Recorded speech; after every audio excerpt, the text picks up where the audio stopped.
True crime documentary Jeffrey Epstein, Money, Power, and Silence. Introduction: The Shadow Behind Wealth. The story begins not with violence in some dark alley, but with whispered conversations in the highest towers of Manhattan. Picture the lavish corridors of power where billionaires brushed shoulders with presidents, where private jets carried passengers to exclusive islands, and where behind the gilded facade of extreme wealth, something deeply sinister was taking place. Jeffrey Epstein was not born into the world he would eventually inhabit. He wasn't handed keys to mansions or private islands as a birthright.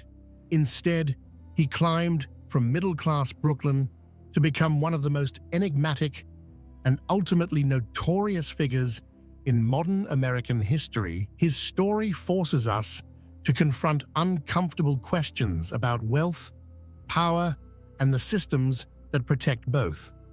This isn't just the story of one man's crimes. It's an examination of how institutional failures, misplaced trust in wealth, and a justice system with two very different faces allowed abuse to continue for decades.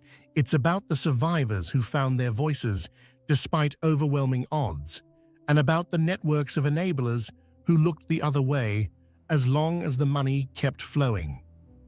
Jeffrey Epstein presented himself as a financial genius, a philanthropist who funded scientific research at prestigious universities, a socialite who counted presidents and princes among his friends. Behind this carefully constructed persona was a predator who exploited dozens of vulnerable young women and girls, creating what federal prosecutors would later call an international sex trafficking operation. The scope of Epstein's crimes staggers the imagination. From his mansions in Manhattan and Palm Beach to his private Caribbean island and New Mexico ranch, he created what amounted to a network designed to facilitate abuse. The girls were often from troubled backgrounds, runaways seeking stability, or simply young women working regular jobs who thought they were being offered legitimate opportunities. Many were just 14 years old when they first encountered him. What makes this case particularly disturbing is not just what Epstein did, but how he got away with it for so long.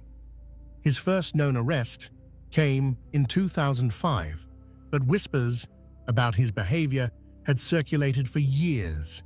Before that, when he was finally caught, when evidence of abuse involving dozens of girls had been compiled by federal investigators, he received what can only be described as a sweetheart deal: 13 months in a county jail with work release privileges that allowed him to spend most of his time at his office.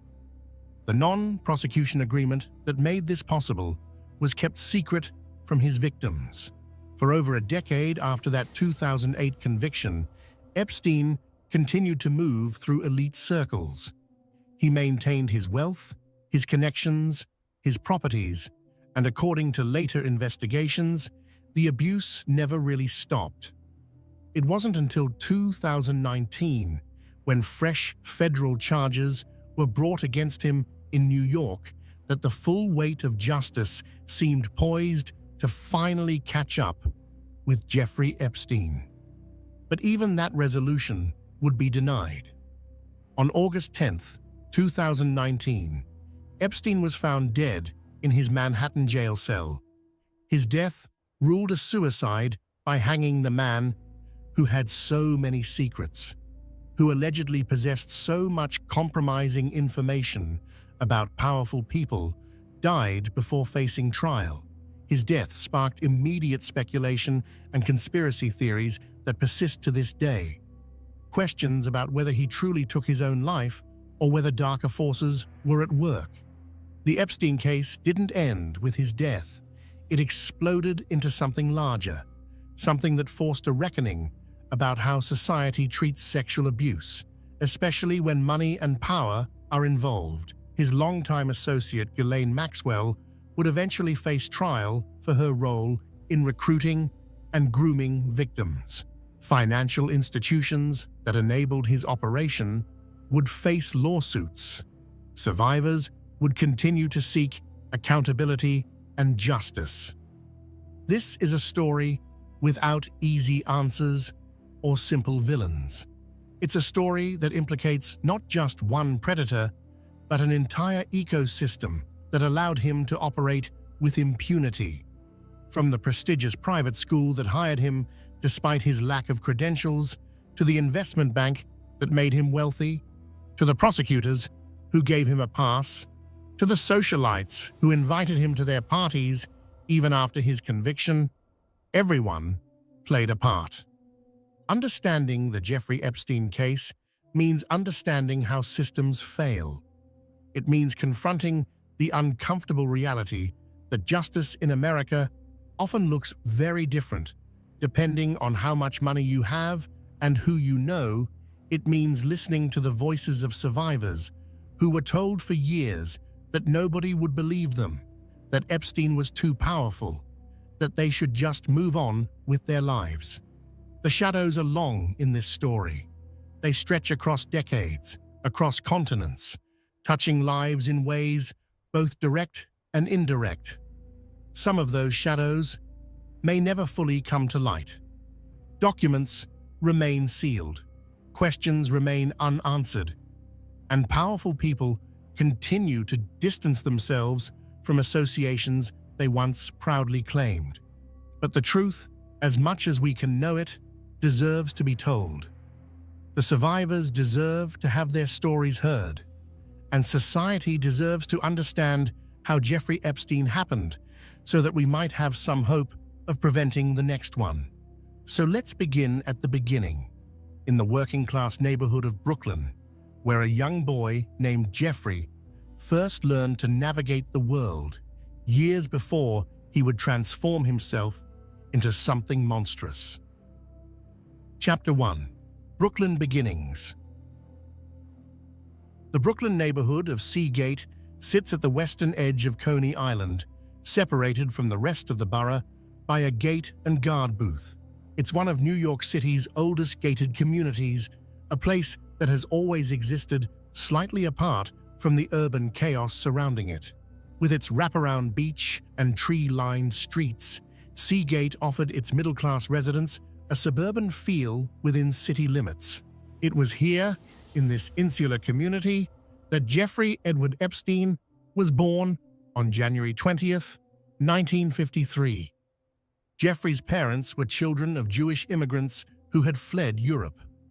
His father, Seymour Epstein, worked as a groundskeeper and gardener for the New York City Department of Parks and Recreation.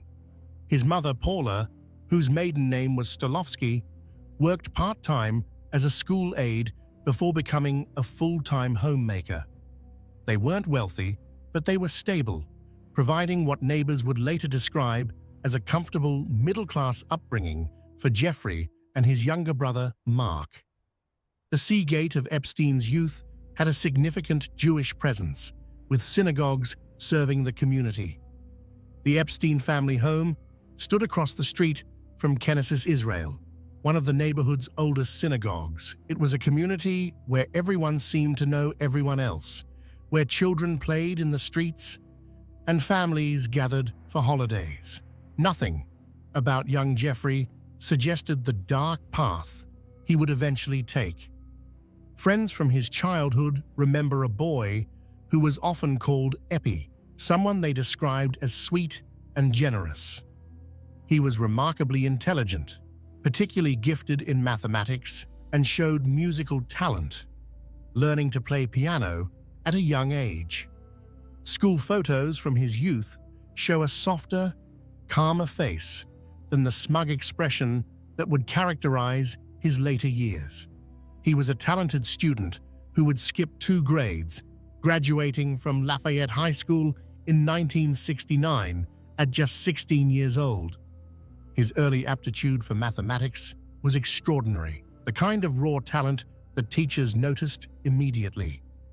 In a neighborhood where many children followed their parents into working-class professions, Jeffrey's intellectual gifts marked him as different, destined, perhaps, for something more. His parents, like many first-generation Americans, placed enormous value on education. Seeing it as the pathway to opportunity their own immigrant parents had sought when coming to America. The Seagate community, while comfortable, was far from wealthy.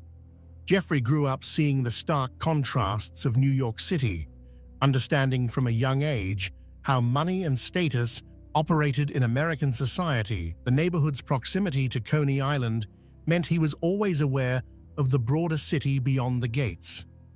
A city of immense wealth and opportunity if one knew how to navigate it. These early observations about class, access, and the privileges that came with money would shape his later pursuits in ways both obvious and subtle. Lafayette High School in Gravesend, Brooklyn, was a different world from insular Seagate. The student body was predominantly Italian-American with a mix of Jewish and African-American students. It was a blue-collar neighborhood where ethnic tensions sometimes flared. Former classmates recall that anti-Semitism was present, though Epstein seemed to navigate these waters without major incident. He was described as nerdy, quiet, someone who kept largely to himself, but who clearly possessed academic gifts. That early graduation at 16 speaks to Epstein's intellectual capabilities. He enrolled at Cooper Union for the advancement of science and art in Manhattan, one of the most prestigious schools in the country, where he studied from 1969 to 1971. Then, he transferred to the Courant Institute of Mathematical Sciences at New York University, focusing on mathematical physiology. But despite his evident talent and the quality of these institutions, Epstein never completed his degree. He left NYU in 1974 without graduating. This is where the straightforward narrative of Jeffrey Epstein's early life begins to blur into something more complex. What happened in those years between leaving NYU and entering the world of high finance remains somewhat mysterious. The transformation from college dropout to teacher at one of Manhattan's most elite private schools is the first of many questions that would surround Epstein throughout his life. In 1974, despite having no teaching credentials and no college degree, 21-year-old Jeffrey Epstein was hired to teach physics and mathematics at the Dalton School on Manhattan's Upper East Side. The Dalton School was and remains one of the most prestigious private schools in America, educating the children of New York's wealthiest families. How exactly Epstein secured this position without the typical qualifications is a question that has been asked many times.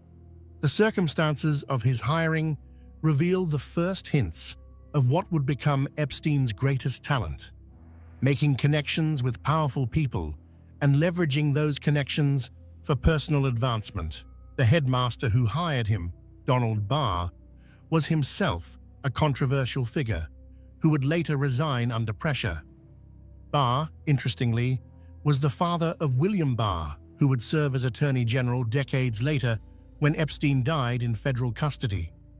Epstein's tenure at Dalton would prove to be brief and, in retrospect, troubling.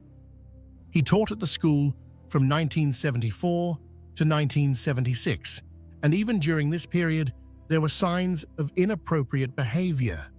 Some former students later recalled that Epstein would show up at parties attended by high school students, that he was overly friendly with female students, that he seemed to blur the boundaries that should exist between teacher and pupil. At the time, this behavior apparently raised eyebrows, but not alarm. It was chalked up to him being young himself, perhaps to his lack of formal training as an educator. By the end of the 1975 to 76 school year, Epstein's performance review was negative. He was told his teaching had not improved and was subsequently dismissed from his position. Most young teachers who wash out of their first job would simply move on, finding work elsewhere in education, or pivoting to a different career entirely. But Jeffrey Epstein had already made a connection that would prove far more valuable than any teaching credential could have been. During a parent-teacher conference at Dalton, Epstein so impressed one student's father with his intelligence and capability with numbers that the parent offered to help him. That parent was Alan Ace Greenberg, the CEO of Bear Stearns, one of Wall Street's most prestigious investment banks. Greenberg was known for hiring unconventional candidates, people he felt had drive and intelligence even if they lacked traditional credentials. He famously sought what he called PSD candidates, poor, smart, and with a deep desire to get rich. Jeffrey Epstein fit that profile perfectly. In 1976, Greenberg brought Epstein to Bear Stearns, initially planning for him to work on the American Stock Exchange floor trading options, but Epstein refused that assignment, wanting something different. Instead, he started in a more junior role, learning the business from the ground up. What became immediately clear was that Epstein had a gift for networking, for making himself indispensable to the wealthy clients he encountered. His rise at Bear Stearns was meteoric. Within just 4 years, by 1980, Epstein had been made a limited partner, a position that typically took much longer to achieve. Jimmy Kane, who would later become Bear Stearns' CEO, praised Epstein's skills and capabilities. The young man from Seagate had found his calling, or so it seemed. He was working with incredibly wealthy clients, managing their money, learning the ins and outs of high finance, and building relationships with some of the richest people in America. What exactly made Epstein so successful at Bear Stearns? By all accounts, it wasn't just his mathematical ability, though that certainly helped. Epstein had a gift for reading people, for understanding what they wanted and how to make himself indispensable to them. He was charming when he needed to be, deferential to those with power, confident in his own abilities. He dressed well, presented himself as sophisticated and worldly, and worked tirelessly to cultivate the image of someone who belonged in elite circles, even though he'd started from middle-class Brooklyn. His work at Bear Stearns brought him into contact with some of the wealthiest families in America. These weren't just clients, they were connections, relationships that Epstein cultivated carefully. He understood intuitively that in the world of high finance, who you know is often more important than what you know. He collected powerful acquaintances the way others might collect art or cars, seeing each relationship as an asset that might be valuable someday. But even this success story was about to take a strange turn. In 1981, just 5 years after joining Bear Stearns and only 1 year after making partner, Jeffrey Epstein left the firm. The reasons for his departure have always been murky. Epstein himself claimed he was fined $2,500 by the firm for loaning money to a friend to buy stock, a violation of Bear Stearns' policies, and that this prompted his exit.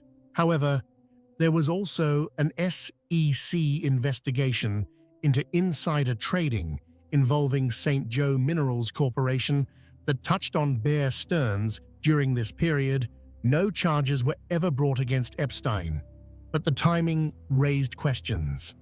What Epstein did next would set the pattern for much of his subsequent career. He started his own consulting firm, Intercontinental Assets Group, operating it out of his Manhattan apartment. The nature of his business was deliberately opaque. He told some people he managed money for the ultra-wealthy.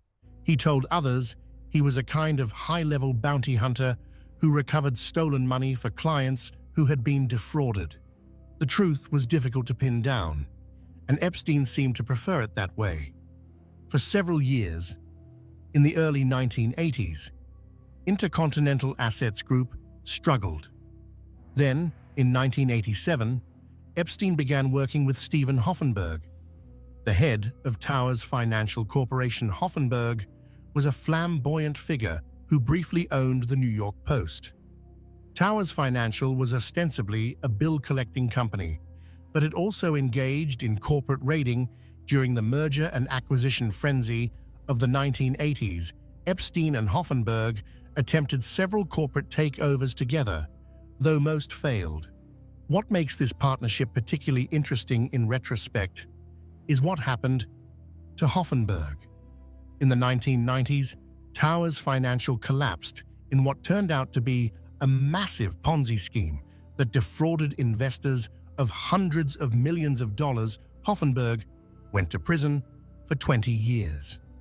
He would later claim that Jeffrey Epstein was deeply involved in the fraud, that Epstein was essentially his right-hand man in perpetrating the scheme. Epstein was never charged, and he denied any involvement. But Hoffenberg maintained until his death that Epstein had played a central role. Whether or not Epstein was involved in Hoffenberg's fraud, what's clear is that by 1988, he had enough money and credibility to start a new firm, J. Epstein and Company. This time, he positioned himself even more explicitly as a money manager, exclusively for billionaires. He claimed his firm only took on clients with a net worth exceeding $1 billion. The message was clear. Jeffrey Epstein operated at the very pinnacle of wealth. This exclusivity became part of his mystique, part of what made him attractive to potential clients. But for years, only one client was publicly known, Leslie Wexner, and it was Wexner who would make Jeffrey Epstein truly wealthy. Chapter 2: The Wexner Connection. If Jeffrey Epstein's life can be divided into chapters, the one that begins with Leslie Wexner represents his transformation from successful Wall Street operator to inexplicably wealthy financier with access to the highest levels of American society. The relationship between Epstein and Wexner remains one of the most puzzling aspects of this entire story, a connection that granted Epstein not just money, but legitimacy and entree into circles he could never have accessed on his own. Leslie Wexner was and remains one of the most successful retailers in American history. He founded The Limited in 1963, a company that would grow to include brands like Victoria's Secret, Bath and Body Works, and others. By the time he met Jeffrey Epstein in the mid-1980s, Wexner was worth billions of dollars and was one of the most powerful businessmen in America. He was also a major philanthropist, particularly within the Jewish community, supporting numerous causes and institutions. Epstein and Wexner met through mutual business contacts, likely in Palm Beach, Florida, where both had homes and where Wexner spent considerable time. What exactly impressed Wexner about Epstein is unclear, but the relationship deepened quickly.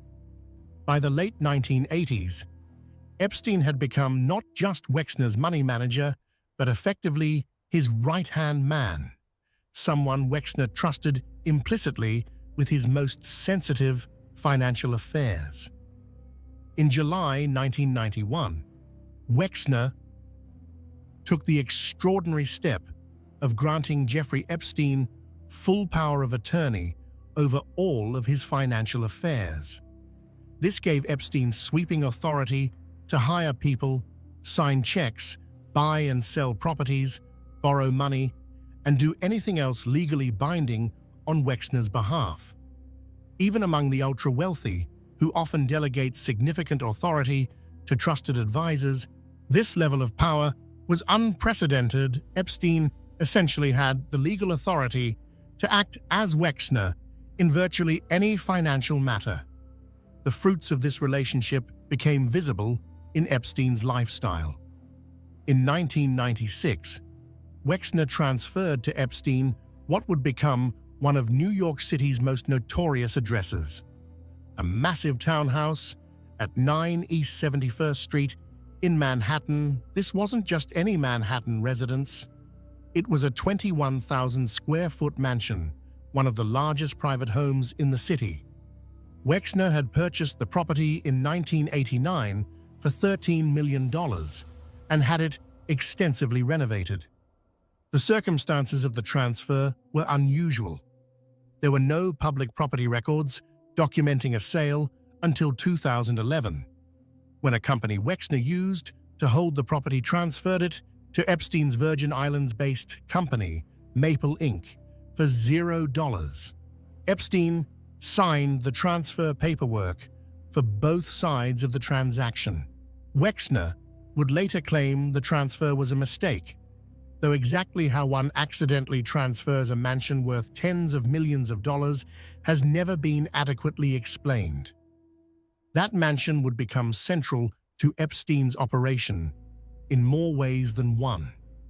It was where he entertained scientists, academics, and business leaders, presenting himself as a philanthropist and intellectual. It was also, according to later testimony from victims, where much of the abuse took place. The house was reportedly filled with cameras, with every room monitored. Photos found by investigators after Epstein's arrest showed artwork featuring nude women and young girls throughout the residence. But the mansion was just one of many properties Epstein acquired through his relationship with Wexner. There was also a private Boeing 727 jet that had once belonged to a Wexner company, which Epstein used to travel the world. This plane, which would become infamous as the Lolita Express, had been customized with sleeping quarters and would show up repeatedly in flight logs, documenting trips that included numerous young women. Epstein also managed the construction of Wexner's yacht, the Limitless, overseeing the project and handling the complex finances involved. He became involved in Wexner's real estate developments, including work on the town of New Albany outside Columbus, Ohio, where Wexner lived. Epstein served as president of Wexner's property, which developed parts of the town. He was also director of both the Wexner Foundation and the Wexner Heritage Foundation. The exact nature of Epstein's work for Wexner has always been somewhat mysterious. Wexner claimed Epstein managed his personal financial affairs, handled complex tax and estate planning issues, and provided financial advice. According to a 2003 Vanity Fair profile, Epstein and Wexner had an almost telepathic connection. Epstein was quoted saying, "People have said, it's like we have one brain between two of us. Each has a side."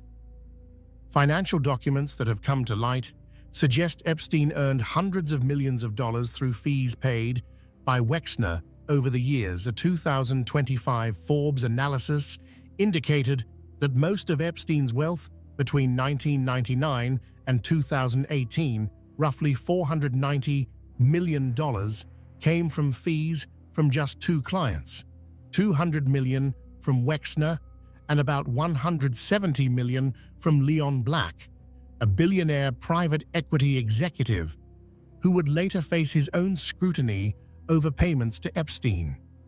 But the relationship went beyond just financial management. Wexner appeared to trust Epstein with aspects of his business empire. Epstein frequently attended Victoria's Secret fashion shows and would host the models at his New York home. He helped aspiring models connect with Victoria's Secret and was deeply involved in the world of modeling, a connection that would later seem sinister given what we know about how Epstein recruited many of his victims.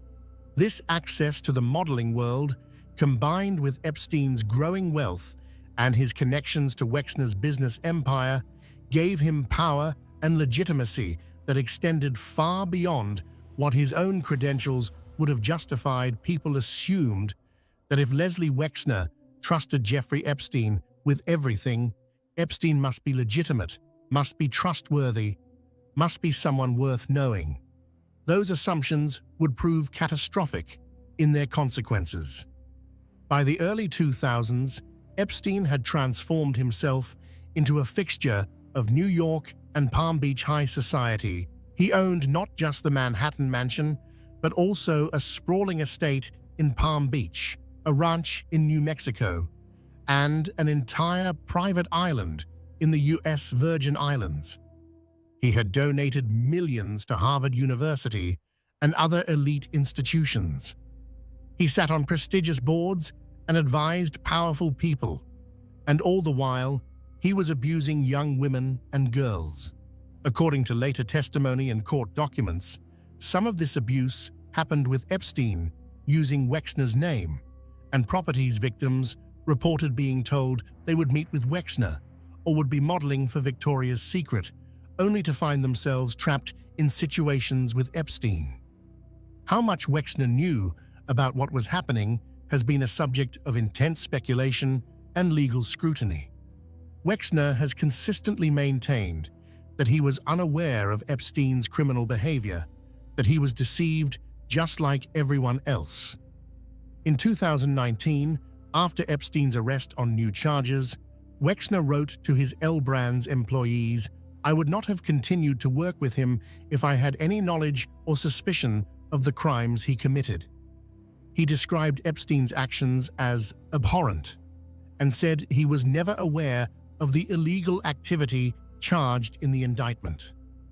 But the relationship between the two men was so extensive, lasted so long, and involved such intimate financial arrangements that many have found it difficult to believe Wexner knew nothing. The U.S. Virgin Islands, in its lawsuit against J.P. Morgan Chase over the bank's relationship with Epstein, suggested that Wexner may have facilitated or known about Epstein's trafficking. No charges were ever brought against Wexner, and he has not been accused of any criminal conduct himself. What we know for certain is that by the mid-2000s, even as Epstein was coming under investigation for sexual abuse, he was still closely connected to Wexner. That connection only ended around 2007 or 2008, right around the time Epstein was pleading guilty to his first criminal charges. Even then, the severing of ties appears to have been gradual and incomplete. Wexner would later call his association with Epstein one of the biggest regrets of my life. The Wexner connection raises profound questions about how predators operate within elite circles. Epstein's relationship with one of America's wealthiest men gave him a credential that opened countless doors. It made him rich enough that he could operate with a degree of independence. It connected him to a network of powerful people who, once they had accepted Jeffrey Epstein into their world, became invested in seeing him as legitimate. This pattern of legitimization through association would repeat itself throughout Epstein's adult life. He cultivated relationships with scientists, with academics, with politicians, with celebrities. Each connection reinforced the others, creating a web of perceived credibility. And within that web, protected by money and by the assumption that someone so well-connected couldn't possibly be a criminal, Jeffrey Epstein built what would later be described as an international sex trafficking operation. Chapter 3: An International Network. By the late 1990s and early 2000s, Jeffrey Epstein had constructed an empire that spanned continents. His properties included the Manhattan Mansion, gifted by Wexner, a sprawling waterfront estate in Palm Beach, an entire island in the U.S. Virgin Islands, a ranch in New Mexico, and an apartment in Paris. He traveled constantly on his private jet, maintaining relationships with some of the most famous and powerful people in the world. The list of people who associated with Epstein reads like a directory of global elites. There was Bill Clinton, who flew on Epstein's plane multiple times, including on a 2002 trip to Africa. There was Donald Trump, who was photographed with Epstein at numerous social events in New York and Palm Beach. Trump famously told New York Magazine in 2002, "I've known Jeff for 15 years. Terrific guy. He's a lot of fun to be with.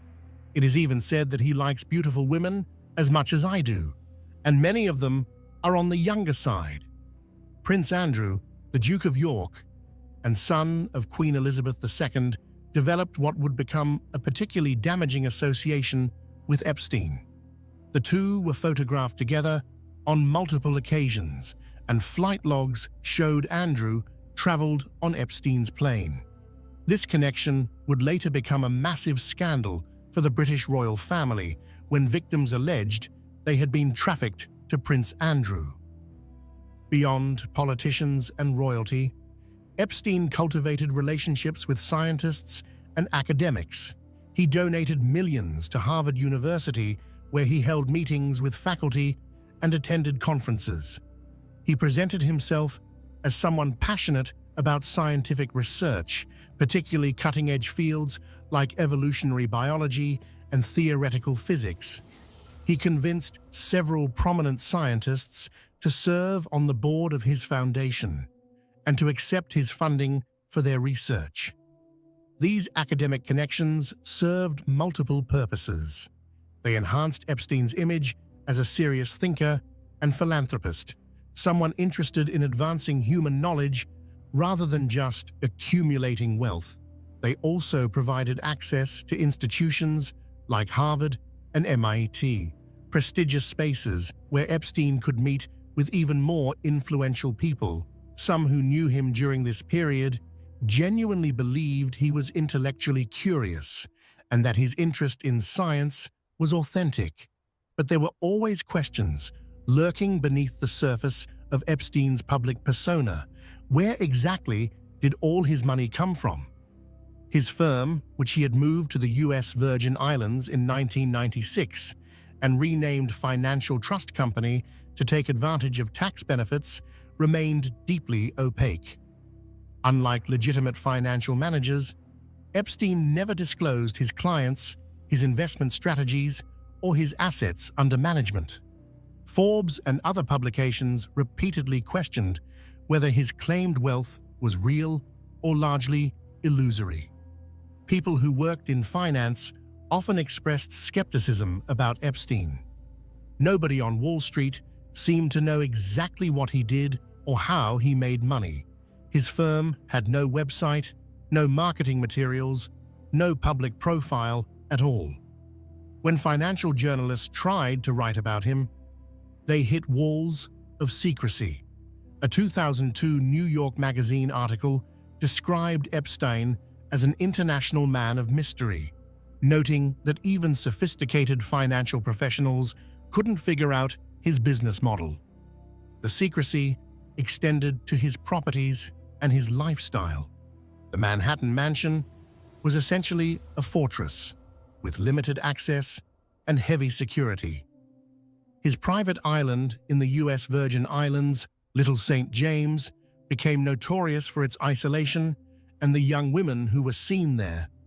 Locals in the Virgin Islands began referring to it derisively as Pedophile Island, though at the time this was treated as local gossip rather than serious allegation.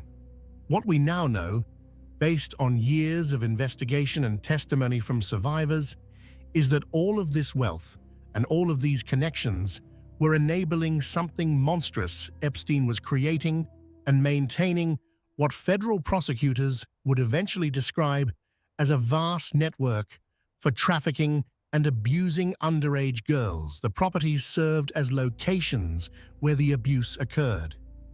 The plane served as transportation for victims. The money served as both a lure for victims and a means of intimidation. Each property served a specific purpose in Epstein's operation. The Manhattan Mansion, with its imposing facade and location on one of the city's most prestigious blocks, served as both his primary residence and a venue for entertaining powerful people. It was where he could present himself as a legitimate member of the elite, hosting dinners and meetings with scientists, academics, and business leaders. But it was also where much of the abuse took place, with a massage room set up specifically for that purpose, and bedrooms where victims testified they were assaulted.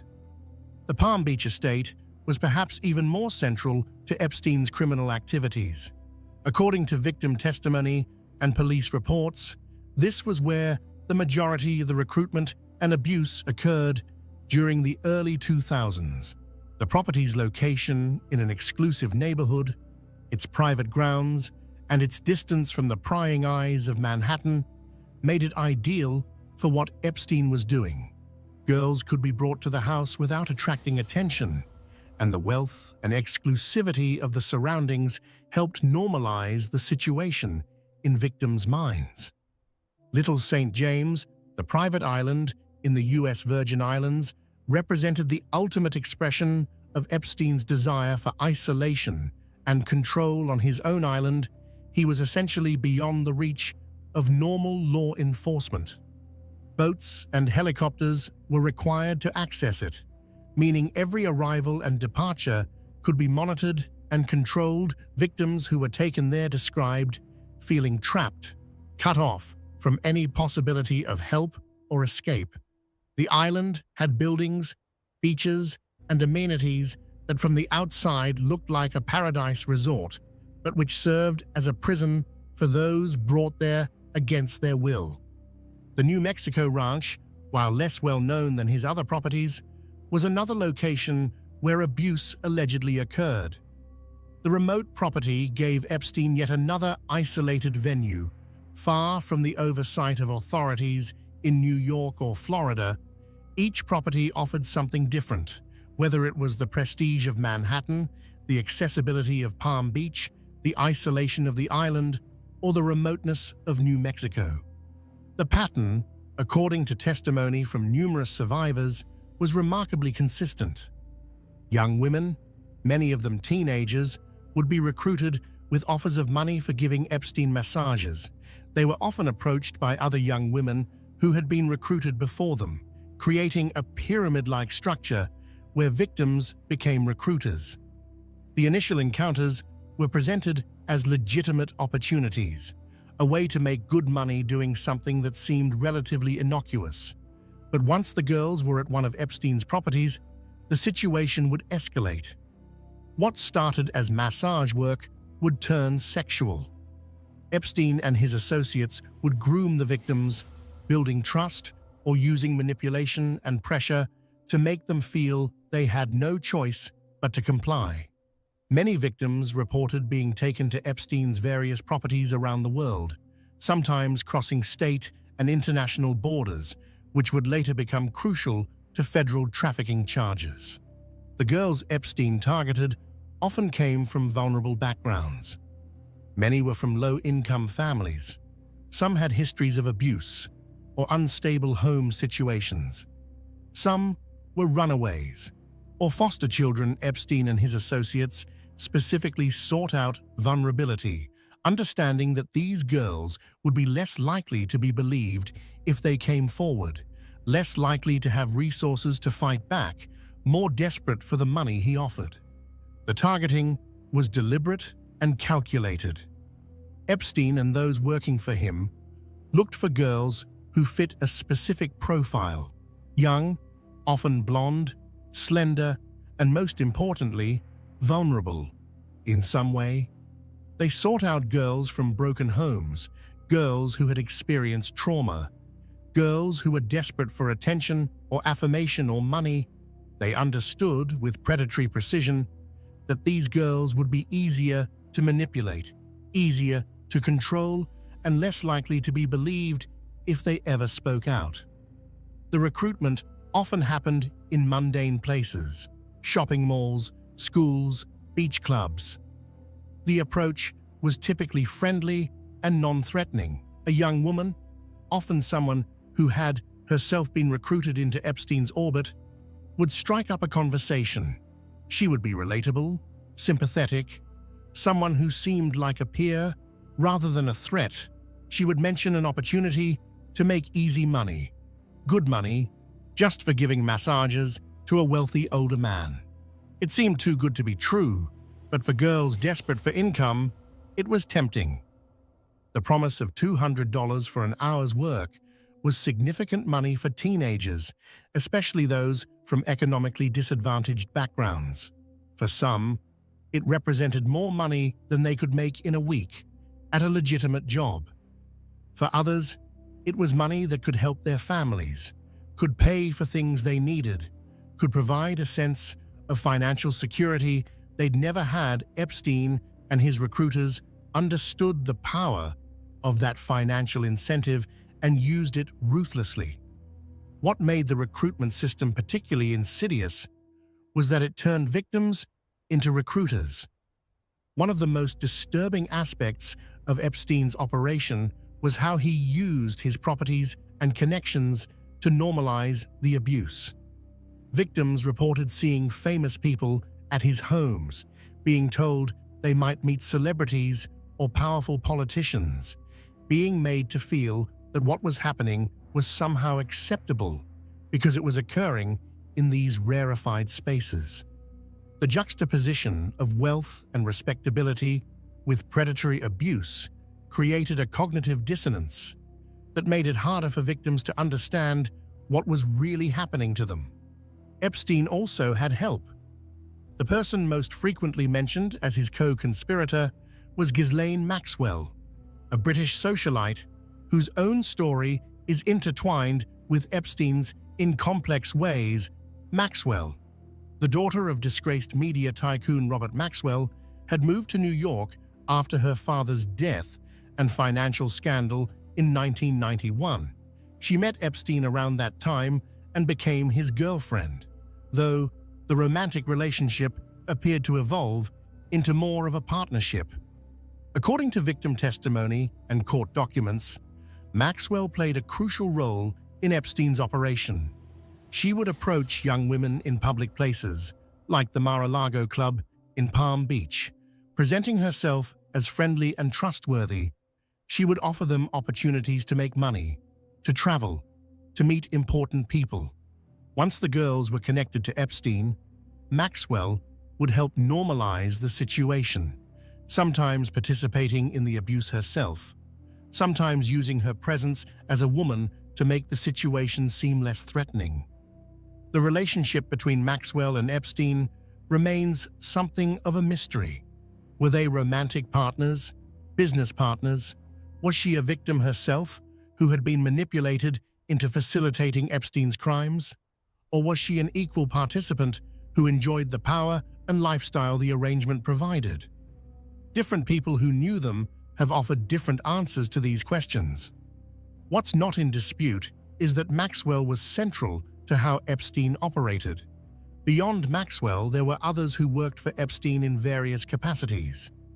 He employed numerous assistants, pilots, housekeepers, and staff members at his various properties. Some of these people later testified that they saw young girls coming and going frequently, that they witnessed suspicious behavior, that they had concerns about what was happening. Others claimed they saw nothing unusual. One of the questions that haunts this case is how so many people could have been around Epstein and not realized what was happening, or worse, realized it and did nothing. Part of the answer lies in how Epstein structured his world. He compartmentalized information, keeping staff members siloed so they only saw part of the picture. He used non-disclosure agreements and intimidation to keep people quiet. He created an environment where questioning what was happening meant risking a lucrative job or facing powerful enemies. But part of the answer also lies in something more disturbing about how society functions. Jeffrey Epstein was rich and connected, and that created a powerful presumption that he must be legitimate. People assumed that someone who donated to Harvard, who flew with presidents, who owned property worth hundreds of millions of dollars, couldn't possibly be a predator. That assumption, that automatic credibility granted by wealth, allowed Epstein to hide in plain sight for years. Chapter 4. The victims come forward.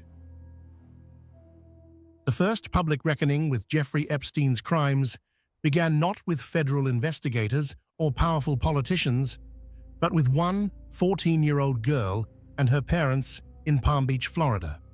In March 2005, the girl's parents contacted the Palm Beach Police Department with a disturbing allegation. Their daughter had been paid to give Jeffrey Epstein a massage at his mansion, and during that massage, he had sexually abused her. The Palm Beach Police Department, to their credit, took the complaint seriously.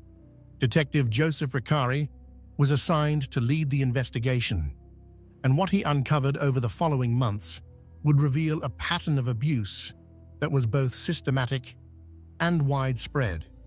As Reccari and his team dug deeper, more and more girls came forward with similar stories.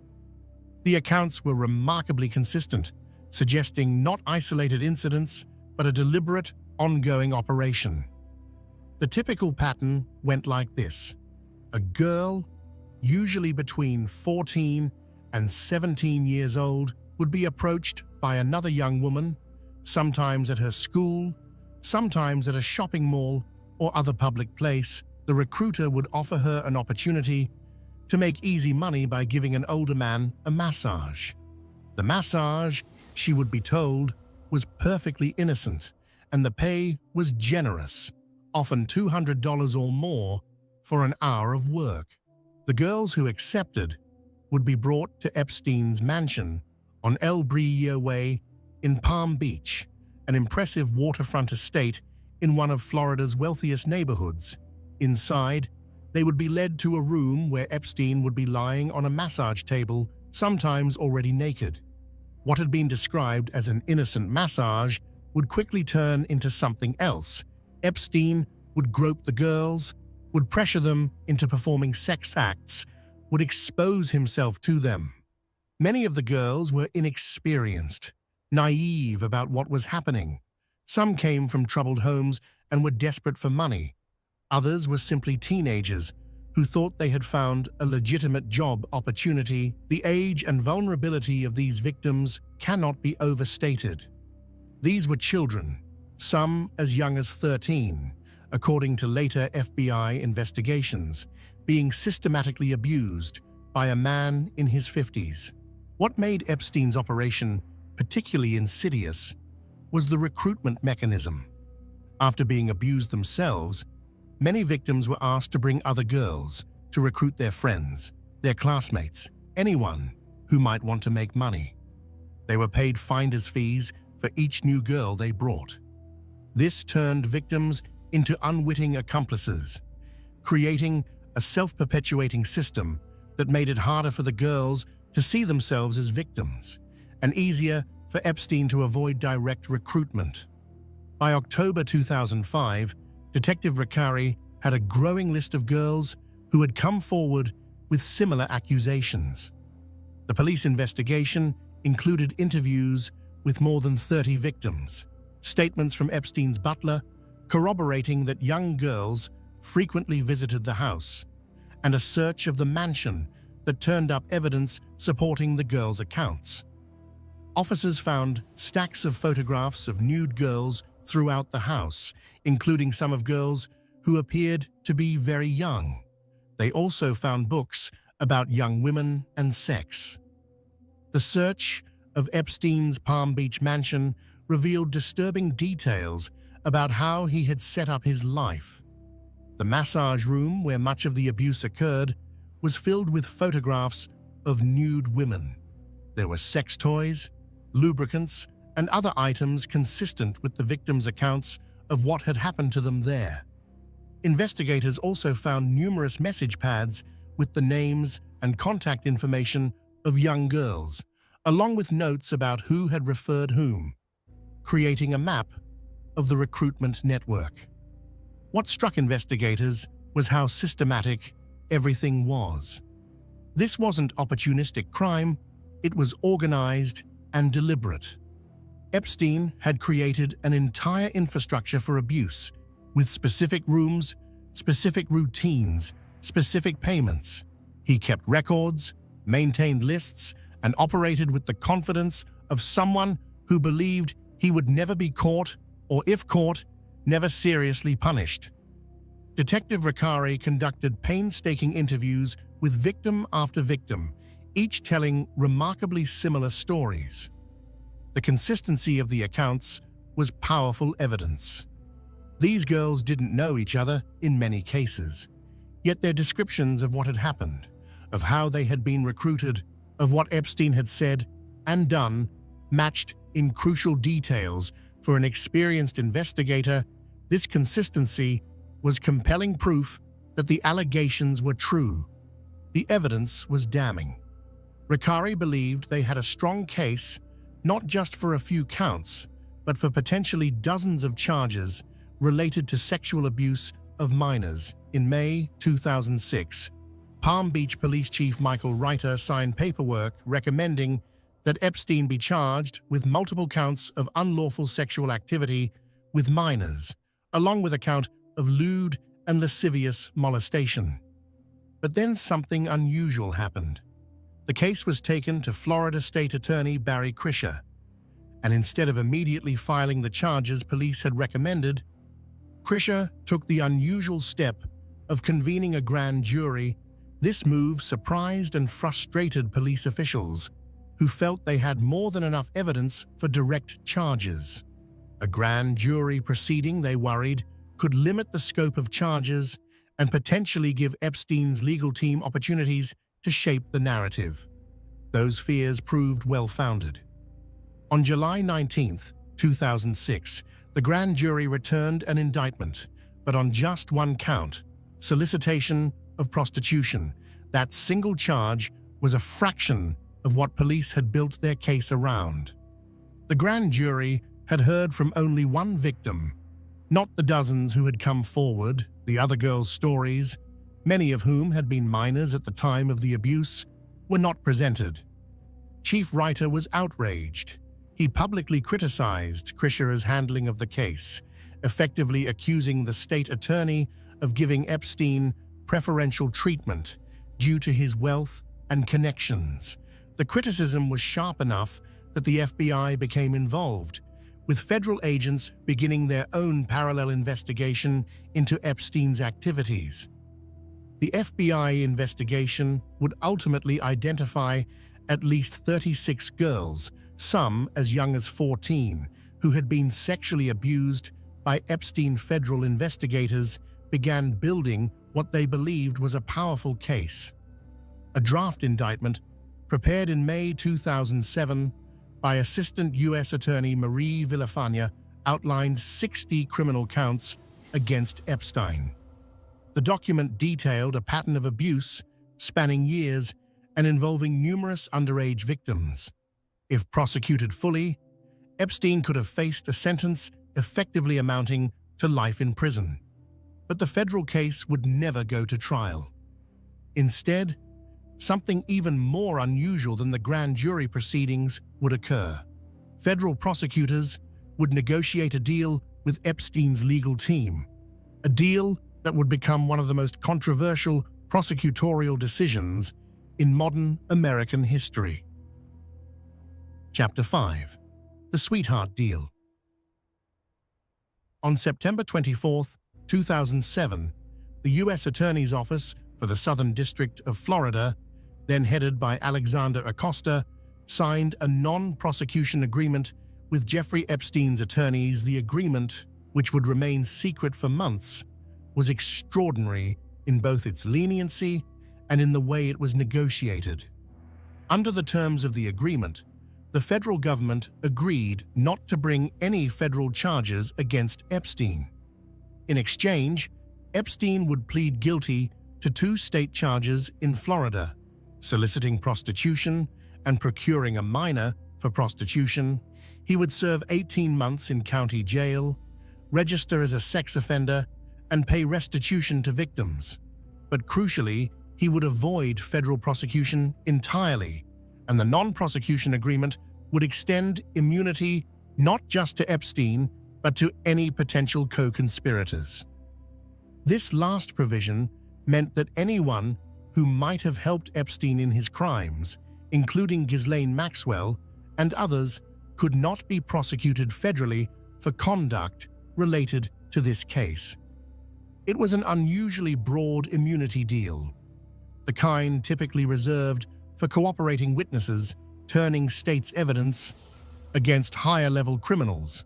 But Epstein wasn't cooperating against anyone.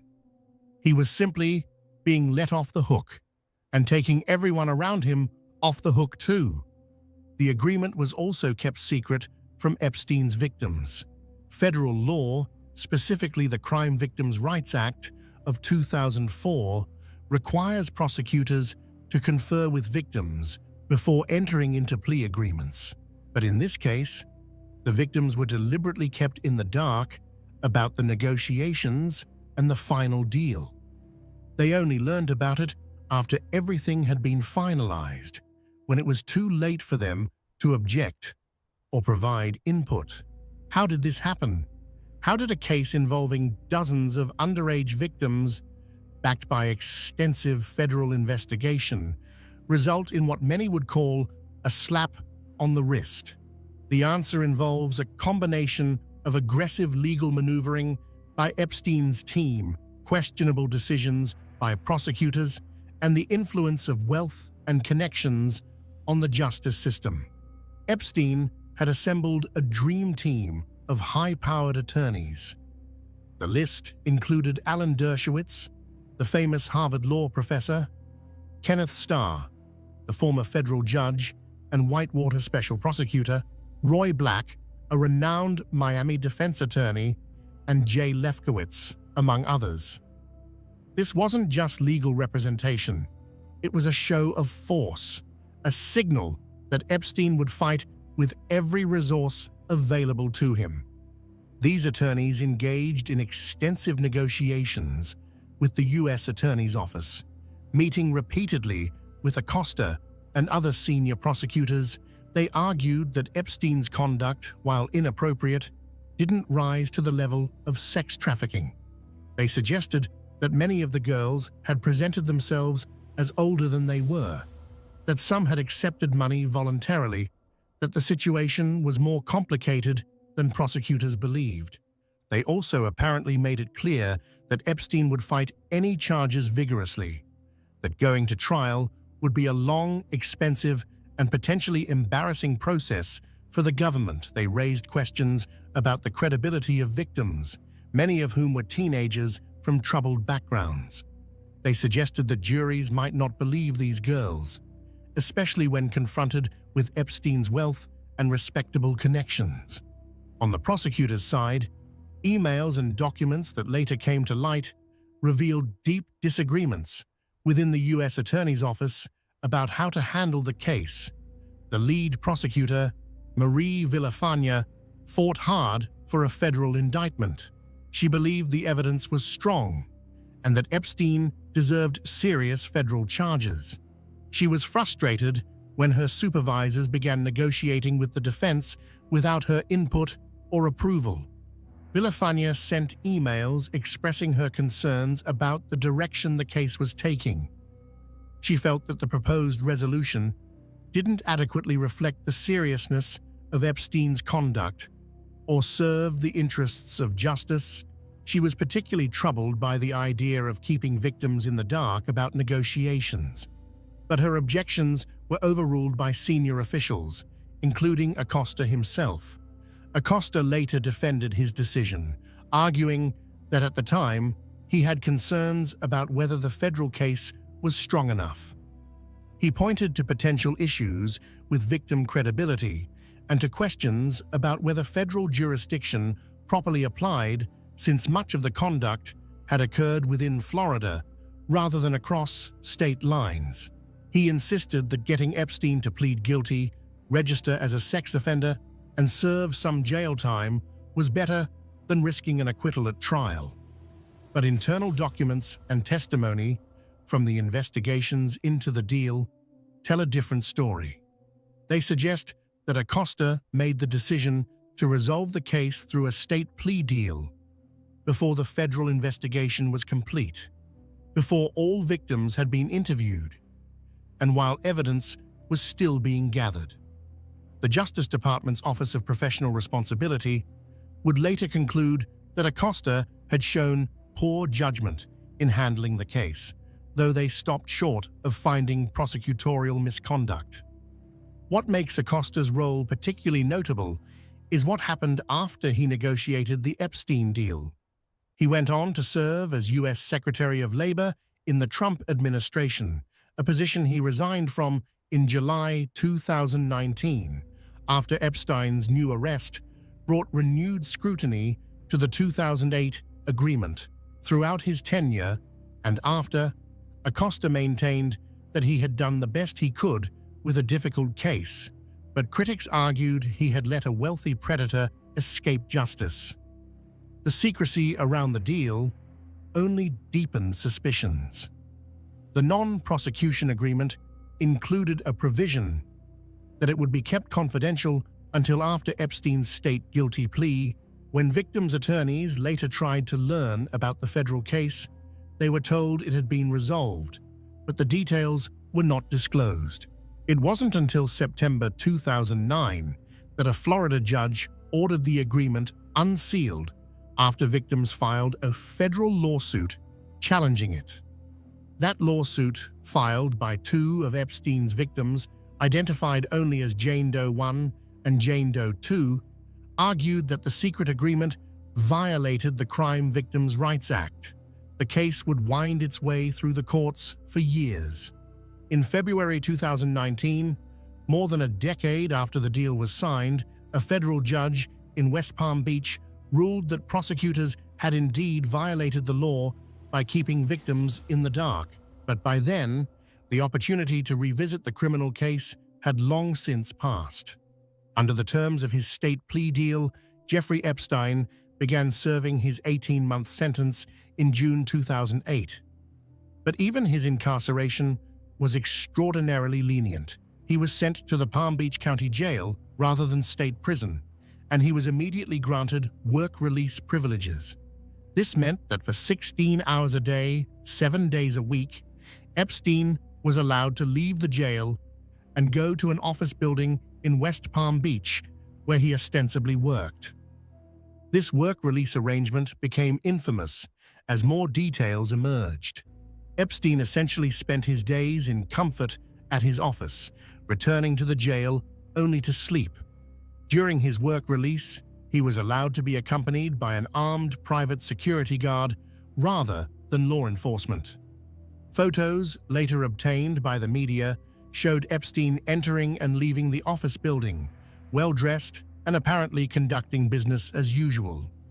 Even more troubling, there were allegations that Epstein may have continued inappropriate behavior even during this period.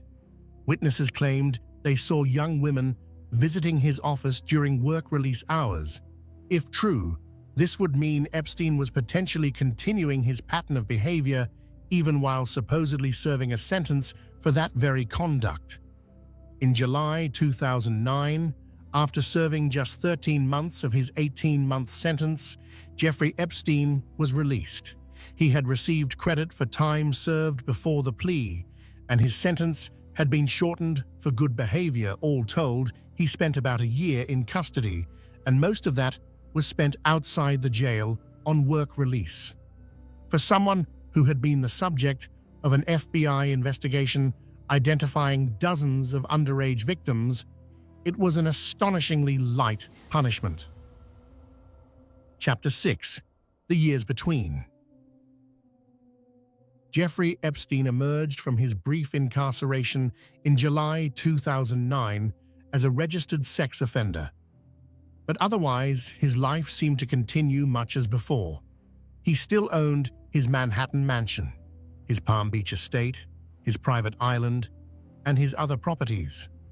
He still had his wealth and, remarkably, many of his social connections. For the next decade, Epstein would operate in a twilight zone, neither fully ostracized from elite society nor truly held accountable for his crimes. The period between 2009 and 2019 reveals something deeply troubling about how wealthy sex offenders can navigate through society after conviction. Despite his guilty plea and sex offender registration, Epstein maintained relationships with numerous powerful people. Some of his previous associates distanced themselves, but others continued to accept his money and his company. The cognitive dissonance this required, the willingness to overlook or rationalize, speaks to the protective bubble that extreme wealth can create. During these years, there were continued attempts by victims to seek justice through the civil courts. Multiple lawsuits were filed against Epstein, with plaintiffs seeking monetary damages for the abuse they had suffered. Many of these cases were settled quietly, with non-disclosure agreements that prevented victims from discussing the details publicly. Epstein's wealth meant he could make problems disappear through payments and legal pressure. But not all victims were willing to stay silent. One in particular, a woman named Virginia Roberts Giuffre, became increasingly public with her allegations. Giuffre, who had been recruited into Epstein's orbit as a teenager while working at the Mar-a-Lago Club in Palm Beach, told a story that was both harrowing and explosive. According to Giuffre's accounts, in various legal proceedings and media interviews, she had been groomed by Ghislaine Maxwell and Epstein, starting when she was just 16 years old. She described being trafficked to numerous powerful men, including Prince Andrew, attorney Alan Dershowitz, and others. She described international travel on Epstein's plane, trips to his private island, and being treated essentially as sexual property to be lent out to Epstein's friends and associates. In 2015, Giuffre filed a defamation lawsuit against Ghislaine Maxwell after Maxwell publicly denied Giuffre's allegations and called her a liar. This lawsuit, while nominally about defamation, became a vehicle for extensive discovery about Epstein's activities. Depositions were taken, documents were exchanged, and a detailed picture of Epstein's operation began to emerge through the court record. Epstein fought vigorously to keep these proceedings and their revelations private. He filed numerous motions to keep documents sealed, arguing variously that he had privacy interests, that the information was covered by the non-prosecution agreement, and that release would be prejudicial. For several years, these efforts largely succeeded, with much of the record remaining under seal or heavily redacted. During this same period, journalists continued to investigate Epstein's story. The most significant of these efforts was undertaken by Julie K. Brown of the Miami Herald. Starting in 2017, Brown spent months tracking down victims, reviewing court records, and piecing together the full scope of what had happened. Her reporting would eventually include interviews with about 80 women who said Epstein had abused them between 2001 and 2006. Brown's investigation culminated in a series of articles published by the Miami Herald in November 2018 under the title Perversion of Justice. The series, which combined victim testimony with a detailed examination of how the 2008 plea deal had been negotiated, was devastating. It laid out in clear terms how the justice system had failed these girls, how prosecutors had given preferential treatment to a wealthy defendant, and how Epstein had been allowed to continue living a life of privilege despite his crimes. The impact of Brown's reporting cannot be overstated. It reignited public attention on the Epstein case at a time when the hashtag #MeToo movement had already heightened awareness of sexual abuse and institutional failures to address it. The articles were shared widely on social media, read by millions of people, and created mounting pressure for new action. Politicians began asking questions. Senator Ben Sasse of Nebraska wrote to the Justice Department requesting an investigation into how the plea deal had been negotiated. The Miami Herald and victims' attorneys filed motions to unseal additional court records related to the case. Media outlets around the world picked up the story, and Jeffrey Epstein's name was suddenly back in headlines everywhere. Meanwhile, Epstein's behavior during this period remained, by many accounts, problematic. While the Miami Herald reporting focused on historical abuse from 2001 to 2006, there were suggestions that Epstein had continued to surround himself with young women. Flight logs from his plane showed continued international travel. Workers at his various properties reported seeing young women coming and going. Law enforcement officials, who later reviewed the case, would conclude that Epstein had, in effect, never really stopped his pattern of behavior. The 2008 conviction had slowed him down, made him somewhat more cautious, but it hadn't fundamentally changed what he was doing. The infrastructure he had built, the network of properties and employees and connections, remained in place and operational. This is one of the most disturbing aspects of the entire Epstein story. A man had been investigated by the FBI, had been identified as having abused dozens of underage girls, had pleaded guilty to soliciting a minor for prostitution, had served time in jail, and had registered as a sex offender. And yet, for years afterward, he continued to operate with relative impunity, his wealth and connections protecting him from further scrutiny. The non-prosecution agreement played a role in this. By granting immunity to Epstein and his co-conspirators for federal crimes, it had effectively closed the door on further federal prosecution for conduct during that time period, even if new evidence emerged about activities during the years covered by the agreement. Prosecutors would be legally barred from bringing charges. But the agreement only covered the Southern District of Florida and only covered conduct up to a certain date. As prosecutors in New York would eventually realize, Epstein could still be charged for activities in other jurisdictions or for conduct that occurred after the agreement. The question was whether anyone would have the will to pursue those charges, whether the evidence would be sufficient, and whether victims would be willing to come forward again to testify. As 2018 turned to 2019, it became clear that the answer to all of these questions was yes. The Miami Herald's reporting had created a groundswell of public pressure. Victims were finding courage in numbers and in the visibility of the #MeToo movement. And prosecutors in the Southern District of New York were quietly building a new case. Chapter 7. The Second Arrest. On July 6, 2019, Jeffrey Epstein was arrested by FBI NYPD Crimes Against Children Task Force officers at Teterboro Airport in New Jersey. He had just returned from Paris on his private plane, expecting to continue his normal life. Instead, he was placed under arrest and charged with sex trafficking of minors and conspiracy to commit sex trafficking of minors. The indictment unsealed by the U.S. Attorney's Office for the Southern District of New York laid out charges covering the years from 2002 to 2005, the same period covered by the original federal investigation that had resulted in the 2008 non-prosecution agreement. But crucially, the Southern District of New York was not bound by the agreement signed by the Southern District of Florida.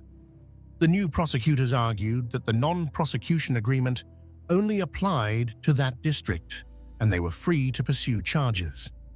The indictment alleged that Epstein had created and maintained a network for trafficking and sexually abusing dozens of girls, some as young as 14. It detailed how he had enticed and recruited minor girls to his residences in Manhattan and Palm Beach, how he paid them hundreds of dollars in cash for massages that turned into sex acts, and how he encouraged the girls to recruit other victims.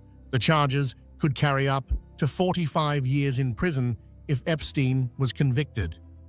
Following his arrest, federal agents executed search warrants on Epstein's Manhattan mansion.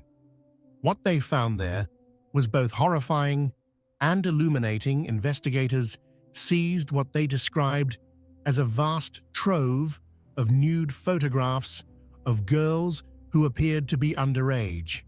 They found photographs stashed throughout the residence, including some in a locked safe. They also found CDs and other materials, some labeled with names and dates, that appeared to document Epstein's activities. U.S. Attorney Geoffrey Berman, announcing the charges, made it clear that the investigation was ongoing and that prosecutors were actively seeking additional victims. He emphasized that anyone who believed they had been abused by Epstein should come forward.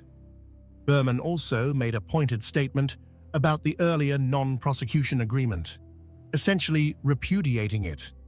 The prior plea and non-prosecution agreement, fashioned by the U.S. Attorney's Office in Miami, was not binding on this office. Epstein's arrest dominated news coverage for days.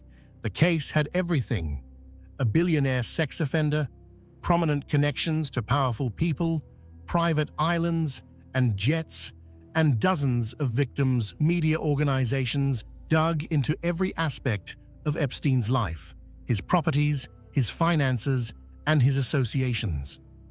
Old photos of Epstein with Trump, with Clinton, with Prince Andrew, and other celebrities circulated widely. On July 8th, Epstein appeared in court for an initial hearing. He pleaded not guilty to all charges. His attorneys requested bail, offering to surrender his passport, to remain under house arrest in his Manhattan mansion, and to post significant collateral. They argued that Epstein was not a flight risk, pointing to his ties to New York and his presumption of innocence. But prosecutors vehemently opposed bail. They argued that Epstein posed both a danger to the community and a serious flight risk.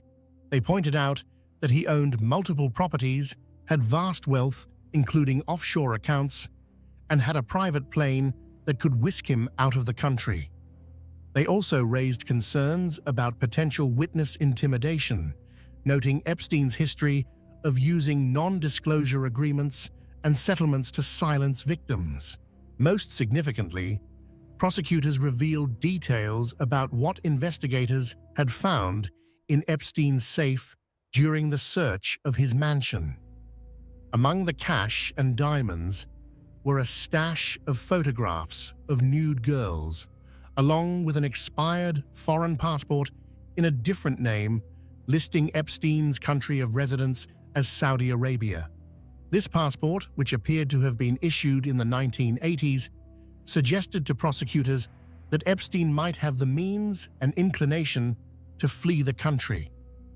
On July 18, 2019, U.S. District Judge Richard Berman denied Epstein's bail request. In a detailed ruling, Judge Berman found that Epstein posed both a flight risk and a danger to the community. He cited the strength of the government's evidence, the seriousness of the charges, Epstein's vast wealth and international connections, and evidence that Epstein had been in contact with potential witnesses. Epstein would remain incarcerated at the Metropolitan Correctional Center, MCC, in Lower Manhattan, pending trial. On July 23rd, just weeks after his arrest, Epstein was found in his cell with marks on his neck. The incident occurred around 1:30 in the morning, and a correctional officer discovered Epstein semi-conscious on the floor with a bedsheet around his neck. He was taken to a hospital and evaluated, then returned to the MCC and placed on suicide watch. The circumstances of this incident remain somewhat unclear. Epstein's cellmate at the time was Nicholas Tartaglione, a former police officer who was facing murder charges. There was speculation that Tartaglione might have attacked Epstein, though Tartaglione denied this, and no evidence of an assault was found. Prison officials treated it as a potential suicide attempt. Following the July 23rd incident, Epstein was placed on suicide watch, which meant being monitored 24 hours a day and being housed in a special cell designed to prevent self-harm. However, after 6 days, on July the 30th, psychologists at the prison took him off suicide watch.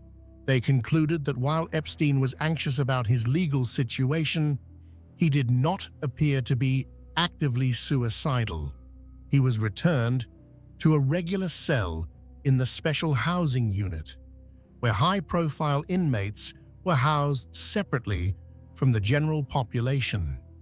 As a condition of being taken off suicide watch, psychologists directed that Epstein should have a cellmate at all times. Having another person present in the cell was meant to provide an additional safeguard against self-harm. For about 10 days, Epstein did have a cellmate, and no further incidents were reported. On August 9th, Epstein's cellmate was transferred out of the MCAC. Prison officials should have immediately assigned Epstein a new cellmate, per the psychologist's directive. Instead, for reasons that would later be investigated, Epstein was left alone in his cell overnight. This violation of protocol would prove to be one of several failures that occurred in the hours leading up to Epstein's death.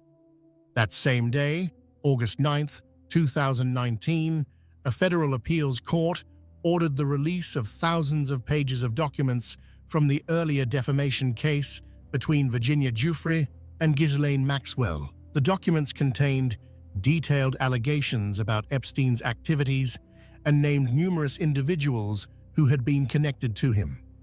The release was scheduled for the following week and promised to bring fresh scrutiny and potentially new legal troubles for Epstein.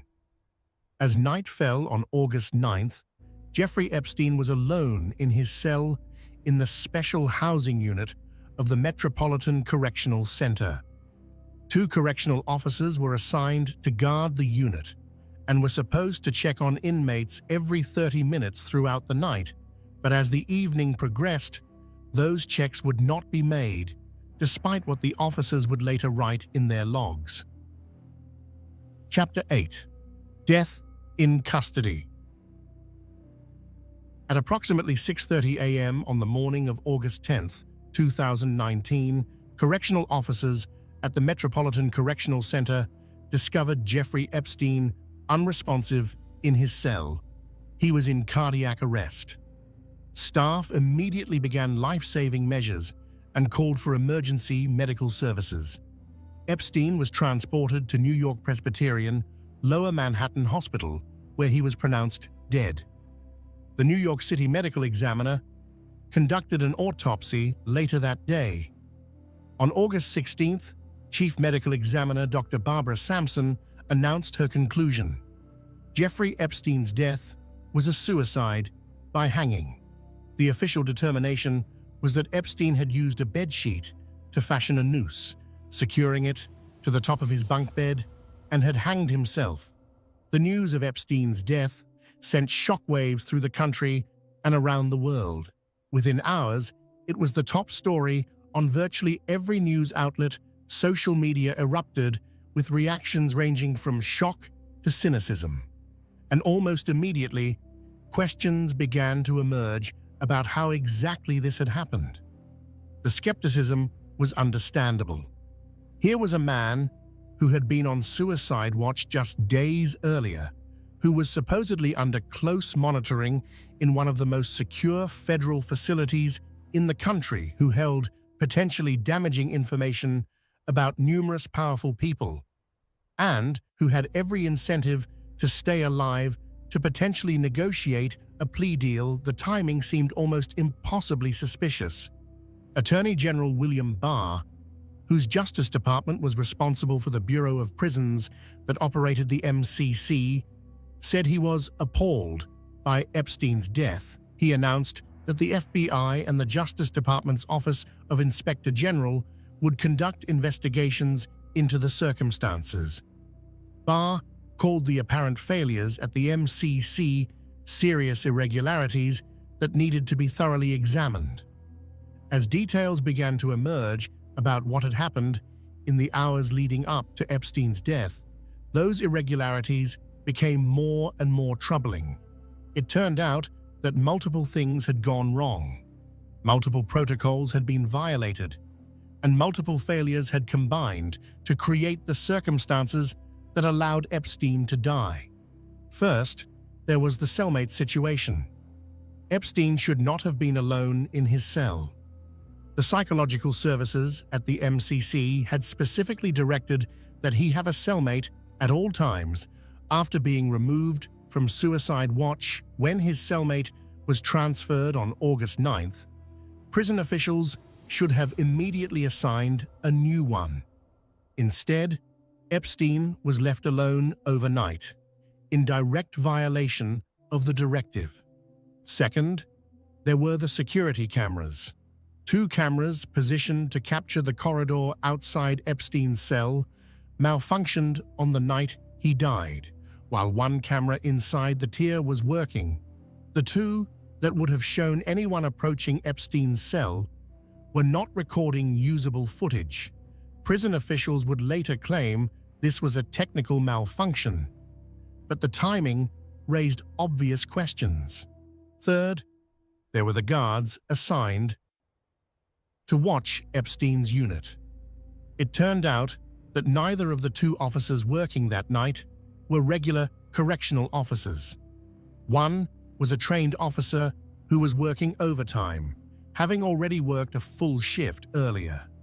The other was not a correctional officer at all, but a teacher who had been temporarily assigned to guard duty due to staffing shortages. Both officers had been on duty for nearly double their normal shift length. Most significantly, despite being required to check on inmates in the special housing unit every 30 minutes, the guards did not complete a single check on Epstein between approximately 10:30 p.m. on August 9th and 6:30 a.m. on August 10th. For 8 hours, nobody looked in on Epstein.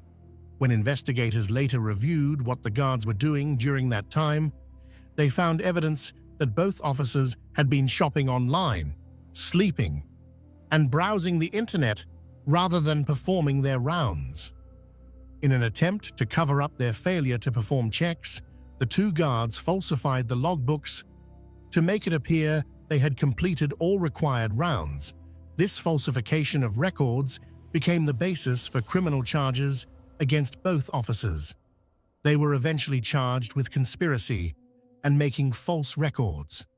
In what many critics saw as another miscarriage of justice, prosecutors later offered the guards a deal under which they would avoid prison time if they cooperated with the investigation. Beyond these specific failures, investigations would reveal a broader culture of dysfunction at the Metropolitan Correctional Center, and within the Bureau of Prisons generally, the facility was severely understaffed, with guards routinely working excessive overtime. Cameras frequently malfunctioned and were not promptly repaired. Protocols were routinely ignored or given lip service rather than genuine compliance. The entire system was, in the words of one investigator, an accident waiting to happen.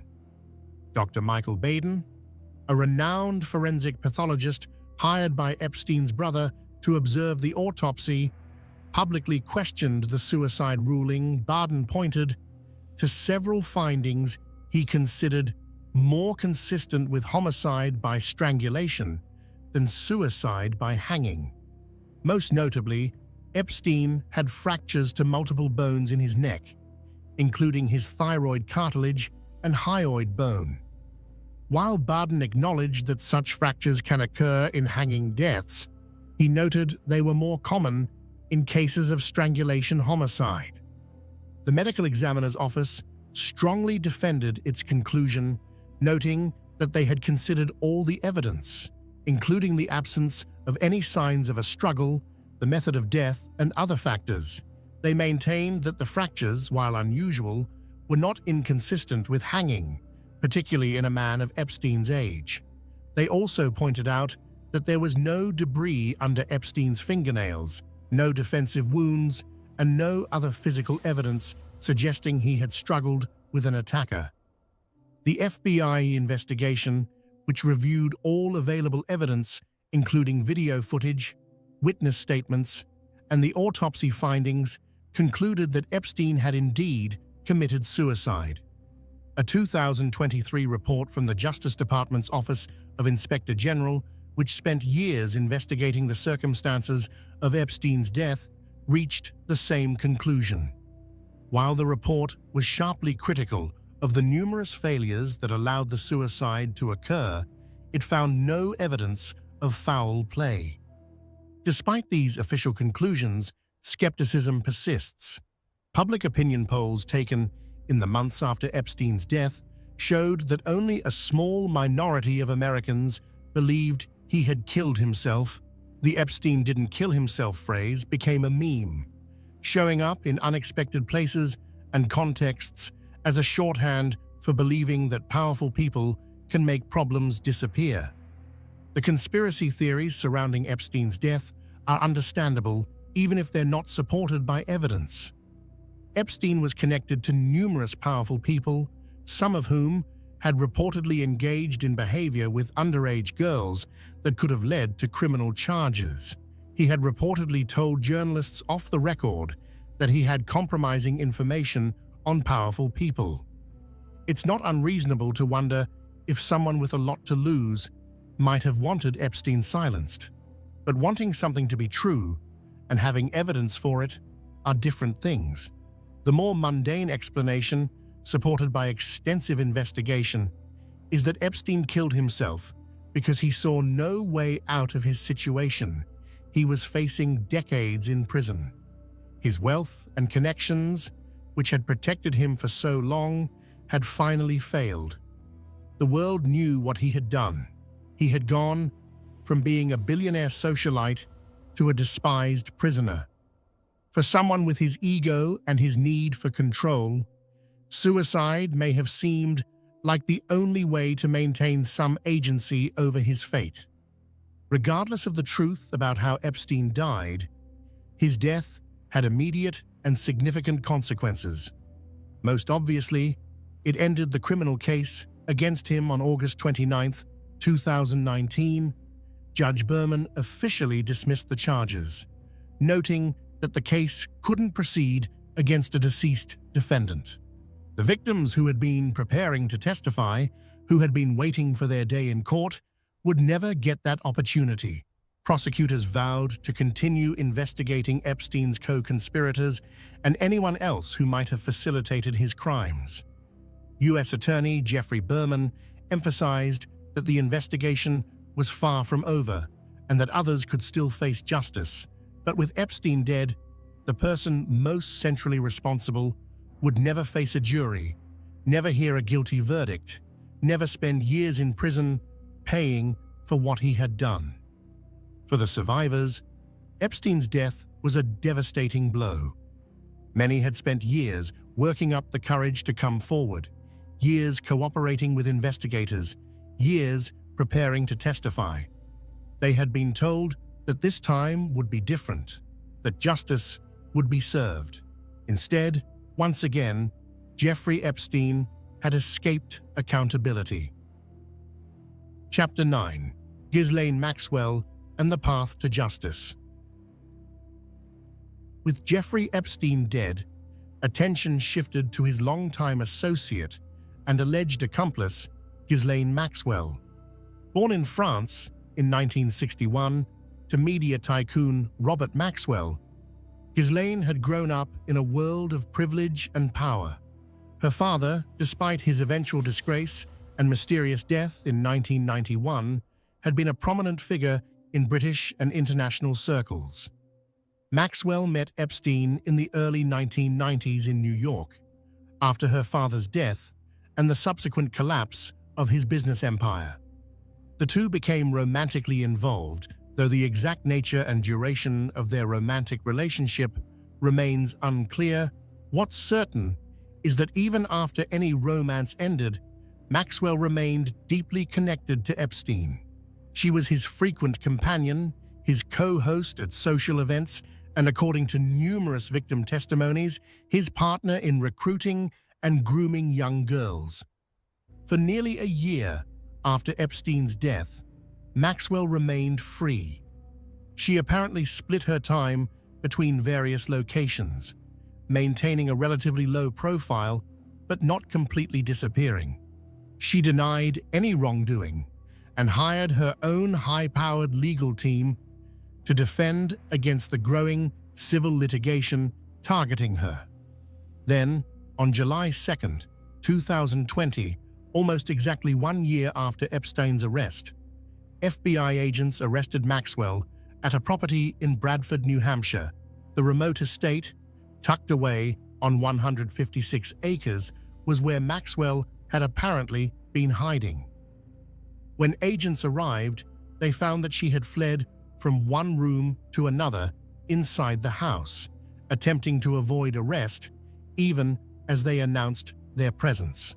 The indictment against Maxwell charged her with 6 counts related to her role in Epstein's sex trafficking operation.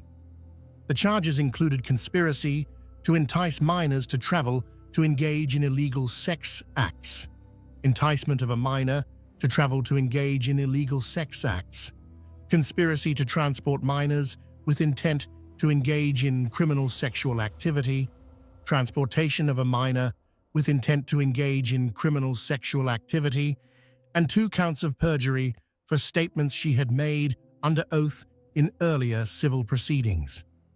The indictment detailed Maxwell's role from 1994 through at least 2004. It alleged that she had helped Epstein recruit, groom, and ultimately abuse multiple girls, some as young as 14.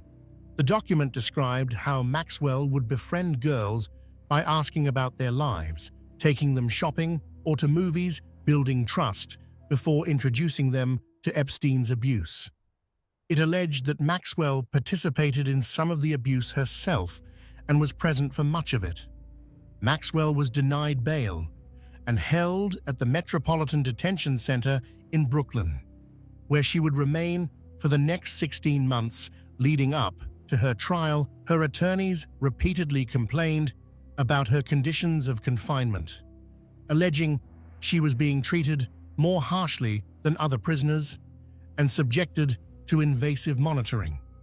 They also argued that she was being scapegoated for Epstein's crimes, that she was being prosecuted only because Epstein was no longer available to face justice himself.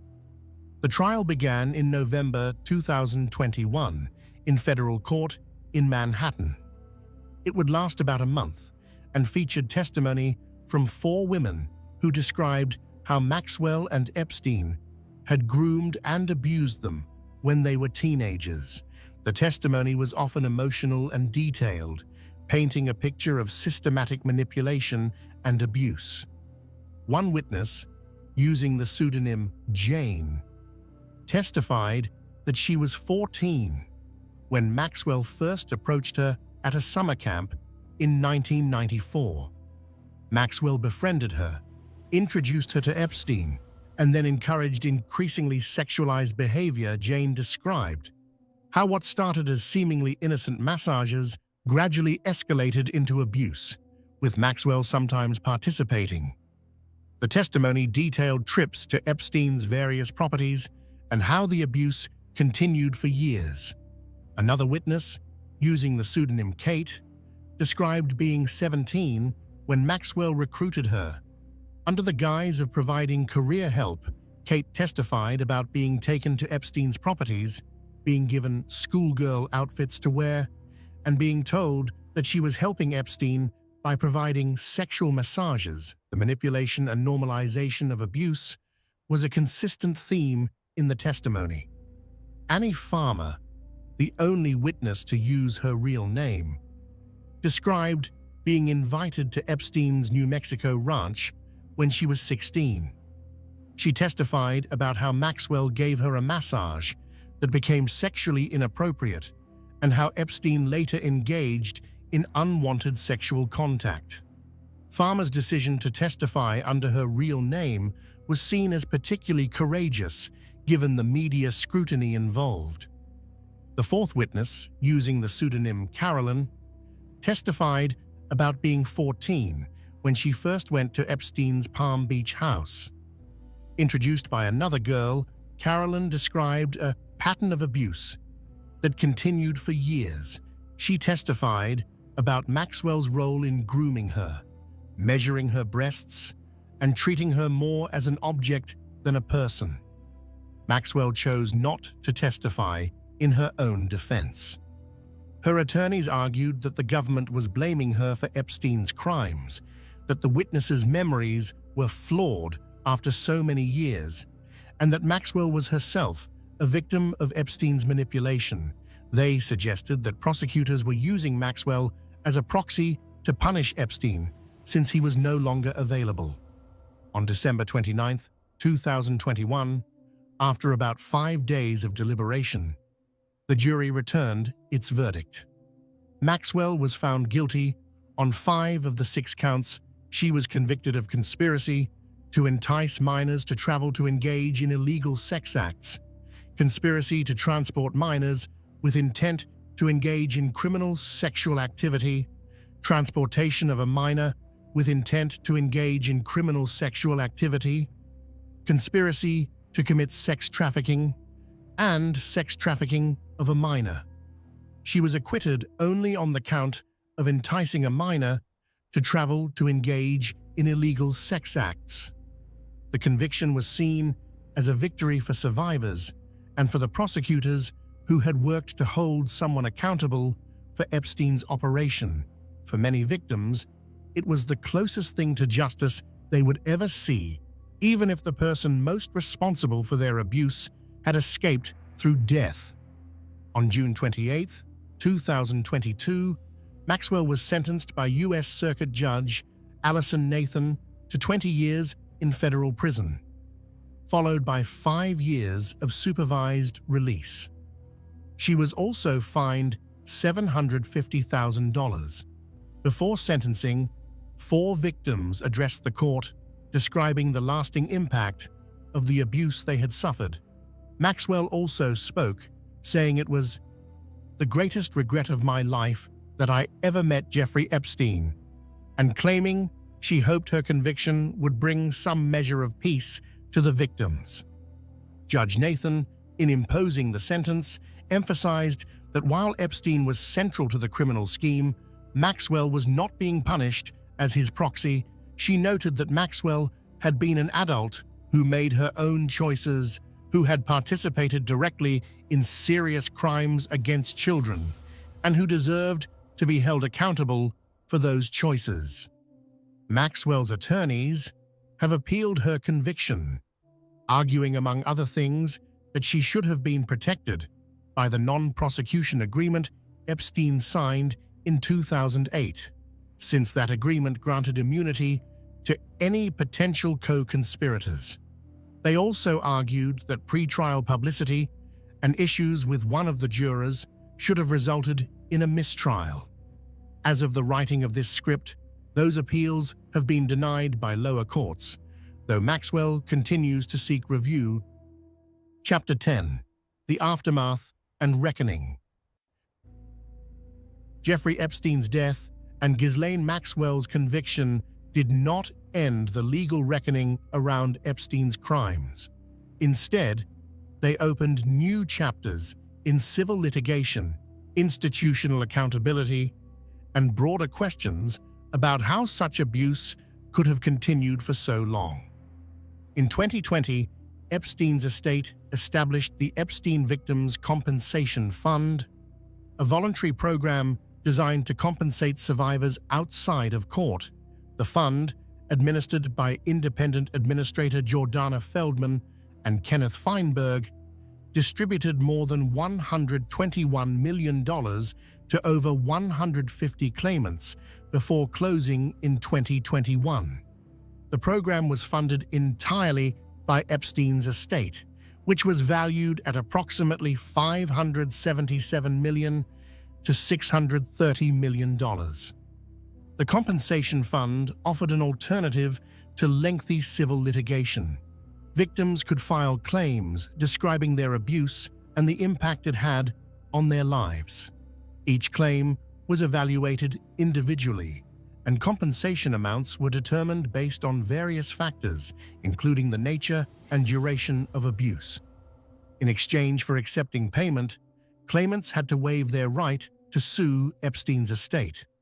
Critics argued that the fund's requirement that victims waive their right to sue was an attempt to limit transparency and accountability. By accepting fund payments, victims gave up their ability to pursue civil litigation that might have revealed more about Epstein's network and finances. Nevertheless, many victims chose to participate, valuing the certainty of compensation and the ability to avoid the trauma of extended litigation. Beyond the compensation fund, civil lawsuits have targeted not just Epstein's estate, but also institutions and individuals who allegedly enabled his crimes. Perhaps most notably, several major financial institutions faced litigation for their role in facilitating Epstein's operation. J.P. Morgan Chase, which served as Epstein's primary bank from 1998 through 2013, became the target of class action lawsuits and a case brought by the U.S. Virgin Islands. The allegations were straightforward. The bank had ignored obvious red flags about Epstein's activities, allowing him to make large cash withdrawals and wire transfers that facilitated sex trafficking, and continuing to do business with him even after his 2008 conviction. Internal emails from J.P. Morgan that emerged during litigation showed that some bank employees had expressed concerns about Epstein over the years. They had noted unusual patterns in his accounts, including large cash withdrawals and payments to young women. But senior executives, including James Jess Staley, who was Epstein's primary contact at the bank, had maintained the relationship. Staley, who later became CEO of Barclays, would resign from that position in 2021 amid regulatory concerns about his relationship with Epstein.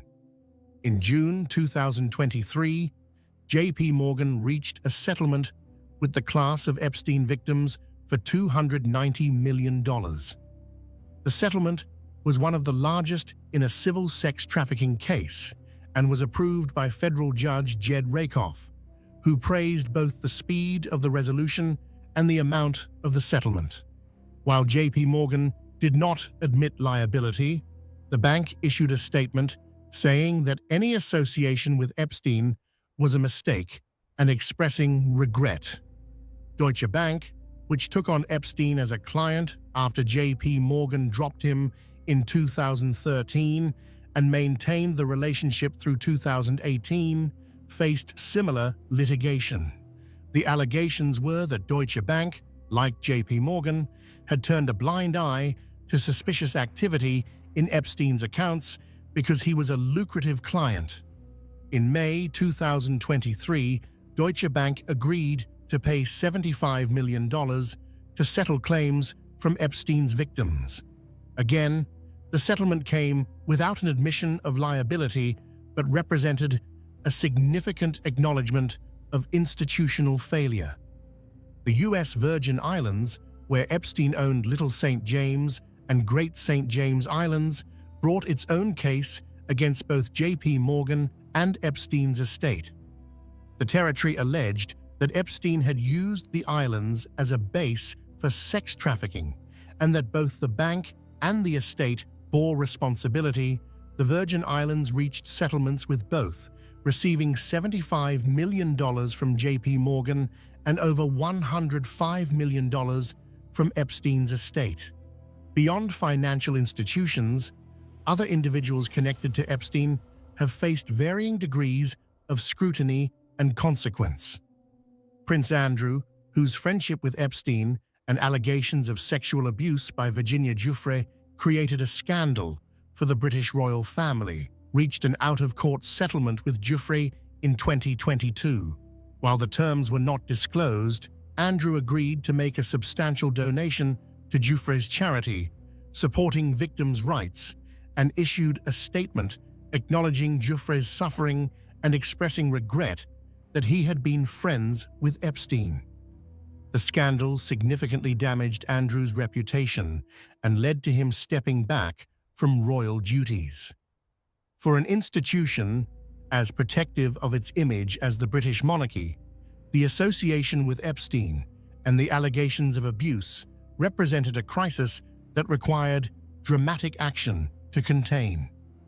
Other prominent figures who had been connected to Epstein in various ways have sought to distance themselves or clarify the nature of their relationships. Bill Clinton's office has emphasized that while Clinton did travel on Epstein's plane and attend dinners with him, he was unaware of Epstein's crimes and had no knowledge of the abuse. Donald Trump has said that while he knew Epstein socially in the 1990s and early 2000s, he had a falling out with him and banned him from Mar-a-Lago. Bill Gates, who met with Epstein on several occasions after Epstein's 2008 conviction, reportedly seeking Epstein's help with philanthropy connections, has expressed regret about those meetings in a 2021 interview. Gates called those meetings a mistake and said he should have been more careful about who he associated with. The varying responses from Epstein's associates reveal a fundamental tension. Many powerful people had social or business connections to Epstein without being aware of or involved in his crimes. But the revelation of those crimes has forced a reckoning with why so many people were willing to associate with a registered sex offender, why wealth and social connections provided such effective camouflage for criminal behavior. Academic institutions that received donations from Epstein have also faced questions about whether they properly vetted the source of funding. MIT, Harvard, and other universities accepted millions of dollars from Epstein after his 2008 conviction. Some institutions have since returned donations or established processes to examine funding sources more carefully. The director of MIT's Media Lab resigned after it was revealed he had continued accepting donations from Epstein even after internal concerns were raised. Chapter 11: Legacy and Lessons. The Jeffrey Epstein case forces us to confront uncomfortable truths about wealth, power, and justice in America. It demonstrates how systematic failures across multiple institutions, combined with the protective bubble that extreme wealth can create, allowed a predator to operate with impunity for decades. The case reveals fundamental flaws in how our society deals with sexual abuse, particularly when the accused has money and connections. Every system that should have protected Epstein's victims failed them at some point. The initial police investigation in Florida, despite being thorough and professional, was undermined by prosecutors who chose to minimize the charges. The federal investigation, despite identifying dozens of victims and building a strong case, was resolved through a secret plea deal that gave Epstein a slap on the wrist. The 2008 conviction, which should have been the beginning of accountability, turned into a joke as Epstein served most of his minimal sentence on work release. Even after he was a registered sex offender, prestigious institutions continued to associate with him. Wealthy people continued to socialize with him, and according to later investigations, the abuse never really stopped. This pattern of failure wasn't accidental. It was structural, built into the way wealth and power operate in American society. Epstein had money to hire the best lawyers money could buy. He had connections to powerful people who could open doors and make problems disappear. He had the social capital that comes from moving in elite circles, the presumption of legitimacy that wealth confers. All of these advantages combined to create a protective shield that allowed him to avoid the consequences that an average person would have faced for similar crimes. Consider what would have happened if Jeffrey Epstein had been a poor man living in a working-class neighborhood without powerful friends or expensive lawyers.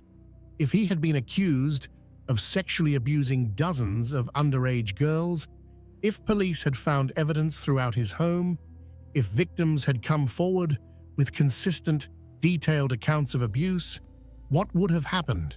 Almost certainly, he would have been arrested immediately, held in jail awaiting trial, faced with serious federal charges, carrying decades in prison, and if convicted, sentenced to effectively spend the rest of his life behind bars.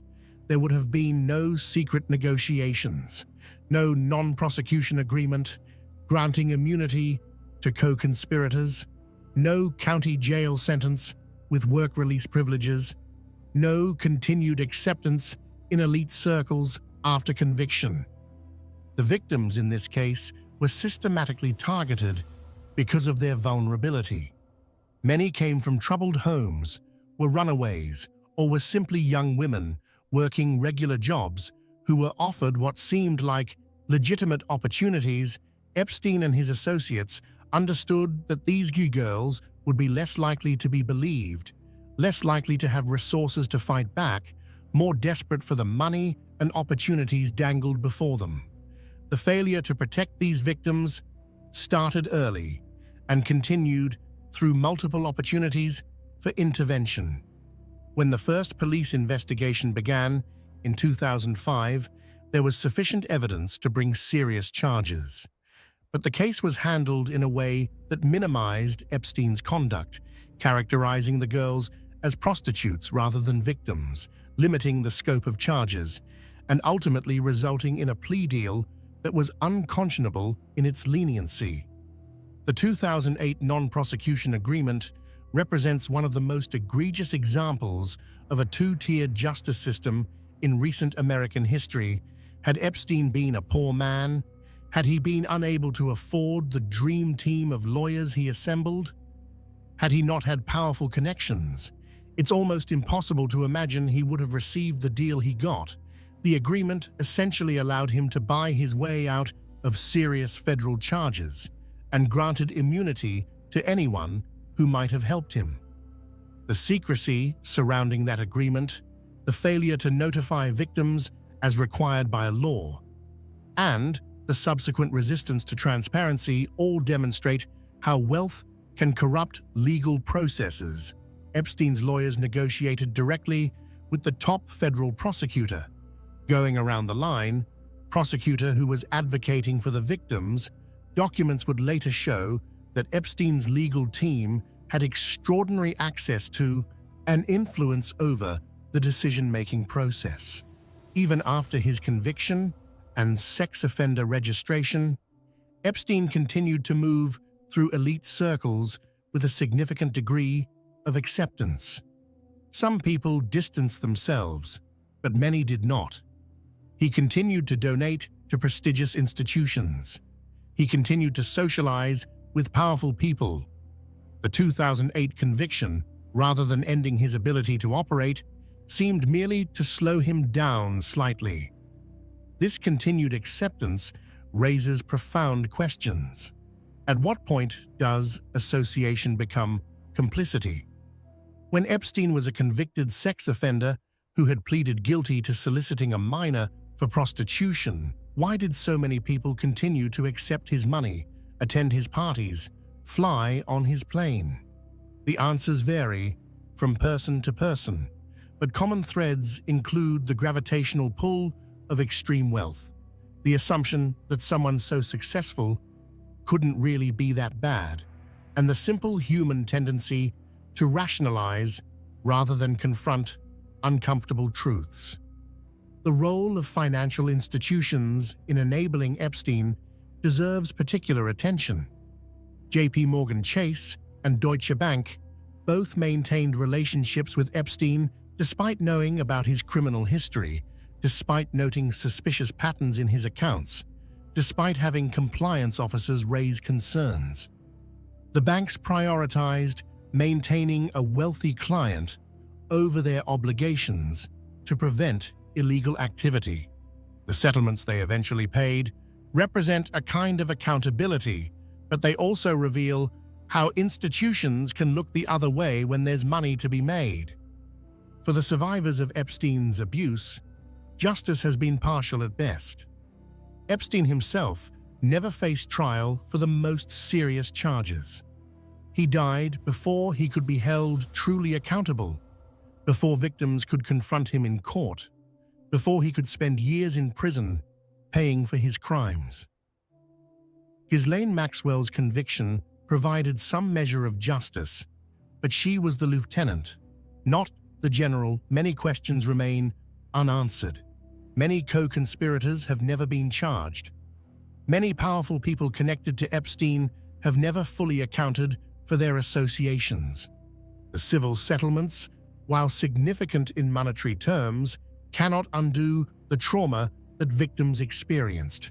No amount of money can give these women back their childhoods, can heal the psychological wounds, can fully restore what was taken from them. The settlements represent acknowledgement and compensation, but not justice in its fullest sense. The case has had broader impacts on how society understands and responds to sex trafficking. The public attention to Epstein's crimes, combined with the Me Too movement and increasing awareness of institutional failures to protect victims, has led to some reforms.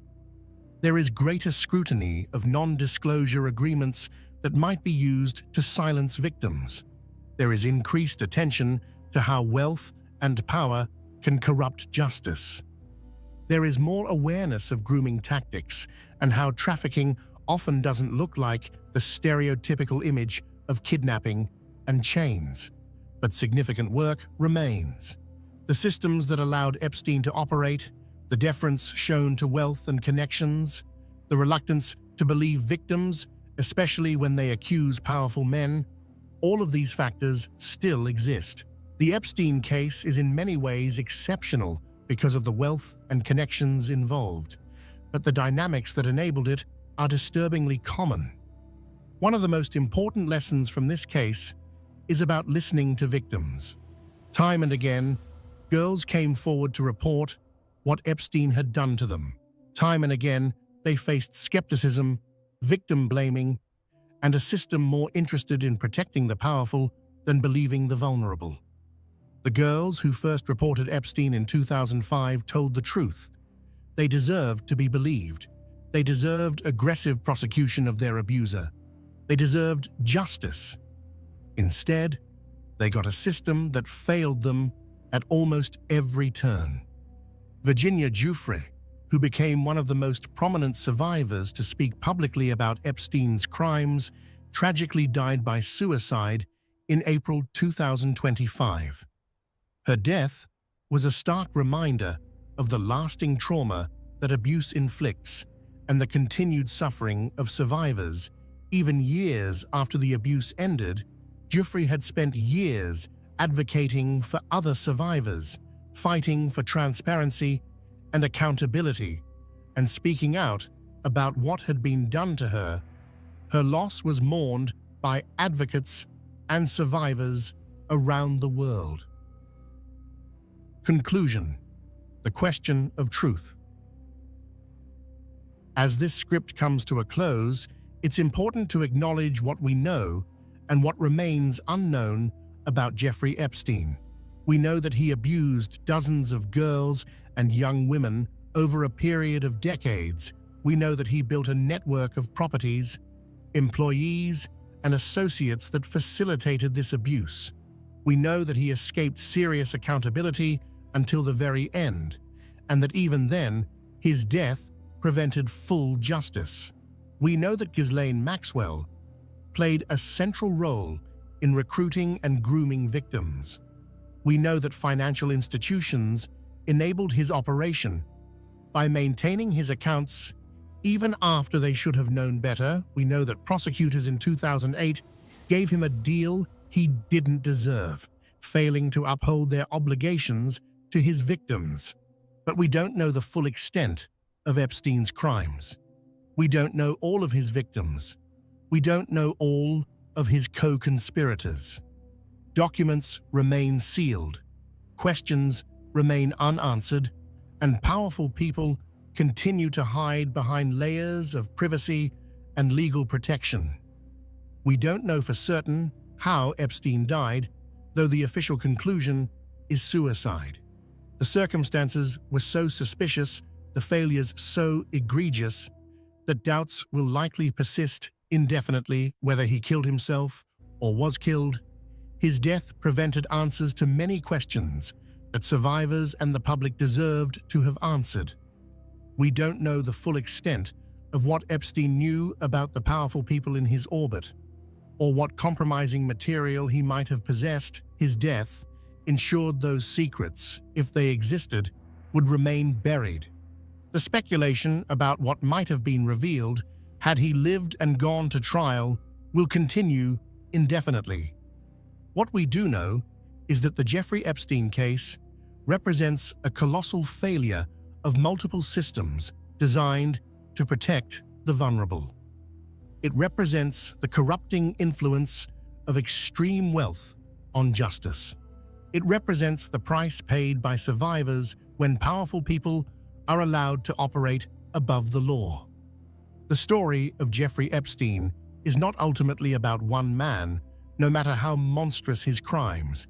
It's about the systems that enabled him, the institutions that failed to stop him, the people who chose not to see what was happening right in front of them. It's about how wealth and power can create a protective bubble that's incredibly difficult to penetrate. It's also about the courage of survivors who came forward despite enormous odds, who faced skepticism and blame and legal systems that often seem designed to protect their abuser rather than them. Their persistence, their willingness to speak truth, even when it cost them dearly, eventually led to some measure of accountability. For those interested in learning more about this case, there are numerous resources available. Julie K. Brown's book, Perversion of Justice, provides an excellent overview of the 2008 plea deal and the failures of the justice system. The documentary series, Jeffrey Epstein, Filthy Rich on Netflix, includes interviews with survivors and deep dives into various aspects of the case. Court documents that have been unsealed are available through various legal databases and have been reported on extensively by media organizations. The scope and scale of Epstein's operation, revealed gradually through years of investigation and litigation, is staggering. He wasn't just a single predator acting alone. He created and maintained a sophisticated network designed specifically to facilitate abuse. He had properties strategically located to provide isolation and control. He had employees who helped manage his schedule and logistics. He had recruiters who brought new victims into his orbit. He had lawyers who protected him from consequences. He had wealthy associates who provided him with social legitimacy and access to their own networks. Every piece of this machine served the purpose of enabling abuse, while minimizing the risk of being caught or punished. The financial institutions that enabled Epstein represent another layer of failure. Banks saw suspicious transactions, large cash withdrawals, payments to young women labeled as tuition or modeling fees, patterns that should have triggered serious questions. Compliance officers raised concerns, yet the business relationship continued because Epstein was a wealthy client who generated fees. The settlements these banks eventually paid, hundreds of millions of dollars combined, represent a recognition of their failure to fulfill their obligations to prevent criminal activity. But those settlements came far too late to prevent the harm Epstein caused. The academic institutions that accepted Epstein's money, that gave him office space and access to their campuses, that allowed him to present himself as a legitimate philanthropist and intellectual, also bear some responsibility for legitimizing him after his 2008 conviction, when it was publicly known that he had pleaded guilty to soliciting a minor for prostitution. These institutions should have immediately cut all ties. Some did. Others continued to accept his donations, to meet with him, to provide him with the respectability that came from association with prestigious universities. That respectability helped Epstein maintain his position in elite society and likely helped him continue his abuse. The case continues to evolve. New information occasionally emerges. Civil litigation continues in various forms. The ripples from Epstein's crimes continue to spread outward, touching more lives and raising more questions. If there's one thing we can take from this dark story, it should be a renewed commitment to believing victims, to holding powerful people accountable, to not being blinded by wealth and status. The next Jeffrey Epstein is out there somewhere. The systems that enabled him still exist. Only vigilance, courage, and a commitment to real justice can prevent the next tragedy. Thank you for listening to this examination of the Jeffrey Epstein case. If you enjoyed this content and want to hear more true crime stories told in this format, please consider subscribing to the channel. If you or someone you know has been affected by sexual abuse, resources are available through organizations like RAINN, the Rape, Abuse, and Incest National Network. You are not alone, and help is available. Until next time, take care of yourselves and each other. Ted Bundy, Inside the Mind of a Serial Killer. Introduction.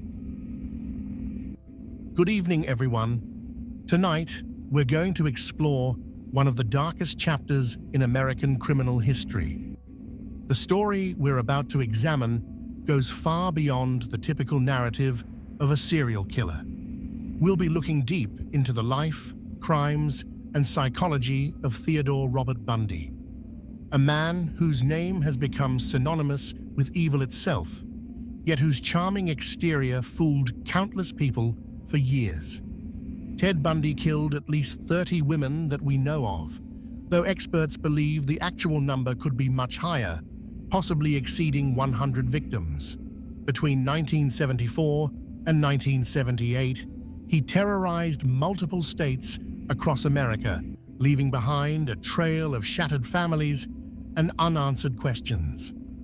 What makes Bundy's case particularly fascinating to criminologists and psychologists is not just the brutality of his crimes, but the stark contradiction between his outward appearance and his inner darkness. Bundy didn't fit the stereotypical image of a serial killer. He was handsome, intelligent, and articulate. He attended law school, worked on political campaigns, and volunteered at a crisis hotline. To those who knew him casually, he appeared to be a promising young man with a bright future ahead of him. But beneath this carefully constructed facade lurked something monstrous, something that would eventually reveal itself in the most horrific ways imaginable. This is a story about manipulation, about how someone can wear a mask so convincing that even trained professionals failed to see through it. It's about the failures of law enforcement across multiple jurisdictions, the evolution of criminal investigation techniques, and ultimately about the victims whose lives were cut tragically short by a man who viewed them as nothing more than objects for his gratification. Before we begin our journey into this darkness, it's important to remember that behind every statistic, every crime scene photograph, every court document, there were real people, young women with dreams, with families who loved them, with futures that were stolen from them. As we explore the mind of their killer, we must never lose sight of their humanity. Tonight, we'll trace Ted Bundy's life from his troubled beginnings in Burlington, Vermont, through his formative years in Washington state, to his eventual capture and execution in Florida. We'll examine the psychological factors that may have contributed to his transformation into a killer, explore the specific crimes he committed, and look at how his case changed the landscape of criminal investigation in America. So, settle in, get comfortable, and prepare yourself for a deep examination into the life and crimes of one of America's most notorious serial killers. This is the story of Ted Bundy.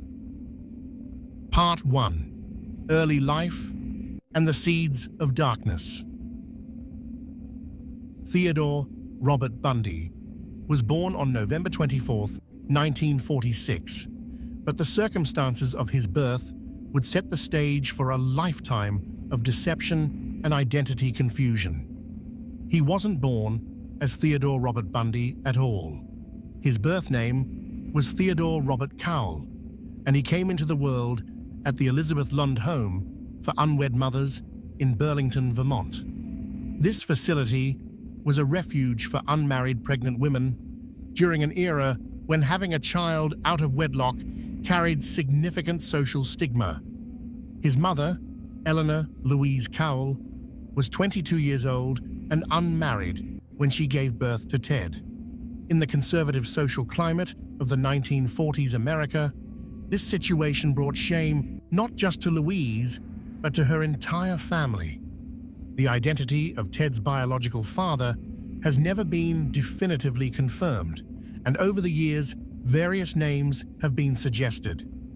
His original birth certificate listed a Lloyd Marshall as the father, though later versions indicated the father as unknown. Louise herself claimed she had been involved with a man named Jack Worthington, a war veteran who abandoned her when she became pregnant. The mystery surrounding Ted's paternity would deepen over the years.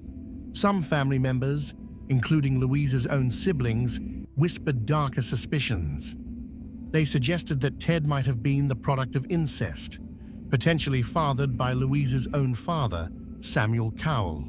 This allegation was never proven during Bundy's lifetime, and in 2020, a documentary film claimed that DNA testing had ruled out incest. However, the truth remains murky, and the uncertainty around his origins would become a source of deep psychological pain for Ted as he grew older. For the first 3 years of his life, Ted lived with his maternal grandparents in Philadelphia, Pennsylvania. But the arrangement came with a cruel deception designed to protect the family's reputation. Young Ted was told that his grandparents were actually his parents and that his biological mother, Louise, was his older sister. This elaborate lie was maintained to shield the family from social judgment, but it would have profound psychological consequences for Ted. Samuel Cowell, the man Ted believed to be his father, but who was actually his grandfather, has been described in conflicting ways. In 1987, Bundy and other family members told attorneys that Samuel was a tyrannical bully who beat his wife and the family dog, swung neighborhood cats by their tails, and expressed racist and xenophobic attitudes. He reportedly threw his daughter Julia down a flight of stairs for oversleeping and would sometimes speak aloud to unseen presences. However, some neighbors and family members have disputed this characterization, describing Samuel as a well-regarded citizen. Regardless of which account is more accurate, the household environment appears to have been troubled, with secrets and dysfunction that would impact young Ted's development. Ted's grandmother, Eleanor Cowell, suffered from severe depression and underwent electroshock therapy on multiple occasions. She was described as a timid, submissive woman who seemed perpetually afraid.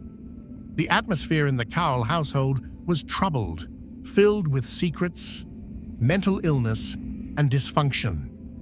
Young Ted was growing up in an environment that was far from stable or healthy. Some family members later recalled disturbing behavior from Ted even as a very young child. In one particularly chilling incident, when Ted was just 3 years old, his Aunt Julia woke from a nap to find herself surrounded by kitchen knives that had been carefully placed all around her body on the bed. Standing next to the bed, smiling, was little Ted. This story, if true, suggests that even in early childhood, Ted was exhibiting behaviors that should have raised serious alarms. In 1950, when Ted was 4 years old, Louise made the decision to leave Philadelphia and start fresh. She moved with Ted across the country to Tacoma, Washington, where they stayed with relatives.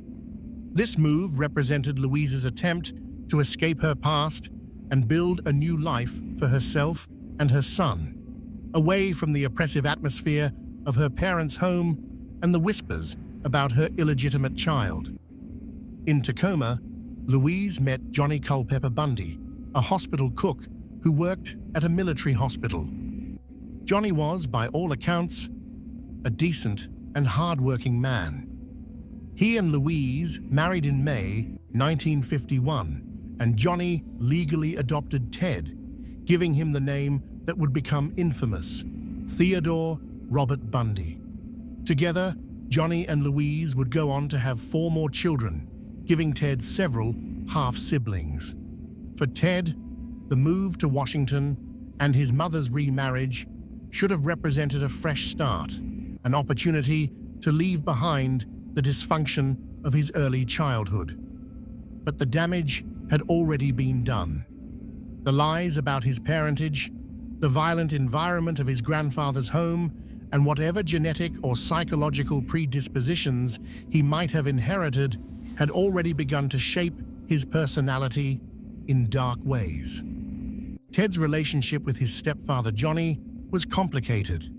Publicly, he would sometimes speak positively about Johnny, acknowledging that he had been a good father figure, but in private conversations and interviews, a different picture emerged. Ted felt that Johnny was beneath his mother, that he wasn't sophisticated or educated enough. Despite Johnny's kindness and his willingness to accept Ted as his own son, Ted harbored resentment toward him. This sense of superiority, this belief that he was better than the people around him, would become a defining characteristic of Ted's personality. As a child in Tacoma, Ted was shy and somewhat awkward socially. He struggled to fit in with other children and often felt like an outsider. He wasn't particularly athletic, though he was intelligent and did well in school academically. But beneath his quiet exterior, something was developing, something that would eventually express itself in the most destructive ways possible. Ted himself would later describe feeling different from other children, sensing that he didn't experience emotions the same way others did. He spoke of feeling disconnected, of watching other people interact and trying to mimic their behaviors without actually understanding the feelings behind them. This description aligns closely with what psychologists now recognize as psychopathy, a personality disorder characterized by a lack of empathy, manipulativeness, and superficial charm. During his adolescent years in Tacoma, Ted's behavior began to show more obvious warning signs. He developed an interest in peering into windows, watching people in their homes without their knowledge. He began shoplifting, stealing things not out of necessity, but seemingly for the thrill of it. He was also developing an obsessive interest in violent sexual content, reportedly seeking out detective magazines that featured stories about crimes against women. One of the most controversial aspects of Ted's early life involves a possible connection to an unsolved disappearance. In 1961, when Ted was 14 years old, an 8-year-old girl named Anne-Marie Burr vanished from her home in Tacoma. Anne's house was on Ted's newspaper delivery route, and the Bundy family lived just a few blocks away. For years, speculation swirled about whether Ted might have been responsible for Anne's disappearance, though he always denied any involvement. Anne's body was never found, and her case remains unsolved to this day. While there's no definitive proof linking Ted to this crime, the proximity and timing have kept the suspicion alive. As Ted entered his teenage years, he learned the truth about his parentage. The exact circumstances of how he discovered that his sister was actually his mother vary depending on which account you believe. Some sources say he found his birth certificate, while others suggest a cousin revealed the truth during an argument. Regardless of how it happened, the revelation was devastating to Ted. He felt betrayed, humiliated, and angry. The foundation of his identity had been based on a lie, and this discovery deepened his sense of being different, of being somehow damaged. The identity crisis triggered by this revelation would have lasting effects on Ted's psychological development. He became even more focused on crafting a false persona, on creating an image of himself that contradicted his actual origins. He wanted to be seen as sophisticated, educated, from a good family. He worked hard to hide any hint of his working-class background or the shame associated with his illegitimate birth. This obsession with appearance and reputation, with being perceived a certain way regardless of reality, would become central to his personality. By the time Ted graduated from Wilson High School in Tacoma in 1965, he appeared on the surface to be a normal, if somewhat unremarkable, young man. His classmates remembered him as quiet and shy, someone who didn't particularly stand out. But beneath the surface, the psychological groundwork for what he would become was already in place. The childhood trauma, the identity confusion, the lack of genuine emotional connection to others, the early behavioral warning signs, all of these factors were combining to create something dangerous. In the fall of 1965, Ted enrolled at the University of Puget Sound in Tacoma. He spent 1 year there before transferring to the University of Washington in Seattle in 1966. This move to Seattle would prove significant, as it was in this city that Ted would eventually begin his killing spree. But that was still several years away. For now, Ted was focused on reinventing himself, on becoming the person he wanted others to believe he was. During his college years, Ted's personality continued to develop along its troubling trajectory. He was charming when he wanted to be, capable of making good first impressions. He could be funny and engaging in conversation, but these social skills were learned behaviors, carefully studied and practiced rather than natural expressions of genuine feeling. Ted was like an actor playing a role, and he was getting better at it with each passing year. Part 2. College years and the woman who changed everything. When Ted Bundy arrived at the University of Washington in Seattle in 1966, he was a young man determined to remake himself. Gone was the shy, awkward teenager from Tacoma. In his place was someone more confident, more polished, someone who could navigate social situations with surprising ease. Ted majored in psychology, a choice that seems almost darkly ironic in retrospect. He was studying the human mind, while his own was developing into that of a predator. It was during his time at the University of Washington that Ted met Stephanie Brooks, the woman who would have perhaps the most profound impact on his life. Stephanie came from a wealthy California family. She was beautiful, sophisticated, and everything Ted aspired to be associated with. She represented the upper-class world that Ted desperately wanted to be part of, the world that seemed to validate his carefully constructed new identity. Ted and Stephanie began dating in 1967, and for Ted, This relationship became an obsession. He was intensely focused on impressing her, on proving that he was worthy of someone from her social standing. He wanted her to see him as sophisticated and cultured, someone with ambition and promise. For a while, it seemed to work. They were together for several years, spending time together at school and during visits to her family in California. But Stephanie began to see through Ted's facade. She recognized that beneath the surface charm, there was something missing. Ted seemed directionless, lacking in ambition despite his talk of future success. He didn't have clear career goals, and his plans for the future seemed vague and unrealistic.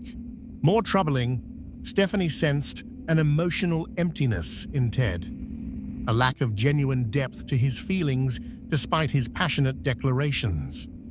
In 1968, Stephanie broke up with Ted. The breakup devastated him in a way that nothing else had. He became depressed, withdrawn, and unable to focus on his studies.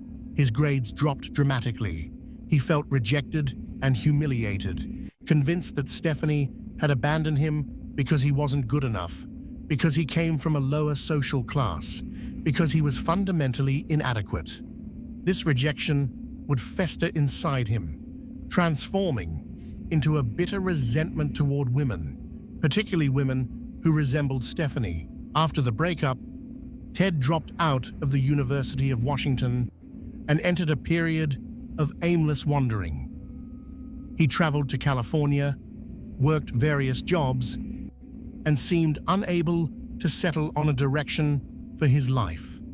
During this time, he also made a trip to Philadelphia to meet his biological father, or at least the man whose name appeared on his birth certificate. The visit apparently didn't go well, and Ted returned to the West Coast without having found any answers about his origins. In 1969, while in California, Ted became involved with another woman, but this relationship was brief and apparently unremarkable.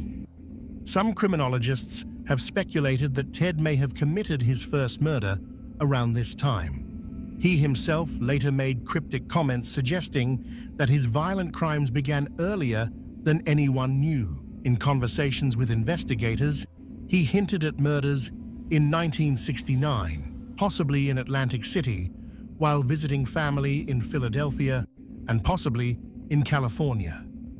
These claims were never verified, but they raise the disturbing possibility that Ted's killing spree began much earlier than the 1974 date that's traditionally cited.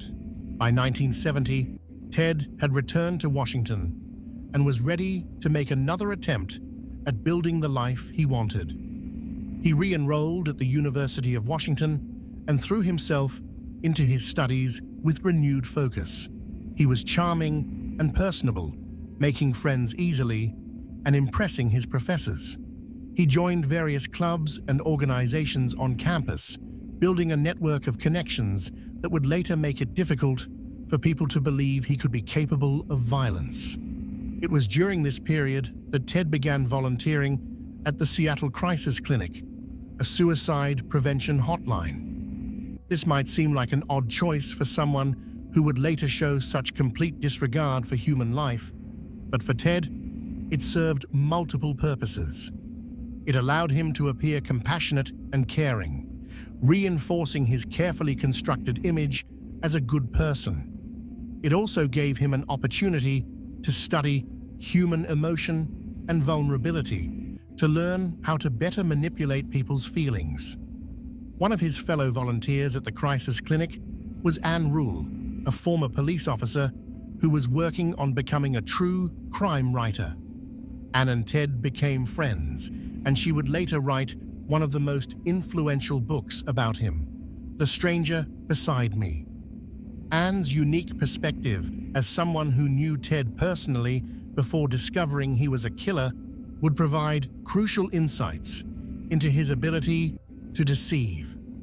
In 1972, Ted graduated from the University of Washington with a degree in psychology His academic performance had improved dramatically from his earlier struggles, and he graduated with distinction. He was intelligent and capable when he applied himself, and he used his achievements to further bolster his image as someone who was destined for success. After graduation, Ted became involved in Washington state politics. He worked on political campaigns and impressed people with his dedication and hard work. He was articulate and persuasive, able to craft compelling arguments and connect with voters. His involvement in politics gave him visibility and credibility, making him seem like an upstanding member of the community. During this time, he was even commended by the Seattle Police Department for chasing down and helping to apprehend a purse snatcher. The irony of this is almost unbearable. A future serial killer being praised by police for helping catch a petty thief. But perhaps the most significant development during this period was Ted's reunion with Stephanie Brooks. Ted had been working on himself since their breakup, building his resume, polishing his image, and planning his revenge. He reached out to Stephanie, and to her surprise, he seemed like a changed man. He was confident, successful, and seemed to have direction in his life.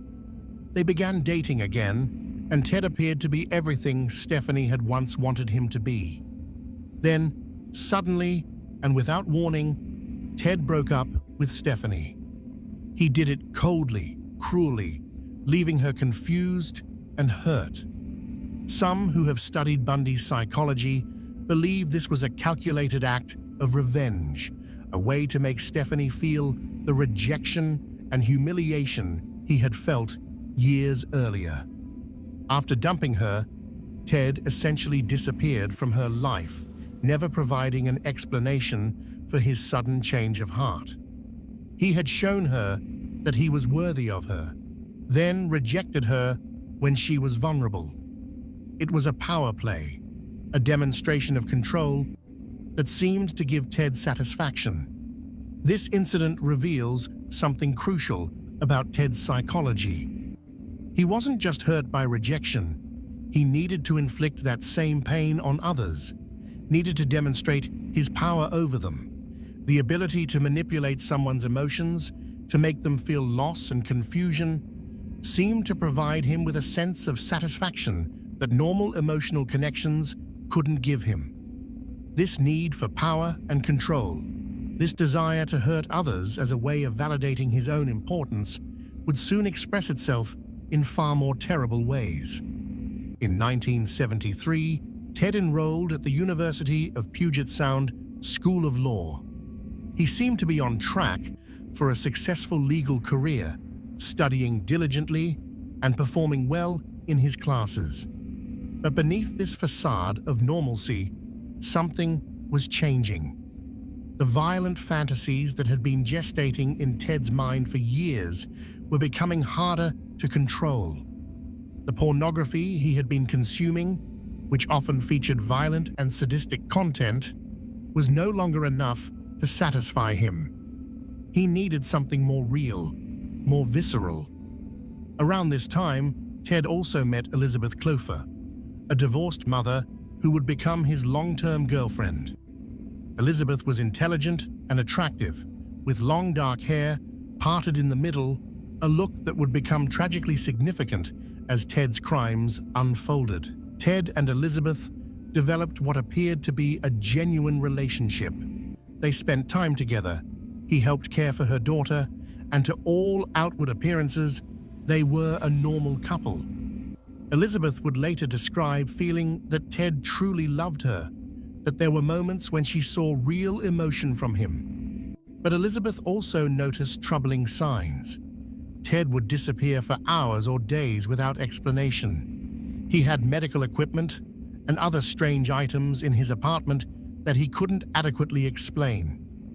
He would sometimes become cold and distant, seeming to withdraw into himself in ways that frightened her. And on at least one occasion, she woke to find Ted looking at her body in a way that made her deeply uncomfortable, as if he were examining an object rather than looking at someone he cared about. By early 1974, Ted was living a double life. On one hand, he was a law student with a girlfriend, a man who volunteered to help people in crisis and worked on political campaigns. On the other, he was prowling the streets of Seattle, stalking women, learning their routines, and fantasizing about violence. The facade he had so carefully constructed was beginning to crack, not because he was making mistakes, but because the compulsion to act on his violent urges was becoming overwhelming. The trigger for what would become his known killing spree is difficult to pinpoint. Some have suggested it was related to his complicated feelings about women, stemming from his relationship with Stephanie Brooks and his mother's deceptions. Others point to his narcissism and need for power, his desire to have complete control over another person. Some criminologists believe his crimes were sexually motivated, driven by deviant fantasies that had been developing since adolescence. In truth, it was likely a combination of all these factors, creating a perfect storm that would soon unleash terror across the Pacific Northwest. In January 1974, Ted Bundy would cross the line from fantasy to action. He would commit his first confirmed attack, and in doing so, begin a horrific series of crimes that would eventually claim at least 30 lives. The quiet psychology student, the helpful political volunteer, the friendly crisis hotline worker, all of these were about to be revealed as masks worn by a monster. Part 3. The first attacks in Seattle. The winter of 1974 was when Ted Bundy's violent fantasies finally manifested into brutal reality. For years, he had been stalking women, learning their routines, perfecting his techniques.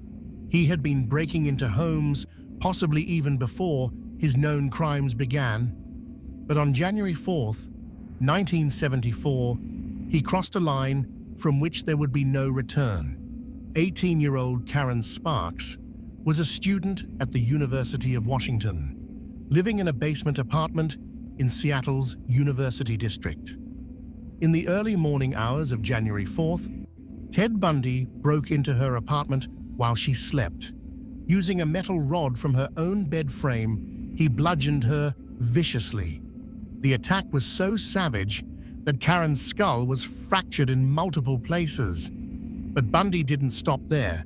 He sexually assaulted her with the same metal rod he had used to beat her. Karen Sparks survived, but the injuries she sustained left her in a coma for 10 days. When she finally regained consciousness, she had no memory of the attack and would suffer from permanent physical and cognitive disabilities for the rest of her life.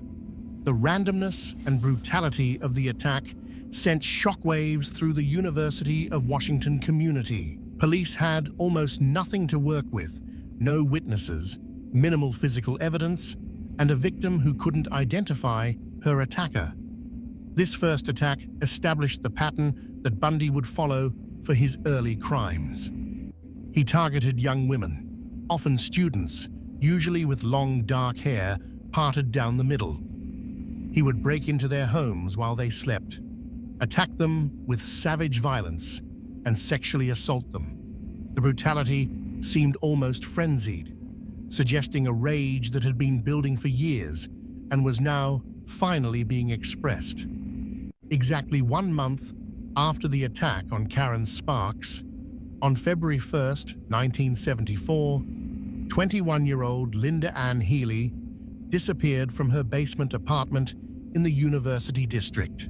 Linda was a psychology major at the University of Washington and worked as a ski conditions announcer for a local radio station. She was last seen by her roommates the evening of January 31st, seemingly preparing for bed. When her roommates woke the next morning, Linda was gone. The scene in Linda's room was deeply disturbing. Her bed had been carefully made, the covers pulled tight and smooth. But when police examined the bed more closely, they found bloodstains on the pillow and sheets. Her nightgown was hanging in the closet, apparently removed and carefully put away. Investigators found bloodstains on the nightgown as well, suggesting that Linda had been attacked while sleeping, just like Karen Sparks. But in this case, the attacker had taken his victim with him, along with some of her clothes. Ted Bundy had entered Linda's room while she slept, bludgeoned her into unconsciousness, dressed her in street clothes, and carried her away. The calculated nature of this crime, the way Bundy had taken the time to redress his victim and make the bed, suggested a killer who was organized and methodical. This wasn't a crime of passion or impulse. This was carefully planned and executed with chilling precision. Linda Healy's disappearance sent the university district into a panic. Young women started taking precautions, traveling in groups, making sure doors and windows were locked.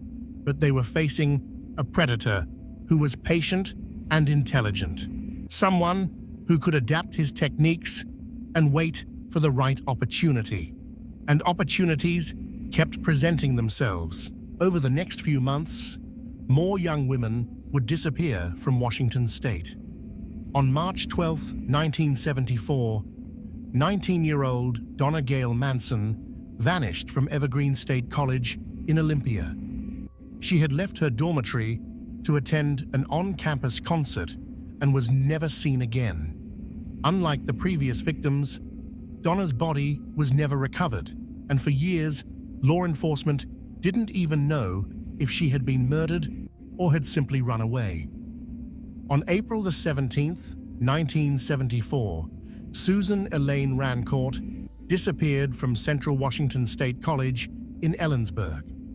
Susan was last seen leaving her dorm to go to a movie. Witnesses later reported seeing a young man with his arm in a sling asking for help carrying books to his car. This was the first indication of one of Bundy's most effective tactics, feigning injury or disability to appear non-threatening and to appeal to women's natural compassion. Roberta Kathleen Parks disappeared from Oregon State University in Corvallis on May 6, 1974. Brenda Carroll Ball vanished from a tavern in Burien, Washington on June 1, 1974. Jorgen Hawkins disappeared from the University of Washington campus on June 11, 1974. The disappearances were happening with increasing frequency, and law enforcement was struggling to connect the cases. Each victim had vanished without a trace, leaving behind almost no evidence. But July 14, 1974, would prove to be a turning point in the investigation. That day was sunny and warm, and thousands of people flocked to Lake Sammamish State Park, a popular recreational area east of Seattle.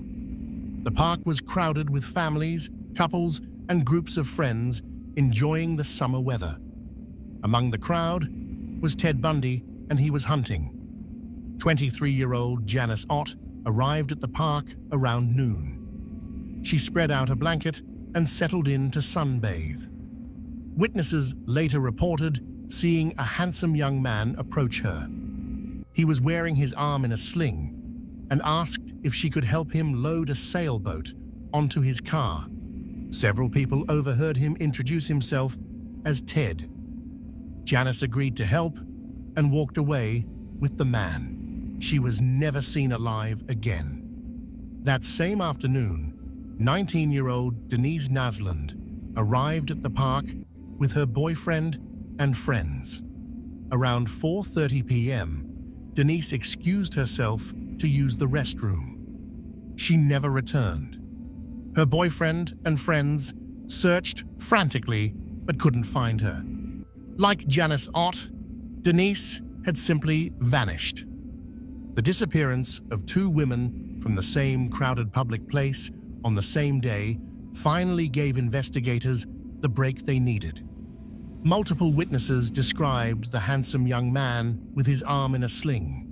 He had been driving a brown or tan Volkswagen Beetle, and crucially, he had repeatedly introduced himself as Ted. These details would prove invaluable, though it would still be more than a year before Ted Bundy would be arrested. Law enforcement agencies across Washington state now understood that they were dealing with a serial killer. The similarities among the victims were impossible to ignore. They were all young women, mostly in their late teens or early 20s. They all had long hair, usually dark, parted in the middle. They were all attractive and appeared to be responsible, low-risk victims, not the type who would willingly go with a stranger without good reason.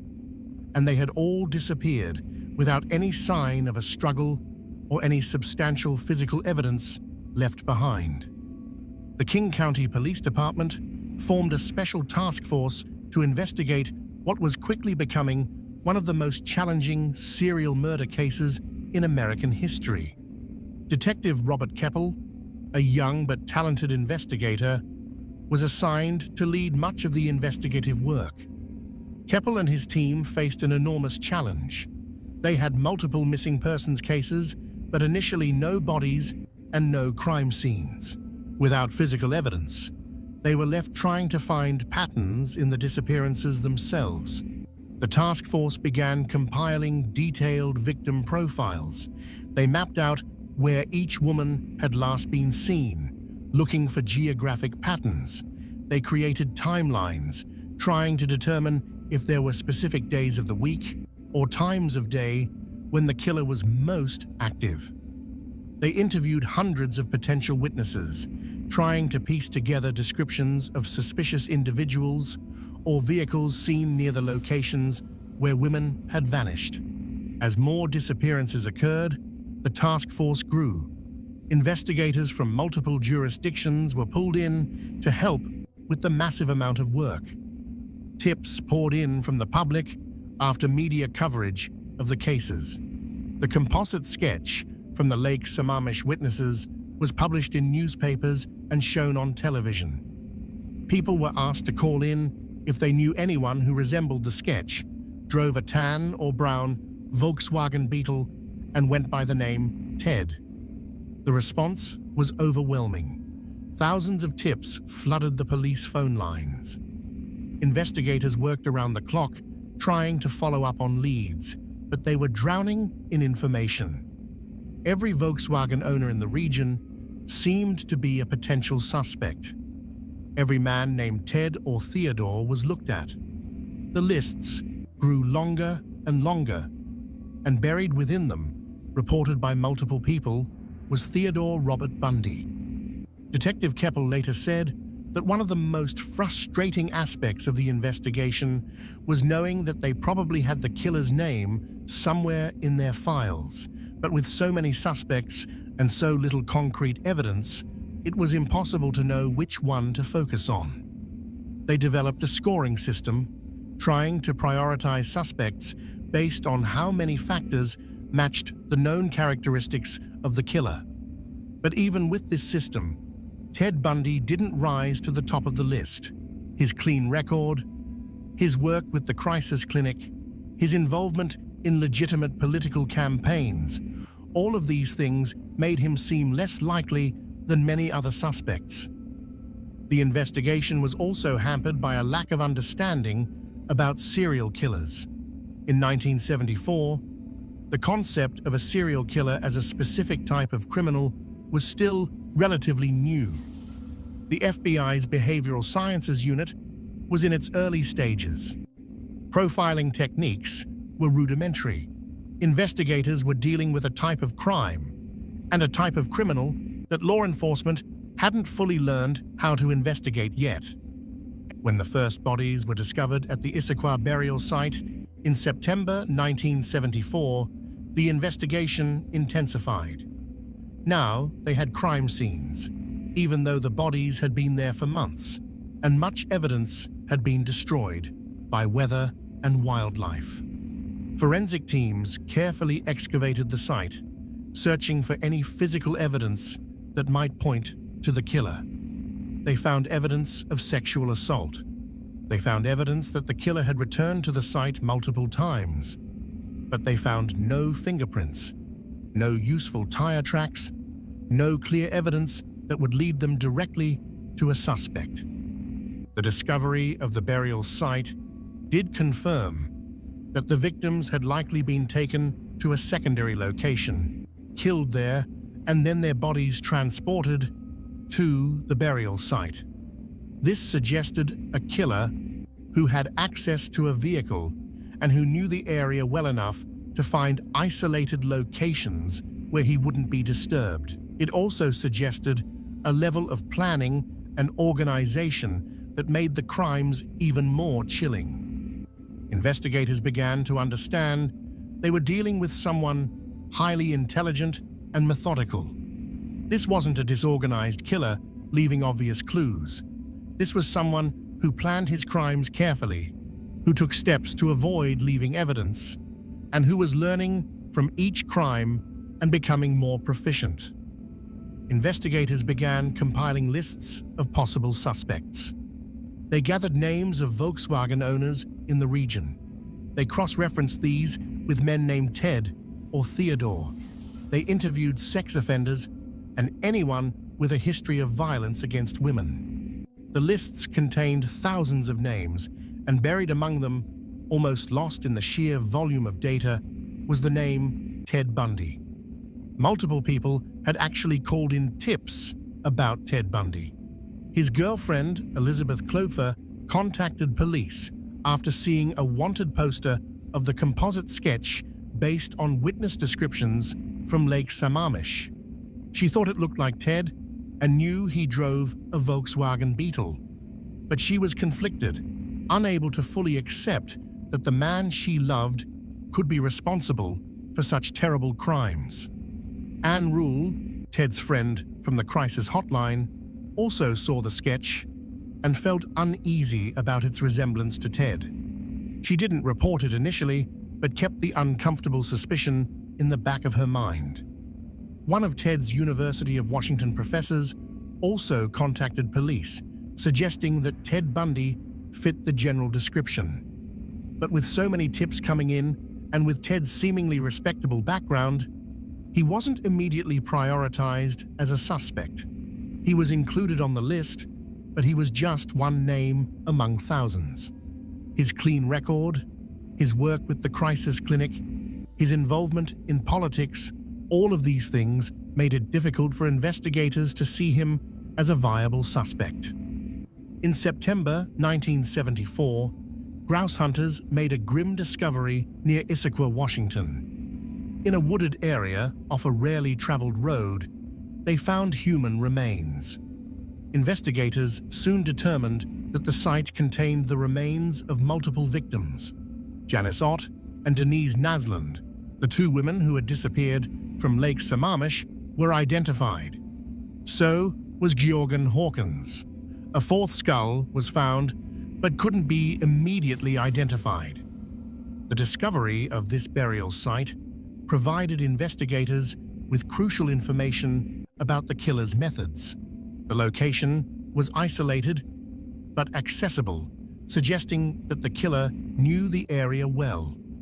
The remains showed signs of sexual assault and showed that the killer had returned to the site multiple times after the initial murders. This fit the pattern of an organized serial killer, someone who was methodical, patient, and disturbed enough to revisit his victims even after they were dead. But even as investigators in Washington were beginning to piece together evidence about their unknown killer, Ted Bundy was already moving on. In September 1974, he enrolled at the University of Utah College of Law in Salt Lake City. He left Seattle behind, left Elizabeth Klopfer behind, and began a new chapter of his life. And he brought his murderous compulsions with him. The string of disappearances in Washington came to an abrupt end in late 1974, right around the time Ted left for Utah. This sudden cessation of crimes in the Seattle area, while similar crimes began in Utah, should have been a major clue. But law enforcement agencies in different states weren't effectively sharing information, and it would take more deaths before anyone made the connection. Part 4: The Utah Killings and a Crucial Mistake.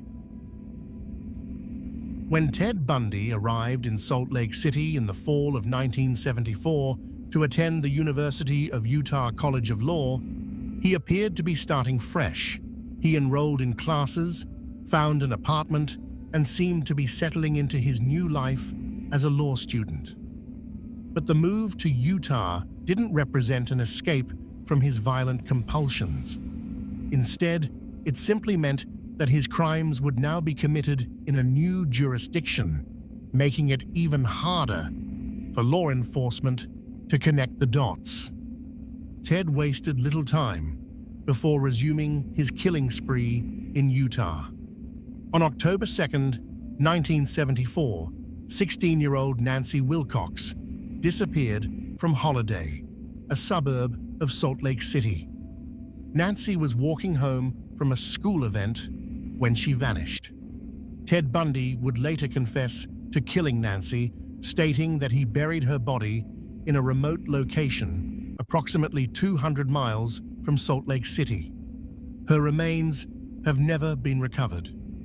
2 weeks later, on October 18, 1974, 17-year-old Melissa Smith disappeared from Midvale, Utah. Melissa was the daughter of Midvale Police Chief Louis Smith, a detail that made the case particularly high profile and added pressure on investigators to solve it. Melissa had been at a pizza parlor with friends and was walking home when she was abducted. Her body was discovered 9 days later in a canyon near Summit Park, Utah. The condition of Melissa's body indicated she had been held alive for at least a day before being killed. She had been sexually assaulted, beaten, and strangled. On October 31st, 1974, 17-year-old Laura Ann Aim disappeared from Lehi, Utah, after attending a Halloween party. Her body was found on Thanksgiving Day in American Fork Canyon. Like Melissa Smith, Laura had been sexually assaulted, beaten, and strangled. The brutality of these murders was escalating. Ted wasn't just killing quickly anymore, he was taking time with his victims, holding them captive, torturing them. The attacks continued with shocking frequency. On November 8, 1974, Carol DaRonch had an encounter that she would barely survive and that would ultimately help bring Ted Bundy to justice. Carol was 18 years old and had just left the Fashion Place Mall in Murray, Utah, when she was approached by a man claiming to be a police officer. The man told her that someone had attempted to break into her car and asked her to accompany him to the police station to file a report. Carol was initially suspicious, but the man seemed official and knowledgeable. He even showed her what appeared to be a police badge. She got into his Volkswagen Beetle, but as they were driving, she realized they weren't heading toward the police station. When the man pulled into a dark area and attempted to handcuff her, Carol fought back with everything she had. She managed to partially escape from the handcuffs and threw herself out of the moving car. The man chased after her, but Carol screamed for help and flagged down a passing car. Her attacker fled, and Carol DaRonch survived to tell her harrowing story. She was able to provide police with a detailed description of her attacker and his car.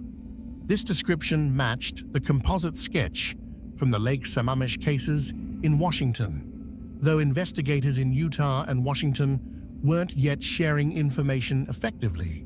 That same evening, a few hours after the attempted abduction of Carol DaRonch, 17-year-old Deborah Kent disappeared from Viewmont High School in Bountiful, Utah, where she had been attending a school play with her parents.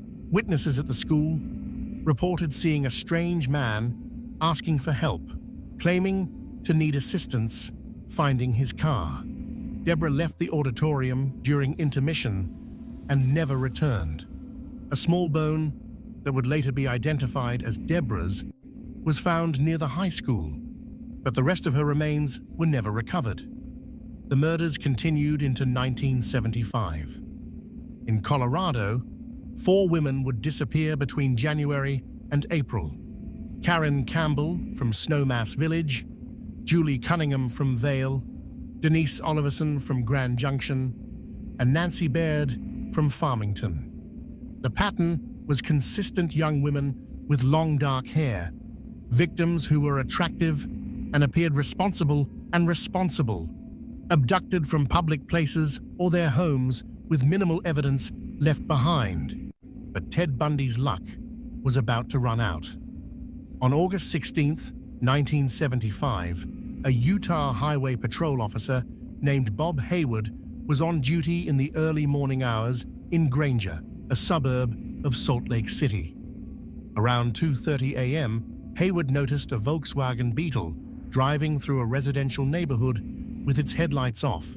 When Haywood tried to pull the car over, the driver sped away, running a stop sign before finally pulling over. The driver was Ted Bundy. When Officer Haywood approached the car to question Ted about why he had run, Ted's explanations were vague and unconvincing. He claimed he had been at a drive-in movie and had gotten lost trying to find his way home. But Haywood's instincts told him something was wrong. He asked permission to search the vehicle, and what he found was deeply suspicious. In the Volkswagen, Officer Haywood discovered handcuffs, a ski mask, rope, an ice pick, and other items that had no innocent explanation. The passenger seat had been removed and was placed in the back seat. There was also a crowbar. When questioned about these items, Ted claimed the handcuffs were for kinky sex and that the other items were just things he had lying around in his car. But the explanation didn't satisfy Haywood, who arrested Ted on suspicion of burglary. Ted was released on bail, but the items found in his car had caught the attention of detectives investigating the recent disappearances. They obtained a search warrant for Ted's apartment and found more disturbing evidence. They found a brochure for a summer resort in Colorado where one of the victims had disappeared. They found a gas receipt placing Ted in the area where another victim had vanished. They found photographs and maps that seemed to correspond to locations where bodies had been discovered or where women had gone missing. Detective Jerry Thompson of the Salt Lake County Sheriff's Office began to seriously investigate Ted Bundy as a suspect in the Utah murders. Thompson contacted law enforcement in Washington and Colorado, and the pieces began falling into place. The cases in multiple states had similar victim profiles, similar methods of abduction, and similar timelines, and Ted Bundy's movements corresponded remarkably well with the geographic and temporal distribution of the crimes. Most significantly, Carol DaRonch, the young woman who had escaped from Ted in November 1974, was shown a photo lineup that included Ted's picture. She immediately identified him as the man who had attempted to abduct her. This gave investigators the evidence they needed to charge Ted with attempted kidnapping and assault. Ted's trial for the attempted kidnapping of Carol DaRonch began in February 1976. Ted waived his right to a jury trial, choosing instead to have his case decided by a judge. This decision would prove to be a mistake. Judge Stuart Hansen Jr. heard testimony from Carol DaRonch, who made a convincing and credible witness despite her obvious nervousness. She described in detail her terrifying encounter with Ted, her voice sometimes barely above a whisper, but her identification unwavering. Ted chose to testify in his own defense, a decision that showcased both his confidence and his narcissism. He was articulate and presented himself well, but Judge Hansen wasn't fooled. On March 1st, 1976, Judge Hansen found Ted Bundy guilty of aggravated kidnapping. He was sentenced to 1 to 15 years in Utah State Prison. But this conviction was just the beginning. As Ted sat in prison, detectives from multiple states were building cases against him for murder. Evidence was being collected, witness statements were being compared, and physical evidence from crime scenes was being re-examined. Ted Bundy's career as a serial killer was finally catching up with him, though the worst was yet to come. Part 5: Escapes and the Florida Murders. While Ted Bundy sat in Utah State Prison serving his sentence for the kidnapping of Carol DaRonch, investigators in Colorado were building a case against him for the murder of Karen Campbell. Karen had disappeared from the Wildwood Inn in Snowmass Village, Colorado, in January 1975.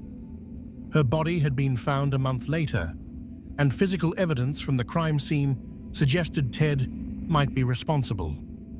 In October 1976, Ted was extradited to Colorado to face murder charges. He was held in the Garfield County Jail in Glenwood Springs, a small facility where security was relatively lax compared to the prison in Utah.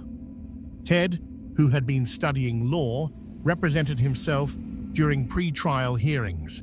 This allowed him certain privileges, including access to the law library without being handcuffed or closely supervised. On June 7, 1977, during a court hearing, Ted was allowed to go to the courthouse library to research his case. Guards waited outside while Ted worked inside. But Ted had no intention of staying in that library. He had noticed during previous visits that one of the library windows was unlocked. When the guards weren't looking, Ted jumped out of the second-story window, injuring his ankle slightly in the process. Once outside, Ted simply walked away. He was wearing street clothes under his prison outfit, having planned this escape carefully. He jogged through the streets of Aspen, eventually hitchhiking and making his way into the mountains. For 6 days, Ted Bundy was loose in Colorado, while police conducted an extensive manhunt. The escape captivated the nation. Here was a handsome, intelligent law student turned suspected serial killer who had literally jumped out of a window and run away. The media coverage was intense, with Ted's photo appearing on television and in newspapers across the country. Tips poured in, but most led nowhere. Ted managed to stay hidden for 6 days by camping in the mountains and occasionally breaking into cabins for food and supplies. But he wasn't equipped for an extended period in the wilderness. He was cold, hungry, and his injured ankle was making it difficult to move. On June 13, 1977, Ted was spotted by police officers and recaptured. He was returned to jail, this time with much tighter security. Or so everyone thought. Ted was moved to the Garfield County Jail and placed in a cell on the top floor. Security was increased, but Ted had been studying the building's layout and had noticed a weakness. The ceiling of his cell was made of welded steel plates, but the welds weren't as strong as they should have been.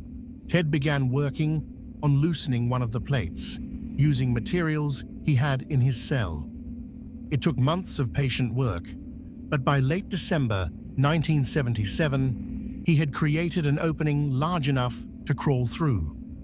On December 30th, 1977, Ted put his escape plan into action. He had been losing weight deliberately, making himself thin enough to fit through the small opening he had created. The guards had a head count at 10:30 p.m., and Ted made sure he was visible in his cell at that time. But after the guards left, Ted piled books and clothing under his blanket to create the appearance of a sleeping body. Then, he climbed up into the crawl space above his cell. Ted crawled through the ceiling space until he reached an area above the jailer's apartment, which was located in the same building. The jailer and his wife were out for the evening, celebrating New Year's Eve. Ted dropped down into their apartment, changed into civilian clothes he had stolen from the jailer's closet, and simply walked out the front door. By the time his absence was discovered the next day, Ted had a 16-hour head start. This time, Ted didn't stay in Colorado. He made his way to Chicago, then to Michigan, and finally to Atlanta, Georgia. From Atlanta, he traveled to Tallahassee, Florida, arriving on January 8, 1978. Ted was now using the name Chris Hagen and was supporting himself through credit card fraud and petty theft. He rented a room near the Florida State University campus and began living an almost normal life. He even applied for jobs and seemed to be trying to establish himself in Tallahassee, but the compulsion to kill was still there, perhaps stronger than ever. Ted had been in custody for nearly 2 years, unable to act on his violent urges. Now that he was free, the pent-up desire for violence was overwhelming, and he was no longer being as careful as he once had been. Perhaps the stress of being a fugitive, combined with the deterioration of his psychological state, meant that he could no longer maintain the patient, methodical approach he had used in his earlier crimes. On January 14, 1978, just 6 days after arriving in Tallahassee, Ted Bundy struck. The Chi Omega sorority house was located at 661 West Jefferson Street, just a few blocks from the FSU campus. It was a large, beautiful house that was home to about 40 young women. Around 2:45 a.m. on January 15th, a man was seen entering the Chi Omega house through a back door that had a faulty lock. What happened next represents perhaps the most brutal and frenzied attack in Ted Bundy's known career. Moving quickly through the house, Ted entered the rooms of sleeping women and attacked them with savage violence. He used a log or a club of some kind, striking his victims repeatedly on the head. He sexually assaulted them, bit them, and moved from room to room with horrifying speed. 21-year-old Margaret Bowman was found in her room, beaten to death with such force that her skull was fractured. She had been strangled with a nylon stocking. 20-year-old Lisa Levy was found in her room, also beaten and strangled. Her injuries were so severe that they included a deep bite mark on her buttock and evidence of sexual assault with a foreign object, later identified as a hairspray bottle. 2 other Chi Omega sisters, Karen Chandler and Kathy Kleiner, were attacked in their rooms but survived. Both had been beaten while they slept, suffering severe injuries, including broken bones and lacerations, but both managed to survive the attack. Another sorority member heard unusual noises and went to investigate, possibly interrupting Ted and preventing further deaths. Around 3 a.m., only blocks from the Chi Omega house, Ted broke into the apartment of Cheryl Thomas, another FSU student. He attacked her in her sleep, beating her with a club. Cheryl survived, but suffered permanent injuries, including hearing loss and severe balance problems. She was found later that morning by neighbors who had heard unusual sounds from her apartment.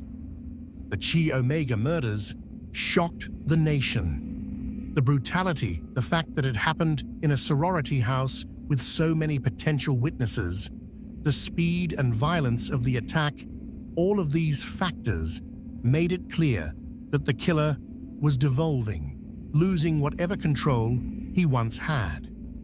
Police had few leads, but they knew they were looking for someone extremely dangerous. Ted remained in Tallahassee for a few more weeks, but he was growing increasingly unstable. On February 8, 1978, he attempted to abduct a 14-year-old girl named Leslie Parmenter in Jacksonville, but she escaped when her brother intervened. That same day, Ted kidnapped 12-year-old Kimberly Diane Leach from her junior high school in Lake City, Florida. Kimberly was last seen leaving her homeroom class to retrieve a purse she had forgotten. A PE teacher saw her get into a van driven by an unidentified man. Kimberly's disappearance sparked an intensive search, but she was already dead. Ted had taken her to an abandoned farm building where he sexually assaulted and murdered her. Her body wasn't discovered until April 7, 1978, found in a state of advanced decomposition in a shed near Suwannee River State Park. The murder of 12-year-old Kimberly Leach marked a departure from Ted's usual victim profile. She was much younger than most of his victims, and the crime seemed even more impulsive and poorly planned than the Chi Omega attacks.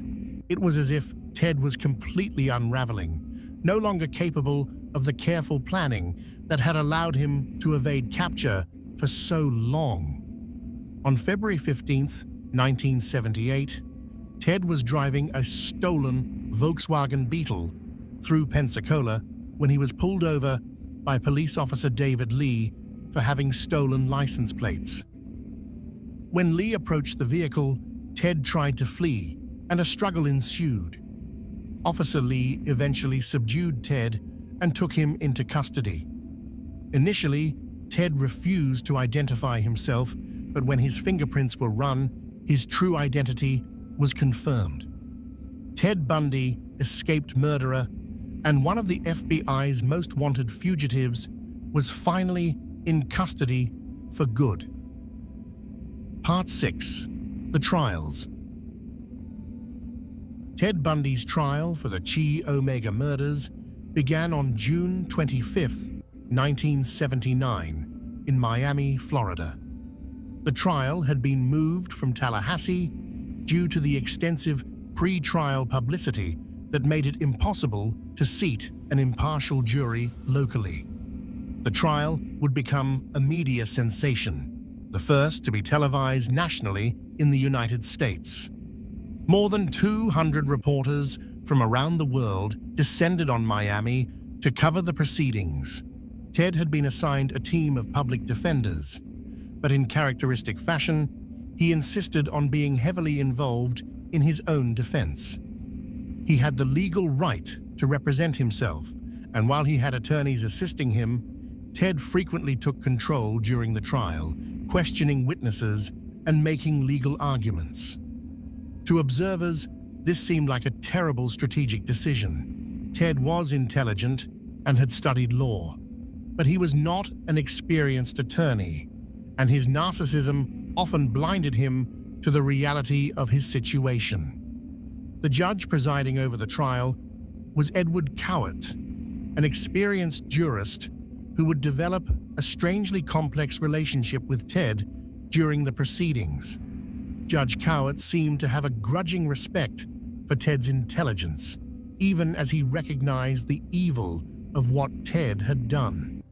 This relationship would culminate in one of the most memorable moments in the history of American criminal trials. The prosecution's case was built on several key pieces of evidence. Nita Neary, a Chi Omega resident, testified that she had returned to the sorority house in the early morning hours of January 15, 1978, and had seen a man leaving the house carrying a log or club. She had gotten a clear look at his profile and could describe his clothing and general appearance. When shown photographs of suspects, Nita positively identified Ted Bundy as the man she had seen. Nita Neary's testimony was crucial, but it came at a personal cost. She had to relive the trauma of that night in front of a packed courtroom and television cameras broadcasting to the nation.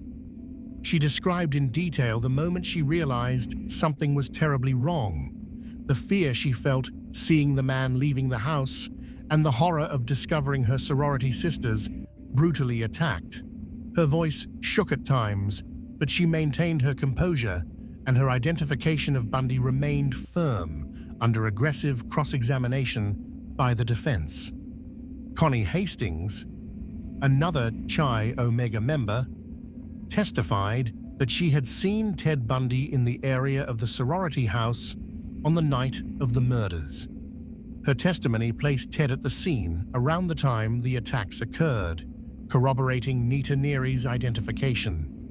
The defense tried to suggest that Hastings was mistaken, that she had been influenced by media coverage and police suggestions, but her testimony was consistent and detailed enough to be persuasive to the jury.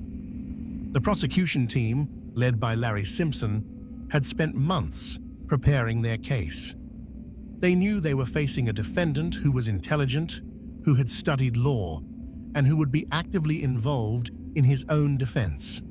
Simpson and his team anticipated every possible defense strategy, prepared responses to expected objections, and assembled their evidence in a way that would be clear and compelling to jurors who might not understand complex forensic science.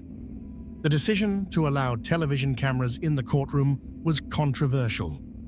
Judge Cowart believed that the public had a right to see justice being done and that the transparency of a televised trial would serve the public interest. But this decision also turned the trial into a media spectacle. Reporters filled the courtroom every day. Cameras captured every moment, every expression on Bundy's face, every dramatic point made by the attorneys. Outside the courthouse, crowds gathered, some drawn by curiosity, others seeking a glimpse of the infamous killer. For the families of Bundy's victims, the trial was an excruciating experience. Margaret Bowman's parents and Lisa Levy's parents were present for much of the trial, forced to sit through graphic testimony about what had happened to their daughters. They had to look at photographs of the crime scene. They had to hear medical examiners describe in clinical detail the injuries their daughters had suffered. The defense's strategy of challenging every piece of evidence meant that the families had to endure this repeatedly, as details were gone over again and again. The parents of other victims, women who had disappeared in Washington, Utah, and Colorado, also followed the trial closely. For many of them, this was the only chance they would ever have to see Ted Bundy face justice. He had never been charged in many of those cases and likely never would be. The statute of limitations hadn't run out, but prosecutors in Florida were focused on the cases they could prove beyond a reasonable doubt. These other families could only watch and hope that justice in Florida would provide some measure of closure for their own losses. The emotional toll on everyone involved in the trial was immense. Jurors who had been carefully selected and sequestered to avoid media contamination had to view graphic photographs and listen to disturbing testimony day after day. Court personnel who typically handled routine criminal cases found themselves working on something that felt historically significant but also deeply troubling. The judge himself, despite his experience, later spoke about the difficulty of maintaining judicial composure while presiding over a case of such depravity. But perhaps the most damning evidence came from forensic odontology, the science of comparing dental impressions. Lisa Levy's body had shown a distinctive bite mark on her buttock. Photographs of the bite mark had been taken during the autopsy, and these photographs were compared with dental impressions taken from Ted Bundy. Dr. Richard Souveron, a forensic odontologist, testified that the bite mark on Lisa Levy's body matched Ted's teeth with a high degree of certainty. This was relatively new science in criminal trials, and the defense objected strenuously to its admission. But Judge Cowart allowed the testimony, and the jury was shown enlarged photographs comparing the bite mark to Ted's dental impressions. The match was visually compelling, even to laypeople who knew nothing about forensic dentistry. The images showed the distinctive irregularities in Ted's teeth lining up with the marks on Lisa Levy's body. Ted's defense was largely ineffective. He tried to suggest that the evidence was circumstantial and that the scientific testimony about the bite mark was unreliable. He attempted to portray himself as a victim of circumstantial evidence and media prejudice. But the evidence against him was overwhelming, and his attempts to defend himself often came across as arrogant and unpersuasive. The prosecution also introduced evidence about Ted's background, his previous conviction in Utah, and his escapes from custody. While some of this evidence might have been excluded in a different trial, Judge Cowart allowed it, ruling that it was relevant to establishing identity and pattern of behavior. Ted chose not to testify in his own defense during the guilt phase of the trial, a decision that surprised many observers. Throughout his arrest and during pre-trial proceedings, Ted had been vocal about his innocence, and many expected him to take the stand to defend himself. But his attorneys advised against it, knowing that Ted's narcissism and tendency to manipulate might not play well with the jury. After 6 weeks of testimony, the case went to the jury on July 23, 1979. The deliberations lasted less than 7 hours. The jury found Ted Bundy guilty on all counts: 2 counts of first-degree murder for the deaths of Margaret Bowman and Lisa Levy, 3 counts of attempted first-degree murder for the attacks on Karen Chandler, Kathy Kleiner, and Cheryl Thomas, and 2 counts of burglary.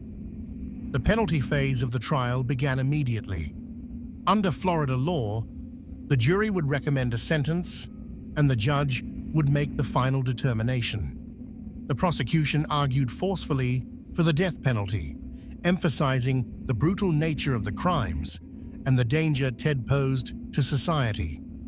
The defense presented mitigating factors, including Ted's troubled childhood and the possibility of mental illness. Ted's mother, Louise Bundy, testified emotionally on behalf of her son, pleading with the jury to spare his life. She described Ted as a loving son and insisted that he couldn't possibly be guilty of these terrible crimes. Her testimony was heartbreaking, but it wasn't enough to overcome the evidence of Ted's guilt and the brutality of his crimes. On July 31, 1979, the jury recommended death. Judge Cowart then delivered the sentence, but not before addressing Ted directly. In a moment that would be replayed countless times over the years, Judge Cowart said, "The court finds that both of these killings were indeed heinous, atrocious, and cruel, and that they were extremely wicked, shockingly evil, vile, and the product of a design to inflict a high degree of pain and utter indifference to human life."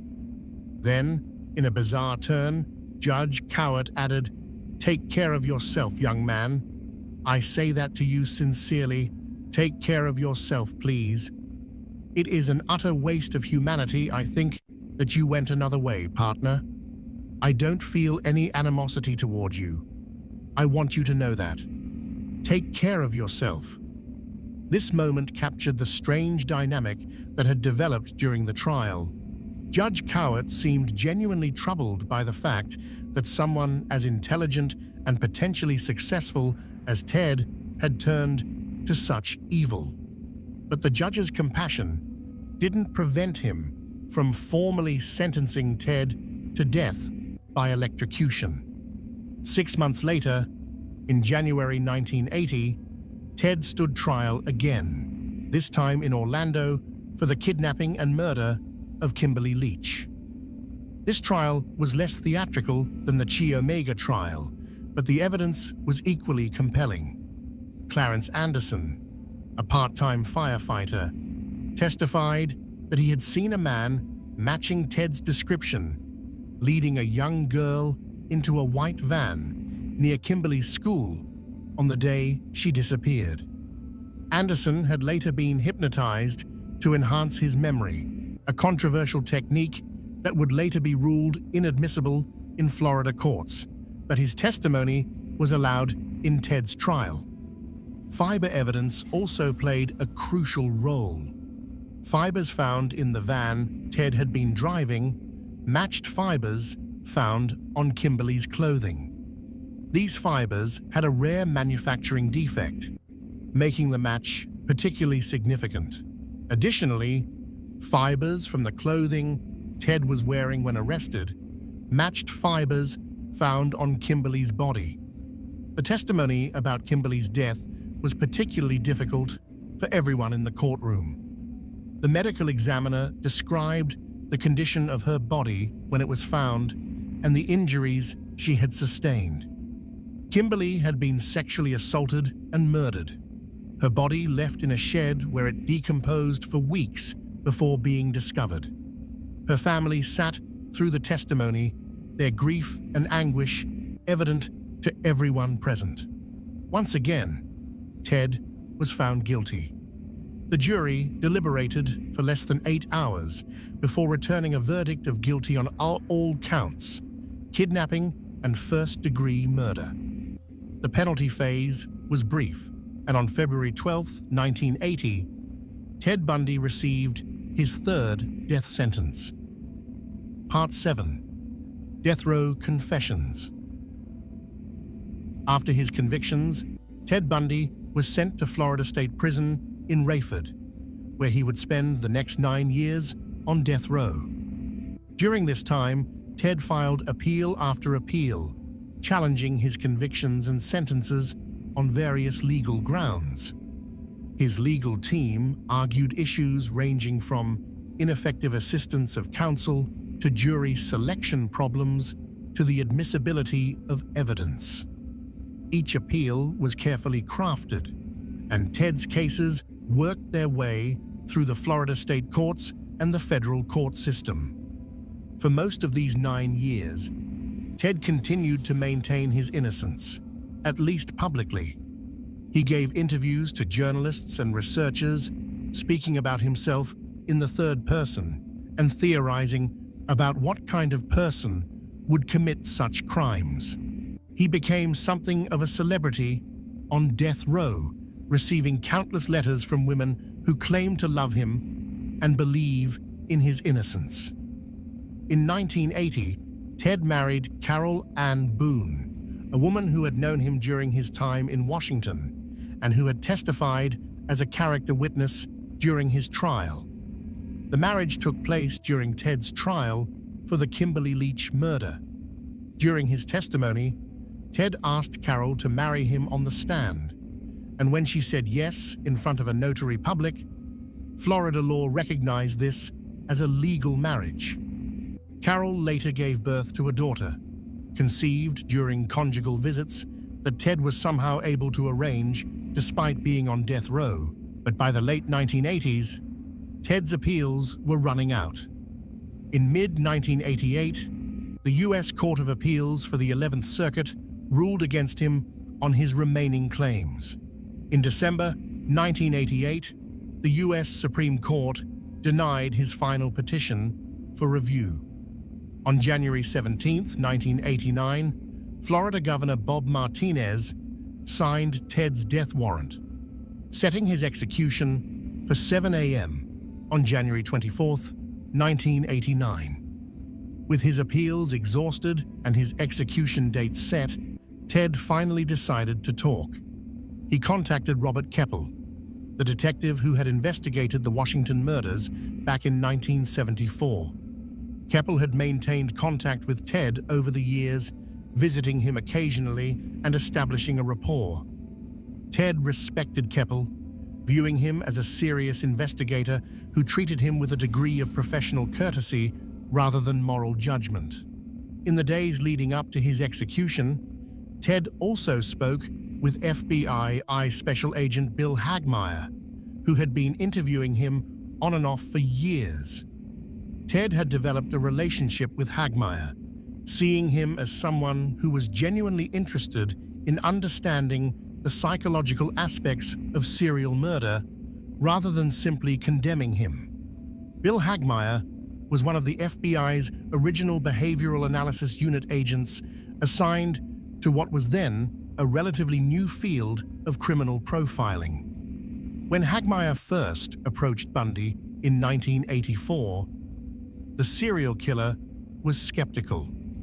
The FBI had a reputation among criminals, and Bundy initially dismissed Hagmaier as just another investigator trying to extract information from him. But Hagmaier had a different approach. He wasn't there primarily to solve specific cases or get confessions that would lead to prosecutions. Bundy was already on death row for murders he'd been convicted of. Instead, Hagmaier wanted to understand how serial killers thought, how they selected victims, how they avoided detection, and what psychological factors drove them to kill.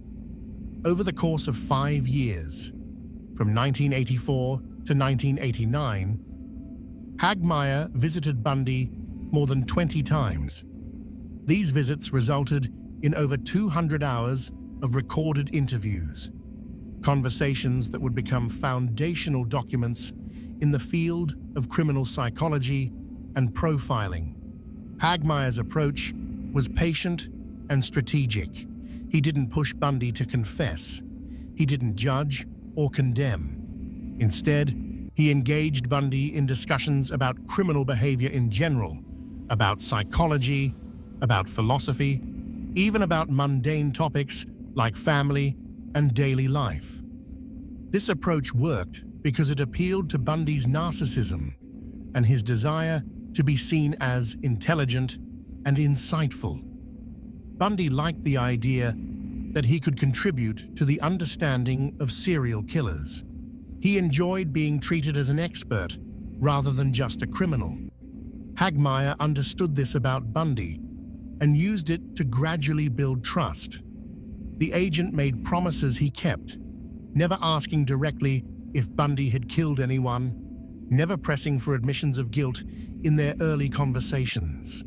As their relationship developed, something unexpected happened. A genuine connection formed between the FBI agent and the serial killer, though it was a connection built on a foundation of manipulation and necessity. Bundy began to see Hagmaier as perhaps his only real friend, someone who visited him regularly and seemed genuinely interested in his thoughts. For Hagmaier, this relationship was deeply troubling. He was developing rapport with a man whose hands had brutally murdered dozens of women. The cognitive dissonance of this situation weighed heavily on the agent. In their conversations, Bundy revealed details about his psychology that would prove invaluable to criminal profilers. He described how serial killers often go through what he called an amateur phase, where they make mistakes and are impulsive. As they gain experience, they become more organized, more careful, more successful at avoiding detection. This developmental model of serial killer behavior would become an important part of FBI profiling methodology. Bundy also spoke extensively about his methods of victim selection. He described how he would conduct surveillance, watching potential victims to learn their routines and identify vulnerabilities. He talked about the importance of appearing non-threatening, of creating personas that would disarm suspicion. He explained his technique of feigning injury or disability, how this simple prop of an arm sling or crutches could transform him from a potential threat into someone who needed help. In discussions with Hagmaier, Bundy revealed the psychological satisfaction he derived from his crimes. He spoke about murder not just as an act of violence or sexual gratification, but as a form of possession. In one chilling statement that Hagmaier would later recount, Bundy explained, "Murder is not just a crime of lust or violence. It becomes possession. They are part of you, and you are forever one. The grounds where you kill them become sacred to you, and you will always be drawn back to them."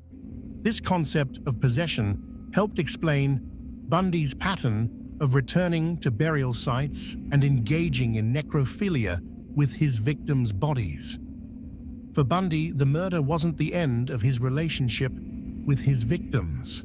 Their bodies became objects he owned, that he could return to and continue to control even after death. This level of psychological insight into the mind of a serial killer was unprecedented, and it would help shape how law enforcement understood and investigated serial murder. Hagmaier also learned about the role of alcohol in Bundy's crimes. Bundy revealed that he often got drunk before attacking victims, using alcohol to lower his inhibitions and disconnect from the moral implications of what he was about to do. This pattern of using substances to facilitate violence was something that would be found in many other serial killers as research continued. As Bundy's execution date approached, the nature of his conversations with Hagmaier changed. With his appeals exhausted and death imminent, Bundy finally became willing to talk specifically about his own crimes, rather than just theorizing about serial killers in general. But even then, he often spoke in the third person, describing the killer, rather than explicitly saying, "I did this." This linguistic distancing was one final attempt to maintain some psychological separation from the full horror of his actions. In these final interviews, Ted began to confess, but his confessions came in fits and starts, often delivered in the third person, as though he were describing someone else's actions. Even facing imminent death, Ted couldn't completely let go of his need to maintain some level of control and distance from his crimes.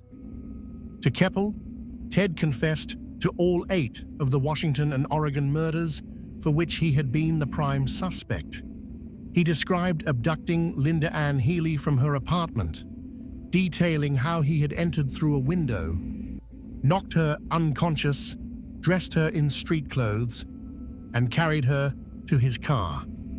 He admitted to the Lake Sammamish abductions, explaining how he had lured Janice Ott and Denise Nasland to his car by asking for help with a sailboat that didn't actually exist. Ted described 3 additional murders in Washington that investigators hadn't previously connected to him. He also admitted to 2 murders in Oregon, but declined to identify the victims, suggesting he might not have even known their names. Throughout these confessions, Ted showed almost no emotion. He described these murders in a flat, clinical tone, as though discussing case studies rather than real people he had tortured and killed. Ted also provided details about what he did with some of his victims after death. He admitted to returning to the burial sites and engaging in necrophilia with the bodies until decomposition made it impossible. He described this as a form of possession, saying that keeping the victims' bodies or parts of their bodies allowed him to maintain control over them even after death. To Agent Hagmaier, Ted opened up about his violent sexual fantasies and how they had developed over time. He spoke about his early consumption of pornography, particularly violent pornography, and how this had fed fantasies that eventually needed to be acted out in reality. He described the planning that went into his crimes, explaining how he would conduct surveillance on potential victims, learning their routines and identifying vulnerabilities. Ted also discussed his psychological state during his crimes. He described experiencing a kind of dissociation during the actual murders, as if he were watching himself from outside his body. This description matched what psychologists understand about serial killers often experiencing a detached, almost dreamlike state during their violent acts, which allows them to compartmentalize the horror of what they're doing. Interestingly, Ted also spoke about his failed attempts to stop killing. He claimed that there were periods when he tried to resist his urges, when he attempted to live a normal life and suppress the violent fantasies. But these periods never lasted long. The compulsion would build until it became overwhelming, and he would eventually give in to it. This pattern of attempted restraint, followed by explosive violence, is common among serial killers. Ted confessed to a total of 30 murders, though he hinted that the actual number might be higher.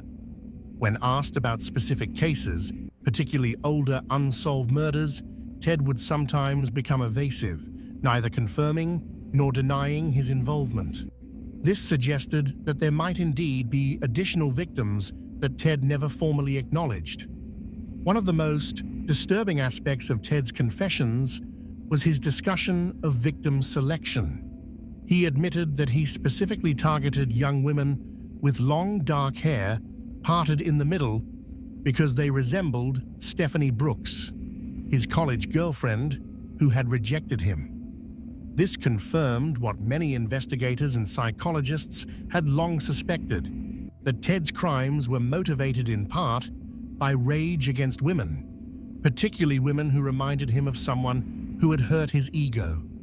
But Ted also emphasized that his crimes weren't purely about revenge against Stephanie or women in general. He described a more complex set of motivations, including a desire for power and control, sexual gratification, and what he called the hunt, the excitement and satisfaction he derived from stalking, capturing, and dominating another human being. He admitted that the actual killing sometimes felt anticlimactic. It was the process leading up to it that provided the greatest satisfaction.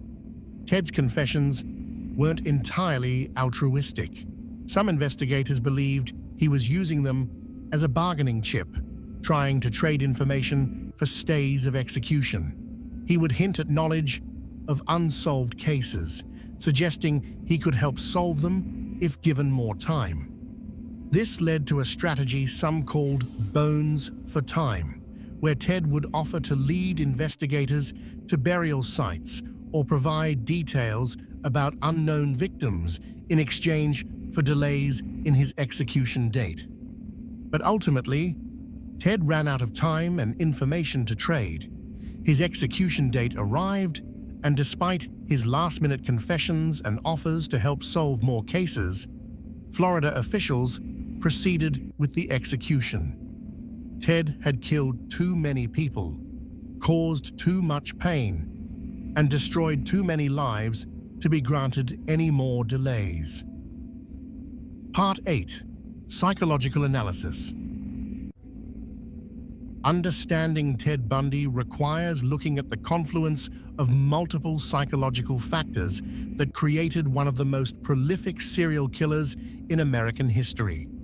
While it's impossible to pinpoint a single cause for his violent behavior, researchers and clinicians who studied Bundy have identified several key elements of his psychological profile. In 2007, a group of 73 psychologists at the University of Kentucky conducted a comprehensive study of Ted Bundy's mental health using available records, interviews, and case materials. The results of this study provide valuable insights into Bundy's personality structure. Almost all of the psychologists agreed that Bundy met the criteria for antisocial personality disorder, with nearly 80% describing him as a prototypical case of the disorder.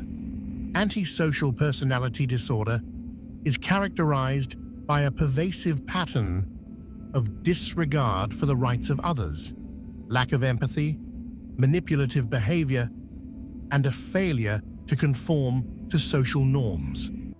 Individuals with this disorder often display superficial charm, are highly intelligent, and can appear perfectly normal in casual interactions. They lack genuine emotional connections to other people and view others primarily as objects to be used for their own gratification. Ted Bundy exemplified all of these characteristics, but the diagnosis goes deeper than just antisocial personality disorder. Approximately 95% of the psychologists in the study also believed that Bundy met criteria for narcissistic personality disorder. This disorder is marked by an inflated sense of self-importance, a need for excessive admiration, a sense of entitlement, and a lack of empathy for others. Narcissistic individuals often have a grandiose view of their own abilities and accomplishments, combined with an underlying fragility of self-esteem that makes them hypersensitive to criticism or perceived slights. In Ted's case, this narcissism manifested in multiple ways. He believed he was smarter than everyone around him, including law enforcement and even the attorneys trying to help him. He insisted on representing himself in court, convinced that he could outmaneuver the prosecutors despite having no actual trial experience. His narcissism also made him hypersensitive to rejection, as evidenced by his reaction to Stephanie Brooks's breakup and his apparent need to punish her by later dumping her when she became vulnerable to him again. Dr. Thomas Whittaker, a psychology professor at the University of Kentucky who has studied Bundy extensively, characterized his personality using the 5-factor model of personality. According to Whittaker's analysis, Bundy scored extremely high on antagonism, which encompasses traits like being deceptive, manipulative, callous, exploitative, and arrogant. He also showed high levels of disinhibition, marked by irresponsible and impulsive behavior, despite his ability to plan carefully when it served his purposes. Whittaker concluded that Bundy could be described as a successful psychopath, someone who possessed the core traits of psychopathy: antagonism, lack of empathy, manipulativeness, but who also had enough conscientiousness and intelligence to function effectively in society for extended periods. This allowed Bundy to maintain his facade of normalcy while secretly engaging in horrific crimes. The concept of psychopathy is crucial to understanding Ted Bundy. Psychologist Hervey Cleckley, who essentially defined the modern concept of psychopathy, created a checklist of traits that characterize the disorder. These include superficial charm, above-average intelligence, absence of anxiety or nervousness, insincerity, lack of remorse or shame, poor judgment, inability to learn from experience, pathological egocentricity, and lack of genuine emotional connections. Ted Bundy exhibited every single one of these traits. One of the most chilling aspects of Bundy's psychology was his own self-awareness. He once described himself as the most cold-hearted son of a bitch you'll ever meet, a statement that his defense attorney, Polly Nelson, said was accurate. Ann Rule, his friend-turned-biographer, described him as a sadistic sociopath who took pleasure from another human's pain and the control he had over his victims to the point of death and even after. Some experts have also suggested that Bundy may have had elements of borderline personality disorder, characterized by unstable relationships, mood swings, and intense but shallow emotions. However, this diagnosis was less universally agreed upon among the psychologists who studied his case. The extreme mood swings and emotional volatility that characterize borderline personality disorder didn't align perfectly with Bundy's generally controlled demeanor. though he did show instability in his personal relationships. Dr. Dorothy Lewis, a psychiatrist who specialized in evaluating violent offenders, argued that Bundy suffered from bipolar disorder. She pointed to periods of depression and potential manic episodes as evidence. However, this diagnosis was controversial and not widely accepted by other experts who studied Bundy. Lewis's attempt to use this diagnosis to argue against Bundy's execution was unsuccessful. The question of nature versus nurture in Bundy's case remains unresolved. His childhood was undeniably troubled.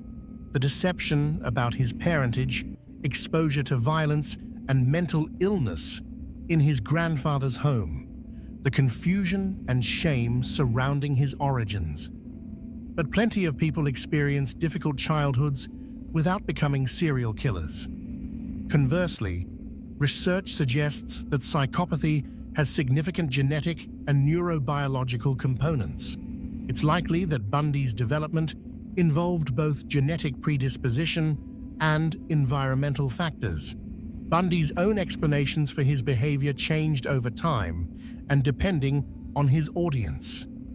In his final interview, given to religious counselor James Dobson just before his execution, Bundy blamed pornography for his crimes. He claimed that violent pornography had fueled his fantasies and eventually drove him to act them out. However, most experts view this explanation with skepticism. Bundy may have been trying to provide a simple, socially acceptable explanation for his behavior, or he may have been manipulating his interviewer to get sympathy. While pornography consumption may have been a factor in the development of his violent fantasies, it certainly wasn't the sole cause of his crimes. The role of rejection and humiliation in Bundy's psychology also bears examination. His breakup with Stephanie Brooks seems to have been a significant psychological trigger. The fact that his known victims resembled Stephanie suggests that his crimes were motivated in part by rage toward women who reminded him of her. But again, this can't be the complete explanation. Many people experience painful breakups without becoming murderers. Bundy's reaction to rejection was filtered through his psychopathic personality structure, his narcissism, and his pre-existing violent fantasies. One particularly interesting aspect of Bundy's psychology was his ability to compartmentalize. He could be charming and helpful at the crisis hotline, then go out and stalk potential victims the same evening. He could maintain a relationship with Elizabeth Clover while simultaneously planning and committing murders. This ability to separate different aspects of his life to maintain multiple contradictory personas is characteristic of psychopathy, but was particularly pronounced in Bundy's case. Neuroscience research on psychopathy has shown that individuals with this disorder have differences in brain structure and function, particularly in areas involved in emotion processing and impulse control. The ventromedial prefrontal cortex and amygdala, brain regions crucial for empathy and emotional response, show reduced activity in psychopathic individuals. While Bundy's brain was examined after his execution, no gross abnormalities were found. However, the technology available at the time wasn't sophisticated enough to detect the kinds of subtle differences in brain structure and chemistry that modern neuroimaging might reveal. What makes Bundy's case particularly significant from a psychological perspective is how completely he violated expectations. He didn't fit the stereotype of a serial killer. He was educated, charming, and attractive. He had relationships, held jobs, and functioned in society. This has led to important advances in understanding that serial killers can come from any background and don't necessarily exhibit obvious signs of their pathology. Bundy's psychology also illustrates the concept of the mask of sanity that Cleckley identified. Psychopaths can appear completely normal, even exemplary, on the surface, while hiding profound emotional and moral deficits underneath. They learn to mimic normal emotions and social behaviors, creating a convincing facade that allows them to move through society without detection. Ted Bundy was a master of this performance, maintaining his mask even under the most intense scrutiny, only letting it slip in rare, unguarded moments. Part 9. The Execution. By January 1989, Ted Bundy had exhausted all of his legal appeals. The U.S. Supreme Court had denied his final petition for review, and Florida Governor Bob Martinez had signed the death warrant. Ted's execution was scheduled for 7 a.m. on January 24, 1989. In his final days, the reality of his impending death seemed to finally penetrate the denial and narcissism that had characterized his behavior for years. Ted spent his last week giving interviews and making confessions, still trying to control the narrative even as his life was coming to an end. He spoke with investigators from multiple states, finally admitting to murders he had denied for over a decade. But even in these confessions, Ted maintained a certain level of control, speaking often in the third person and withholding details that might have brought closure to additional families. The night before his execution, Ted called his mother twice. Louise Bundy had stood by her son throughout the years, insisting on his innocence even as the evidence against him mounted.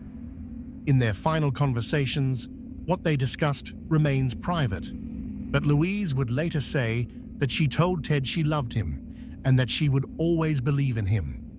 The pain in her voice when she spoke to reporters after Ted's death was evident. She had lost her son twice, once to his crimes and once to the electric chair. Ted declined a special last meal, a tradition often offered to condemned prisoners. Instead, he was given the standard prison fare: steak, eggs, hash browns, and toast. He reportedly didn't eat it, perhaps too nervous, or perhaps finally confronting the reality of what was about to happen. He spent the evening with Reverend Fred Lawrence, a Methodist minister who had been counseling him. They prayed together, though what Ted actually believed at that point is impossible to know. Throughout his life, Ted had used religion instrumentally, claiming faith when it served his purposes, but showing little evidence of genuine spirituality. Outside Florida State Prison in Rayford, a crowd had begun gathering the night before the execution. By the early morning hours, approximately 2,000 people had assembled across from the prison gates. They wore T-shirts with slogans like "Burn Bundy" and "Toast Ted." They carried signs celebrating the execution. Some brought coolers of beer, turning the event into a tailgate party. A woman sold coffee and donuts to the crowd. Someone distributed electric chair lapel pins. When news came that the execution had been carried out, the crowd erupted in cheers. They chanted "Burn, Bundy, burn," and set off fireworks. It was a scene that made some observers uncomfortable, a public celebration of death that seemed to reduce a solemn legal proceeding to a festival of vengeance. But others argued that given the magnitude of Bundy's crimes and the suffering he had caused, the public's reaction was understandable.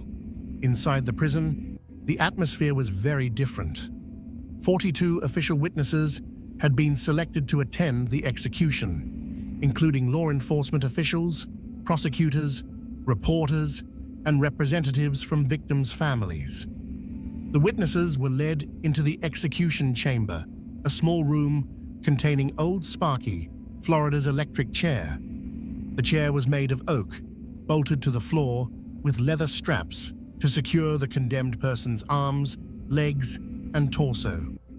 At 7 a.m., guards escorted Ted Bundy into the execution chamber. He was wearing blue slacks and a light blue shirt. Witnesses reported that when Ted first saw the electric chair, he appeared startled, momentarily losing the composure he had maintained. His face registered recognition and perhaps fear. Ted was led to the chair and secured with leather straps across his chest, arms, and legs. A metal cap containing a sponge soaked in saline solution was placed on his head to ensure good electrical contact. Electrodes were attached to his leg. The superintendent of the prison, Tom Barton, asked Ted if he had any last words. Ted's voice quavered slightly as he said, "Jim, I'd like you to give my love to my family and friends." He was speaking to Jim Coleman, one of his attorneys, and to Reverend Lawrence. Then a thick strap was pulled across his mouth and chin. A heavy black veil attached to the skull cap was lowered over his face, hiding his features from the witnesses. Superintendent Barton gave the signal. At 7:06 a.m., an anonymous executioner activated the electric chair.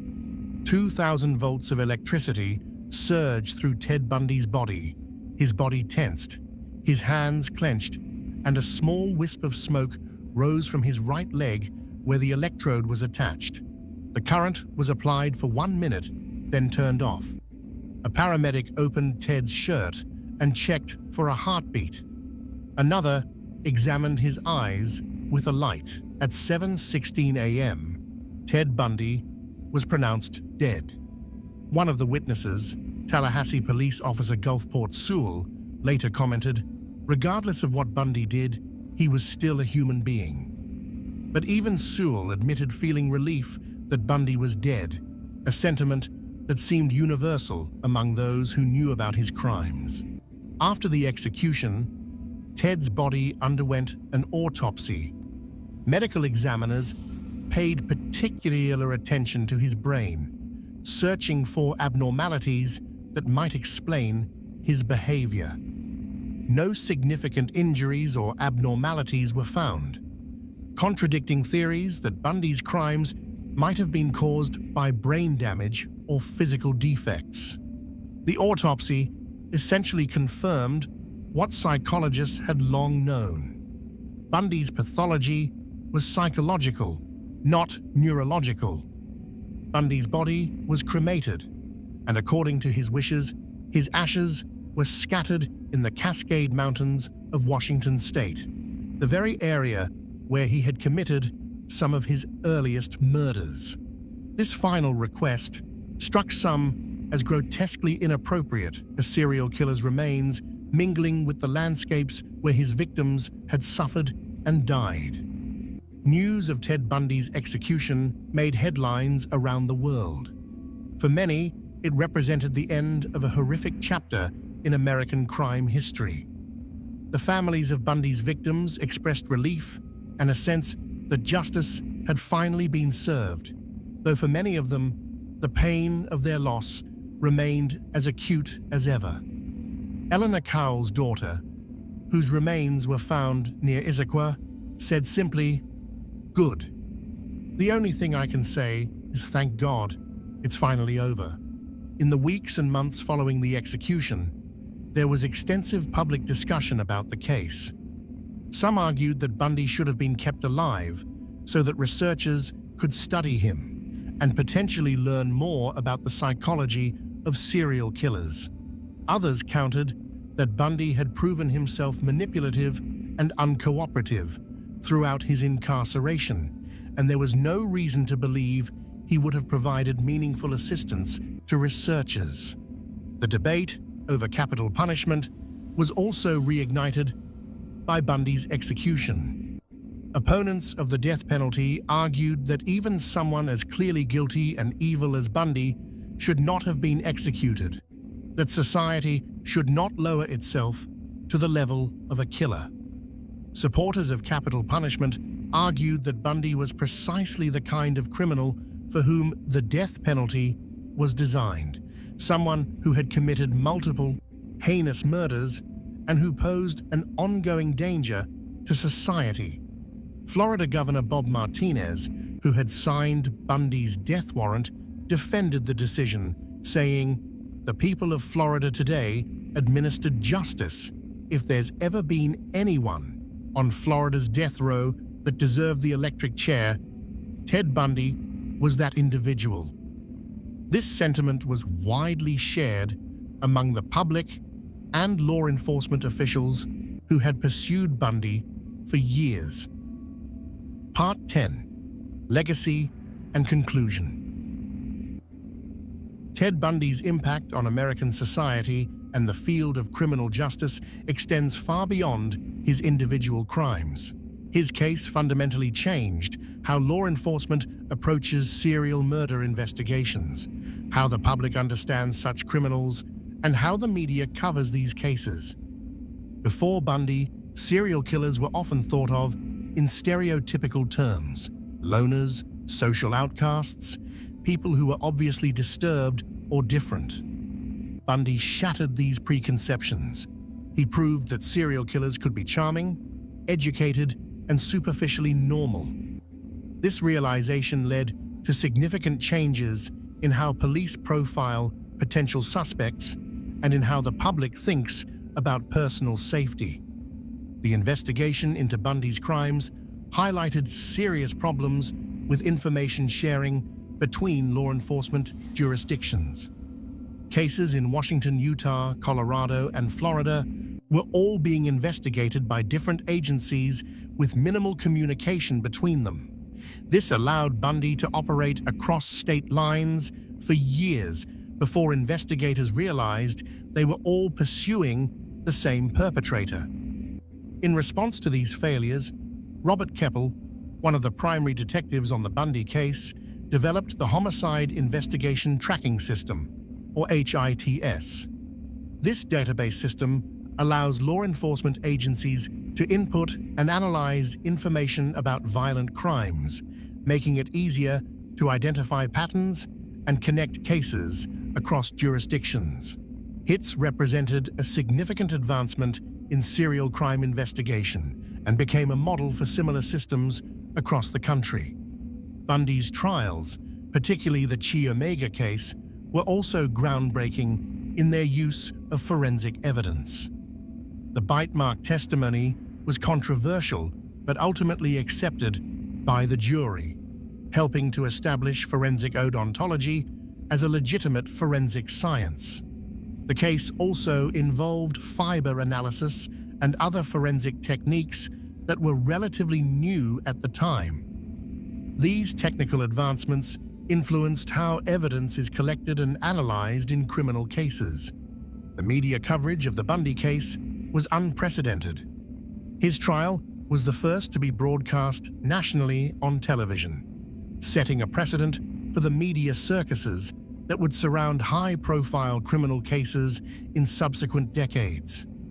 The public's fascination with Bundy, driven by his good looks and intelligence, also established a template for how certain criminals become celebrities. This phenomenon continues today with documentaries, movies, and books about serial killers generating significant public interest and commercial success. For victims' families, Bundy's legacy is one of enduring pain.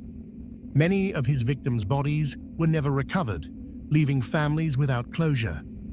Others had to endure years of trials, appeals, and media coverage that repeatedly forced them to relive their losses. Some family members have spoken out about the troubling glorification of Bundy in popular culture, arguing that the focus on the killer rather than his victims is disrespectful and potentially harmful. The case has also had a lasting impact on how women think about personal safety.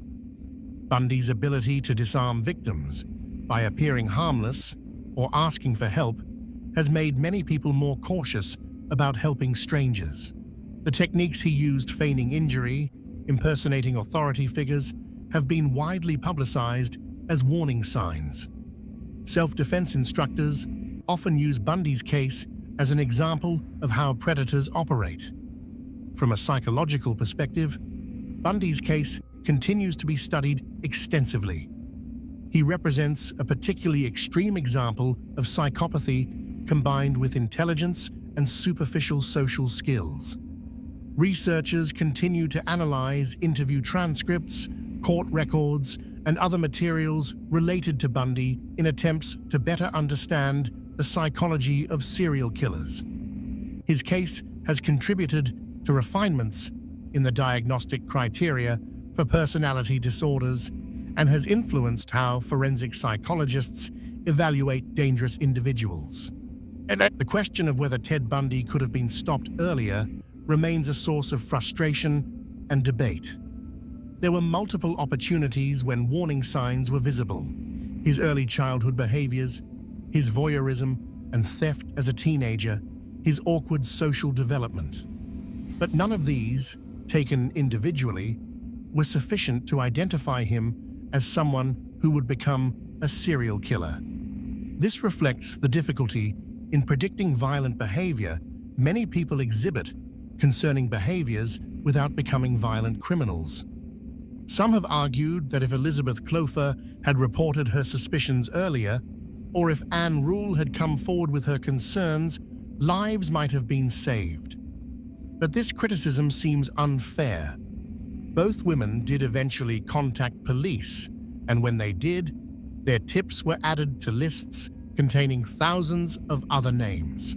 The system for processing and prioritizing these tips was inadequate, and even credible information often got lost in the volume of data.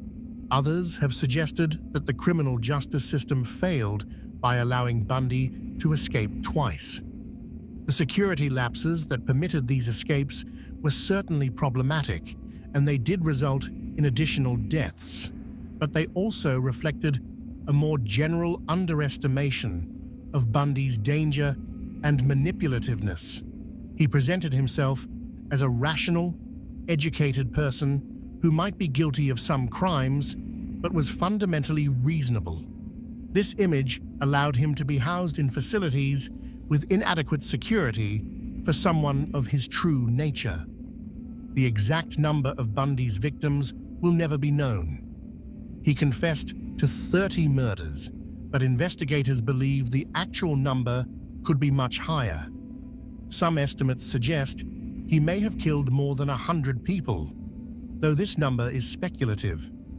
Criminologist Matt DeLisi has argued, based on the pacing and confidence of Bundy's known crimes, that he almost certainly killed for years before his first confirmed murder in 1974, possibly starting as early as his teenage years. Unsolved disappearances and murders in areas where Bundy lived or traveled continue to be examined for possible connections to him. The case of 8-year-old Anne-Marie Burr, who disappeared in 1961 from Tacoma when Bundy was 14, remains open. While Bundy denied involvement even before his execution, the proximity and timing keep suspicions alive. Other cases, particularly missing women from the Pacific Northwest in the late 1960s and early 1970s, also raise questions about whether Bundy was responsible. What lessons can be drawn from Ted Bundy's life and crimes? Perhaps the most important is the danger of judging people solely by their surface appearances. Bundy looked and acted like someone trustworthy, and this allowed him to evade suspicion for years. His case reminds us that evil can wear a charming mask, that intelligence and education don't preclude violence, and that we must be cautious about who we trust. The case also illustrates the importance of effective communication and coordination in law enforcement. Bundy was able to operate across multiple jurisdictions precisely because agencies weren't sharing information effectively. Modern databases and communication systems have improved this situation, but vigilance is still required to ensure that patterns aren't missed. From a psychological perspective, Bundy's case reinforces the understanding that psychopathy is a serious and dangerous personality disorder. Individuals with severe antisocial and narcissistic traits, especially when combined with violent fantasies and lack of empathy, pose significant risks. Early identification and intervention with troubled individuals, while ethically and practically complex, may be important for preventing future tragedies. It's also important to remember the victims. Behind the headlines and the psychological analyses were real people with families who loved them.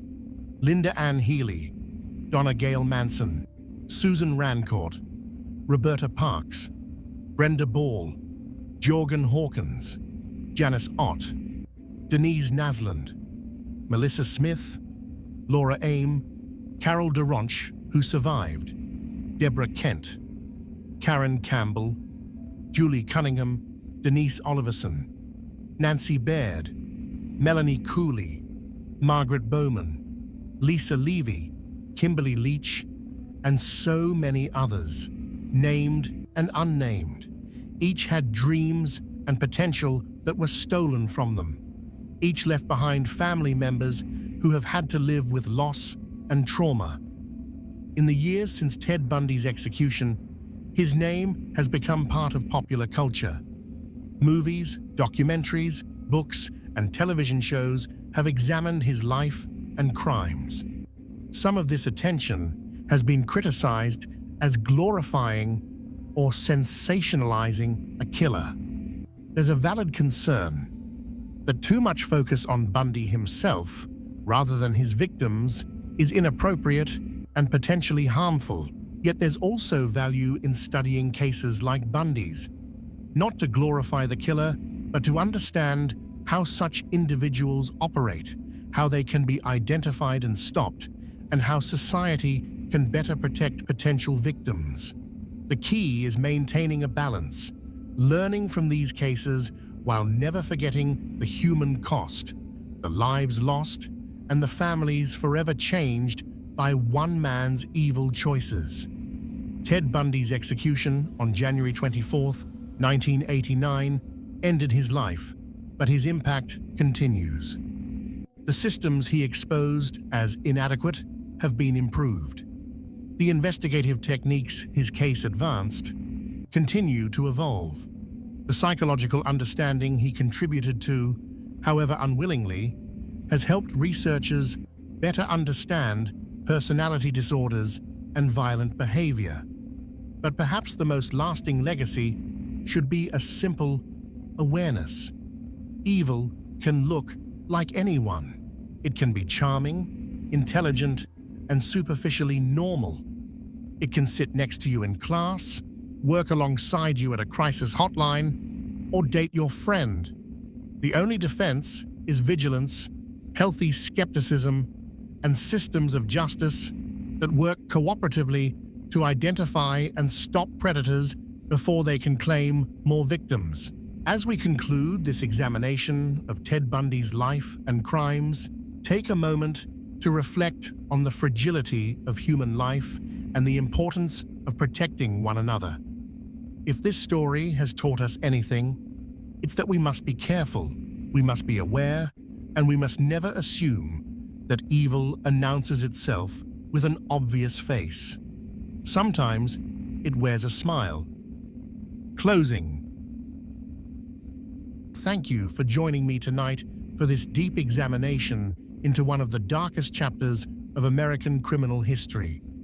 I hope this has been informative and thought-provoking, even as it has necessarily been disturbing.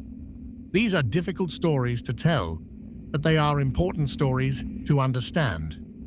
If you enjoyed this video and would like to see more true crime content, please consider liking this video and subscribing to the channel.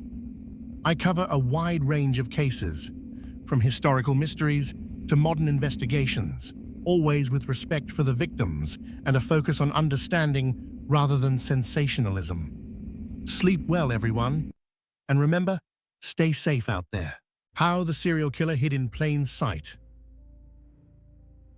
Content Advisory. This presentation discusses violent crimes, including murder and sexual assault. While graphic details have been minimized, some content may be disturbing. Listener discretion is advised. Disclaimer on victim counts. Victim counts in this presentation represent confirmed murders, unless otherwise stated.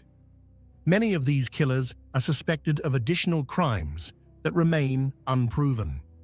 When referencing victim numbers, we rely on officially confirmed cases and clearly label any speculation or unverified claims. Disclaimer on psychological analysis. Psychological interpretations in this presentation are based on expert analysis, documented interviews, and established forensic psychology research. However, the inner workings of these individuals' minds cannot be known with absolute certainty. Where psychological motivations are discussed, they represent the professional assessments of forensic experts and criminal profilers rather than established facts. The neighborhood barbecue was in full swing that warm summer evening.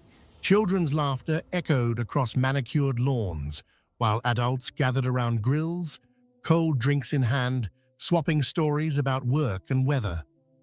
Among them stood a man who epitomized suburban normalcy.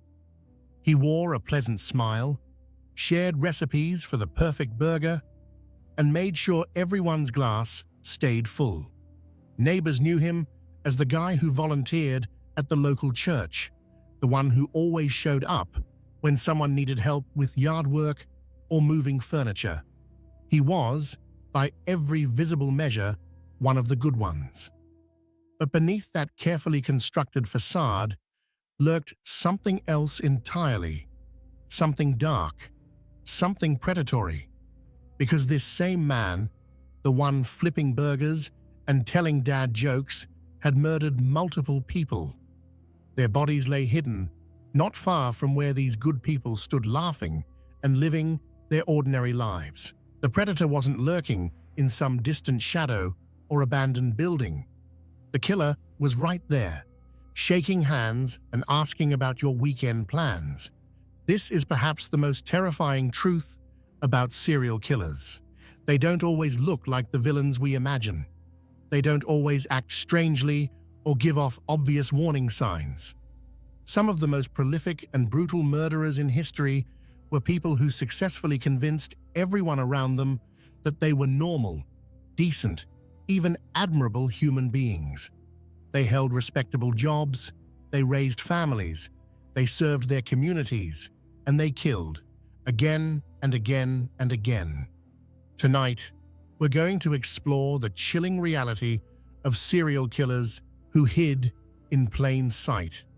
These are the stories of men who perfected the art of the double life, who wore masks so convincing that even those closest to them never suspected the truth.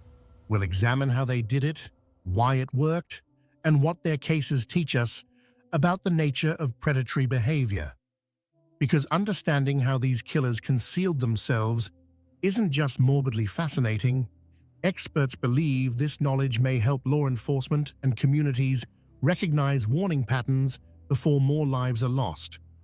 So settle in, get comfortable, and prepare yourself for a journey into the darkest corners of human psychology, where we'll meet the neighbors, the volunteers, the family men, who turned out to be something else entirely. The psychology of the mask.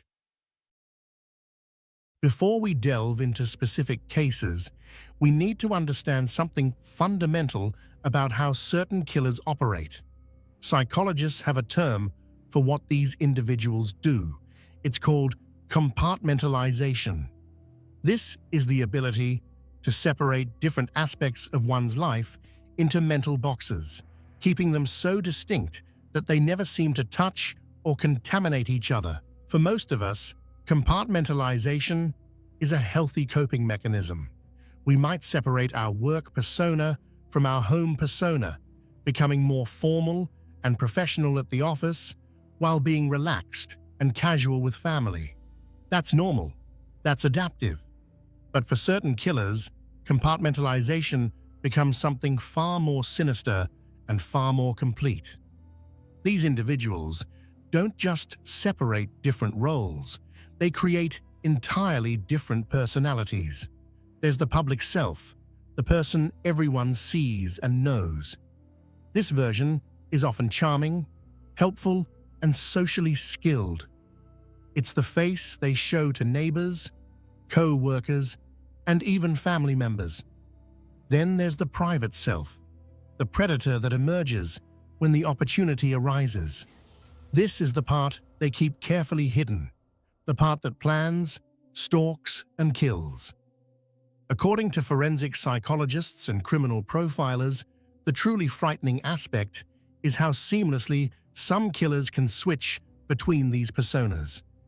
One moment they're genuinely engaged in normal social interaction, laughing at jokes, expressing concern for a sick friend, discussing the minutiae of daily life. The next moment, something shifts inside them, and the predator emerges. Then, just as quickly, the mask slides back into place and they return to being the person everyone thinks they know. This ability to maintain such a convincing facade is often linked to psychopathy. Now, it's important to understand that not all psychopaths are violent, and not all violent criminals are psychopaths. But many of the killers who successfully hide in plain sight exhibit traits consistent with psychopathic personality disorder. These traits include superficial charm, a grandiose sense of self-worth, pathological lying, manipulation, lack of remorse or guilt, shallow emotional responses, and a parasitic lifestyle where they use others for their own benefit. What makes psychopathic killers particularly dangerous is something called the mask of sanity. This phrase, coined by psychiatrist Hervey Cleckley in his groundbreaking 1941 book of the same name, describes how psychopaths can present a completely normal, even appealing exterior while harboring deeply disturbed thoughts and impulses. They understand social norms not because they feel them, but because they've learned to mimic them. They're actors playing the role of a normal person, and some of them are devastatingly effective at it. These killers often possess above-average intelligence, which they use to study and replicate normal human behavior. They watch how people react to tragedy and learn to fake the appropriate emotional response. They observe what makes someone trustworthy and adopt those characteristics. They're essentially emotional frauds, counterfeiting feelings they don't actually experience to blend into society. There's also typically a strong element of narcissism at play. Research suggests that many of these killers believe they're fundamentally superior to others, that ordinary rules don't apply to them. This grandiosity fuels both their crimes and their confidence that they won't be caught. They think they're smarter than law enforcement, cleverer than their neighbors, more cunning than anyone who might suspect them.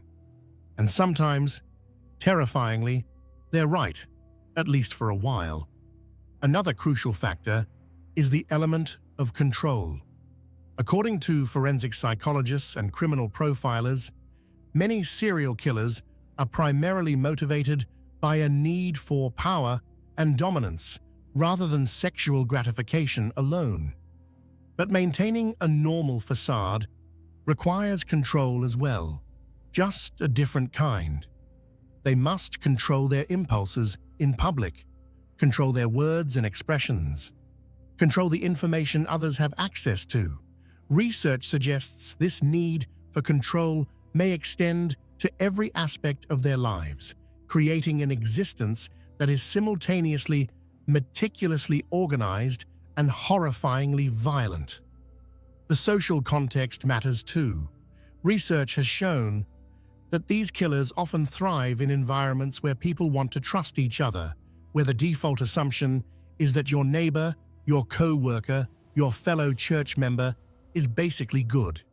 They exploit our desire to see the best in people, using our own optimism and communal trust against us. In tight-knit communities where everyone knows everyone else, the cognitive dissonance of suspecting someone familiar can be overwhelming. Our brains resist believing that someone we know could be capable of such horrors. It's also worth noting that many of these killers insert themselves into positions that inherently command trust. They become teachers, coaches, volunteers, religious leaders, roles that society has been conditioned to respect and trust. These positions provide not only cover but also access to potential victims. They create situations where questioning someone's motives feels somehow inappropriate or even offensive. The phenomenon of hiding in plain sight reveals something uncomfortable about human nature and social dynamics. We rely on shortcuts and assumptions to navigate our social worlds. We can't deeply investigate every person we interact with, so we use surface indicators. Does this person seem normal? Do they fit in? Do others vouch for them? To make quick judgments about trustworthiness. Serial killers who successfully hide in plain sight have figured out how to game this system, presenting exactly the right indicators while concealing their true nature. Understanding these psychological mechanisms is crucial not just for law enforcement, but for anyone who wants to better understand how predatory individuals operate. Experts emphasize that while we cannot always identify dangerous individuals by appearance or surface behavior, awareness of these patterns can contribute to improved community safety and more effective investigation strategies. Now, with this psychological framework in mind, let's examine specific cases that illustrate these principles in action.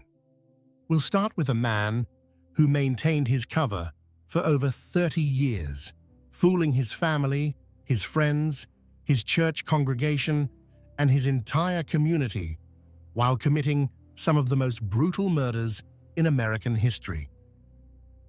Dennis Rader, the church president with a terrible secret. Dennis Lynn Rader was born on March 9, 1945, in Pittsburgh, Kansas, the first of 4 sons born to Dorothea May Cook and William Elvin Rader. His father worked for Kansas Gas Service and was a former United States Marine. His mother worked as a bookkeeper. The family attended Zion Lutheran Church in Pittsburgh, where Dennis was baptized as an infant. By all external appearances, the Rader family was typical of countless American families in the post-war era, working class, church-going, and unremarkable. His childhood appeared outwardly normal, though he would later claim, and it's important to note these are his own self-serving claims, that he'd been born with violent sexual fantasies. Psychologists note that such claims often serve to minimize personal responsibility and should be understood within that context. Rader would also later claim to have tortured and killed animals as a child, including hanging stray cats, though the extent of these early behaviors remains difficult to verify independently. As a young man, Rader seemed unremarkable. He joined the United States Air Force in 1966, serving until 1970 and achieving the rank of sergeant. During his service, he received training and experience that would later prove useful in his crimes: discipline, attention to detail, and the ability to follow procedures meticulously. He returned to Kansas after his service and attended Wichita State University, eventually earning a degree in administration of justice in 1979. The irony of a serial killer studying criminal justice would later be noted by many observers. It was during this period that he met Paula Dietz, who worked as a secretary for the American Legion. They married on May 22, 1971, in a ceremony held at Christ Lutheran Church in Wichita, the same church where Rader would later become a pillar of the congregation.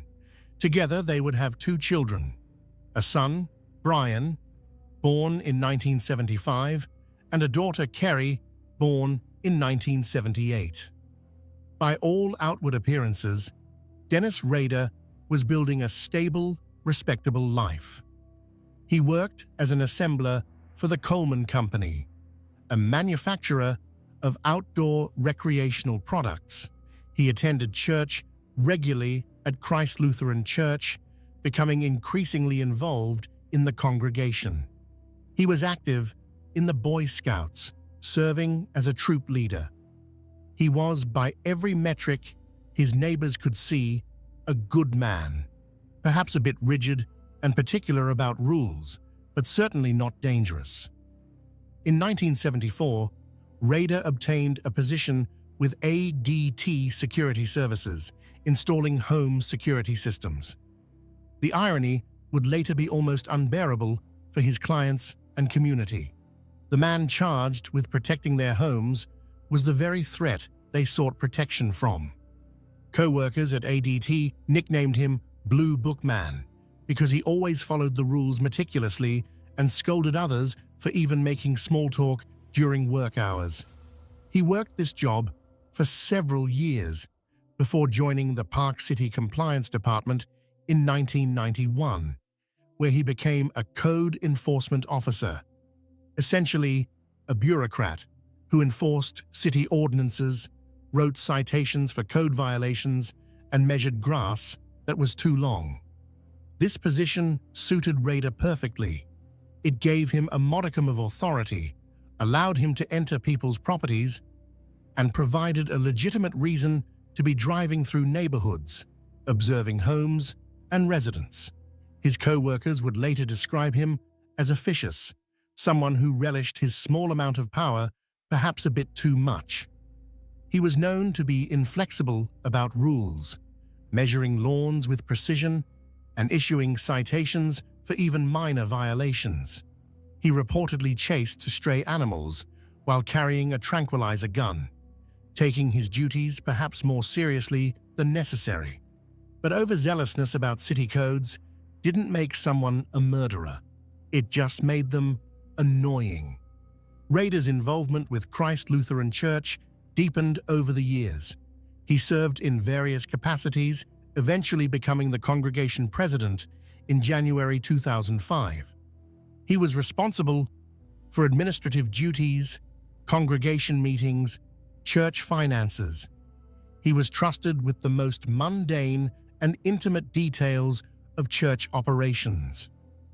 People confided in him about their struggles, their doubts, their fears. He counseled them, prayed with them, presented himself as a pillar of faith and community. But there was another Dennis Rader, a secret Dennis Rader, one that had been active since January 15, 1974. On that frigid winter morning, the Otero family went about their normal routines in their Wichita home. Joseph Otero, age 38, worked for the Coleman Company, the same company where Rader had briefly worked. Julie Otero, age 34, was his devoted wife. They had 5 children together, building the kind of family life that represented the American dream. That morning, 9-year-old Joseph Jr., 11-year-old Josephine, and their siblings were in various states of waking up for school. Dennis Rader had been watching the house. He'd seen the family's routines, knew their schedules.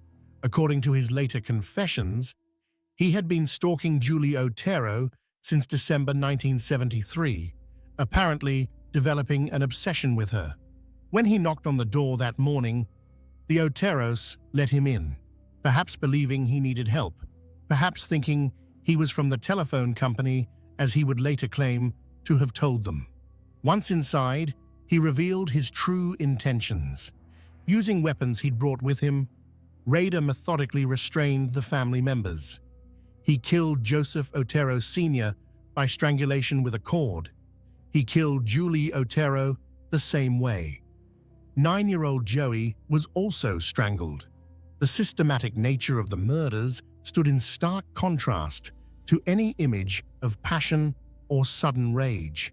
This was calculated, planned, methodical. Then, Rada took 11-year-old Josephine to the basement, where he killed her. The crime scene was staged in a way that suggested sexual motivation, though Rader's actual intent was about power and control. When investigators arrived at the Otero home later that day, after family members discovered the bodies, they found a scene of calculated brutality that would haunt the Wichita community for decades. The community was shocked. The Oteros were a good family, well-liked, with no apparent enemies. Who would do such a thing? Why would anyone target an entire family, including children? The randomness of it made it even more terrifying. If the Oteros could be victims, anyone could. But after committing these horrific murders, Dennis Rader didn't flee the state or go into hiding. He went home to his wife Paula, who was pregnant with their first child. He went to work at the Coleman Company. He attended church. He helped neighbors. He lived his normal life as if nothing had happened. He even took a watch from the Otero home as a souvenir, beginning a pattern he would continue throughout his killing career. This ability to commit savage murder and then seamlessly return to mundane normalcy is what Rader would later describe, using his own terminology, as cubing. Though forensic psychologists note this is his own term for what is clinically known as dissociation or extreme compartmentalization. He claimed to be able to separate his life into distinct compartments that never touched: work Dennis, church Dennis, family Dennis, and what he called his Factor X, or his demon. Experts emphasize that such self-serving explanations should be viewed critically, as they often serve to minimize the killer's responsibility for their conscious choices. 3 months after the Otero murders, on April 4, 1974, Rada struck again. Catherine Bright, a 21-year-old woman who also worked at the Coleman Company, was home with her brother Kevin when Rader broke in. He shot Kevin Bright, who survived despite serious injuries and would later provide descriptions to police. Rader then murdered Catherine by stabbing her multiple times. The attack was brutal and prolonged. Catherine fought for her life, sustaining numerous defensive wounds before succumbing to her injuries. Kevin Bright's survival and his ability to describe the attacker should have led to Rader's capture, but somehow the investigation didn't connect him to the crime. Then, something happened that would define the BTK case for the next 30 years. Dennis Rader wanted credit for his crimes. He wanted recognition.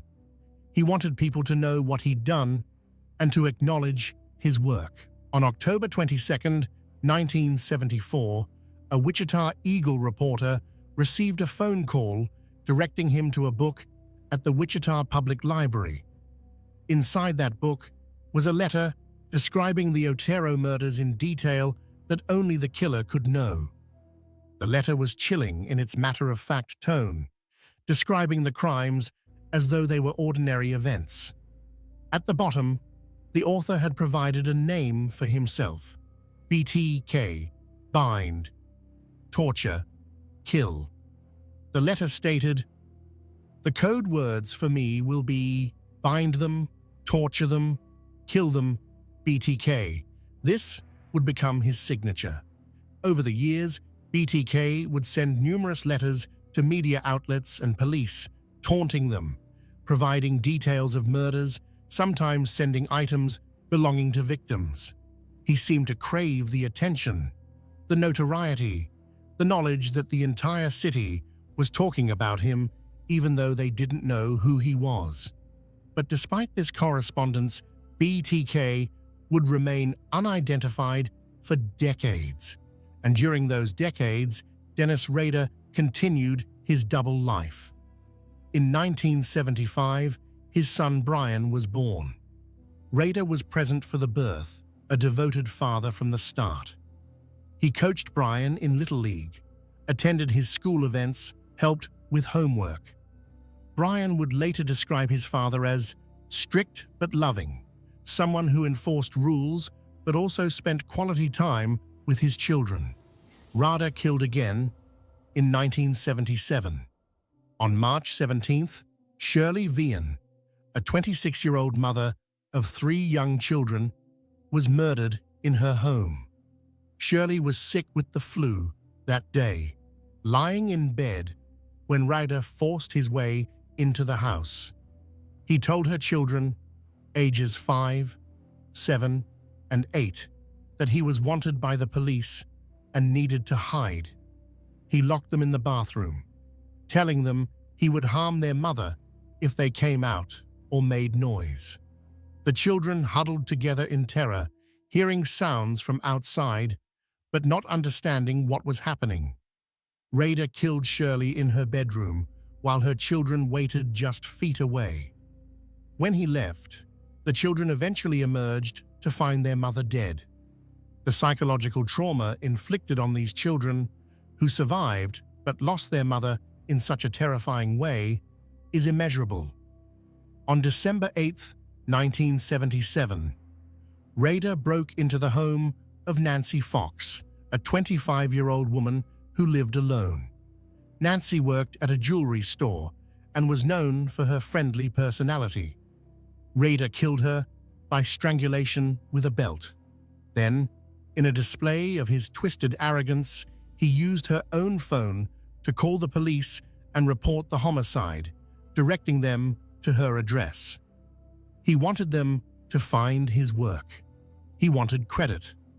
The phone call was brief and matter-of-fact, demonstrating his complete lack of remorse or emotional connection to his victim. After the Fox murder, BTK went silent. Not because he'd stopped thinking about killing, not because he'd experienced remorse, but because, as he would later explain, his life circumstances had changed in ways that made murder more difficult. In 1978, his daughter Kerry was born. His children were growing up. His wife was more aware of his movements. His job demanded more of his time. The compartmentalization required more effort. But he didn't forget. He kept souvenirs from his victims, photographs, identification cards, items of clothing. He revisited these items regularly, using them to relive his crimes in his imagination. He would later admit to creating elaborate fantasies and even detailed drawings of potential future victims during this dormant period. The years passed. 1978, 1979, 1980. No new BTK murders. Wichita began to relax slightly, though the terror of those few years in the mid-1970s had never truly faded. Parents still warned children. Women still checked their locks obsessively, but life moved on as it must. The BTK task force remained active, but with diminishing resources as other crimes demanded attention. Then, in 1985, BTK resurfaced. On April 27th, Maureen Hedge, a 53-year-old neighbor of Rader's, was killed in her home. Maureen lived just 6 doors down from the Rader family on the same street. Rader had watched her, knew her routines. He broke in during the night, killed her, removed her body to take photographs in a remote location, and then returned the body to her home. The level of planning and risk-taking indicated a killer who felt completely confident in his ability to evade capture. The fact that he targeted his own neighbor demonstrated his complete lack of fear and his belief in his own superiority. On September 16, 1986, Vicki Wegerle, a 28-year-old woman, was murdered in her home, while her young 2-year-old son was present in another room. Vicki was a pianist and homemaker. Rader had posed as a telephone repairman to gain entry, part of what he would later call Project Piano. After killing Vicky, he left as calmly as he'd arrived, confident that his disguise and planning had protected his identity. Her murder wouldn't be officially connected to BTK until years later. The final confirmed BTK murder occurred on January 19, 1991. Dolores Davis, a 62-year-old woman, was abducted from her home, killed with her own pantyhose, and her body left under a bridge. Dolores was a beloved grandmother in the community. After this murder, BTK went silent again. For 13 years, there were no letters, no communications, no confirmed killings. The case grew cold. Investigators retired. The city moved on, though the shadow of BTK never entirely lifted. During all these years, Dennis Rader lived his normal life with remarkable success. He raised his children. Brian and Kerry Rader had a father who attended their school events, helped with homework, enforced household rules with perhaps more rigidity than most parents, but nothing that seemed abnormal. They had family dinners, they went on vacations, they celebrated birthdays and holidays. Paula Rader had a husband who went to work, came home, handled household repairs, and seemed like a typical middle-aged man settled into the routines of suburban life. If she noticed anything unusual, she didn't recognize it as evidence of murder.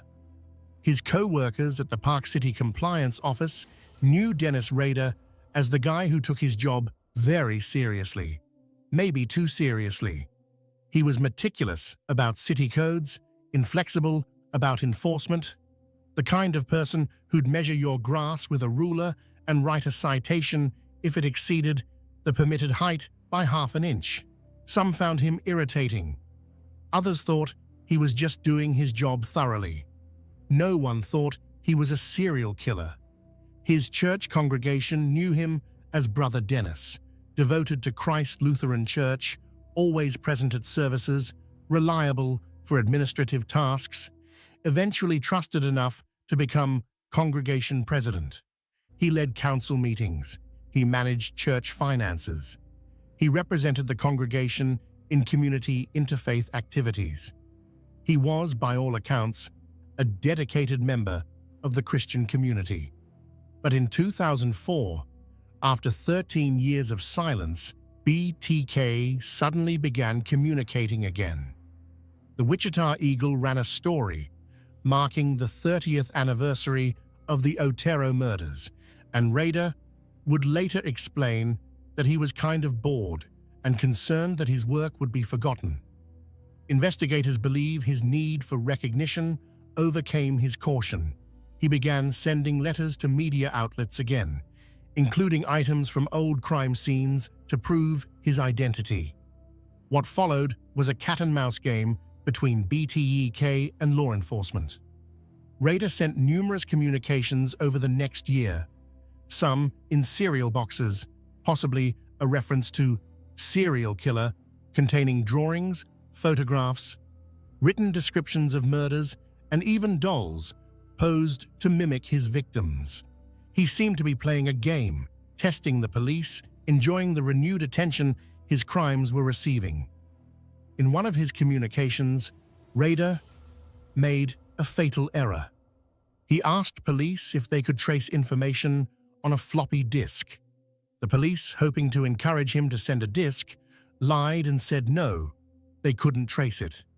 Trusting this response and displaying a surprising naivety for someone who'd evaded capture for 30 years, Rader sent a purple floppy disk to a television station. Forensic analysts examined the disk and found deleted metadata that included the name Dennis and a connection to Christ Lutheran Church. This led investigators directly to Dennis Rader. They obtained a DNA sample from his daughter Kerry's medical records at a university clinic. She had had a routine pap smear, and compared it to DNA evidence from the crime scenes. The match was conclusive.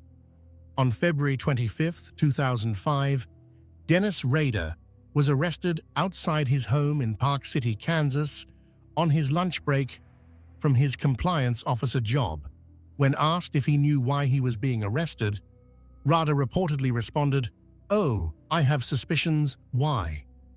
Even in the moment of his capture, there was an almost casual quality to his demeanor, as if being arrested for serial murder was just another item on his day's schedule. The arrest shocked everyone who knew him. His family was devastated. Paula Rader filed for an immediate emergency divorce on July 26, 2005, waiving the normal 60-day waiting period. Their marriage was dissolved as quickly as the legal system allowed. She released a statement saying that neither she nor her children had any suspicion of his crimes. The psychological trauma of discovering that the man she'd been married to for 34 years was BTK is difficult to comprehend.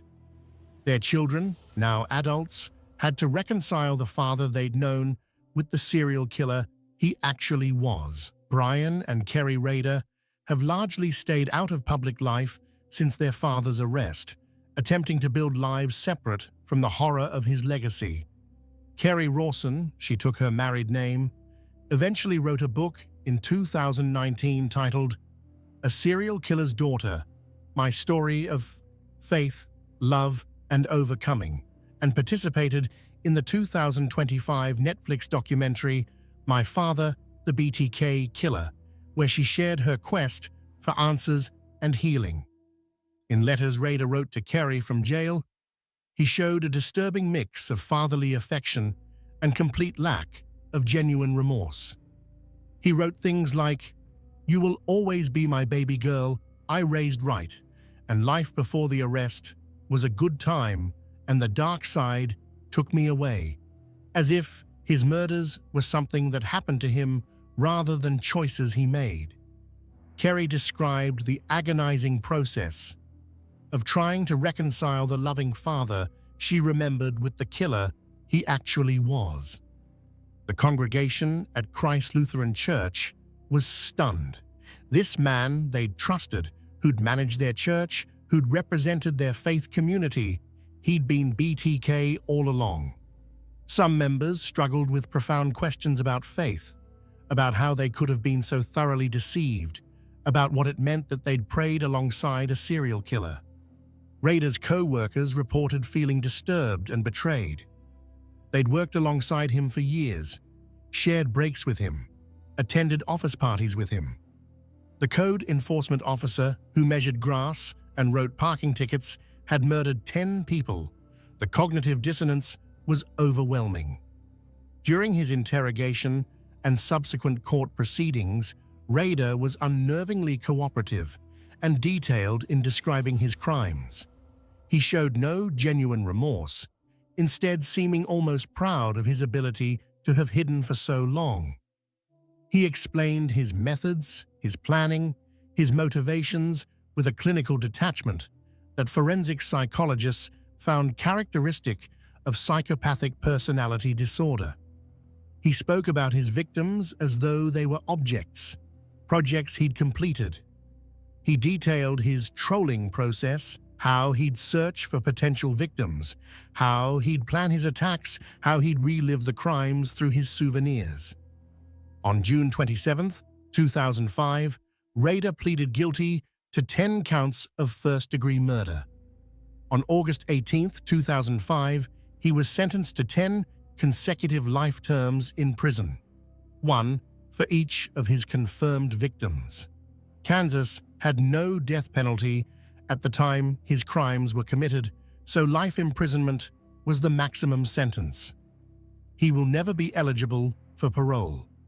He is currently incarcerated at the El Dorado Correctional Facility in Kansas, where he will remain for the rest of his natural life.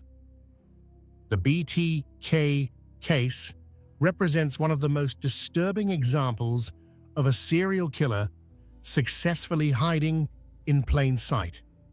For over 30 years, Dennis Rader maintained a completely normal public existence, while secretly being one of America's most brutal killers. His ability to compartmentalize, to separate his murderous activities from his daily life, allowed him to fool everyone around him: his family, his church, his community, his co-workers. When people think about serial killers, they often imagine someone who looks or acts obviously disturbed. But Dennis Rader looked like everyone's neighbor. He looked like a church leader.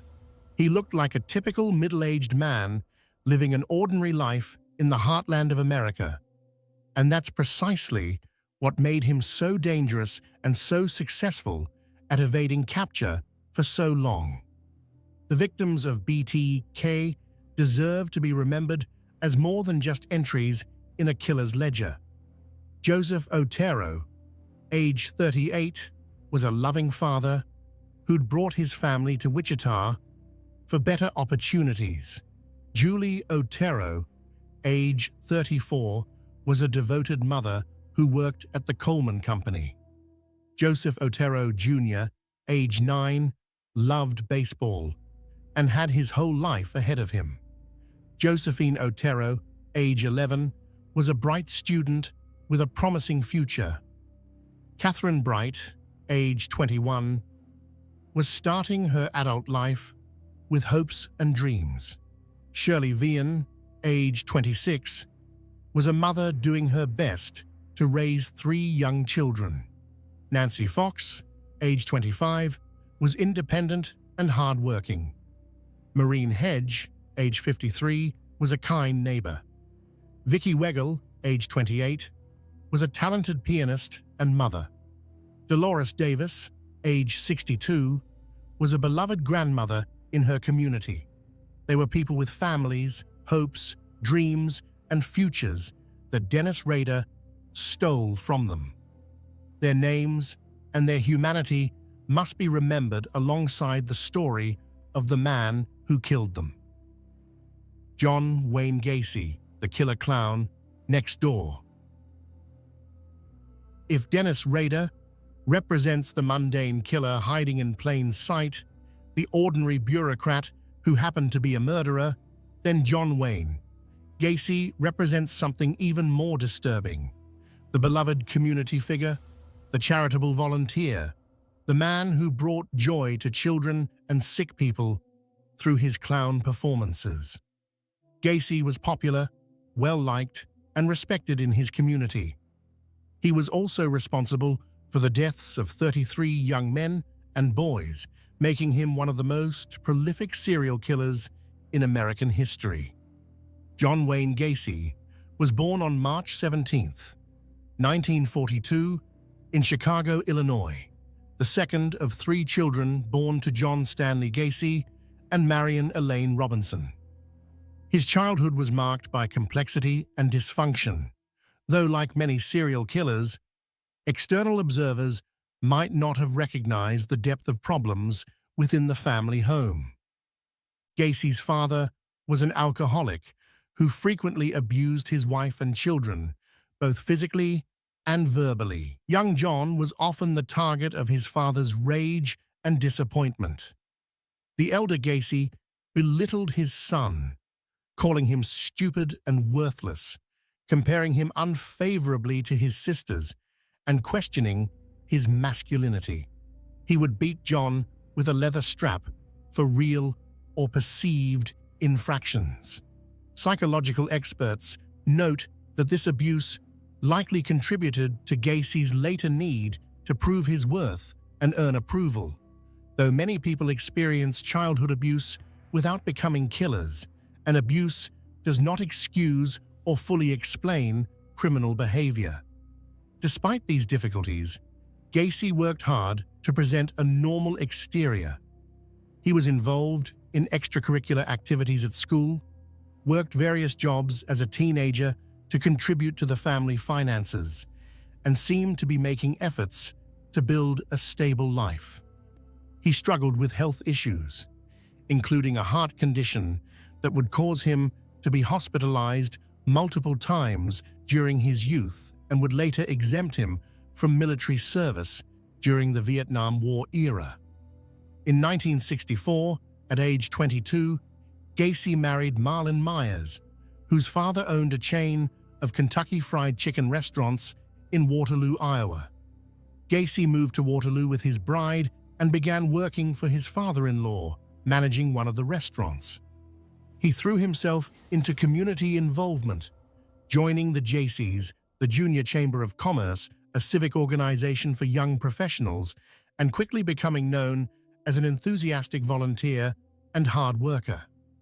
He was elected vice president of the Waterloo JCs chapter and was named outstanding vice president of the organization in Iowa. He seemed to finally be building the kind of respectable life his father had always claimed he couldn't achieve. On the surface, Gacy appeared to be thriving. He and Marlyn had 2 children, a son and daughter.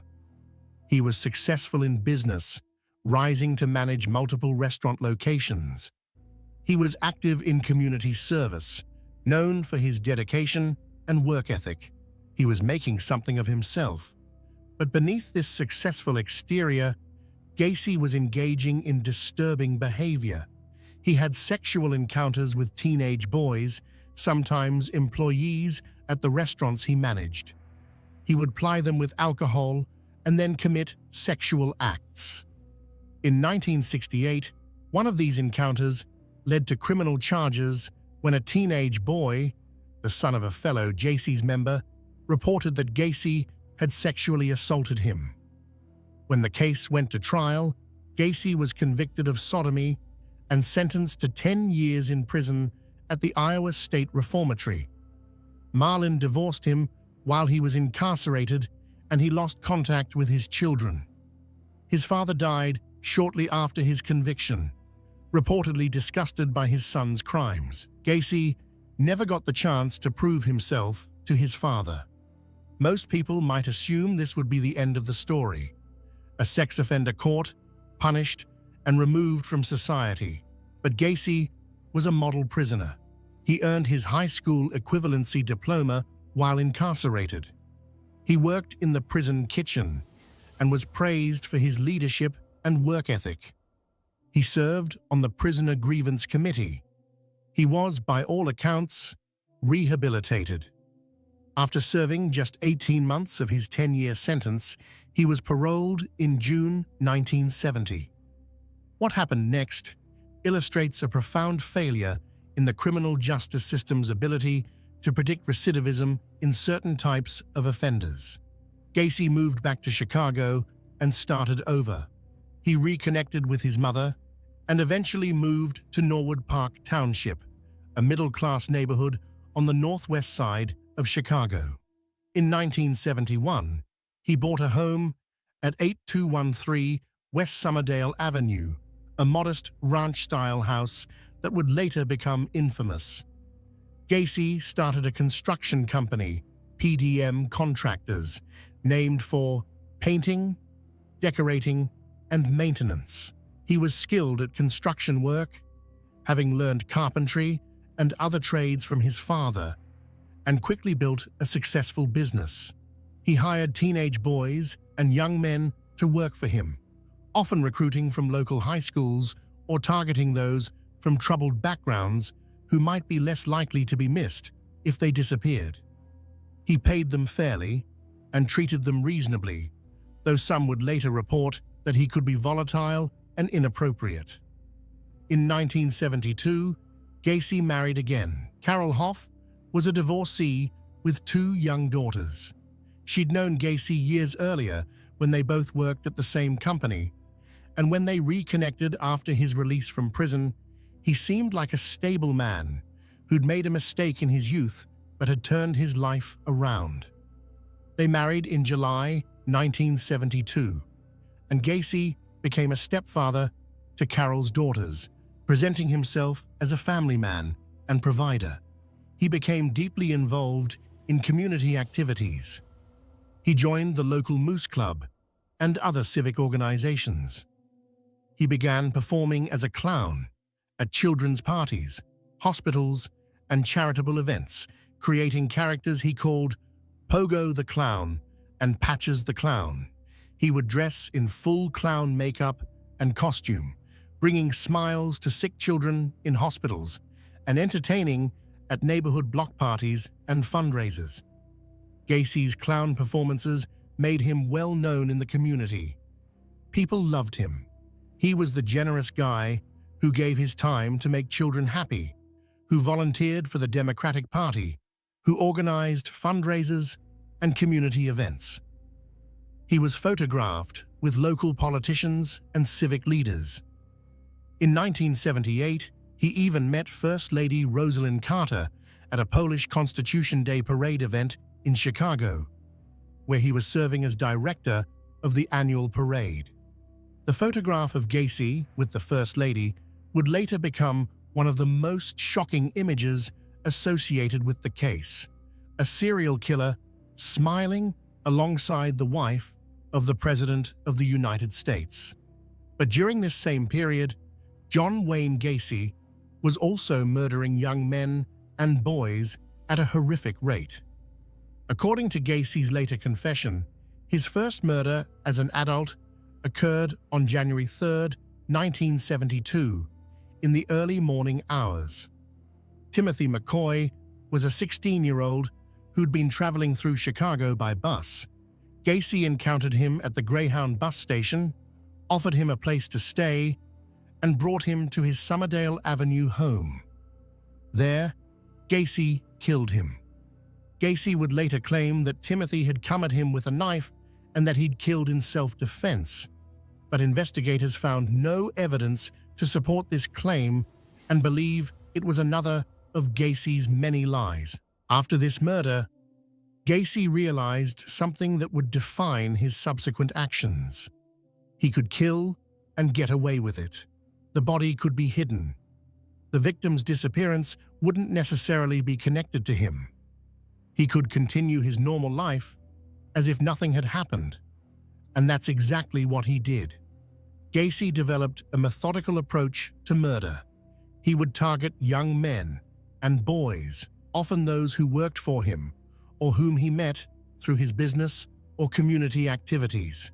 He would lure them to his house under various pretexts, offering work, showing them something, providing a place to stay, or sometimes simply inviting them to drink or party.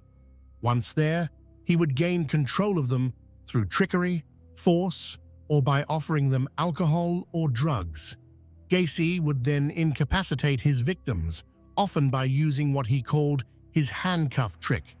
He'd claim to be showing them a magic trick or illusion where he could escape from handcuffs and would get them to allow him to put the cuffs on them. Once the victim was restrained, Gacy's true nature would emerge. He would commit sexual assault and eventually kill them, most often through strangulation, using a rope or board twisted by a stick, a method called garroting.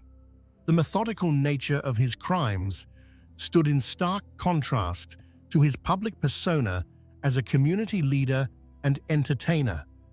After each murder, Gacy faced the problem of body disposal. His solution was grimly practical and horrifyingly simple. He buried them under his house. The crawl space beneath his home became a graveyard. As the years went on and the body count increased, Gacy would dig new graves in his crawl space, sometimes even stacking bodies or digging up old graves to make room for new victims. Eventually, when the crawl space became too full, Gacy began disposing of bodies in other ways. He threw 4 victims into the Des Plaines River, but for the most part, the bodies of his victims were buried beneath his home, decomposing just feet below where he lived his normal life, where he hosted parties, where his wife and stepdaughters slept. During the period from 1972 to 1978, while Gacy was actively killing, his public life continued seemingly without any disruption. He entertained at parties as Pogo the Clown, bringing joy to children at birthday parties and hospital wards. He ran his successful construction business, completing jobs professionally and earning a good reputation. He supervised employees, attended political events, volunteered for community causes. He was, to all external appearances, a successful, generous, community-minded citizen. His wife, Carol, did eventually become suspicious of Gacy's behavior, though not of murder. She noticed strange smells in the house. Gacy blamed it on moisture in the crawl space or problems with the plumbing. She noticed his strange hours, his volatile mood swings, and the fact that their sexual relationship had essentially ceased. She also discovered pornographic materials featuring young men hidden in the house. In March 1976, Carol and Gacy divorced, with Carol taking her daughters and leaving. Years later, she would express her relief that her daughters had not been harmed and her horror at discovering who Gacy truly was. She would say that she had no idea about the murders, and investigators found no evidence that she did. After the divorce, with no family living in the house with him, Gacy's killing accelerated. Without a wife to explain things to or hide things from, he had more freedom to act on his violent urges. The bodies continued to accumulate beneath his home, yet he continued his community involvement unabated. Gacy hosted elaborate annual summer parties at his home, inviting neighbors, political figures, business associates. These parties became well known in the neighborhood, with people looking forward to them each year. Guests would stand on the lawn, eating and drinking, socializing and laughing, with 29 bodies buried just below their feet. The cognitive dissonance of this, the friendly party happening literally above a mass grave, is almost incomprehensible. Neighbors on Summerdale Avenue thought Gacy was a bit odd. He could be volatile, and there were sometimes unpleasant smells around his property. Some young men were seen coming and going at odd hours, but mostly they saw him as a helpful neighbor, someone who'd plow snow from driveways or help with home repairs. He was familiar. He was part of the community. He certainly wasn't a serial killer. The investigation that would eventually catch Gacy began not with any of his earlier victims, but with his last. On December 11, 1978, 15-year-old Robert Piest told his mother he was going to meet with a contractor about a potential summer job. The contractor was John Wayne Gacy, who'd come into the pharmacy where Robert's mother worked to discuss a remodeling project. Robert was excited about the opportunity. He never came home. Robert's mother immediately reported him missing and mentioned that he'd been going to meet with Gacy. Unlike many of Gacy's previous victims, young men from troubled backgrounds, drifters, runaways, or those who might not be immediately missed, Robert Piest was a well-cared-for teenager from a stable, loving family.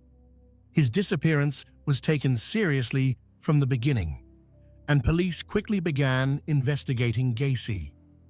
What they found was disturbing. Gacy had a criminal history, the 1968 conviction for sexual assault in Iowa.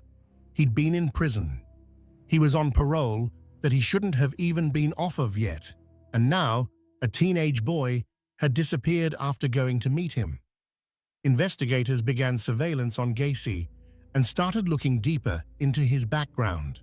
They discovered that several young men who'd worked for PDM contractors had disappeared over the years.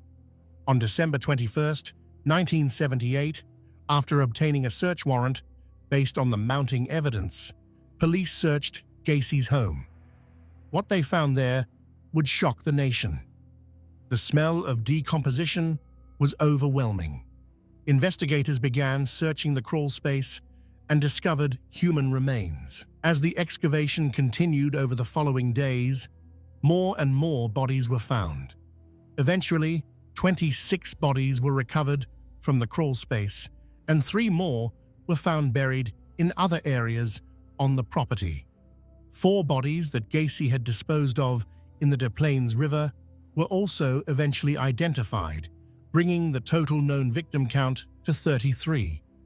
On December 22, 1978, John Wayne Gacy confessed to the murders. He did so in a relatively matter-of-fact manner, providing details about his methods, his burial sites, and his victims. Forensic psychologists who have studied his confessions and later interviews note that he displayed little genuine remorse and seemed more concerned with managing his public image than with accepting responsibility for the harm he'd caused. The revelation that John Wayne Gacy, Pogo the Clown, community volunteer, successful businessman, was responsible for 33 murders shocked the Chicago area and the nation. People who'd known him, who'd attended his parties, who'd hired him for work, who'd had their children entertained by his clown performances, struggled to reconcile the man they knew with the brutal killer he'd been revealed to be. The excavation of Gacy's home became a media spectacle. News crews broadcast images of investigators digging up bodies from beneath the house. The Somerdale Avenue address became infamous. Neighbors gathered behind police tape, trying to comprehend how such horror had existed right next door to them. The trial began on February 6, 1980. Gacy's defense attempted to argue that he was insane, that he suffered from multiple personality disorder, that he couldn't have been responsible for his actions. His lawyers presented psychiatric testimony suggesting that another personality named Jack Hanley had committed the murders while Gacy was unaware. But the prosecution presented overwhelming evidence of premeditation, planning, and rational behavior surrounding the murders. The prosecution argued that Gacy knew exactly what he was doing, that he was organized and calculating, and that he made conscious choices to kill repeatedly. The jury deliberated for less than 2 hours before finding Gacy guilty on all 33 counts of murder. On March 13, 1980, he was sentenced to death for 12 of the murders. He would spend the next 14 years on death row, during which time he gave numerous interviews, painted pictures, some of clowns, which would later be sold or destroyed, and continued to maintain his innocence despite his earlier confession.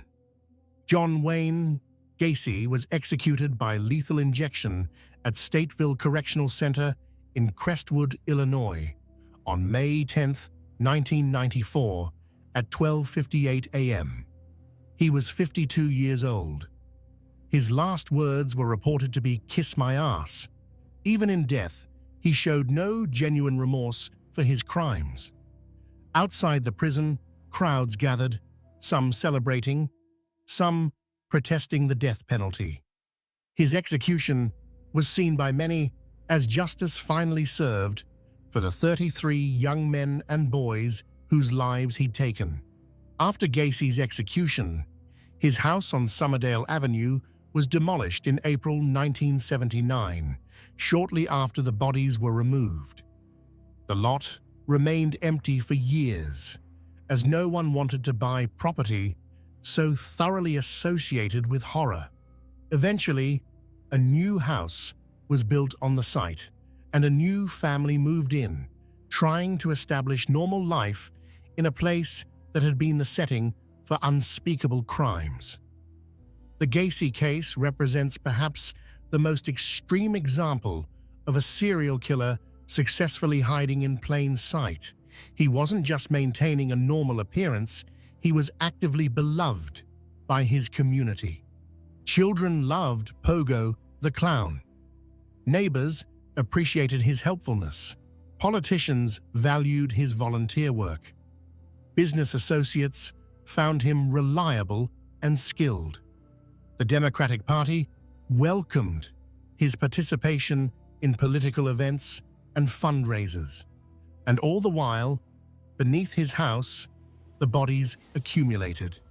29 young men and boys buried in the crawl space, their decomposing bodies just feet below where parties were held, where guests socialized, where life went on as normal. The duality of Gacy's existence, beloved community figure by day, brutal killer by night, challenges our fundamental assumptions about how we identify dangerous people. If someone as active, public, and seemingly generous as John Wayne Gacy could be a serial killer, then our methods for identifying threats are fundamentally inadequate. The victims of John Wayne Gacy deserve to be remembered as individuals, not just statistics. Timothy McCoy, age 16, was traveling through Chicago with his whole life ahead of him. John Butkovich, age 17, worked for Gacy and disappeared in 1975. Daryl Sampson, age 18, was a high school student. Randall Reffett, age 15, vanished in 1976. Samuel Stapleton, age 14, was a junior high student. These young men had families who loved them, dreams they wanted to pursue, potential that was stolen from them. Some of Gacy's victims remain unidentified even today, their families perhaps still wondering what happened to their missing sons or brothers. Robert Piest, whose disappearance finally led to Gacy's capture, was 15 years old. He was a good student, close to his family, excited about a potential job opportunity. His mother never stopped looking for him, and her determination to find her son ultimately led to the investigation that brought Gacy down. The Piest family's persistence in pursuing answers when Robert disappeared demonstrates the importance of taking every missing person case seriously, regardless of the victim's background. Ted Bundy, the charming predator. Theodore Robert Bundy, born Theodore Robert Cowell on November 24, 1946, in Burlington, Vermont, would become one of the most infamous serial killers in American history. Unlike Rader or Gacy, Bundy's good looks, education, and charm made him seem like the last person who would be capable of murder. He was handsome, articulate, intelligent, and seemingly destined for a successful career in law or politics, and he confessed to murdering at least 30 young women, though investigators believe the actual number is higher, with estimates ranging up to 35 or more based on circumstantial evidence and unsolved cases from the areas where Bundy traveled. Bundy's early life was complicated by secrets and deception that psychological experts believe may have shaped his development, though, as always, difficult circumstances don't excuse behavior or determine outcomes. He was born to Eleanor Louise Cowell, an unmarried woman in the 1940s, a status that carried severe social stigma at the time. To avoid scandal, Bundy was raised in his grandparents' home in Philadelphia, with the understanding that his grandparents were his parents and his mother was his older sister. He wouldn't learn the truth about his parentage until he was an adolescent, discovering the deception through a cousin, or possibly by finding his birth certificate. Accounts vary. His biological father's identity remains uncertain. His birth certificate lists Lloyd Marshall as his father, but this is believed to be false. His mother later married Johnny Bundy, and Theodore took his stepfather's surname. The family moved to Washington State when Ted was 4 years old, where young Ted grew up in what appeared to be a normal, middle-class environment in Tacoma. Bundy was intelligent and did well academically, though he was sometimes described as shy and less popular than his peers in his early school years. He attended the University of Washington, where he studied Chinese and later psychology. He was involved in politics, volunteering for Republican campaigns and working on political causes. He worked at a crisis hotline at a suicide prevention center in Seattle, where he met and befriended Anne Rule, who was also volunteering there. Rule would later become a famous true crime writer, and her book, The Stranger Beside Me, would detail her friendship with Bundy and her slow, horrifying realization that her friend was a serial killer.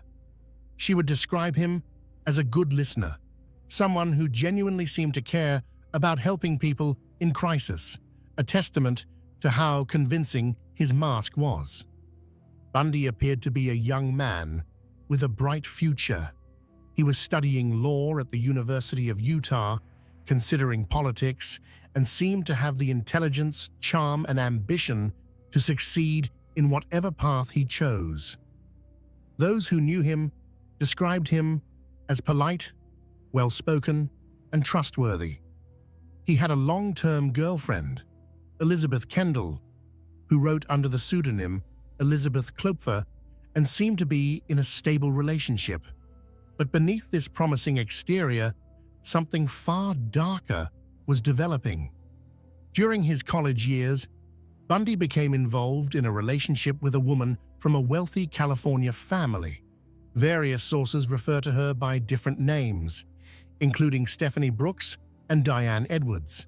She was beautiful, sophisticated, and came from a privileged background. Psychological experts have theorized that this relationship and its eventual end may have served as a catalyst for his later crimes, though Bundy himself provided contradictory explanations for his violence. The woman broke up with Bundy reportedly because she felt he lacked direction and ambition. This rejection occurred in 1968, and some psychologists believe it was a significant blow to Bundy's ego and may have contributed to his later targeting of women who resembled her. Though the reality is that while relationships can be difficult and even traumatic, they don't transform someone into a serial killer. That darkness must already exist. After this relationship ended, Bundy appeared to transform himself. He became more confident, more socially successful. He re-enrolled in law school. He reconnected with his former girlfriend in California, and they briefly rekindled their relationship in 1973, by which point experts believe he had already begun killing, though this woman didn't know it. She would later say that he seemed more mature and focused, not realizing that his new confidence came partly from his secret life as a predator. Bundy's earliest documented murders occurred in 1974, though there is speculation he may have killed before this.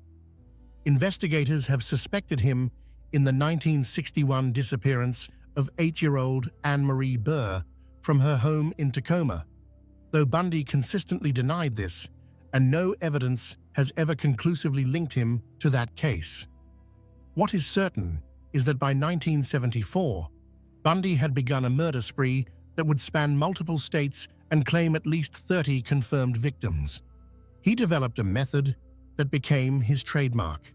He would approach young women in public places, often college campuses or parks, pretending to be injured or in need of help.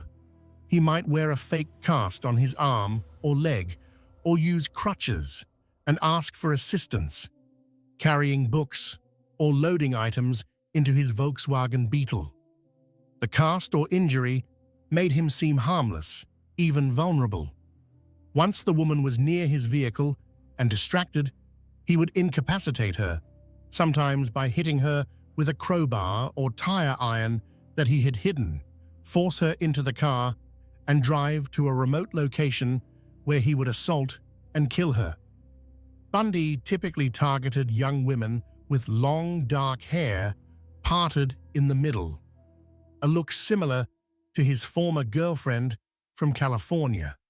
Psychological analysts have theorized that Bundy was symbolically murdering this woman over and over, though this remains speculation rather than confirmed fact, and Bundy himself gave different explanations at different times.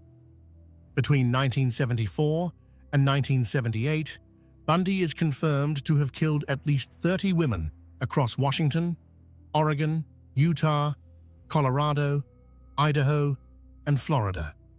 He would later admit that he frequently returned to disposal sites, engaging in acts of necrophilia, a behavior documented in his confessions to investigators and consistent with his need for continued control over his victims even after death.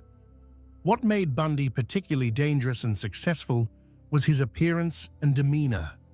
He didn't look like a killer, he looked like a law student, which he actually was at various points. He looked like someone's helpful neighbor.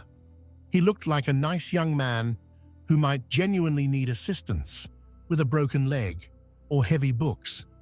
He was articulate, educated, and charming. Women felt comfortable approaching him, helping him, trusting him, and that trust was fatal. Some of Bundy's victims from the Washington and Oregon period in 1974 included Linda Ann Healy, a 21-year-old psychology student who disappeared from her basement bedroom, leaving behind a blood-soaked pillow and nightgown. Donna Gail Manson, 19, vanished from the Evergreen State College campus. Susan Rancourt, 18, disappeared from Central Washington State College. Roberta Kathleen Parks, 20, was last seen at Oregon State University. Brenda Ball, 22, and Georgianne Hawkins, 18, also disappeared during this period. In July 1974, in one of Bundy's most brazen acts, he abducted two women, Janice Ott, 23, and Denise Nasland, 19, from Lake Sammamish State Park in broad daylight on the same afternoon, approaching them separately in front of witnesses and using the name Ted while asking for help with his sailboat. Bundy was arrested in Utah in August 1975 after a police officer stopped him for a traffic violation and found suspicious items in his car, including handcuffs, a crowbar, rope, and other items. This led to his identification as a suspect in several disappearances. He was eventually convicted of kidnapping in Utah and sentenced to 15 years in prison. But in 1977, while being held in Colorado to face murder charges there, Bundy engineered a dramatic escape by jumping out of a courthouse window during a court recess. He was recaptured several days later. Then, in December 1977, he escaped again, this time from his jail cell, and made his way to Florida. In Florida, on January 15, 1978, Bundy attacked the Chi Omega sorority house at Florida State University in Tallahassee, committing what would be his most brutal and frenzied attack. He entered the sorority house around 3 a.m. and attacked 4 women in rapid succession. He killed Margaret Bowman, 21, and Lisa Levy, 20, and severely injured 2 other women who survived. The attack was savage and showed a loss of the control that had characterized his earlier crimes. 3 weeks later, on February 9, 1978, he abducted and murdered 12-year-old Kimberly Leach, taking her from her junior high school in Lake City, Florida. He was finally captured in Pensacola, Florida, on February 15, 1978, after a police officer recognized him from wanted posters and pulled him over for driving a stolen vehicle. In the car were credit cards belonging to women he'd attacked. His capture came not through brilliant detective work connecting his crimes, but through the luck of an observant officer recognizing him.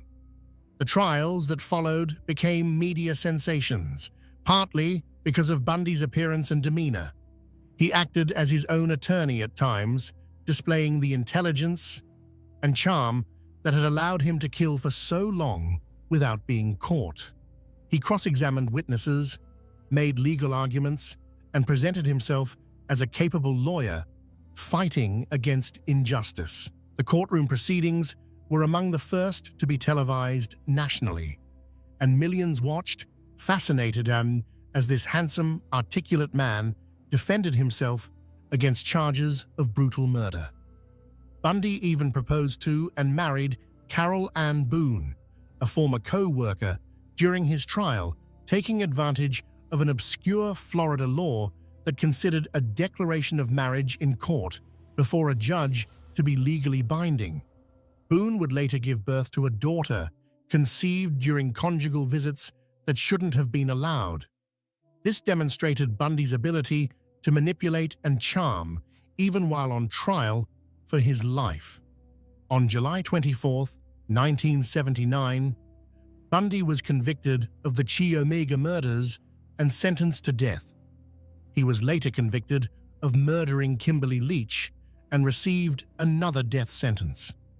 He would spend the next decade on death row, during which time he gave numerous interviews, confessed to murders, and continued to manipulate his image and control his narrative to the extent possible.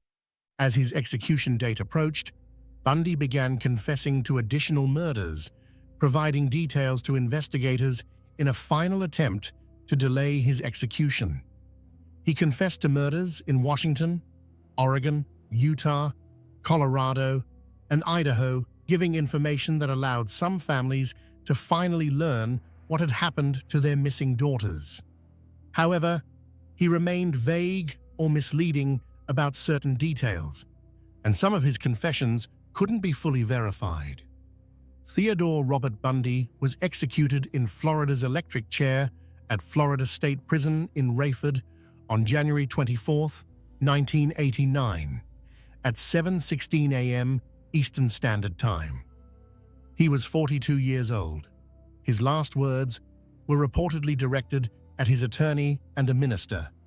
"Jim and Fred, I'd like you to give my love to my family and friends."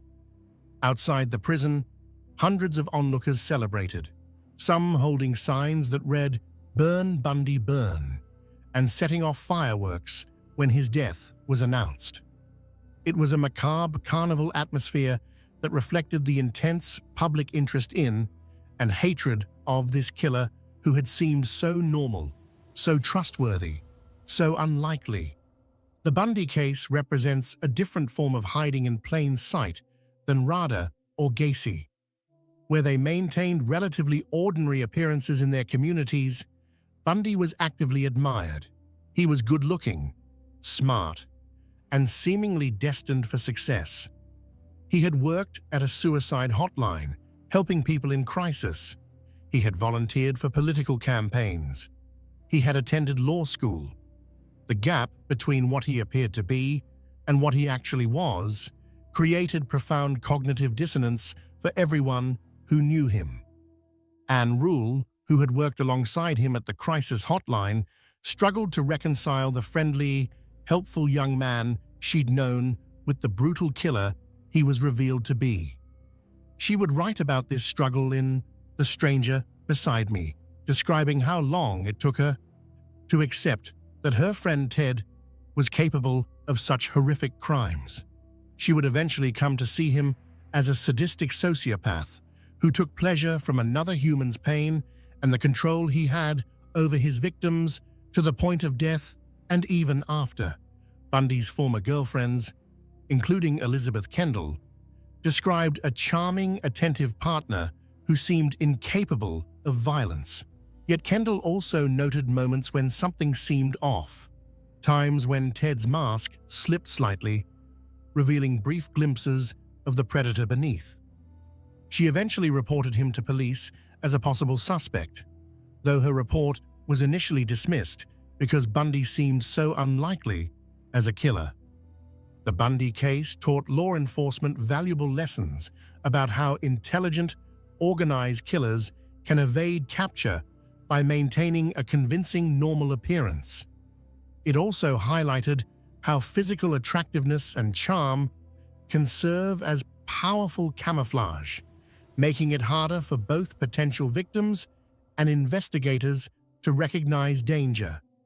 The case contributed to the development of FBI profiling techniques and improved interjurisdictional cooperation in investigating serial crimes. The victims of Ted Bundy deserve to be remembered as individuals with their own stories, not just as victims in a notorious killer's legacy. They were daughters, sisters, students, professionals, each with their own dreams and potential. Linda Ann Healy was a 21-year-old psychology major and radio announcer. Donna Gale Manson, 19, was studying environmental studies. Susan Rancourt, 18, was a biology major.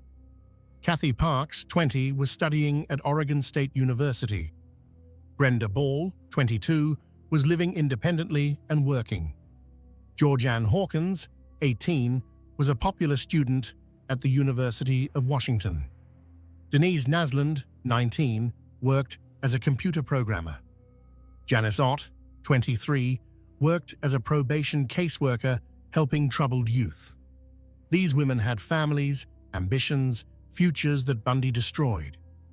In Utah and Colorado, victims included Nancy Wilcox, 16, Melissa Smith, 17, Laura Aim, 17, Debbie Kent, 17, Karen Campbell, 23, Julie Cunningham, 26, Denise Oliverson, 25, Lynette Culver, 12, and Susan Curtis, 15. In Florida, Margaret Bowman, 21, Lisa Levy, 20, and Kimberly Leach, 12, lost their lives.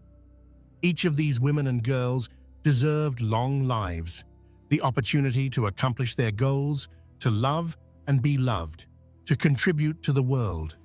Bundy stole all of that from them, and their memory deserves to be honored. Gary Ridgway, the Green River Killer. Gary Leon Ridgway was born on February 18, 1949, in Salt Lake City, Utah. He would become known as the Green River Killer and would eventually plead guilty to 49 murders, making him one of the most prolific, confirmed serial killers in United States history. Ridgway claimed the number was higher, somewhere between 65 and 80 victims, though the actual count remains unverified, and investigators believe his higher estimates may be exaggerated. What makes Ridgway's case particularly relevant to our discussion is how utterly ordinary he was, how completely he blended into normal working-class life while committing horrific crimes for over 2 decades. Ridgway grew up in what became SeaTac, Washington, near Seattle. His childhood was marked by dysfunction and difficulty. His mother was reportedly domineering and had a volatile relationship with young Gary. He struggled in school, with an IQ measured around 82, placing him in the dull normal range of intelligence. He had difficulty with reading and often felt inadequate compared to his peers. He wet the bed until his teens, which his mother reportedly humiliated him about, making him wash his own sheets, and sometimes punishing him publicly. He graduated from high school with poor grades. He enlisted in the Navy in the late 1960s and served during the Vietnam War period, though he saw no combat. After his military service, Ridgway returned to Washington and began working for the Kenworth Truck Company as a painter in the truck factory. He would hold this job for over 30 years, from 1969 until his arrest in 2001, becoming a long-term, reliable employee. Co-workers described him as quiet, somewhat slow, but dependable. He showed up on time, did his job, and didn't cause trouble. In other words, he was forgettable. Exactly the kind of person who could commit murder without drawing suspicion. Ridgway was married 3 times during his killing years. His first marriage to Claudia Barrows lasted from 1970 to 1972. His second marriage to Marcia Brown lasted from 1973 to 1981. His wives knew him as a man with a strong sex drive and some unusual habits, but nothing that clearly suggested he was a murderer. His second wife, Marcia, would later describe finding unusual items in their home, women's jewelry and clothing that didn't belong to her, but she'd convinced herself there must be innocent explanations. His third wife, Judith Mawson, whom he married in 1988, claimed she had no suspicions until his arrest. Judith would later write a book about her experience, describing a man who seemed devoted to her, who read the Bible with her, who appeared to be a normal husband. She stated that she didn't watch the news and wasn't aware of the Green River Killer case, despite living in the area where it was occurring. When Ridgway was arrested in 2001, Judith was completely shocked, unable to reconcile the man she'd lived with for over a decade with the serial killer he actually was. Ridgway attended church regularly and read the Bible frequently. He would later admit that his religious practices were part of his attempt to control his urges to kill, though they were unsuccessful. He also admitted that he sometimes cried after killing because he knew what he was doing was wrong, yet he couldn't stop himself. This admission, however, should be viewed skeptically. Many serial killers claim remorse or lack of control when it serves their interests. Ridgway targeted sex workers and vulnerable young women, many of them runaways or those struggling with addiction.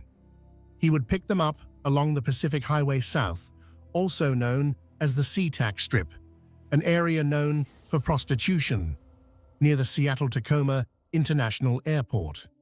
Ridgway claimed that he targeted sex workers because, in his words, he both desired and despised them. He stated that he knew they would be easy victims because they got into cars with strangers. They might not be immediately reported missing, and their cases might not be investigated as vigorously as other missing persons. Experts note this explanation is self-serving and designed to make his crimes seem calculated rather than revealing any genuine emotional complexity. His method was brutally simple and consistent. He would pick up women, often engaging their services as a prostitute, take them to secluded areas, sometimes his home, his truck, or wooded locations, and kill them, usually through strangulation. He preferred to use his hands or a ligature, maintaining physical contact and control throughout the murder. After killing them, he would dispose of their bodies in wooded areas around King County, often in clusters, returning later to have sex with the decomposing remains. The desecration of his victims' bodies revealed the depth of his depravity and his need for control that extended even beyond death. The first victims attributed to the Green River Killer were found in 1982. Between July and August of that year, 5 bodies were discovered in or near the Green River in King County, Washington, giving the killer his nickname. The bodies of Wendy Lee Caulfield, 16, Deborah Lynn Bonner, 23, Marsha Faye Chapman, 31, Opal Charmaine Mills, 16, and Cynthia Jean Hines, 17, were all found in the river or on its banks during this period. Over the next several years, more bodies were discovered in wooded areas around Seattle, and the body count continued to rise. Clusters of remains were found in areas like Star Lake, the SeaTac Airport vicinity, and along Highway 18 and Interstate 90. The pattern suggested a single killer who was very familiar with the area and was methodically disposing of bodies in locations where they would be found eventually, but not immediately. The Green River Task Force was established in 1984 to investigate the killings.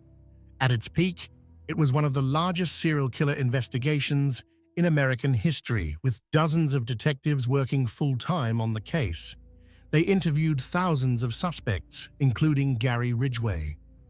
Ridgway first came to police attention in 1982 when he was stopped by police while he was in his truck with a sex worker. This was noted but didn't lead to arrest. In 1983, the boyfriend of victim Marie Malvar followed a truck he believed had picked her up to a house in Des Moines, Washington, Ridgway's house. Police questioned Ridgway, but he denied involvement. In 1984, investigators gave Ridgway a polygraph test regarding the murders. He passed the test, and investigators moved on to other suspects. This false negative on the polygraph test would prove to be a critical error that allowed Ridgway to continue killing for years. In 1987, investigators collected a saliva sample from Ridgway as part of their investigation, but DNA technology at the time wasn't advanced enough to make use of it effectively. The sample sat in evidence for years while Ridgway continued to kill. Ridgway's killing slowed significantly after he married his third wife, Judith, in 1988. He would later claim that he truly loved Judith and that his marriage to her reduced his violent urges. Of his 49 confirmed victims, only 3 were killed after his marriage to Judith. Whether this was due to emotional factors, increased difficulty in hiding his activities from a spouse, or simply the natural progression of his aging and declining drive, remains unclear. By the late 1990s, the Green River killings had apparently stopped. The task force was reduced in size. The case went cold. But advances in DNA technology would eventually break it open. In 2001, Detective Dave Reichert, who had been involved in the Green River case since the beginning and had risen to become Sheriff of King County, ordered a review of old evidence using new DNA techniques. They tested the saliva sample taken from Ridgway in 1987 against DNA collected from 4 of the earliest Green River killer victims: Opal Mills, Marcia Chapman, Cynthia Hines, and Carol Christensen. The DNA was a match. On November 30th, 2001, Gary Ridgway was arrested at his workplace at Kenworth Truck Company, where he'd worked for over 30 years. Co-workers were shocked. This quiet, unremarkable man they'd worked alongside for decades was the Green River killer? It seemed impossible. Ridgway had always been so normal, so ordinary, so forgettable. During interrogation, faced with overwhelming DNA evidence, Ridgway began to confess. Over several months of interviews with investigators, he would eventually provide detailed information about 48 murders. In exchange for avoiding the death penalty, Ridgway agreed to plead guilty to all murders for which he could provide verifiable information and to help investigators locate remaining victims and bring closure to families. The confession tapes are chilling in their matter-of-fact tone. Ridgway spoke about his victims as though they were objects. He said things like, "I killed so many women, I have a hard time keeping them straight," and admitted he didn't even know most of their names. He said, "Most of the time, I killed them the first time I met them, and I do not have a good memory for their faces." He explained his targeting of sex workers by saying, "I picked prostitutes because I thought I could kill as many of them as I wanted without getting caught." On December 18th, 2003, Gary Ridgway was sentenced to 48 consecutive life sentences without the possibility of parole. In 2011, he pleaded guilty to a 49th murder after remains were identified as belonging to Rebecca Marrero, whom he'd killed in 1982. He received another life sentence. Recent developments in the case have continued to bring closure to families. In December 2023, authorities confirmed that remains found in 1985 and known as Bones 17 belonged to 15-year-old Lori Ann Razpotnik, who had run away from home in 1982. In January 2024, authorities confirmed that the last remaining unidentified set of remains linked to Ridgway belonged to 16-year-old Tammy Lyles, whose partial remains had been identified as early as 1988, but whose full identification took decades. In March 2025, court documents revealed that Ridgway was briefly transferred from Washington State Penitentiary to King County Jail in September 2024 to assist investigators in locating additional remains. Authorities have not disclosed whether this effort was successful, stating only that involved cases remain open. Ridgway currently resides at the Washington State Penitentiary in Walla Walla, where he will remain for the rest of his life. He is now 76 years old and in failing health. The Ridgway case illustrates how a killer who is completely unremarkable, even somewhat slow and unimpressive, can successfully evade capture for decades. Ridgway wasn't charming like Bundy. He wasn't active in his community like Gacy or Rader. He was simply ordinary to the point of being forgettable. He went to work, came home, lived a quiet life. And that ordinariness was itself a form of camouflage that allowed him to kill at least 49 women over 2 decades. His wives struggled with profound questions after his arrest. Judith Ridgway described the cognitive dissonance of reconciling the man she'd shared her life with, the man she'd trusted, slept beside, read the Bible with, and the Green River Killer. She described how he would sometimes leave early for work, ostensibly for overtime pay, but now she wonders if those were the mornings he was killing. The betrayal and horror of such realizations are difficult to comprehend. The victims of Gary Ridgway were women whose lives had value, who deserved safety and dignity. Many were struggling with addiction or poverty, engaged in sex work to survive. Their vulnerability didn't make their lives less valuable. It made their murders all the more tragic because they were already in difficult circumstances and deserved help, not violence. Wendy Lee Caulfield was 16 years old, a runaway who could have been helped, who could have gotten her life back on track. Giselle Lovvorn was 19.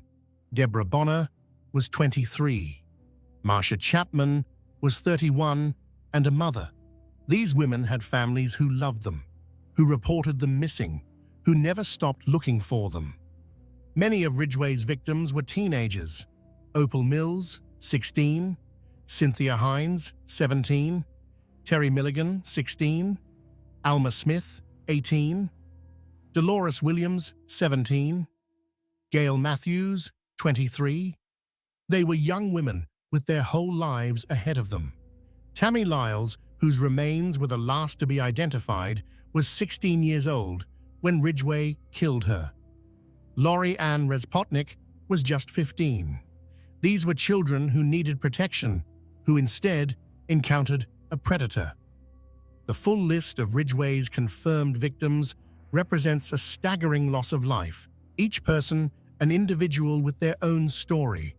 Wendy Lee Caulfield, Giselle Lovvorn, Deborah Lynn Bonner, Marcia Faye Chapman, Opal Charmaine Mills, Cynthia Jean Hines, Terry Renee Milligan, Mary Bridget Meehan, Deborah Estes, Linda Jane Rule, Denise Darcel Bush, Shonda Leah Summers, Shirley Marie Sherrill, Rebecca Marrero, Colleen Renee Brockman, Alma Ann Smith, Dolores Laverne Williams, Gail Lynn Matthews, Andrea M. Childers, Sandra K. Gabbett, Kimmy Kai Pitsaw, Marie M. Malvar, Carol Ann Christensen, Martina Teresa Ortherly, Cheryl Lee Wims, Yvonne Antosh, Carrie Ann Royce, Constance Elizabeth Nayon, Kelly Marie Ware, Tina Marie Thompson, April Dawn Buttram, Debbie Mae Abernathy,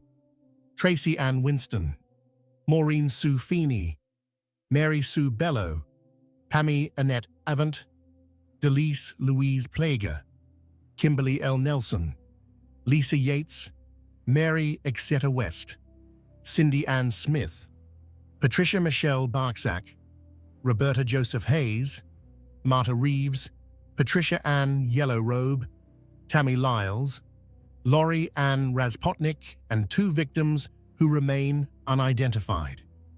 Each of these women's lives mattered. They were daughters, sisters, some were mothers. Their humanity must be remembered. Israel Keyes, the methodical predator. If the previous cases represent killers who maintained normal appearances in specific communities, Israel Keyes represents something even more chilling. A killer who meticulously planned to be nearly impossible to catch, who had no consistent victim type, no geographic focus, no discernible pattern. Keyes was perhaps the most methodical and calculating serial killer of the modern era, and he successfully hid in plain sight by ensuring that no one could connect his crimes to him or to each other. Israel Keyes was born on January 7, 1978, in Richmond, Utah. Some sources say Cove, Utah, the second of 10 children born to Heidi Hackinson and John Jeffrey Keyes. His family moved frequently during his childhood, living in various locations before eventually settling in the isolated area of Colville, Washington, in a remote cabin with no electricity or running water. The family was deeply religious, adhering to fundamentalist Christian beliefs associated with the Christian identity movement, and the children were homeschooled in isolation from mainstream society. As a teenager, Keyes exhibited disturbing behavior that should have been warning signs.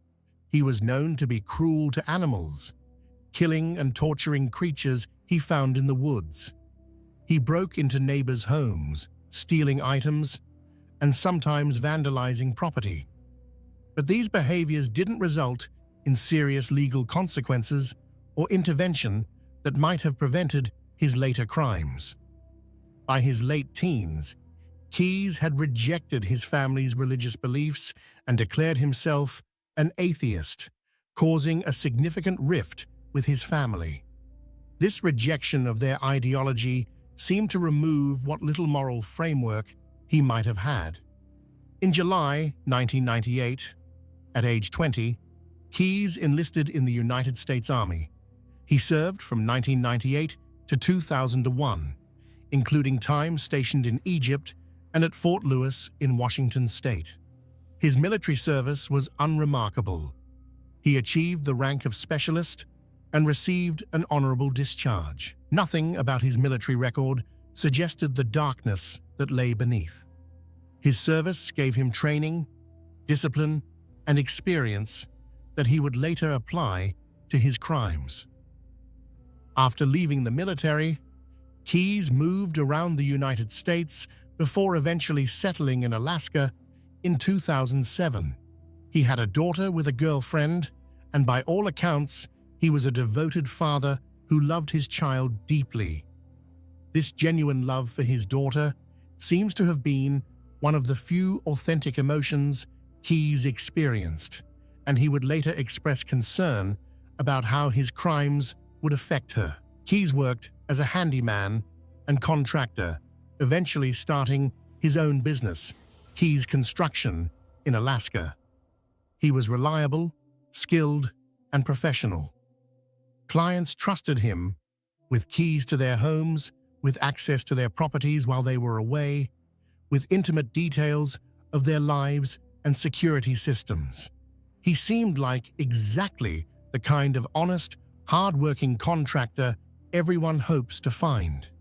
But during this same period, Israel Keyes was committing murders, bank robberies, arsons, burglaries, and other crimes across the United States, and he was doing so in a way specifically designed to prevent law enforcement from ever connecting the dots or identifying him as the perpetrator. Keyes had studied other serial killers extensively. He read about famous cases, understood how they'd been caught, and learned from their mistakes. He understood the methods law enforcement used to track and profile serial offenders, and he structured his crimes specifically to defeat those methods.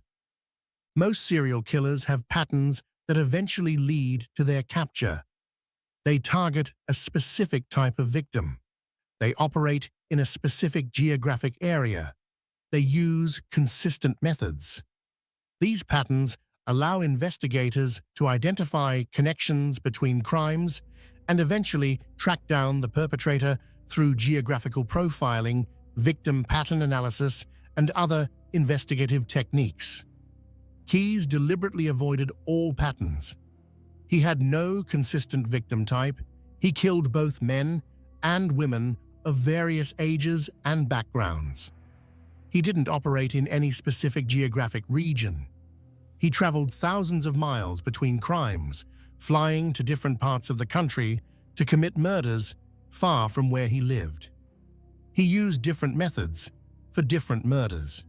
He was specifically trying to be unprofilable, untrackable, impossible to catch through traditional investigative methods. His planning was meticulous and demonstrated extremely long-term thinking. Years before committing murders, Keyes would travel to different parts of the country and bury kill kits in remote locations. These kits contained weapons, tools, restraints, cash, and other items he might need to commit crimes. He would carefully document the locations and later retrieve the kits when he was ready to kill. This meant he could fly to a region where he had a kill kit buried, rent a car using cash and possibly fake identification, drive to a random location, select a victim he'd never seen before, commit the crime using tools that couldn't be traced to him, and then disappear back to Alaska. The crime would appear to be a local murder, with no connection to anyone outside the immediate area. Keyes funded these activities through bank robberies, which he committed with the same calculated approach, traveling far from home, targeting small banks with poor security, taking enough money to fund his activities, but not enough to trigger major federal investigations. Investigators believe Keyes killed at least 8 people, though he hinted at more, and the actual number remains unknown.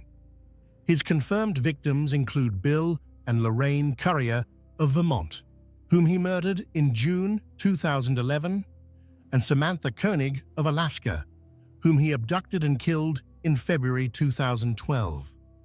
The Currier murder demonstrates Keyes' methodology perfectly.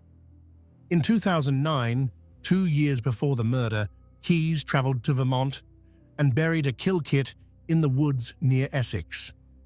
In June 2011, he flew to Chicago, rented a car, and drove to Vermont. He retrieved his kill kit, which contained a gun and other tools. He then spent time scouting the area and identified the Currier's home. On the night of June 8, 2011, he broke into their home, tied up Bill Currier, age 50, and Lorraine Currier, age 55, forced them into their own vehicle and drove them to an abandoned farmhouse he'd scouted in advance.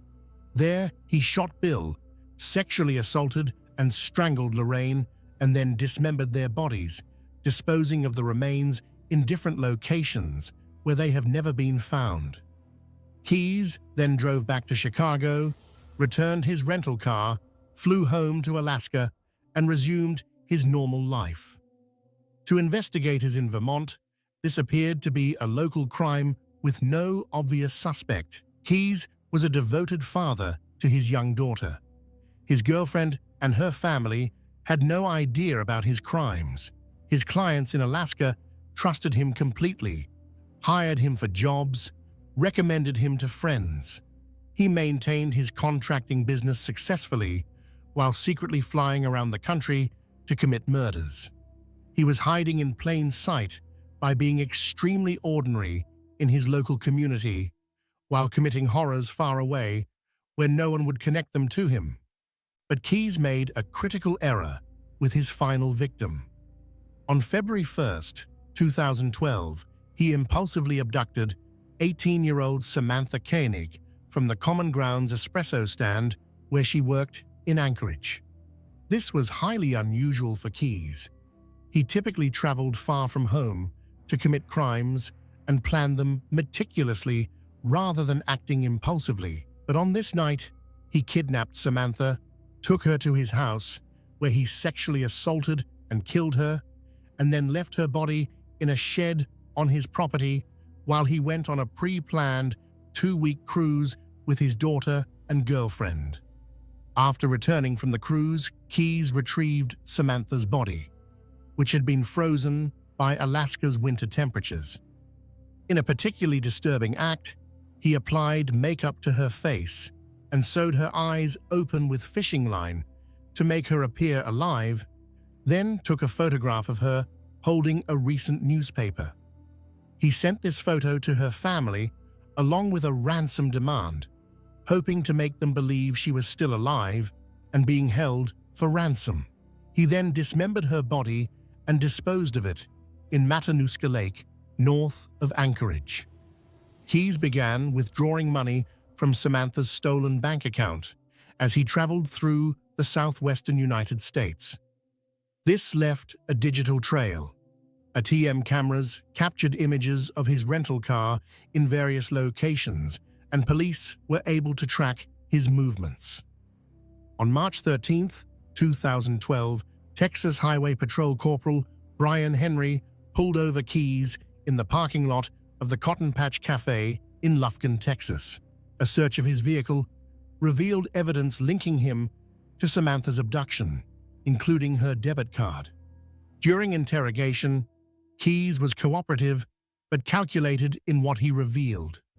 He confessed to the Koenig and Currier murders in detail, providing information that allowed investigators to verify his involvement. But he remained vague about other crimes, hinting at additional victims but not providing specific details. He seemed to enjoy controlling the flow of information, keeping investigators guessing about the full extent of his crimes. Keyes expressed genuine concern about his daughter, stating he didn't want her to grow up knowing about his crimes or suffering because of his actions. He said, "I want my kid to have a chance to grow up. You know, she's in a safe place now. She's not going to see any of this. I want her to have a chance to grow up and not have all this hanging over her head." This concern for his daughter appears to have been authentic, one of the few genuine emotions investigators observed in him. On December 2, 2012, while being held in the Anchorage Correctional Complex awaiting trial, Israel Keyes committed suicide.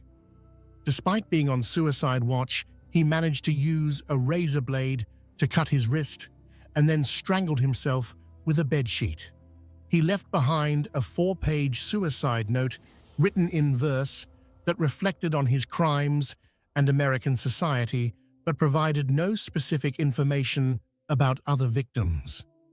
His death brought an abrupt end to the case and left many questions unanswered about the full extent of his killing spree. Keyes' death left law enforcement with more questions than answers. How many people did he actually kill? Where are the other victims? What other crimes did he commit? Investigators continue to work on cases that might be connected to Keyes, but without his cooperation, many of these cases may remain unsolved. The Keyes case represents a new kind of challenge for law enforcement. He wasn't a killer who could be caught through traditional profiling or pattern recognition because he specifically structured his crimes to avoid patterns. He deliberately traveled thousands of miles between crimes, selected random victims, used buried weapons that couldn't be traced, and maintained a completely normal life in his home community.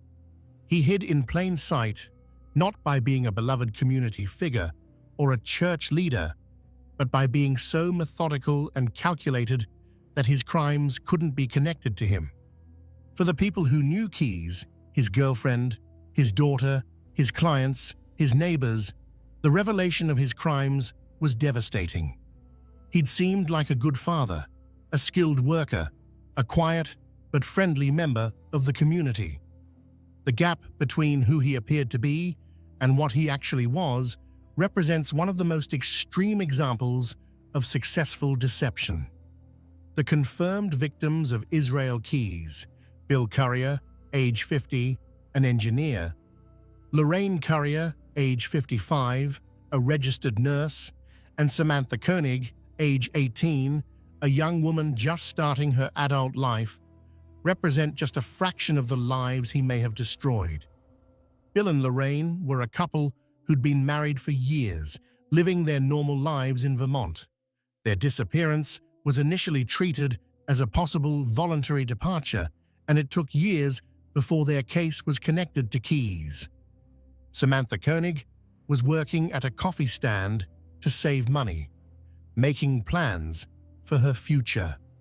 Her abduction and murder galvanized the community and led to intense media coverage that ultimately contributed to Keyes' capture.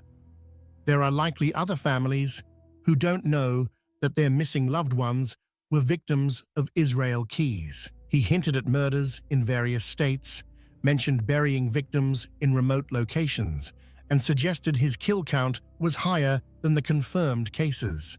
Some families may never get answers or closure. Keyes' ability to hide his crimes through methodical planning and geographic dispersal represents a nightmare scenario for law enforcement.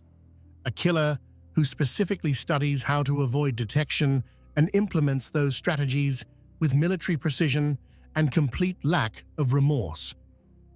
The science behind the mask.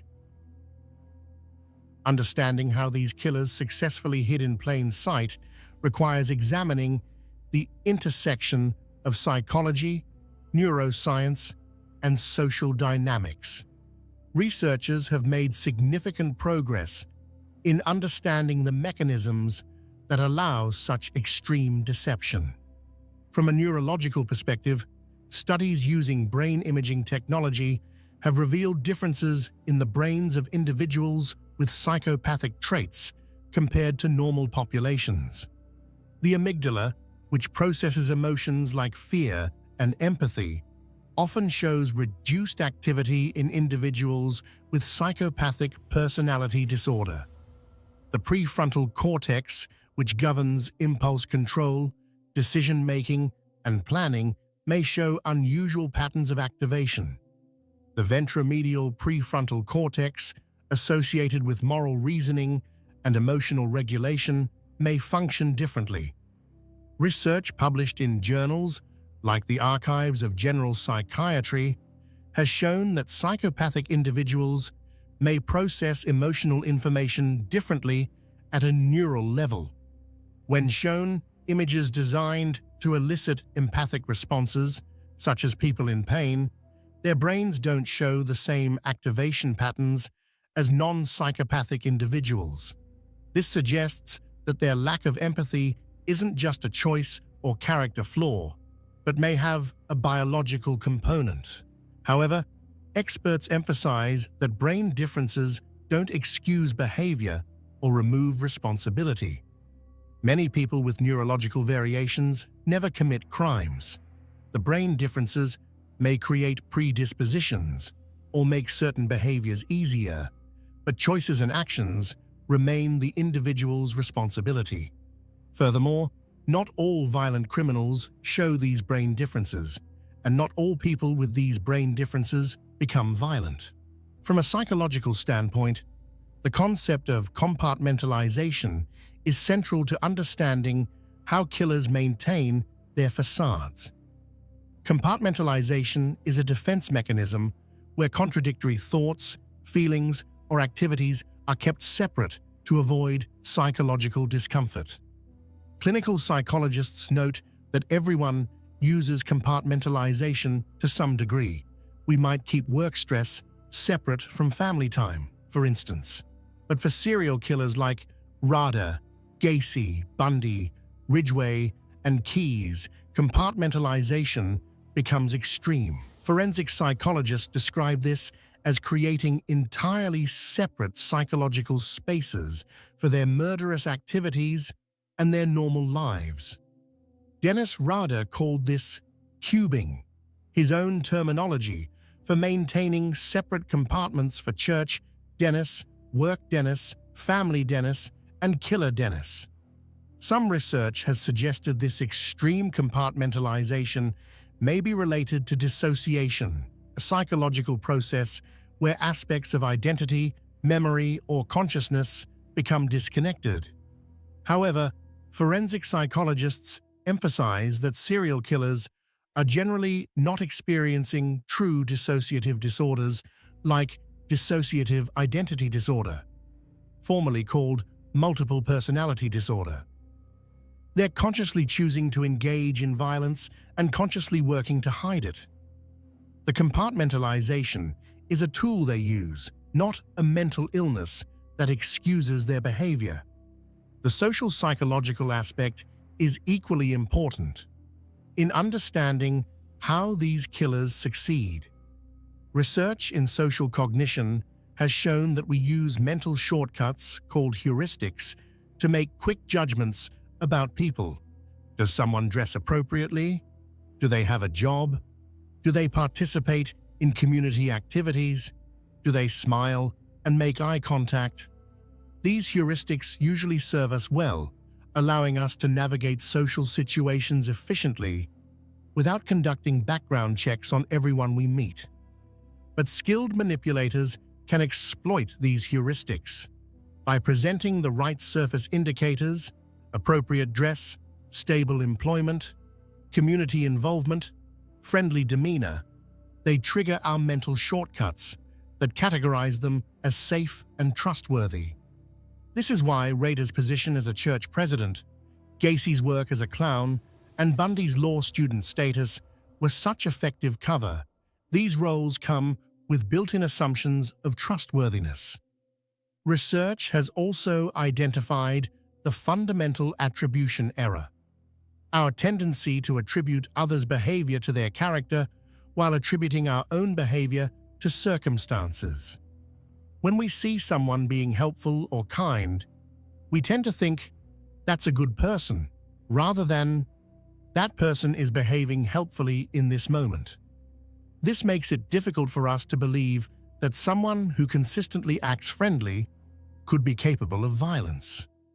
The just world hypothesis, our desire to believe the world is fair and orderly, also plays a role. We want to believe that bad things happen to people who somehow deserve them, and that good things happen to good people. This makes it psychologically difficult to accept that your neighbor, who helps with yard work and attends church, could be a murderer. Our brains resist information that contradicts our need for an orderly, predictable world. Research in social psychology has also shown that authority and social roles create additional cover for predators. Studies like the famous Stanford Prison Experiment and Milgram obedience experiments demonstrated how powerfully social roles can influence behavior and perception. When someone is in a position of authority or respect, a church leader, a businessman, a volunteer, we're less likely to question their behavior or motives, even when warning signs are present. The phenomenon of cognitive dissonance, the mental discomfort we experience when confronted with contradictory information, helps explain why people close to these killers often struggled to accept the truth, even when evidence mounted. The contradiction between my neighbor is a friendly person and my neighbor is a serial killer creates such intense psychological discomfort that people's brains may resist accepting the new information, instead finding ways to explain it away or minimize it. Research into criminal profiling has evolved significantly in response to cases like these. The FBI's Behavioral Science Unit, established in the 1970s, pioneered the use of psychological profiling to investigate serial crimes. Early profiling divided killers into organized and disorganized types, with organized killers being those who plan carefully, maintain control, and often lead normal-appearing lives, like the killers we've discussed. Modern profiling recognizes greater complexity and diversity in how serial offenders operate. Research published in journals like the Journal of Forensic Sciences has refined our understanding of different offender types, motivational structures, and behavioral patterns. Investigators now recognize that there's no single serial killer type and that skilled offenders will deliberately structure their behavior to avoid fitting expected patterns, as Israel Keyes did. Forensic psychology has also advanced in understanding the motivation structures of serial killers. While popular culture often focuses on sexual motivations, research suggests that power, control, and domination are more central to many serial killers' psychology than sexual gratification per se. The sexual component, when present, is often more about exerting power than about desire or pleasure. The FBI's creation of the Violent Criminal Apprehension Program, VICAP, in 1985 was a direct response to cases of killers who operated across jurisdictions. VICAP is a database that allows law enforcement agencies to enter information about violent crimes and search for patterns that might connect cases across different locations. This system might have caught someone like Israel Keyes earlier by connecting seemingly unrelated murders across state lines. Advances in forensic science have dramatically improved law enforcement's ability to investigate and solve these crimes. DNA technology has been revolutionary. Gary Ridgway was caught because DNA techniques that didn't exist when he first came under suspicion in the 1980s were able to match his DNA to evidence from victims in 2001. Similarly, DNA evidence has been used to solve cold cases and connect crimes that seemed unrelated. Digital forensics has become equally important. Dennis Rader was caught partly because metadata on a floppy disk led investigators to him. Modern killers leave digital footprints through cell phone records, internet searches, GPS data, ATM cameras, and countless other sources that didn't exist for earlier generations of offenders.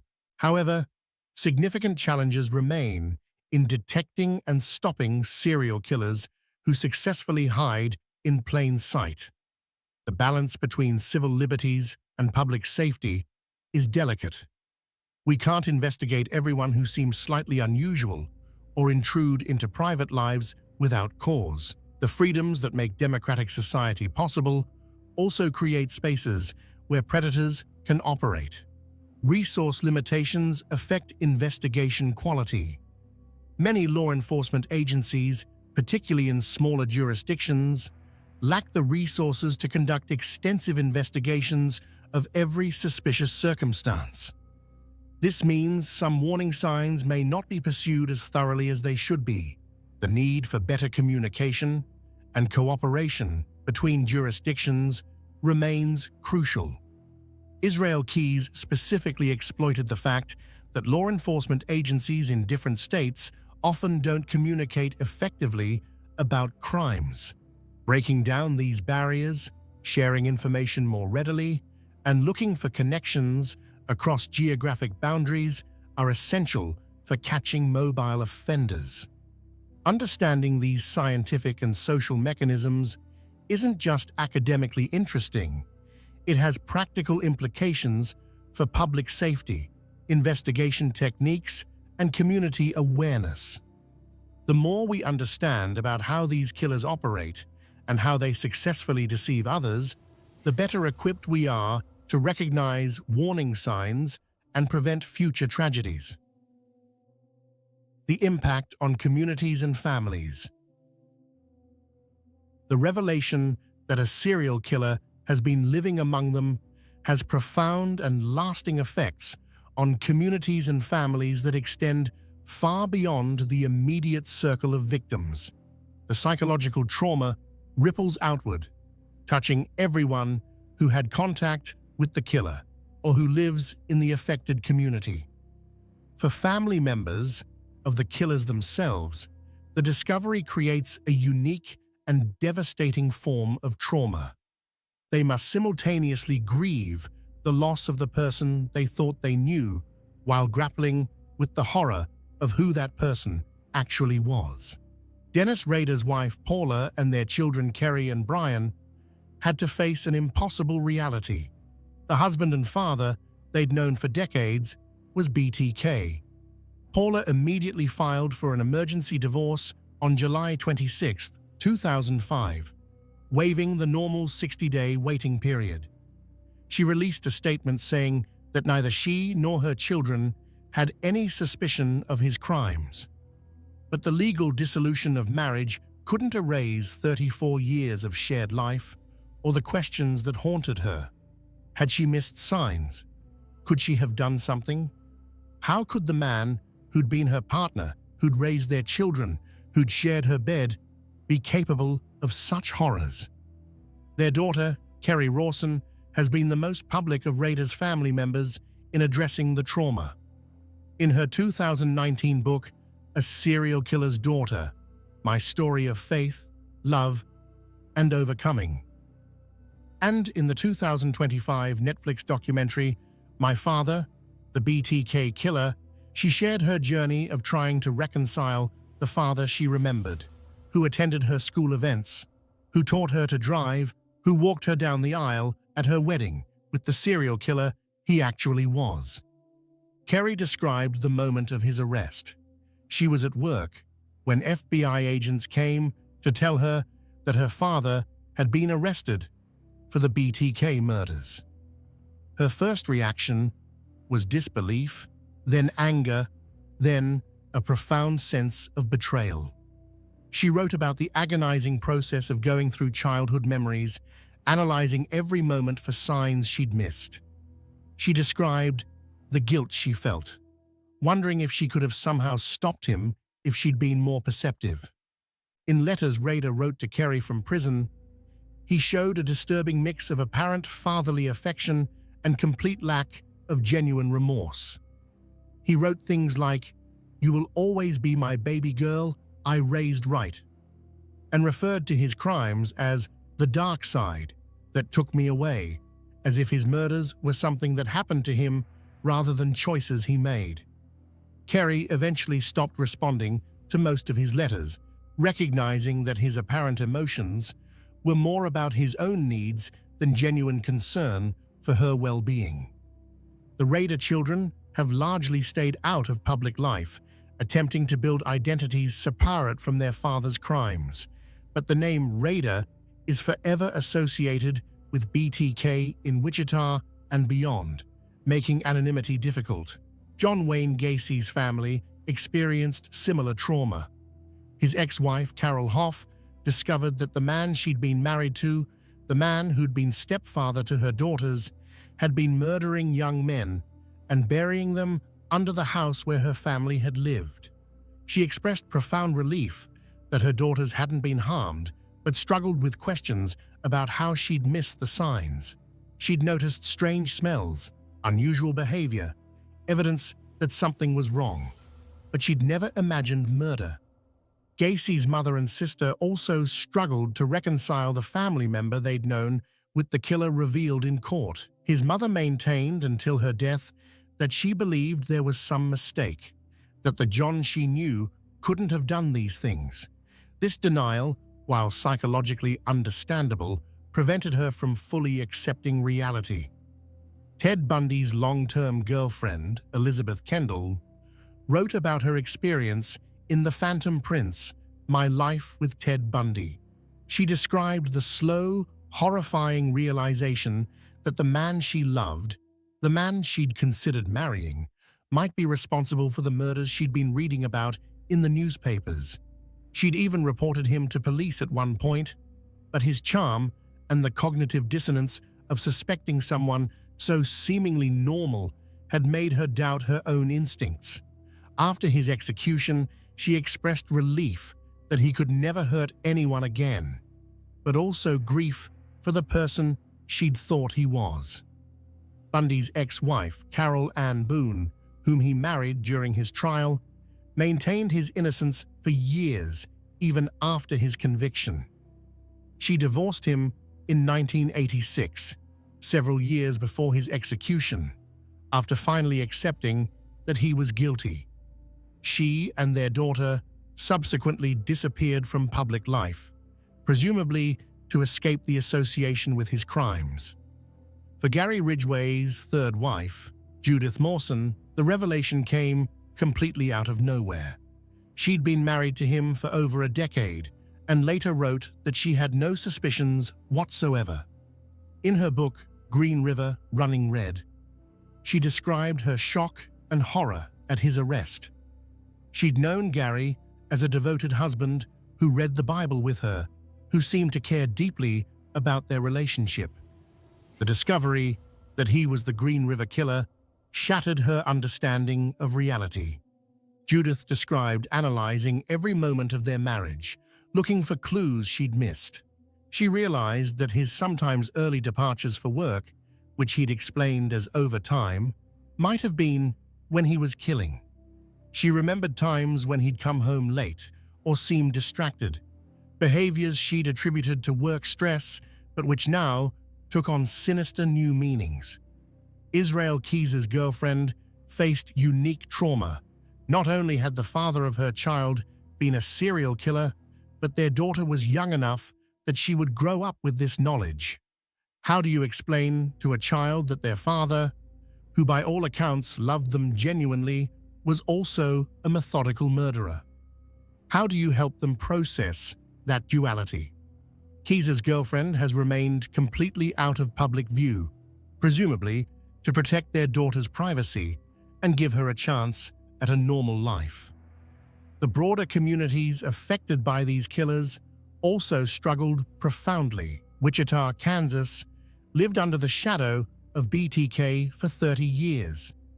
Every unsolved murder, every unexplained death was potentially connected to BTK. Parents warned children to be careful. Women lived in fear. The community was traumatized by the unknown killer in their midst. When Dennis Rader was revealed as BTK, the response was complex. There was relief that the killer had been caught and would face justice. But there was also a disturbing realization. The killer hadn't been some mysterious figure operating from shadows. He'd been right there all along, writing parking tickets, measuring grass, sitting in church pews, volunteering with Boy Scouts. The predator had been hiding in plain sight in a way that made everyone question their judgment and their safety. The Norwood Park neighborhood in Chicago, where John Wayne Gacy lived, was traumatized by the discovery of 29 bodies buried under his house. The excavation became a media spectacle, with news crews broadcasting images of investigators removing remains. Neighbors gathered behind police tape, trying to process how such horror had existed right next door to them. Many neighbors reported feeling guilt. They'd socialized with Gacy, attended his parties, sent their children to events where he performed as Pogo the Clown. Some had noticed strange smells or odd behaviors but hadn't thought to report them. The question, "How could I not have known?" haunted many residents for years. For families of Gacy's victims, the trial was particularly traumatic. They had to sit through detailed descriptions of how their loved ones had died, presented in a courtroom setting that felt clinical and detached. They had to watch Gacy, who showed no genuine remorse and even seemed to enjoy the attention. The legal process, while necessary for justice, felt like it gave the killer exactly what he wanted: notoriety and an audience. Many of Gacy's victims had been dismissed by authorities as runaways before their connection to Gacy was discovered. Their families had reported them missing, but the cases hadn't been investigated as vigorously as they might have been if the victims had come from different backgrounds. This added another layer of pain, the feeling that society hadn't valued their loved ones' lives enough to search for them properly. The families of Ted Bundy's victims dealt with unique challenges because of Bundy's celebrity status. The trials were televised, making the proceedings public entertainment. Bundy's good looks and charm meant that some people, shockingly, became fans, writing to him in prison, attending his trials to support him. This Bundy groupies phenomenon was deeply disturbing to victims' families who had to watch people romanticize the man who'd killed their daughters and sisters. For Gary Ridgway's victims' families, many dealt with the additional pain of societal stigma. Because many of Ridgway's victims were sex workers or women struggling with addiction, some people, including some law enforcement officers, didn't prioritize their cases as they should have. Families reported feeling that their loved ones weren't considered worthy victims, that their cases were treated as less important. This added to their grief and rage. The identification of victims decades after their deaths brought closure to some families, but also reopened old wounds. When remains found in 1985 were finally identified in 2023 as Lori Ann Razpotnik, her family finally knew what had happened to her, but they also had to grieve all over again, confronting the reality of how she died after decades of not knowing. For Israel Keys's victims' families, the fact that he committed suicide before revealing the full extent of his crimes left them with painful questions that may never be answered. Bill and Lorraine Currier's family had to grapple with the fact that their bodies were never found, denying them even the closure of proper burial. Keys hinted at other victims but never provided enough information for investigators to identify them or locate remains. Victims' families often describe feeling that they're expected to move on, to find closure, to heal, but that's not always possible. The loss of a loved one to murder is traumatic enough, but when that murder was committed by someone who was hiding in plain sight, someone who seemed normal and trustworthy, it adds another layer of psychological complexity that makes healing even more difficult. Some families have channeled their trauma into advocacy. Organizations like the National Center for Missing and Exploited Children, the National Organization for Victim Assistance, and various state-level victims' rights groups have been founded or supported by families of murder victims.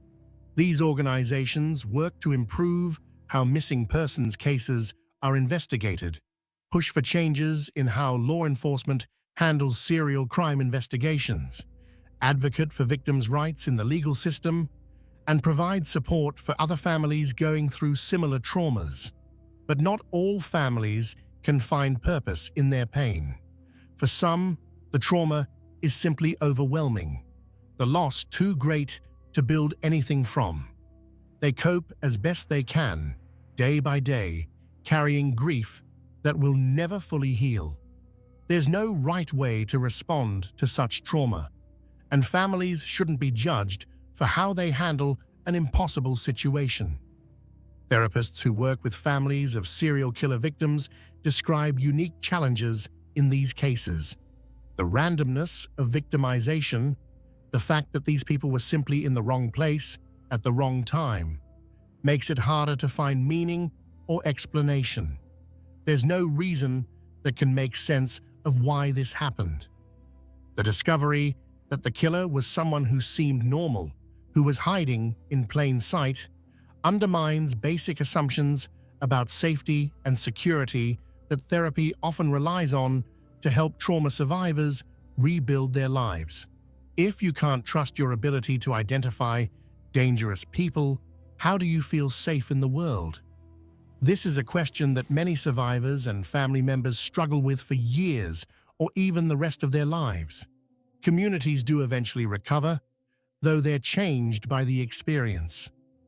Wichita moved forward after BTK's capture, though the city will always be associated with Dennis Rader.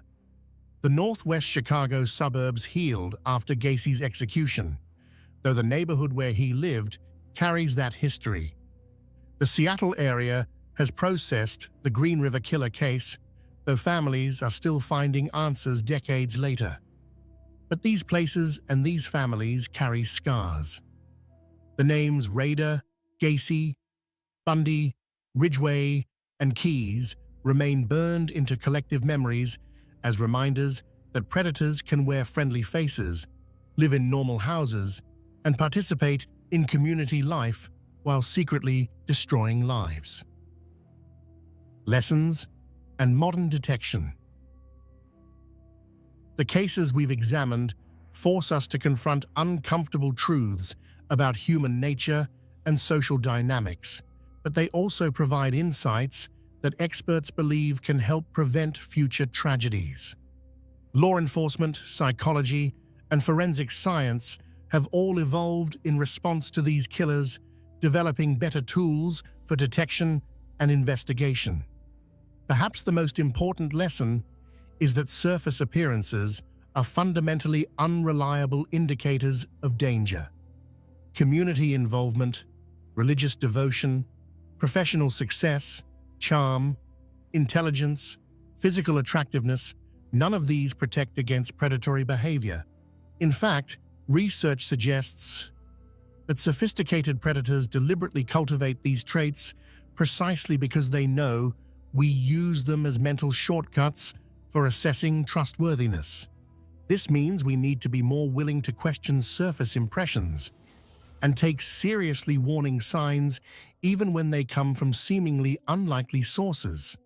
When sex workers reported violence by Gary Ridgway in the 1980s, some investigators dismissed their reports as less credible because of the victim's profession. This bias, the assumption that reports from marginalized people are less trustworthy, allowed Ridgway to continue killing for years. Better training in recognizing and setting aside social biases is crucial for law enforcement. The importance of believing victims and taking all reports seriously cannot be overstated.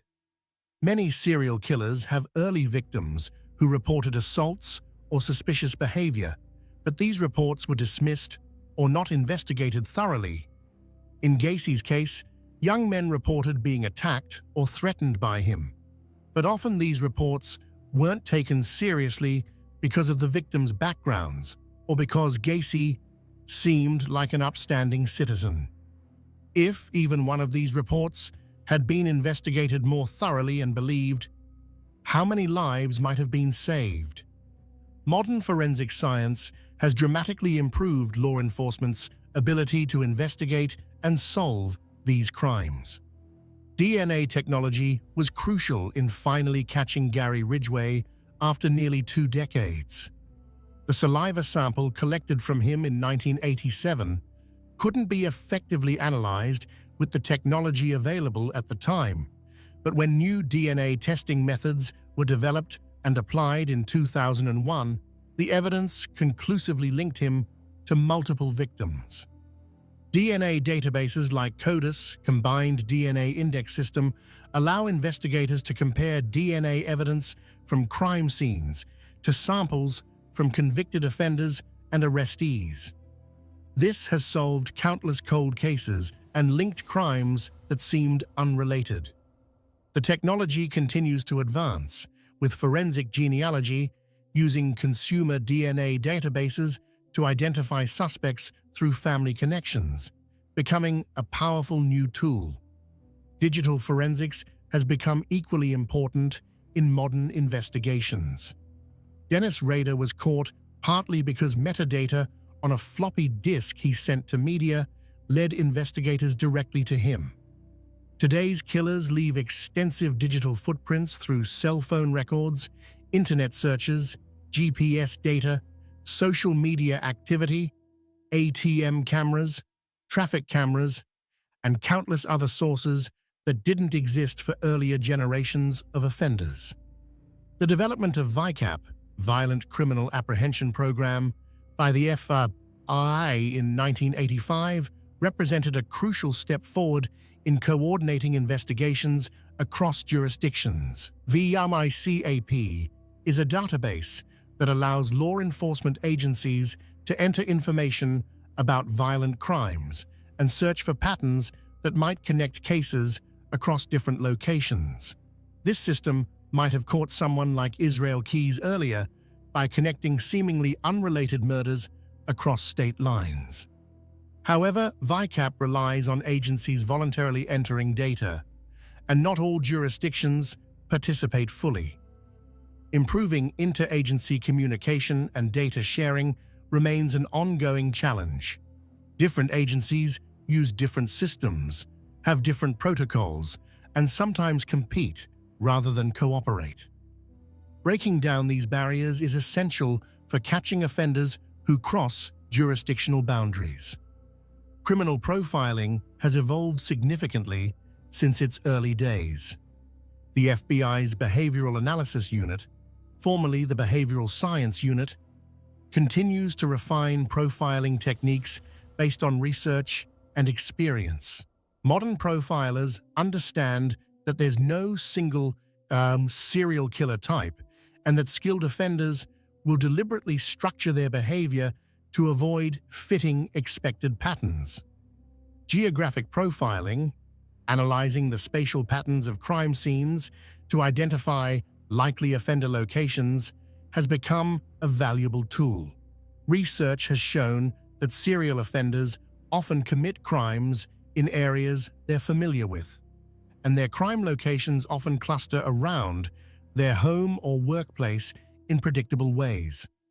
Software programs can analyze crime scene locations and generate probability maps of where the offender likely lives or works. Experts emphasize that community awareness and education play important roles in prevention and early detection, teaching people about manipulation tactics, about how predators operate, about the fact that dangerous people don't always look dangerous. This education can potentially prevent victimization. Programs that teach children about appropriate boundaries, about trusting their instincts, about reporting uncomfortable situations, have proven valuable. Research suggests that many child victims of abuse had uncomfortable feelings about the abuser but didn't report them because the abuser was someone trusted by adults, like a teacher, coach, or family friend. Teaching children that it's okay to report when something feels wrong, even if it involves someone adults trust, can help protect them. The legal system has made improvements in response to lessons learned from serial killer cases, though challenges remain. Mandatory reporting laws for suspected abuse exist in all states, requiring certain professionals like teachers, doctors, and therapists to report suspected abuse to authorities. Better protocols for investigating missing persons have been implemented in many jurisdictions, with guidelines requiring thorough investigation rather than waiting periods before taking reports seriously. Victim support systems have improved, with victim advocacy programs helping families navigate the legal system and access resources. Victim impact statements are now allowed in most jurisdictions, giving families a voice in legal proceedings. Some states have enacted victims' rights amendments to their constitutions, providing legal protections for victims and their families. However, significant challenges remain in balancing civil liberties with public safety. We can't investigate everyone who seems slightly unusual or intrude into private lives without cause. The freedoms that make democratic society possible also create spaces where predators can operate. This tension between liberty and security is ongoing and doesn't have simple solutions. Resource limitations affect investigation quality significantly. Thorough investigations are expensive and time-consuming. Many law enforcement agencies, particularly in smaller jurisdictions, lack the resources to conduct extensive investigations of every suspicious circumstance. This means some warning signs may not be pursued as thoroughly as they should be.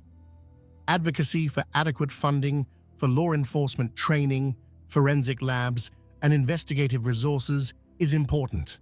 The digital age has created new challenges and new opportunities. Predators can now research victims online, learn about investigation techniques through the internet, communicate with potential victims through social media and apps. The same technology that can be used for investigation can also be used to facilitate crime. But these same technologies also leave extensive digital footprints that investigators can follow. The challenge is developing the expertise and tools to effectively use digital evidence while respecting privacy rights. This requires ongoing training for investigators, updated laws that address digital evidence, and cooperation from technology companies.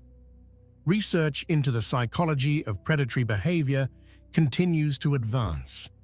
Studies examining the neurobiological, psychological, and social factors that contribute to violent behavior help us understand why some people become predators while others with similar backgrounds don't.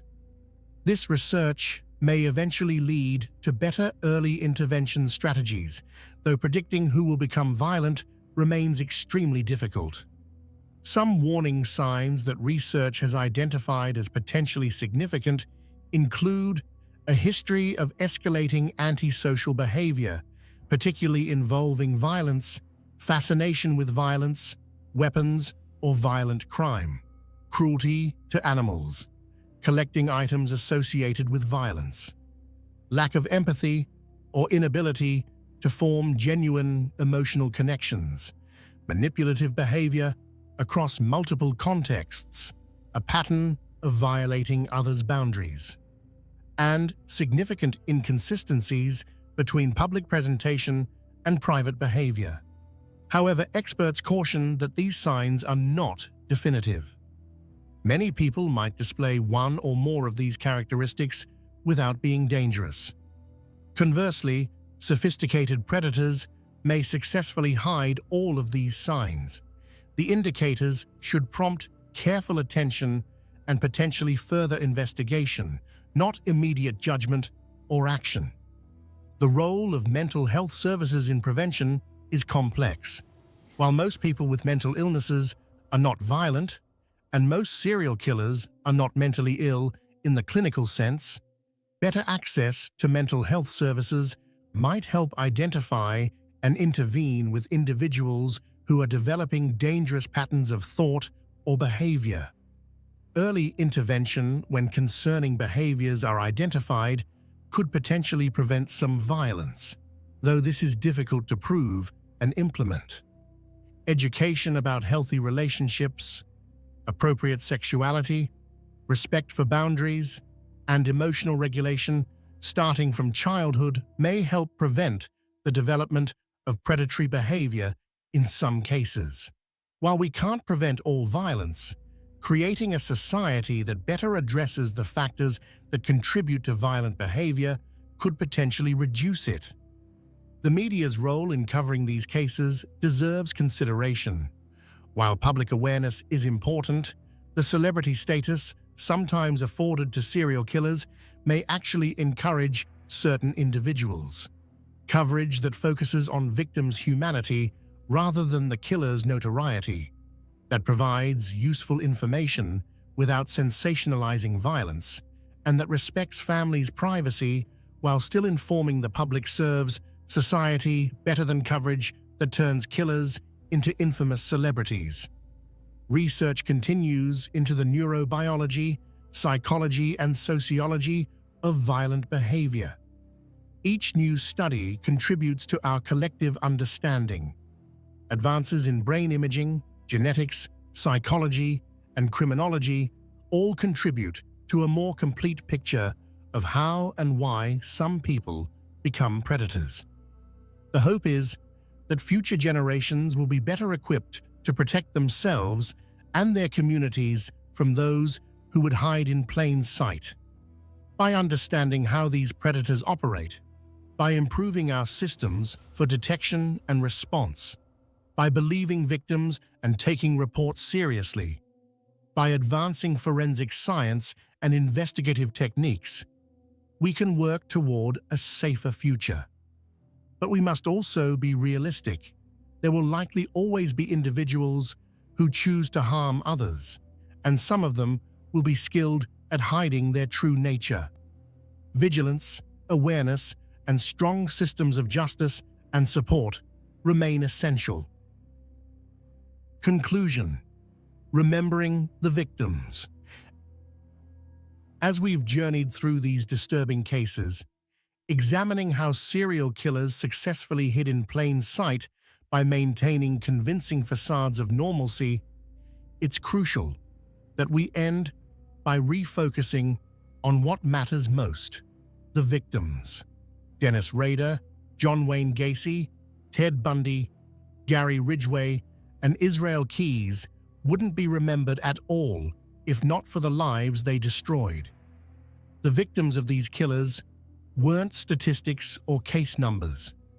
They were people, sons and daughters, brothers and sisters, mothers and fathers, friends and neighbors. They had dreams and aspirations. They had favorite foods and songs. They had inside jokes with friends and traditions with family. They had potential futures that were stolen from them. Joseph Otero, age 38, was a loving husband and father who'd moved his family from Puerto Rico to Wichita, Kansas, for better opportunities. He worked at the Coleman Company, providing for his family, building a life in America. Julie Otero, age 34, was a devoted mother who cared deeply for her 5 children. Joseph Jr., age 9, loved baseball and had dreams of playing professionally someday. Josephine, age 11, was a bright, creative student who loved drawing. Dennis Rader took all of them on a single winter morning, destroying an entire family and leaving 3 surviving Otero children orphaned and traumatized. Catherine Bright, age 21, was starting her adult life with excitement about the future. She worked at the Coleman Company and was known for her friendly personality and work ethic. When Rader attacked her, her brother Kevin was there and tried desperately to save her, sustaining a gunshot wound in the process. Catherine fought for her life, as evidenced by her defensive wounds, but ultimately succumbed to her injuries. Shirley Vian, age 26, was doing her best to raise 3 young children while dealing with illness. When Rader locked her children in the bathroom and killed their mother, he traumatized those children in ways that would affect them for the rest of their lives. Nancy Fox, age 25, was an independent young woman living on her own and working to support herself. Maureen Hedge, age 53, was a neighbor who lived just 6 doors down from Rader, close enough that he could watch her routines. Vicky Wegerle, age 28, was a talented pianist and devoted mother. Dolores Davis, age 62, was a beloved grandmother in her community. Each of these 10 confirmed victims of BTK had families who loved them, who reported them missing, who searched for answers, who grieved their loss. Their names deserve to be remembered. Joseph Otero, Julie Otero, Joseph Otero Jr., Josephine Otero, Catherine Bright, Shirley Vian, Nancy Fox, Maureen Hedge, Vicky Wegerle, and Dolores Davis. John Wayne Gacy's 33 victims included many young men and boys who had their whole lives ahead of them. Timothy McCoy, age 16, was traveling through Chicago when he encountered Gacy. John Butkovich, age 17, worked for Gacy's construction company and disappeared in 1975. His family searched for him desperately, not knowing he was buried under Gacy's house. Daryl Sampson, 18, Randall Reffett, 15, Samuel Stapleton, 14. These were teenagers, some still in school, some just starting work, all with potential that would never be realized. Robert Peast, age 15, was the victim whose disappearance finally led to Gacy's capture. He was a good student, close to his family, excited about a potential job opportunity. His mother's determination to find her son and her insistence that police investigate Gacy led to the breakthrough that brought down one of America's most prolific serial killers. The Peast family's persistence demonstrates the importance of families advocating for their missing loved ones. 5 of Gacy's victims remain unidentified even today. Young men whose families may still wonder what happened to them, who may still hope they'll return home someday.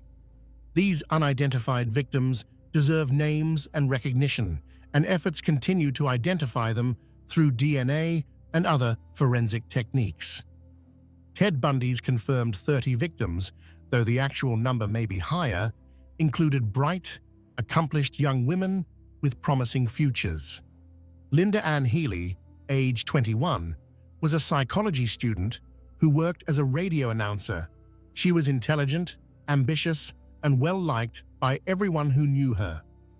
Donna Gale Manson, 19, Susan Rancourt, 18, Kathy Parks, 20, Brenda Ball, 22, Georgianne Hawkins, 18. These women were students, workers, daughters, sisters. Janice Ott, age 23, worked as a probation caseworker, helping troubled youth. She was literally dedicating her life to helping others when Bundy killed her. Denise Nasland, age 19, worked as a computer programmer, a skilled professional building a career. Margaret Bowman and Lisa Levy, both 21, were sorority sisters with their whole lives ahead of them. Kimberly Leach was only 12 years old, a child taken from her school, her life barely begun. Each of these women had families who loved them, friends who missed them, potential that was destroyed. They deserved long lives, the opportunity to accomplish their goals, to love and be loved, to contribute to the world. Bundy stole all of that from them. Gary Ridgway's 49 confirmed victims were women who deserve to be remembered with dignity and respect. Many were vulnerable women struggling with addiction or poverty, some engaged in sex work to survive. Their vulnerability didn't make their lives less valuable. It made their murders even more tragic because they were already in difficult circumstances and needed help, not violence. Wendy Lee Caulfield, age 16, was a runaway who could have been helped, who could have gotten her life back on track. Tammy Lyles, age 16, and Lori Ann Raspotnik, age 15, were just children who ran away from difficult home situations and encountered a predator instead of safety. These young women needed protection and support, not murder.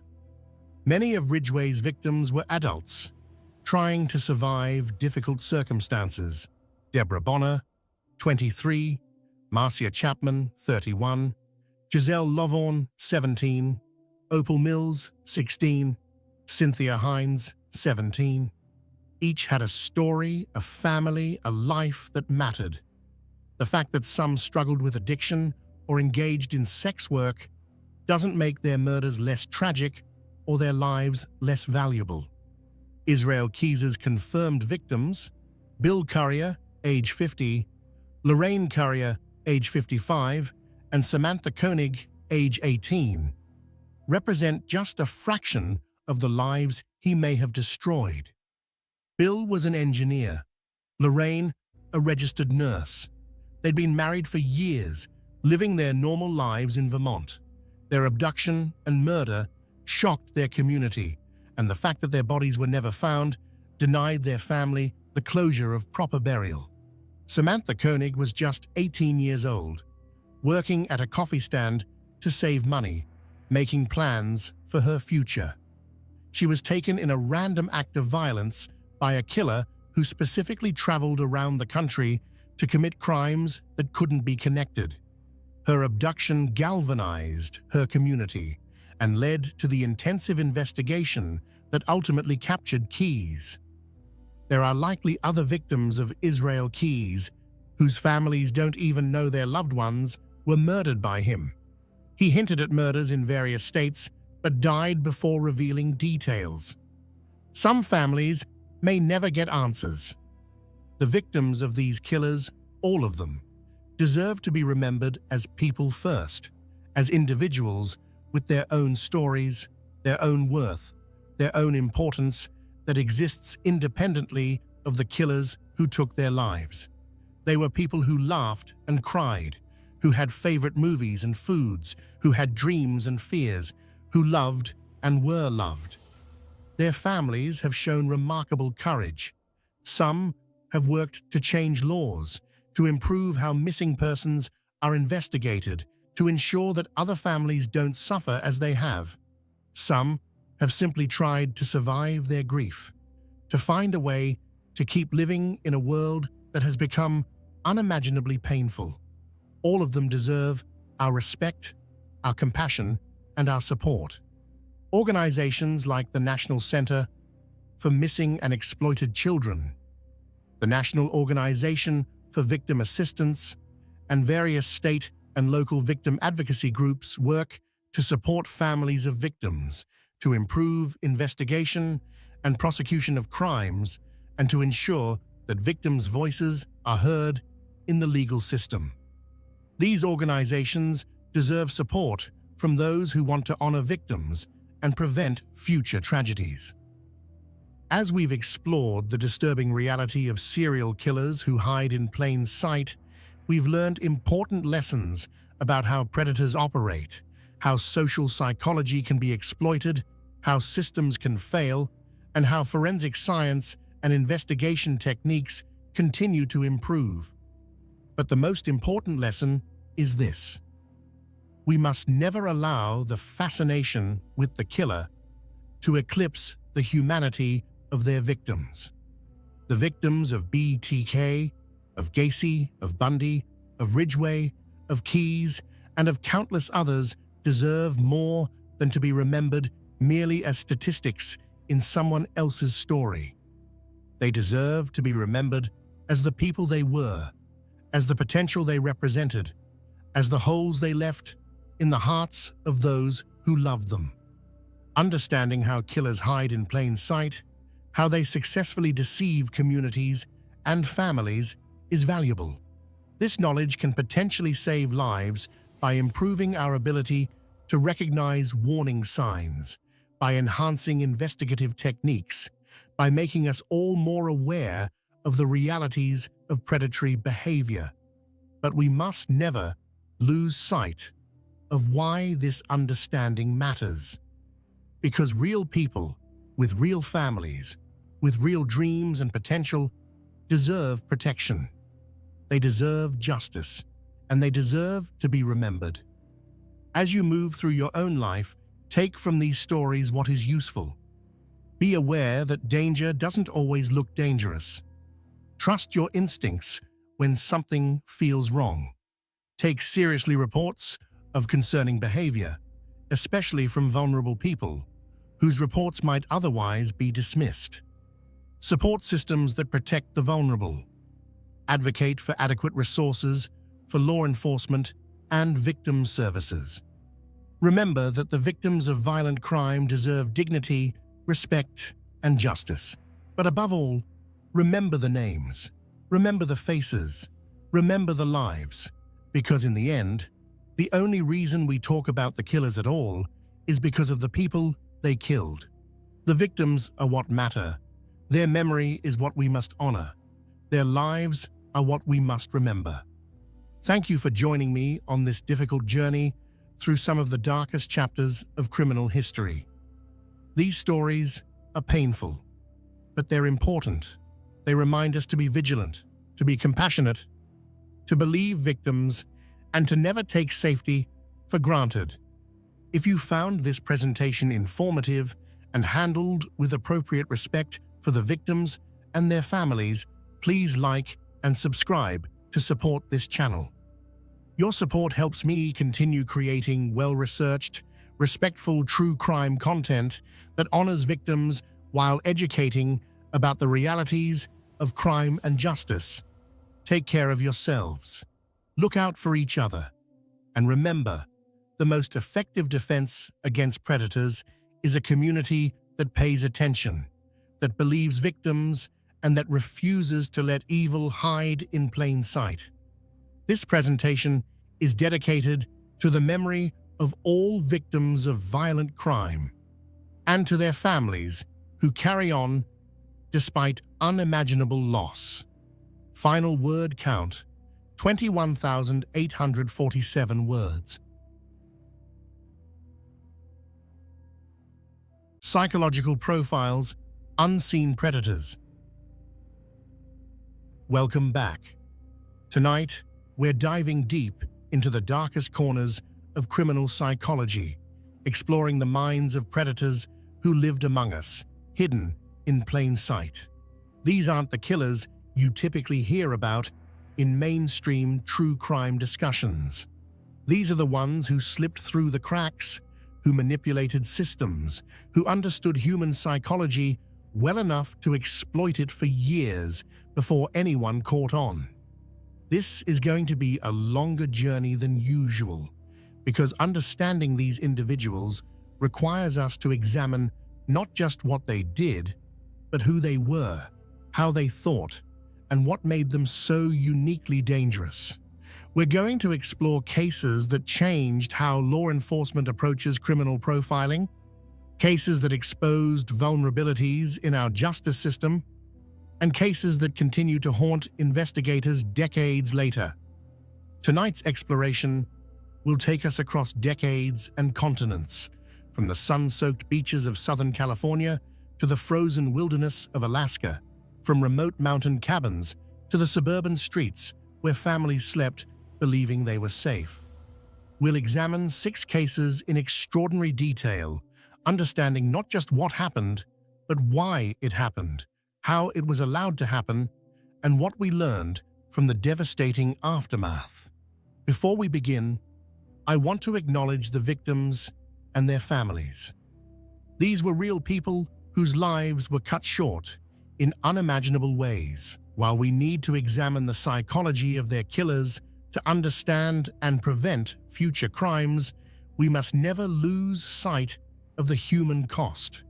Every statistic was someone's daughter, son, mother, father, friend, or loved one. Part 1. The Toolbox Killers, Lawrence Bittaker and Roy Norris. The name sends a chill down your spine once you understand its origin. Lawrence Bittaker and Roy Norris weren't called the Toolbox Killers because of their professions. They earned that moniker because of what they used on their victims. Common tools, the kind you'd find in any garage or workshop, became instruments of prolonged agony in their hands. Their case remains one of the most disturbing in American criminal history, not just because of what they did, but because of how methodically they planned it, how carefully they selected their victims, and how they documented their crimes in ways that haunt investigators to this day. Lawrence Sigmund Bittaker entered the world on September 27, 1940, in Pittsburgh, Pennsylvania. His biological parents immediately put him up for adoption, a rejection that would mark the beginning of a life defined by displacement and dysfunction. The family who adopted him, the Bittakers, moved constantly due to his adoptive father's work in aircraft factories. By the time they finally settled in California, young Lawrence had lived in 4 different states, never staying anywhere long enough to form stable attachments, or lasting friendships. Despite possessing an exceptionally high IQ of 138, placing him in the 99th percentile, Whittaker showed no interest in applying his intelligence constructively. He dropped out of high school at 17 and immediately began accumulating a criminal record. His first arrests came for auto theft, evading arrest, and leaving the scene of a hit-and-run accident. The pattern that would define his life had already emerged. He would be arrested, serve time, be released, and immediately re-offend. In 1974, Whittaker's violence escalated dramatically. He stabbed a supermarket employee who had accused him of shoplifting, coming within inches of hitting the man's heart. This near-fatal assault earned him a conviction for assault with a deadly weapon and a sentence to the California Men's Colony in San Luis Obispo. This imprisonment would prove catastrophic, though not for Whittaker. It was at this facility that he would meet Roy Norris, and together they would form one of the most sadistic partnerships in criminal history. Roy Lewis Norris was born on February 5, 1948, and his childhood was even more traumatic than Whittaker's. He bounced between his biological family and foster care, never finding stability anywhere. Multiple foster families neglected him, and at least one family sexually abused him.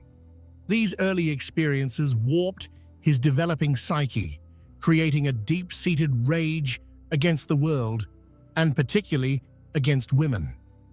In May 1970, while out on bail for another offense, Norris violently attacked a female student with a rock on the campus of San Diego State University.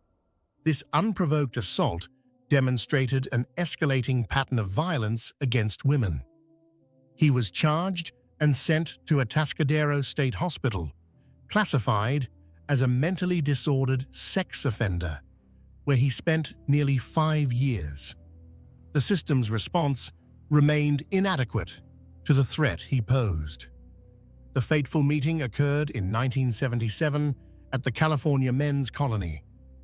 In the structured, all-male environment of prison, Whittaker and Norris discovered they shared disturbing fantasies about abducting, raping, torturing, and murdering young women. But rather than recoiling from each other's darkness, they encouraged it. They began planning in detail, analyzing what had led to their previous arrests and how they could avoid those mistakes. They made a pact. Once both were released, they would reunite and make their shared fantasies reality. Whittaker was paroled in November 1978. Norris followed in January 1979. Within months, they had reconnected and begun putting their plan into action. Their first major purchase was a silver 1977 GMC Vandura van, acquired in February 1979. They chose this specific vehicle because the passenger-side sliding door would allow them to quickly pull victims inside. They nicknamed it Murder Mac, revealing how they viewed their planned crimes as almost a project, but they didn't immediately begin killing. From February to June 1979, they picked up more than 20 hitchhikers without harming them. These were practice runs, testing their approach, building confidence, and scouting locations. In late April 1979, they found an isolated fire road in the San Gabriel Mountains. Whittaker broke the lock on the entry gate and replaced it with his own. They now had their private torture chamber. Their first victim was 16-year-old Lucinda Lynn Cindy Schaefer. On June 24, 1979, she was walking along the Pacific Coast Highway in Redondo Beach when they offered her a ride. When she refused, Norris pretended to repair the van. When Schaefer walked past, Norris grabbed her and dragged her into the vehicle. What happened over the next hours is almost too horrible to describe. They raped her, tortured her, and eventually strangled her to death. Her body was never recovered. Over the next 5 months, 4 more young women would die. 18-year-old Andrea Joy Hall, 13-year-old Jacqueline Leah Lamp, 15-year-old Jacqueline Doris Gilliam, and 16-year-old Shirley Lynette Ledford. Each killing was more brutal than the last, as their sadism escalated.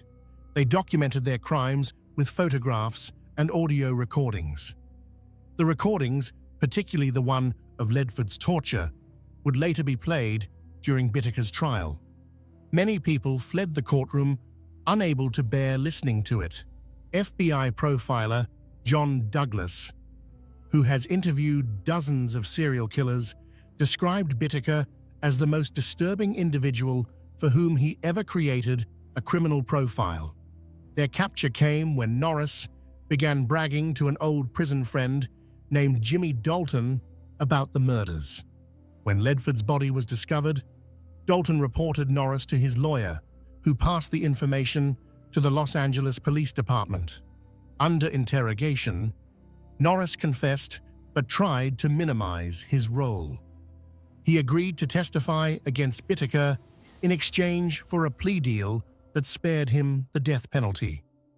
When police searched Bittaker's motel room and Norris's apartment, they found the evidence: the audio tape of Ledford's torture, photographs of nearly 500 teenage girls, tools used in the murders, and items belonging to the victims. Prosecutor Stephen Kay, who would spend his career prosecuting some of California's most notorious criminals, still considers the Toolbox Killers case the worst he ever handled. For years after the trial, he suffered recurring nightmares about the case. Paul Bynum, the chief investigator, never recovered emotionally. In December 1987, at age 39, he died by suicide. In his 10-page suicide note, he specifically mentioned the case and expressed fear that Bittaker and Norris might somehow be released. Bittaker was convicted of 5 counts of murder and received the death penalty on March 24, 1981. He spent nearly 4 decades on death row at San Quentin State Prison, dying of natural causes on December 13, 2019, at age 79, having never been executed. Roy Norris received life imprisonment with the possibility of parole after 30 years. He died of natural causes on February 24, 2020, at age 72, having been denied parole multiple times. Part 2: Operation Miranda, Leonard Lake, and Charles Ng.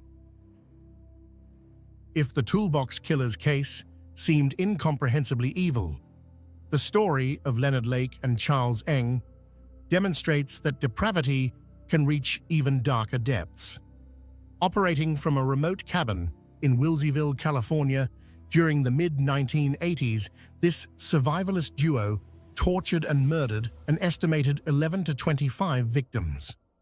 They called their operation Miranda, inspired by a novel about a man who kidnaps a woman and keeps her as a slave. Their crimes involved entire families, including infants, subjected to unimaginable horrors before being killed and buried on Lake's property. Leonard Thomas Lake was born on October 29, 1945, in San Francisco, California. His parents divorced when he was 6, and his childhood was marked by instability and dysfunction. He was primarily raised by his grandparents after his mother remarried. From an early age, Lake exhibited disturbing behaviors, including an obsession with pornography and violent sexual content. He also developed a fascination with survivalism and apocalyptic scenarios, believing that nuclear war was imminent and preparing for a post-apocalyptic world. Lake served in the Marines during the Vietnam era, but received a medical discharge in 1971 related to mental health issues.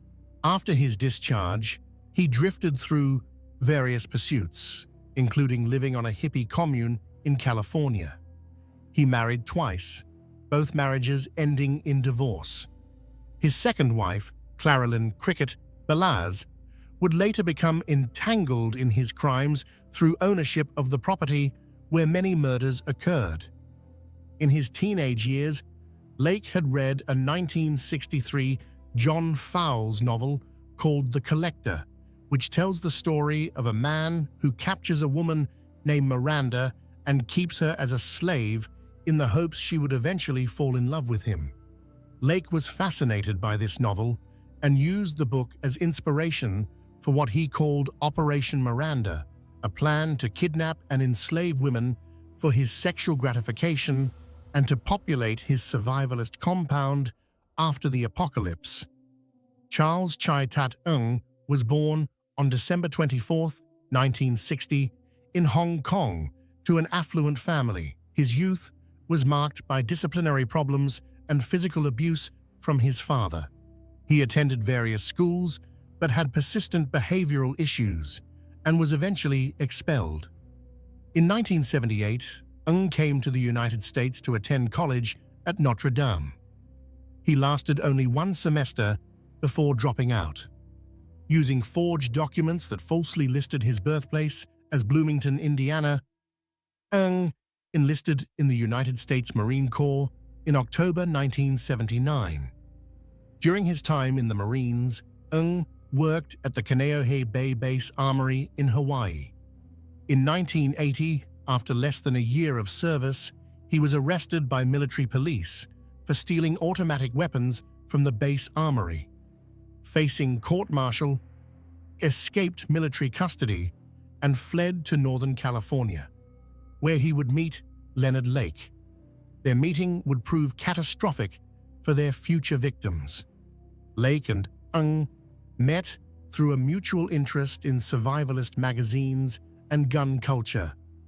They quickly discovered they shared similar violent fantasies about women.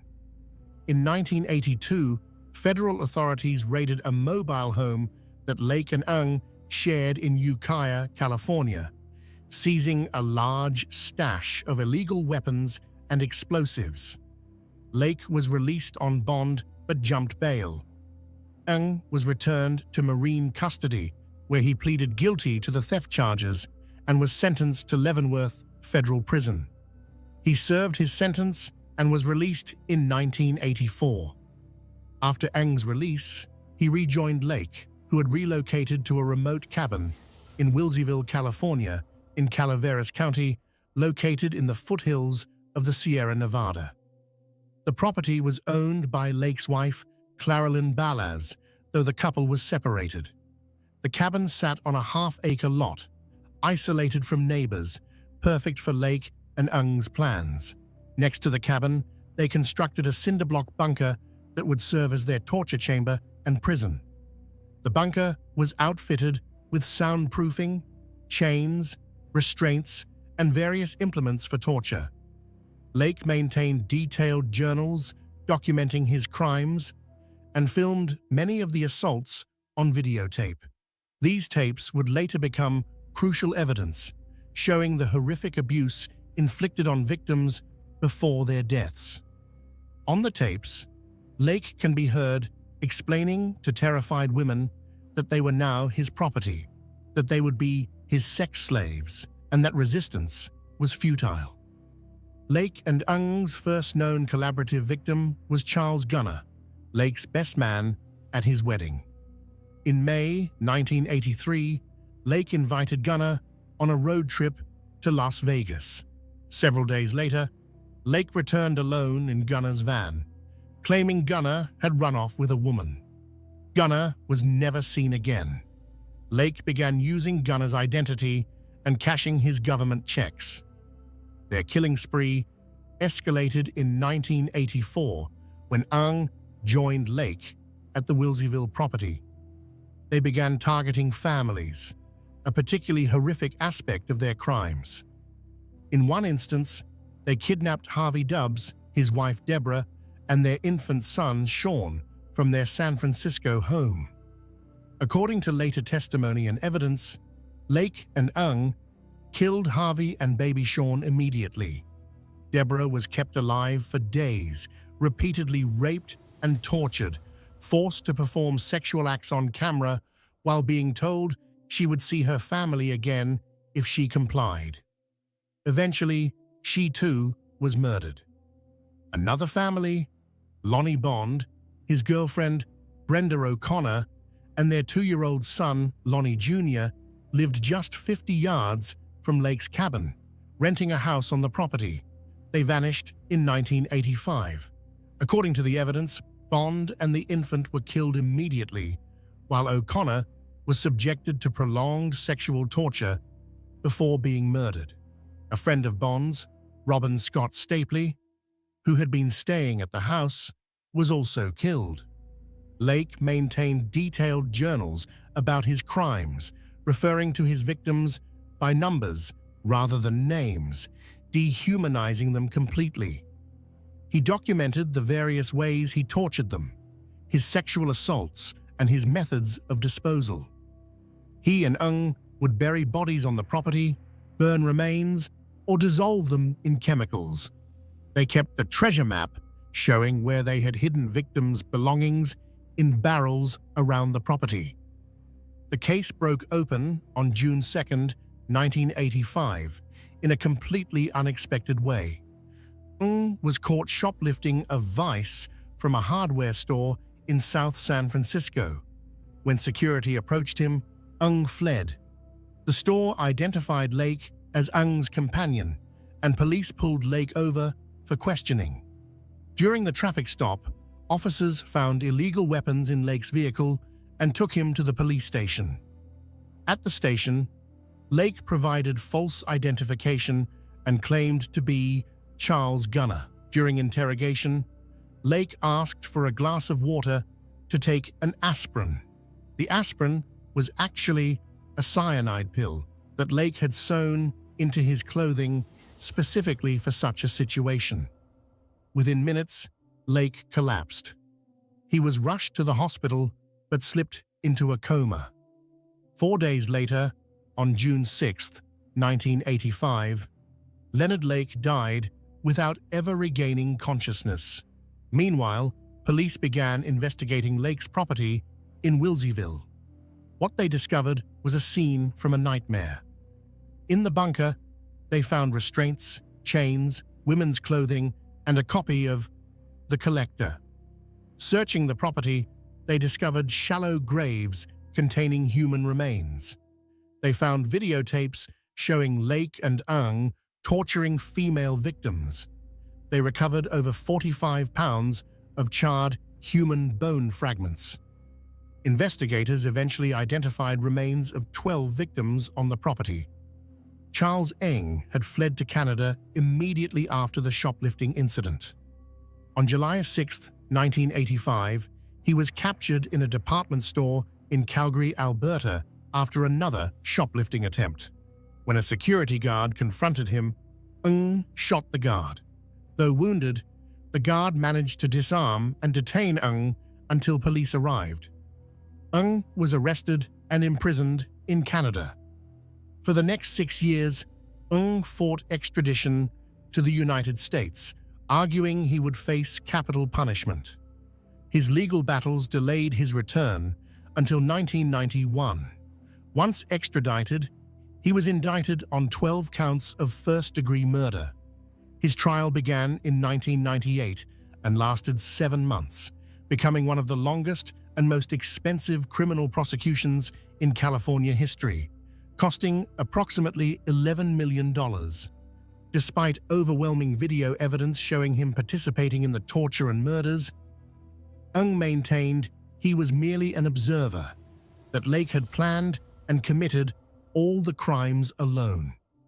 The prosecution introduced evidence that directly contradicted this claim, including video footage showing Ng actively participating in assaults. They also introduced disturbing evidence Ng had created in prison. Cartoons he had drawn showing babies being tortured in various ways, including being put in microwaves, drowned, and fried in woks. On February 24, 1999, after 3 weeks of deliberation, The jury convicted Ung of 11 counts of first-degree murder. 6 men, including Charles, Gunner, Clifford Peranteau, Jeffrey Gerald, Michael Carroll, Lonnie Bond Sr., and Robin Scott Stapley. 3 women, Deborah Dubbs, Kathleen Allen, and Brenda O'Connor, and 2 male infants, Sean Dubbs and Lonnie Bond Jr. They could not reach a verdict on the 12th count, the murder of Paul Cosner. Ung was sentenced to death.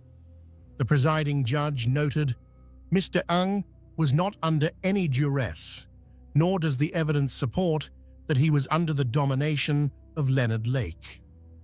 As of 2025, Ung remains on death row at San Quentin State Prison in California, where the last execution took place in 2006.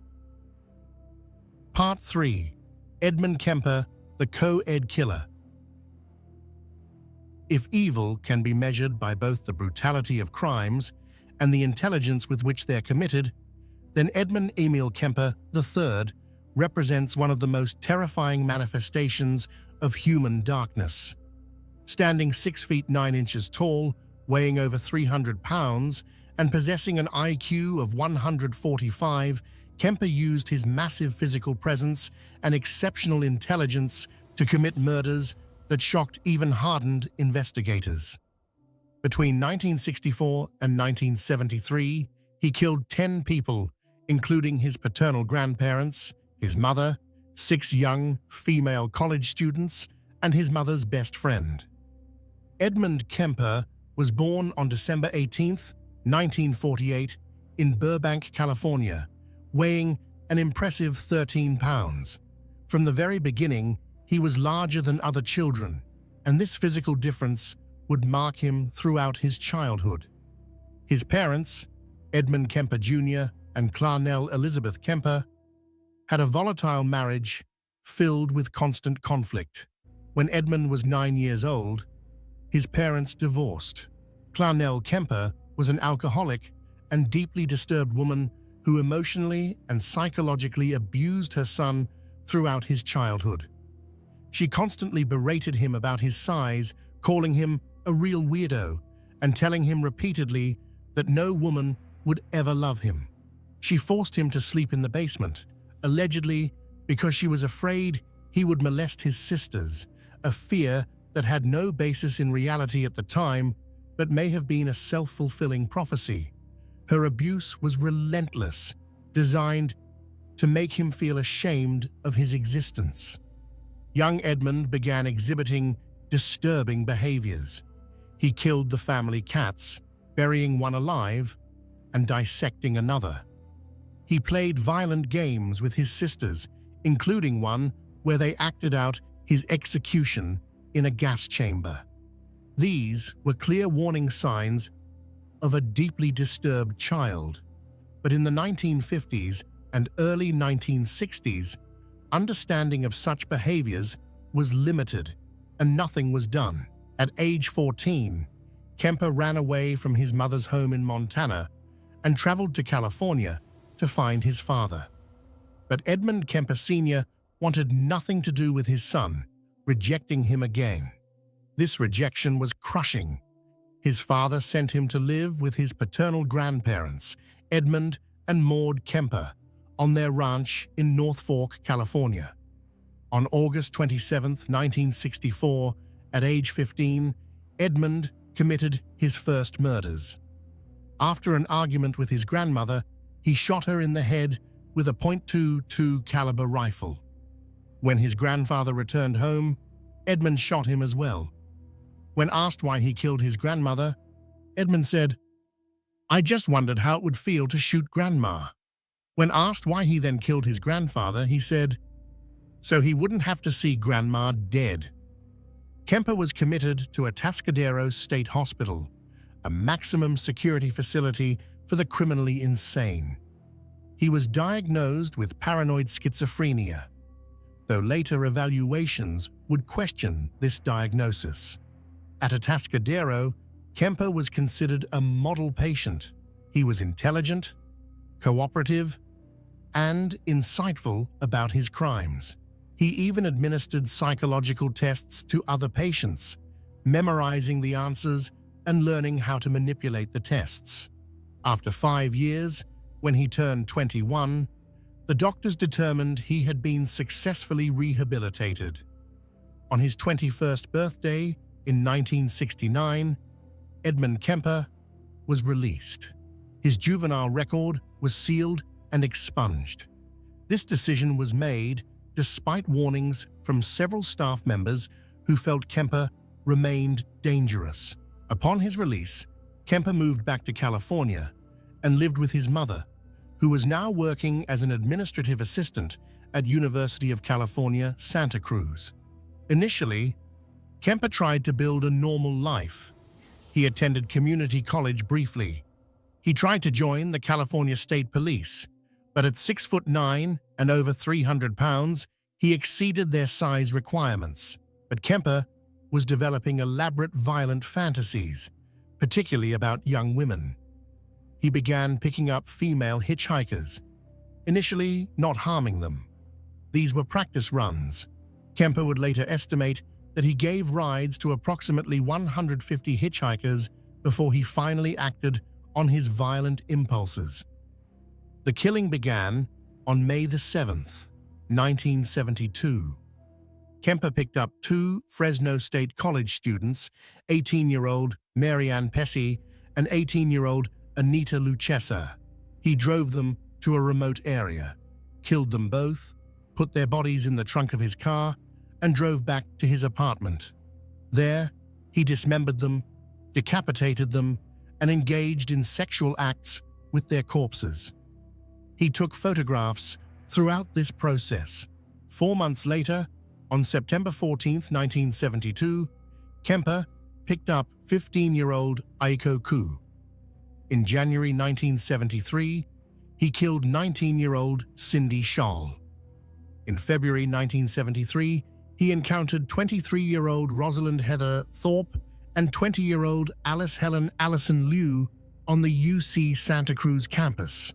Kemper had obtained a university parking sticker because his mother worked there, making students more likely to trust him. Throughout this period, Kemper was friends with several police officers. He frequented a bar called the Jury Room that was popular with law enforcement, listening to them discuss the ongoing investigation into the co-ed murders. His inside knowledge helped him stay ahead of detection. The police discussing their case with him never suspected that the gentle giant sitting at the bar was the killer they were hunting. The end came on Good Friday, April 20th, 1973. Kemper had been drinking and dwelling on his rage toward his mother. In the early morning hours, he entered her bedroom while she slept and bludgeoned her to death with a claw hammer. He then cut off her head, raped her severed head, and removed her larynx, trying to feed it down the garbage disposal, later saying it seemed appropriate, given how much she had yelled at him over the years. That evening, Kemper invited his mother's best friend, 59-year-old Sarah Taylor Hallett, over to the house. When Hallett arrived, Kemper strangled her. The next morning, he took his mother's car and drove east. After driving for hours, he stopped in Pueblo, Colorado, and called the Santa Cruz Police Department from a payphone, confessing to being the co-ed killer. The police initially didn't believe him. He had to call back multiple times before they finally sent officers to arrest him.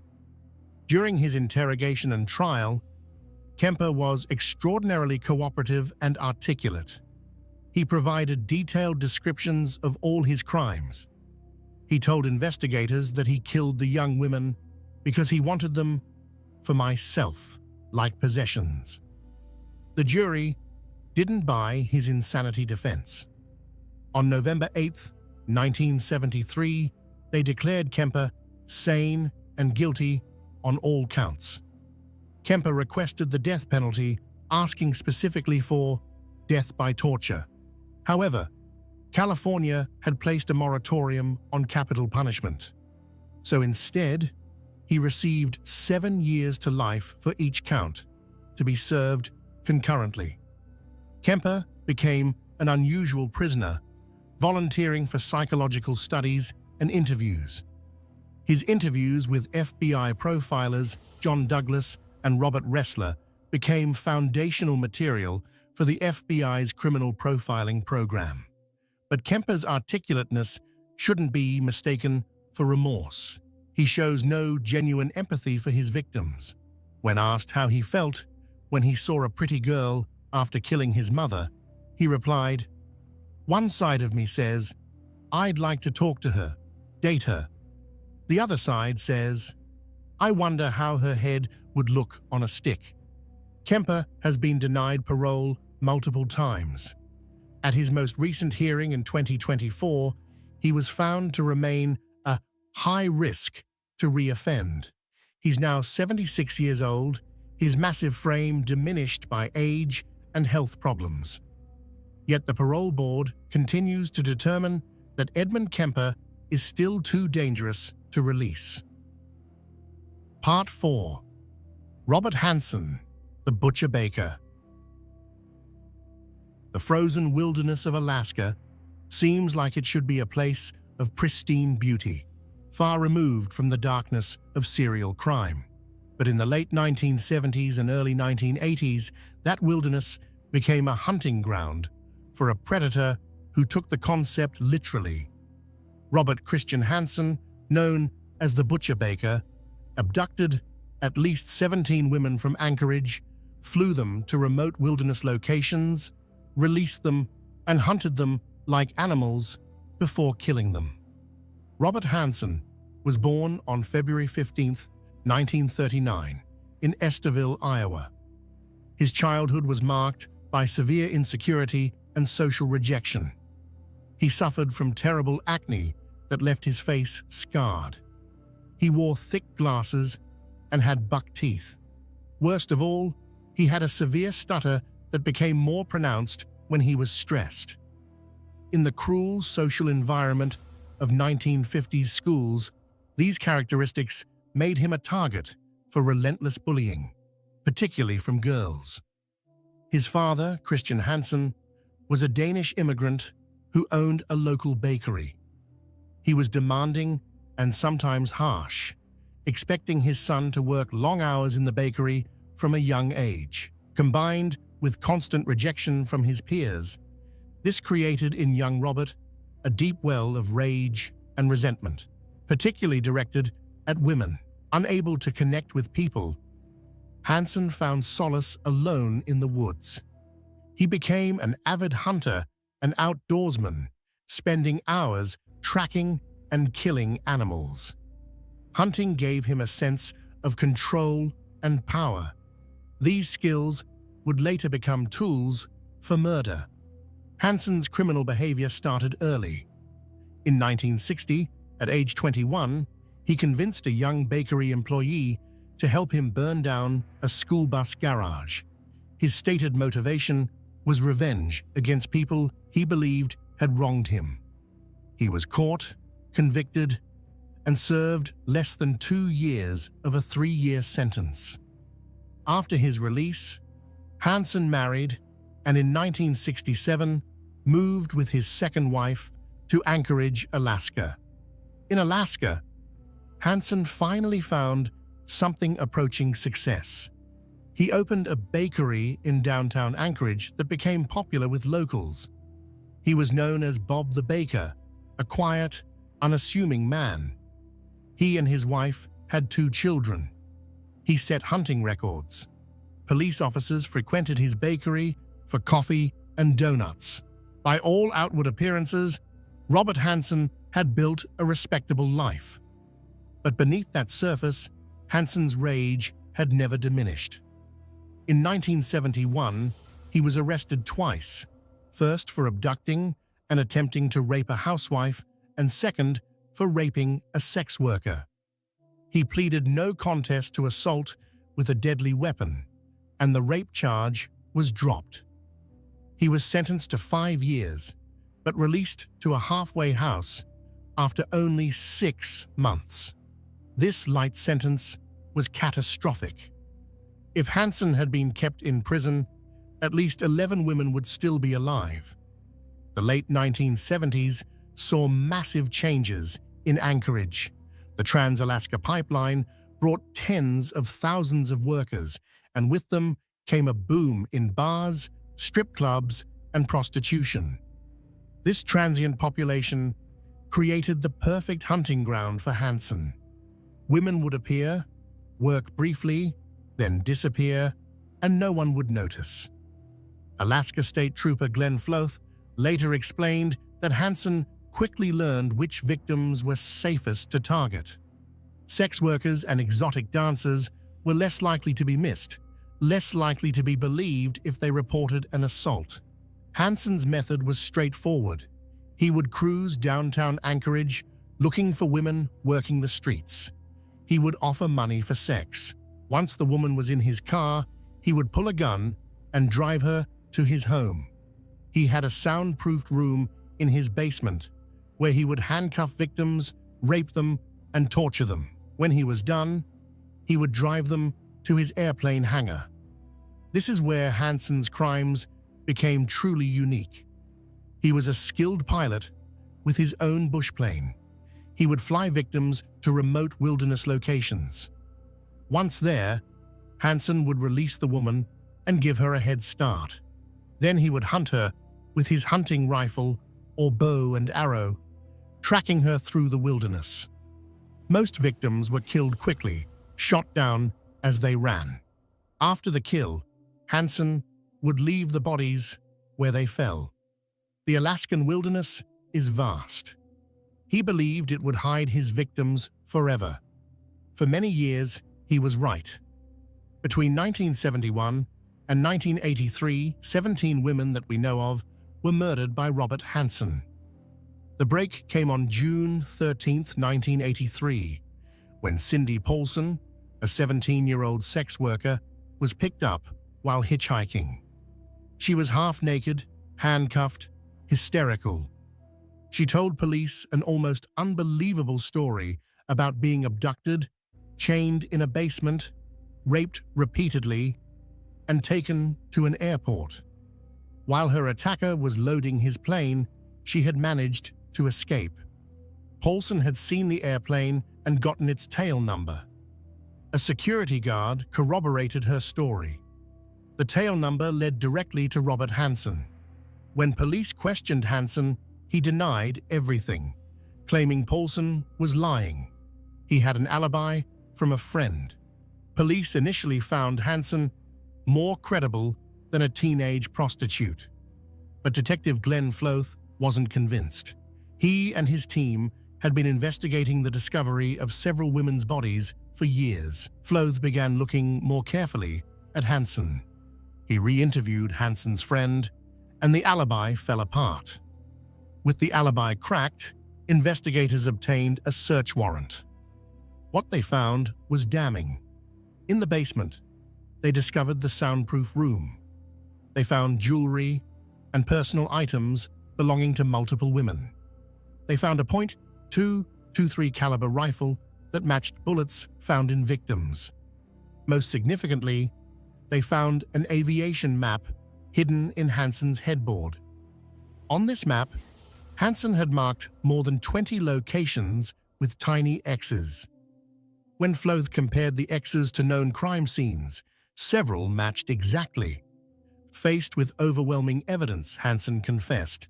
He admitted to killing 17 women over a 12-year period. He agreed to fly with investigators and point out where he had left bodies. In 1984, Alaska State Troopers discovered the remains of 8 women. Only 12 of his 17 admitted victims have ever been found. 5 women remain lost in the Alaskan wilderness. In February 1984, Robert Hansen pleaded guilty to 4 counts of murder in exchange for the state not pursuing all 17 charges. He was sentenced to 461 years in prison plus life without the possibility of parole. He died of natural causes on August 21, 2014, at age 75. Part 5. The Toy Box Killer, David Parker Ray. Some predators work quickly, killing their victims within hours. Others draw out the torture over days or weeks. David Parker Ray turned prolonged torture into a grotesque art form, holding victims captive in a specially modified trailer he called his toy box for months at a time.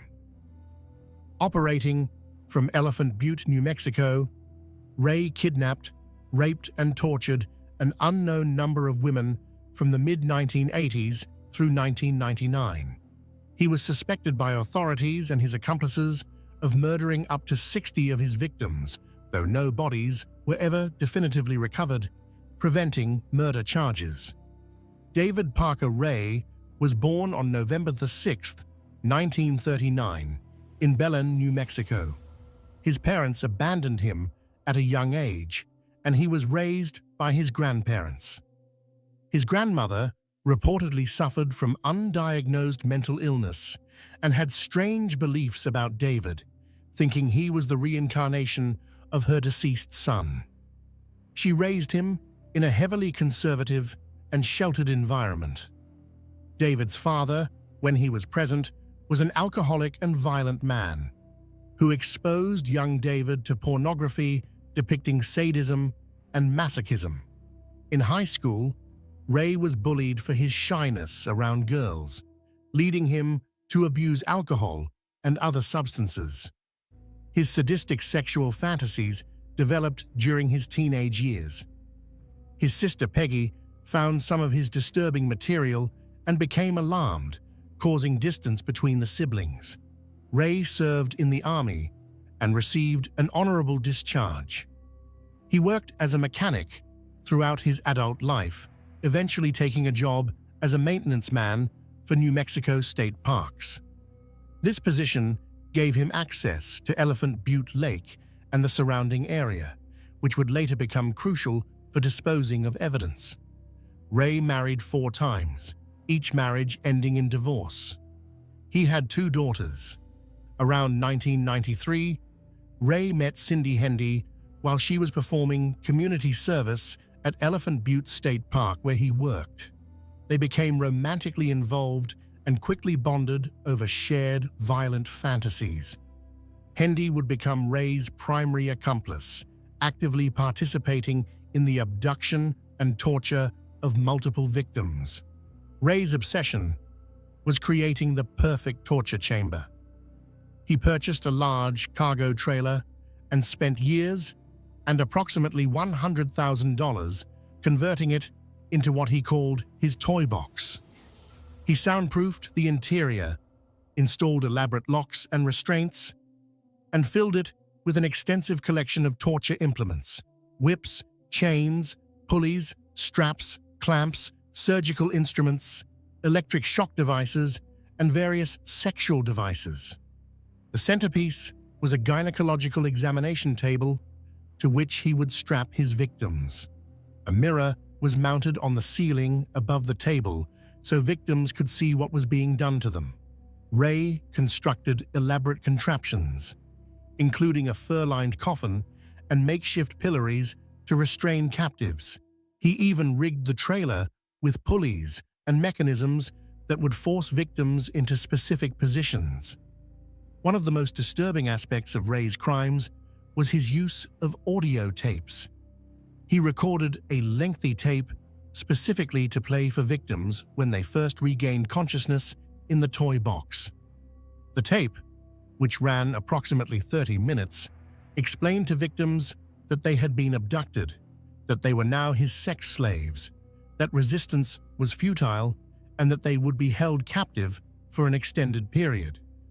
The tape detailed the various tortures they would endure and explained that he would eventually drug them with powerful amnesiacs and release them, making it impossible for them to remember or report what had happened.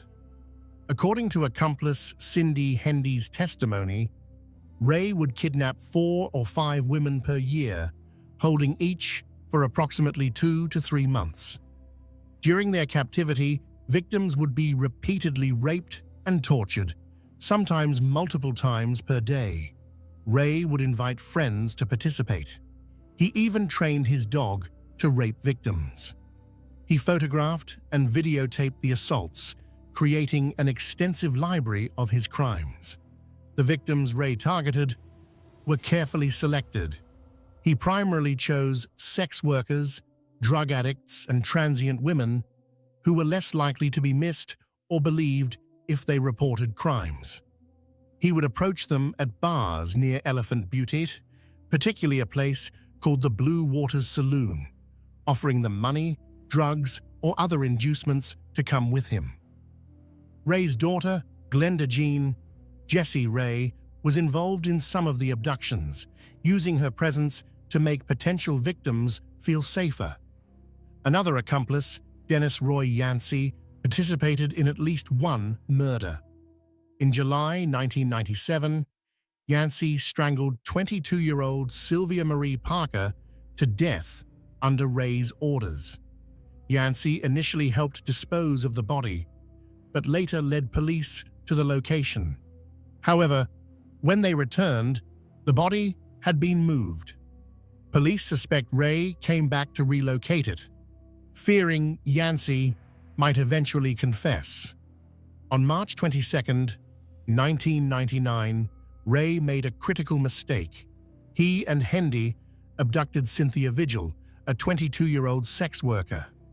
For 3 days, Vigil was held captive in the toy box, subjected to repeated sexual assault and torture. On the 3rd day, while Ray was at work, Vigil managed to convince Hendy to come close enough that she could grab the keys. When Hendy struck her with a lamp, Vigil fought back, stabbing Hendy in the neck with an ice pick from the floor.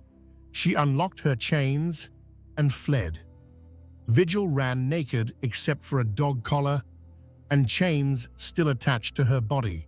She ran to a mobile home whose owner immediately let her in and called 911. Police had already been alerted because a 911 call had been made from Ray's property but been interrupted. When officers arrived at Ray's home, they discovered the toy box trailer. Inside the trailer, investigators found overwhelming evidence: the restraints, torture implements, videos, and photographs showing victims being tortured, and the audio tape Ray played for his captives. They found items belonging to multiple women, including jewelry and identification. Detailed diagrams showing methods of inflicting pain were mounted on the walls. When Ray was arrested, he initially maintained he had done nothing wrong, claiming everything was consensual. But as more victims came forward, including Angelica Montano and Kelly Garrett, who recognized themselves in photographs recovered from the trailer, the evidence became overwhelming. Cindy Hendy agreed to testify against Ray in exchange for a plea deal. She received a 36-year sentence. Jessie Ray was charged with kidnapping and criminal sexual penetration.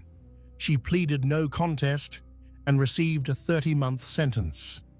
Dennis Roy Yancey pleaded guilty to second-degree murder in the death of Marie Parker and received a prison sentence. Ray's trial was complex and lengthy.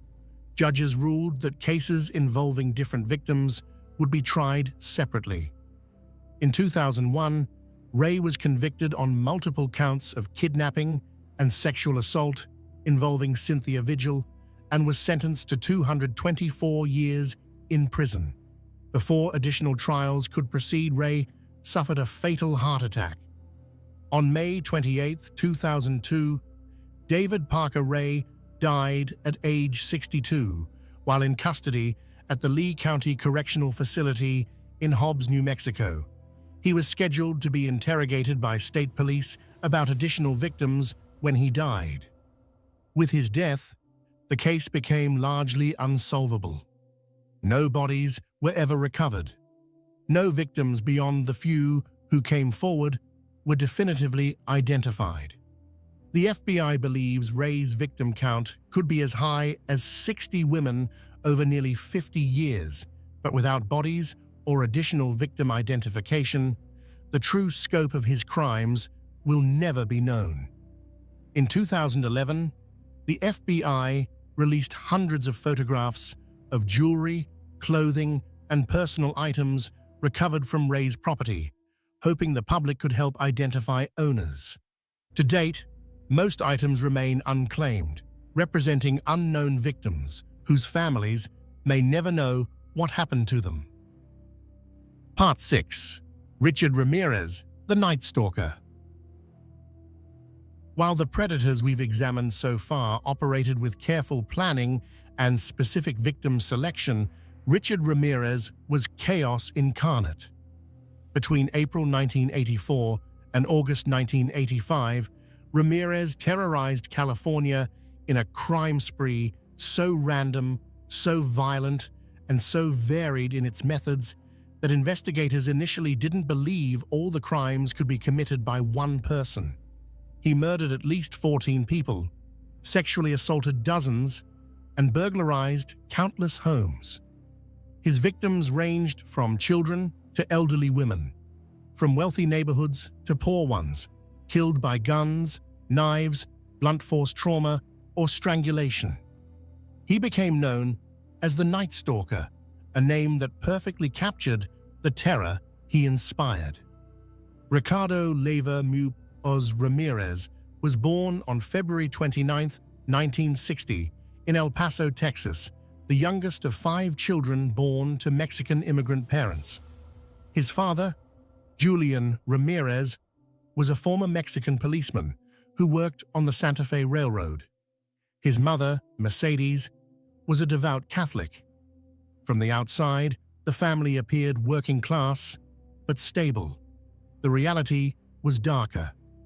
Julian Ramirez was physically abusive to his children, subjecting them to frequent beatings. Richard witnessed and experienced this violence throughout his childhood, but perhaps the most damaging influence on young Richard was his older cousin, Miguel Mike Ramirez. Mike was a Vietnam War veteran who had been awarded the Purple Heart. He also suffered from severe PTSD and likely had schizophrenia. When Richard was around 12 years old, Mike began sharing stories about his time in Vietnam, but these weren't typical war stories. Mike boasted about the war crimes he had committed, particularly violent sexual assaults against Vietnamese women. He showed Richard photographs of women he claimed to have raped, tortured, and killed. Some photographs showed Mike posing with severed heads. This exposure to graphic violence and sexual sadism at such a young age had a profound impact on Richard's developing psyche. He began to idolize his cousin, to see Mike's violence as something powerful and admirable. On May 4, 1973, Richard witnessed Mike shoot his wife Jessie in the face during an argument, killing her. Mike was found not guilty by reason of insanity and sent to a mental hospital, from which he was released after just a few years. After witnessing the murder, Richard moved in with his sister Ruth and her husband Roberto. But Roberto was a peeping Tom who would prowl neighborhoods at night looking in windows. He took young Richard along on these voyeuristic excursions, further normalizing criminal behavior in Richard's mind. By his early teens, Richard was heavily involved in drugs, particularly marijuana, LSD, and PCP. He began engaging in petty theft to support his habits.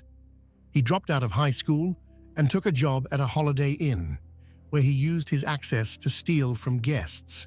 He molested children in the hotel elevator and attempted to rape a woman in her room before being caught by her husband and fired. Ramirez's obsession with Satanism began in his teenage years. He and his friend Tom developed an intense interest in the occult, in heavy metal music with satanic themes, particularly AC/DC's album Highway to Hell. Ramirez believed that Satan was a real entity who gave him power and protected him. This belief would become central to his crimes and his public persona. Ramirez's first known murder occurred on April 10, 1984, when he broke into the San Francisco hotel where he was living and raped and murdered 9-year-old Mei Leung in the basement. He stabbed her to death and hung her body from a pipe. This murder wasn't connected to his later crimes until 2009, when DNA evidence linked him to the scene. On June 28, 1984, Ramirez committed what was long thought to be his first murder. He broke into the Glassell Park apartment of 79-year-old Jenny Vinco. He stabbed her repeatedly, slashed her throat so deeply she was nearly decapitated, and sexually assaulted her corpse.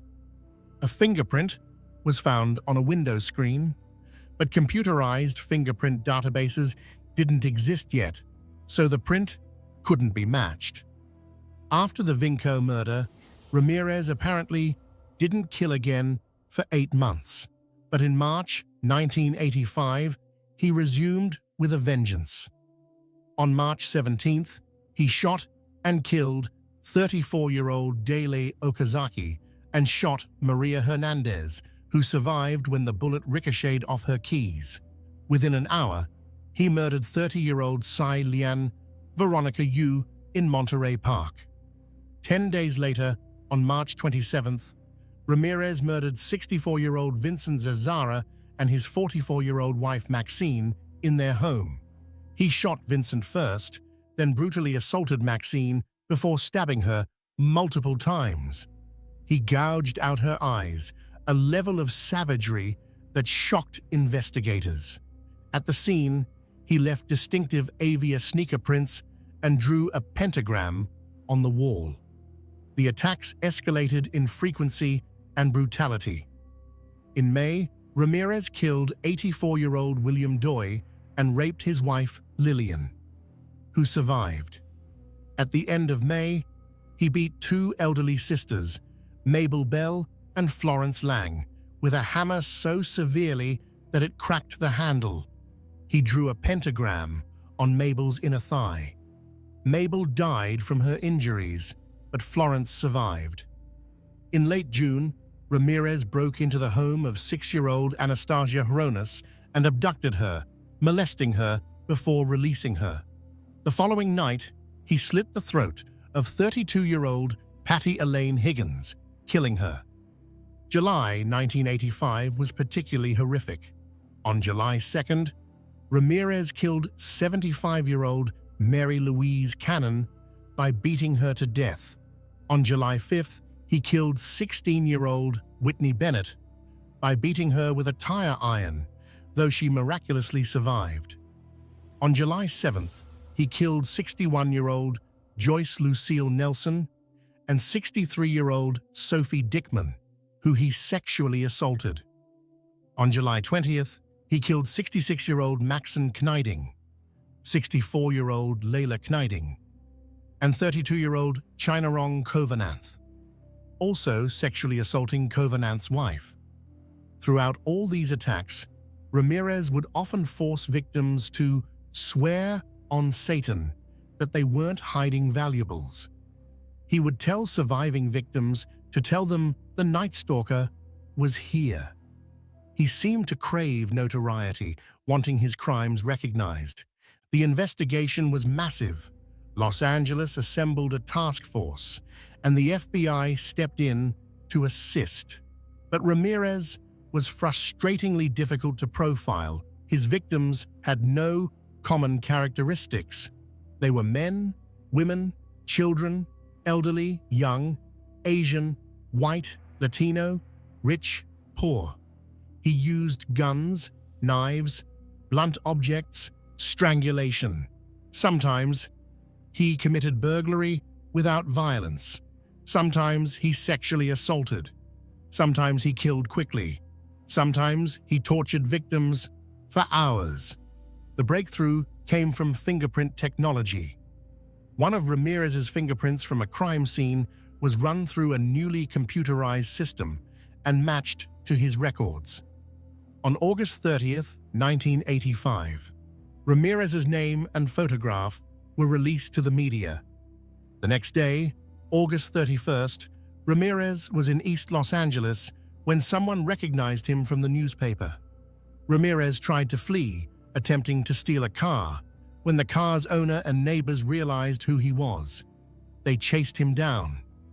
A crowd formed, beating Ramirez until police arrived and rescued him from the mob. He was arrested, bruised and bloody, but alive. Ramirez's trial began in July 1988. Throughout the proceedings, he displayed no remorse. He would hold up his palm, showing a pentagram he had drawn there, and shout, "Hail Satan," to the courtroom. He smiled and laughed when gruesome crime scene photos were shown. When asked why he hurt and killed his victims, he simply smiled and said, "No comment." On September 20th, 1989, Richard Ramirez was convicted of 13 counts of murder, 5 attempted murders, 11 sexual assaults, and 14 burglaries. He was sentenced to death. The judge stated that his crimes showed cruelty, callousness, and viciousness beyond any human understanding. Ramirez's response was big deal. Death always went with the territory. Ramirez spent over 23 years on death row at San Quentin State Prison. During this time, he married Doreen Lioy, a magazine editor who became obsessed with him. He received thousands of letters from admirers, a disturbing phenomenon where serial killers attract fans. In June 2013, Ramirez was diagnosed with B-cell lymphoma. He died on June 7, 2013, at age 53, having never been executed. Conclusion: understanding the unseen. We've journeyed through 6 cases tonight, each representing a different manifestation of the same underlying pathology: the need to dominate, control, and destroy other human beings for psychological gratification. Lawrence Bittaker and Roy Norris, finding in each other permission to enact their worst impulses. Leonard Lake and Charles Eng, building a survivalist torture compound where they enslaved and murdered entire families. Edmund Kemper, using his exceptional intelligence to understand his own pathology without being able to control it. Robert Hansen, using the Alaskan wilderness as his personal hunting ground. David Parker Ray, creating an elaborate torture chamber where victims were held for months. Richard Ramirez, embodying chaos and randomness, striking terror into an entire state. What connects these cases beyond their horror? Childhood trauma appears in every single case. Bittaker and Norris both experienced rejection and abuse. Lake witnessed family dysfunction and developed apocalyptic paranoia. Eng suffered severe physical abuse from his father. Kemper endured relentless emotional abuse from his mother. Hansen was bullied mercilessly for his appearance and stutter. Ramirez was exposed to graphic violence and war crimes by his cousin. The common thread is a fundamental warping of normal empathy and attachment. High intelligence is another common factor.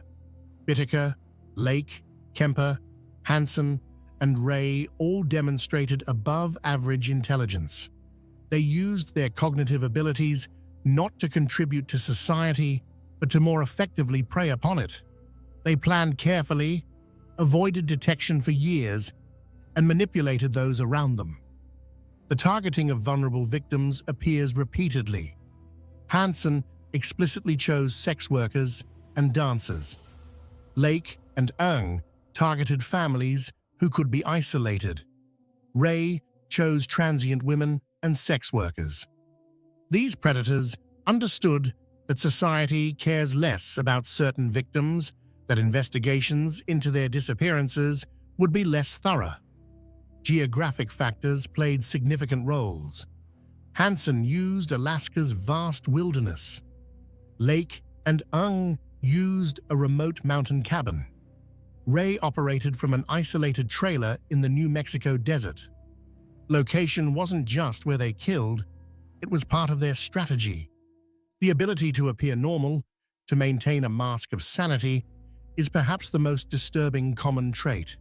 They were a bakery owner, a survivalist, a friendly giant, a park maintenance worker. They held jobs, maintained relationships, and convinced everyone around them that they were ordinary, harmless, maybe even admirable. These cases changed how we approach serial crime. The FBI's Behavioral Science Unit was developed largely in response to cases like these. John Douglas and Robert Ressler's interviews with incarcerated killers, including Kemper, formed the foundation of modern criminal profiling. But we must also acknowledge the failures these cases represent. Warning signs were missed.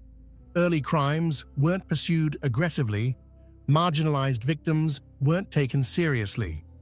Mental health interventions were inadequate. Parole decisions were catastrophically wrong.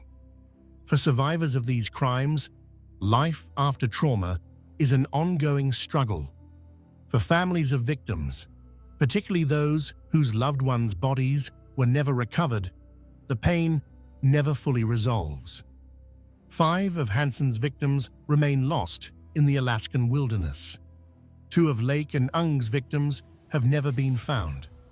Most of Ray's suspected victims have never been identified. The broader societal impact includes how we think about safety and trust. Teaching children about stranger danger, encouraging people to trust their instincts, promoting self-defense education. These are all responses to the reality that predators walk among us. We must be careful in how we consume and discuss these stories. True crime is a legitimate field of study with educational value.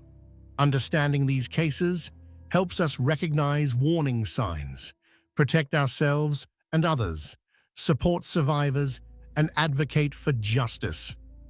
But we must never lose sight of the human cost. The question of rehabilitation remains contentious. Can individuals who have committed such extreme violence ever be truly rehabilitated?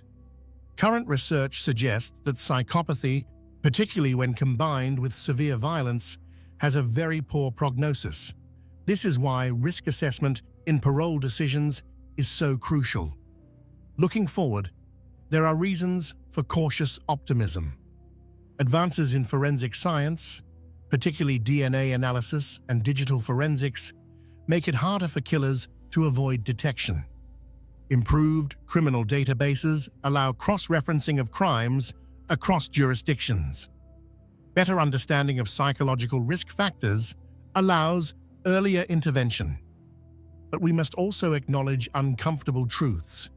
Evil exists. Not everyone who experiences childhood trauma becomes violent. At some point, these individuals made choices. They chose to act on their darkest impulses rather than seeking help. Personal responsibility matters, even in the context of understanding psychological and environmental factors. The unseen predator walks among us. He might be the helpful neighbor, the successful businessman, the friendly baker, the maintenance worker. He's learned to mimic normalcy, but beneath the mask is something broken and dangerous. The key to protection is awareness, without paranoia, caution without fear, and recognition that intuition exists for a reason. We remember the victims tonight: Cindy Schaefer, Andrea Hall, Jacqueline Gilliam, Jacqueline Lamp, Shirley Ledford, Charles Gunner, Donald Lake, Harvey Dubbs, Deborah Dubbs, Baby Sean Dubbs, Lonnie Bond, Brenda O'Connor, Lonnie Bond Jr., Robin Stapley, and others whose names we may never know. The 17 women murdered by Robert Hansen, only 12 of whom have been identified. Mary Ann Pesce, Anita Luchessa, Aiko Koo, Cindy Scholl, Rosalind Thorpe, Alice Liu, Clarnell Kemper, Sarah Hallett, Marie Parker, and the many unidentified victims of David Parker Ray. Mei Leung, Jenny Vinko, Daily Okazaki, Tsai Lian Yu, Vincent Zazara, Maxine Zazara, William Doi, Mabel Bell, Patty Higgins, Mary Cannon, Joyce Nelson, Sophie Dickman, Maxon Niding, Layla Niding, Chainarong Kovananth. These were daughters and sons, mothers and fathers, sisters and brothers, friends and loved ones. They had dreams and plans and futures that were stolen.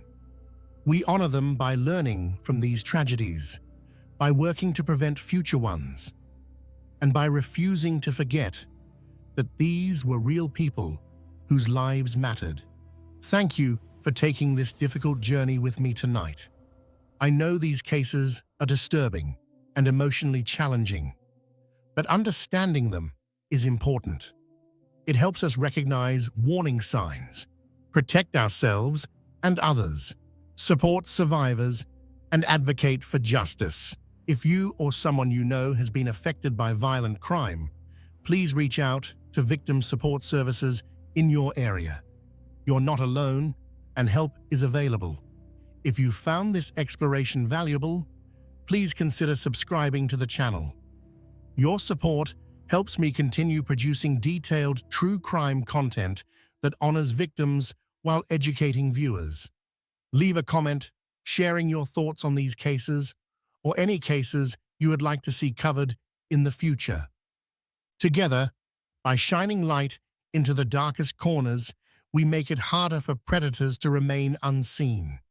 Awareness is our best defense. Stay safe out there.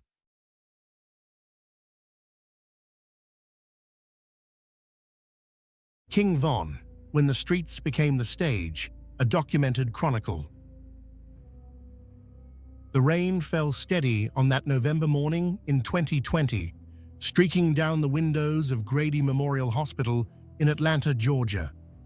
Inside, doctors worked frantically to save a 26-year-old man who had been rushed through their doors with multiple gunshot wounds. His name was Davon Daquan Bennett, though the world knew him better as King Von, one of Chicago drill music's brightest rising stars.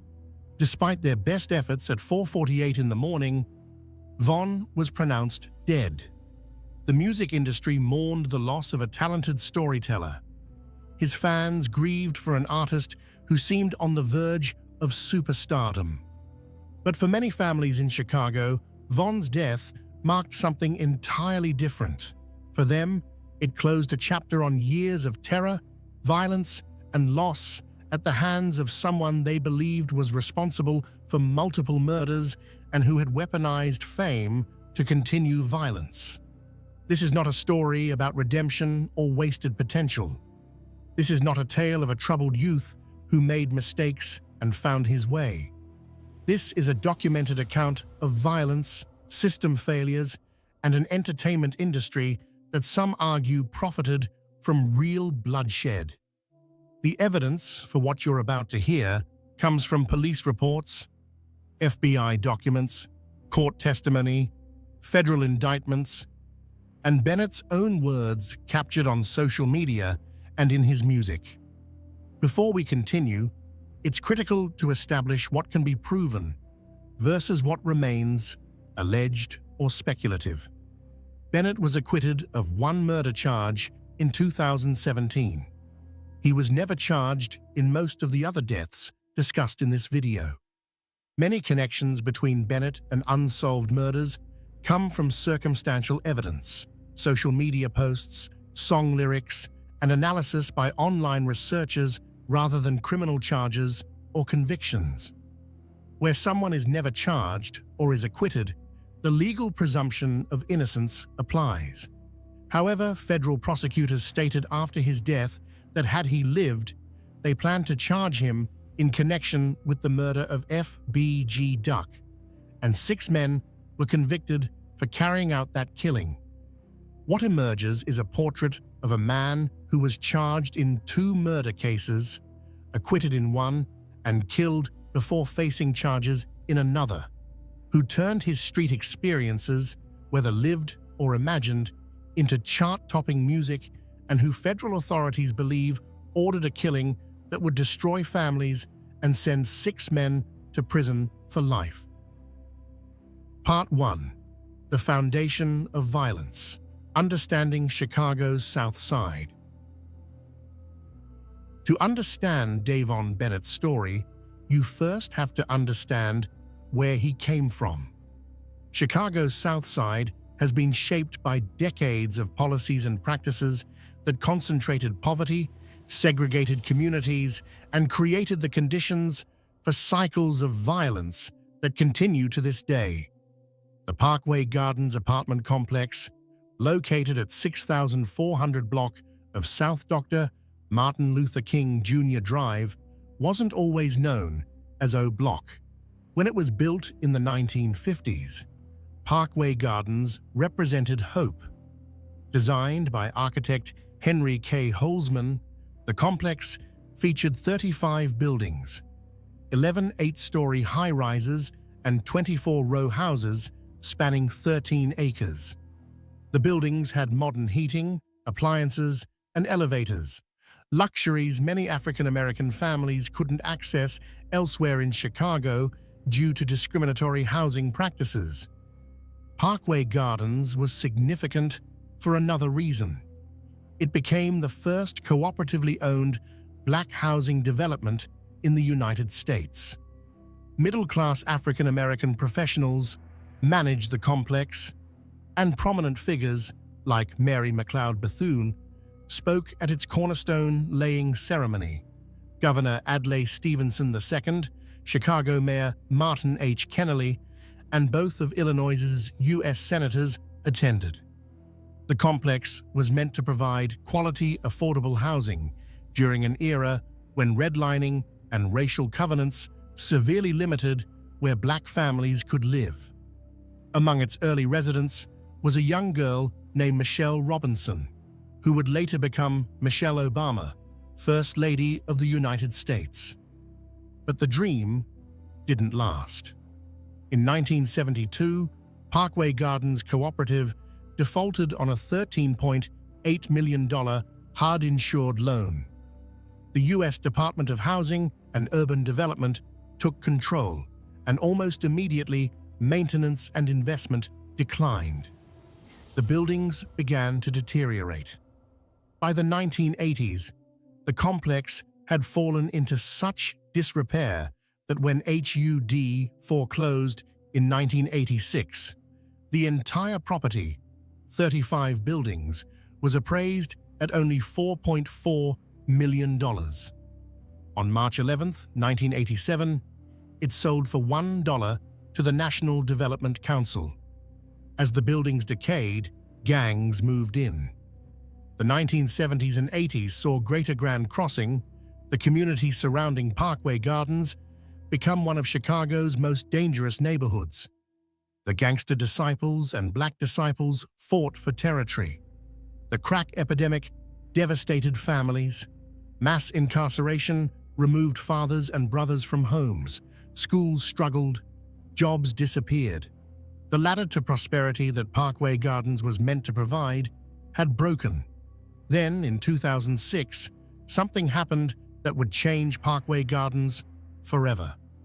The Chicago Housing Authority demolished the Randolph Tower, known as the Calumet Building, at 6217 South Calumet Avenue. This 16-story red brick project had been the headquarters for the Black Disciples Gang. According to a 2004 Chicago Tribune article, drug dealers in the Randolph Tower were generating as much as $300,000 per day in drug profits. When the building came down, the Black Disciples needed a new base. They chose Parkway Gardens which had traditionally been Gangster Disciples territory. The result was catastrophic. Between June 2011 and June 2014, Parkway Gardens and the surrounding block experienced the highest number of shootings of any location in Chicago. The Chicago Sun-Times would later describe it as the most dangerous block in Chicago. In just 3 years, 19 people were shot and killed in and around the complex. Most were teenagers and young adults, some barely out of high school. The victims included innocent bystanders, gang members, and anyone unfortunate enough to be in the wrong place at the wrong time. The violence was personal and localized. These weren't organized crime families or drug cartels. These were kids from neighboring blocks, killing each other over perceived disrespect, social media posts, lyrics in songs. The territorial lines were drawn street by street. Parkway Gardens, renamed O Block after the murder of Black Disciples member O.D. Perry in 2011, was controlled by the Black Disciples. Just blocks away, at 63rd Street and St. Lawrence and Eberhart Avenues, an area that would be renamed Tuckerville after the murder of 15-year-old gangster disciple Shondale Tucker Gregory, the rival faction held territory. These kids could see each other's homes from their front porches, and they were killing each other with an almost casual frequency that spoke to how normalized violence had become. Community members described hearing gunshots every day, sometimes multiple times a day. Mothers stopped letting their children play outside. Young men couldn't cross certain streets without risking their lives. And into this environment, on August 9, 1994, Davon Daquan Bennett was born. Part 2. A childhood shaped by violence. Davon's father was Walter E. Bennett, known in the streets as Silk. According to family members and later interviews, Silk was himself a documented member of the Black Disciples with a fearsome reputation in the neighborhood around Altgeld Park. But Silk's life as a gang member meant constant incarceration. He was in and out of jail throughout Davon's early childhood, leaving the boy's mother, Tasha, to raise him mostly alone. Davon had 6 half-siblings from his father and 3 from his mother, growing up in a crowded home where resources were scarce and the streets were always calling. In interviews years later, Von would speak about his father with a mix of reverence and pain. Silk was remembered as a legend on the block, someone who commanded respect despite the lifestyle that kept him locked up. On July 24, 2005, when Davon was 10 years old, his father was shot and killed outside a skating rink. According to Von's uncle, in a later interview, Silk was targeted by a sniper, shot from a distance in what appeared to be a planned assassination. The loss devastated young Davon. Years later, he would tweet and rap about how he couldn't sleep after his father's death. On Twitter, he regularly posted tributes to his father on his birthdays, memorializing the man who had shaped his early understanding of what it meant to be respected in the streets. Von later told interviewer 16 shot visuals that he got involved in gang activity in 4th grade around 2006, when he was approximately 11 or 12 years old. His father had been Black Disciples. His neighborhood was Black Disciples territory. For Von, joining wasn't really a choice. It was inheritance, environment, and the path of least resistance all rolled into one. By the time Von entered Hyde Park Academy High School, he was fully immersed in gang life. Multiple former classmates would later state in interviews that Von regularly brought firearms to school starting around age 13. One associate, Chop Squad, who attended school with both Von and fellow Chicago rapper G. Herbo, claimed that Von would show off guns in class.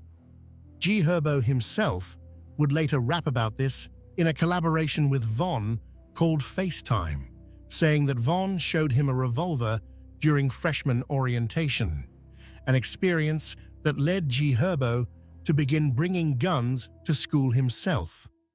Von's adolescence was marked by constant conflict. He and his friends from O Block, kids with names like T-Roy, Duke, BJ, Big A, would start with fistfights at school, scuffles with rival gang members on the bus or in the cafeteria. But those schoolyard fights quickly escalated. Guns replaced fists. What started as teenage posturing turned deadly serious. Hyde Park Academy became a place where Von and his rivals from blocks like STL/EBT and Jarrow City saw each other every day, building grudges that would last years and cost lives. On one occasion, according to stories that circulated years later, Von did a shooting on prom night while wearing his suit. He had even tweeted earlier that day, warning people not to try him while he was dressed up. True to his word, when someone tested him, Von allegedly responded with gunfire. This recklessness and willingness to use violence at any moment would become his calling card.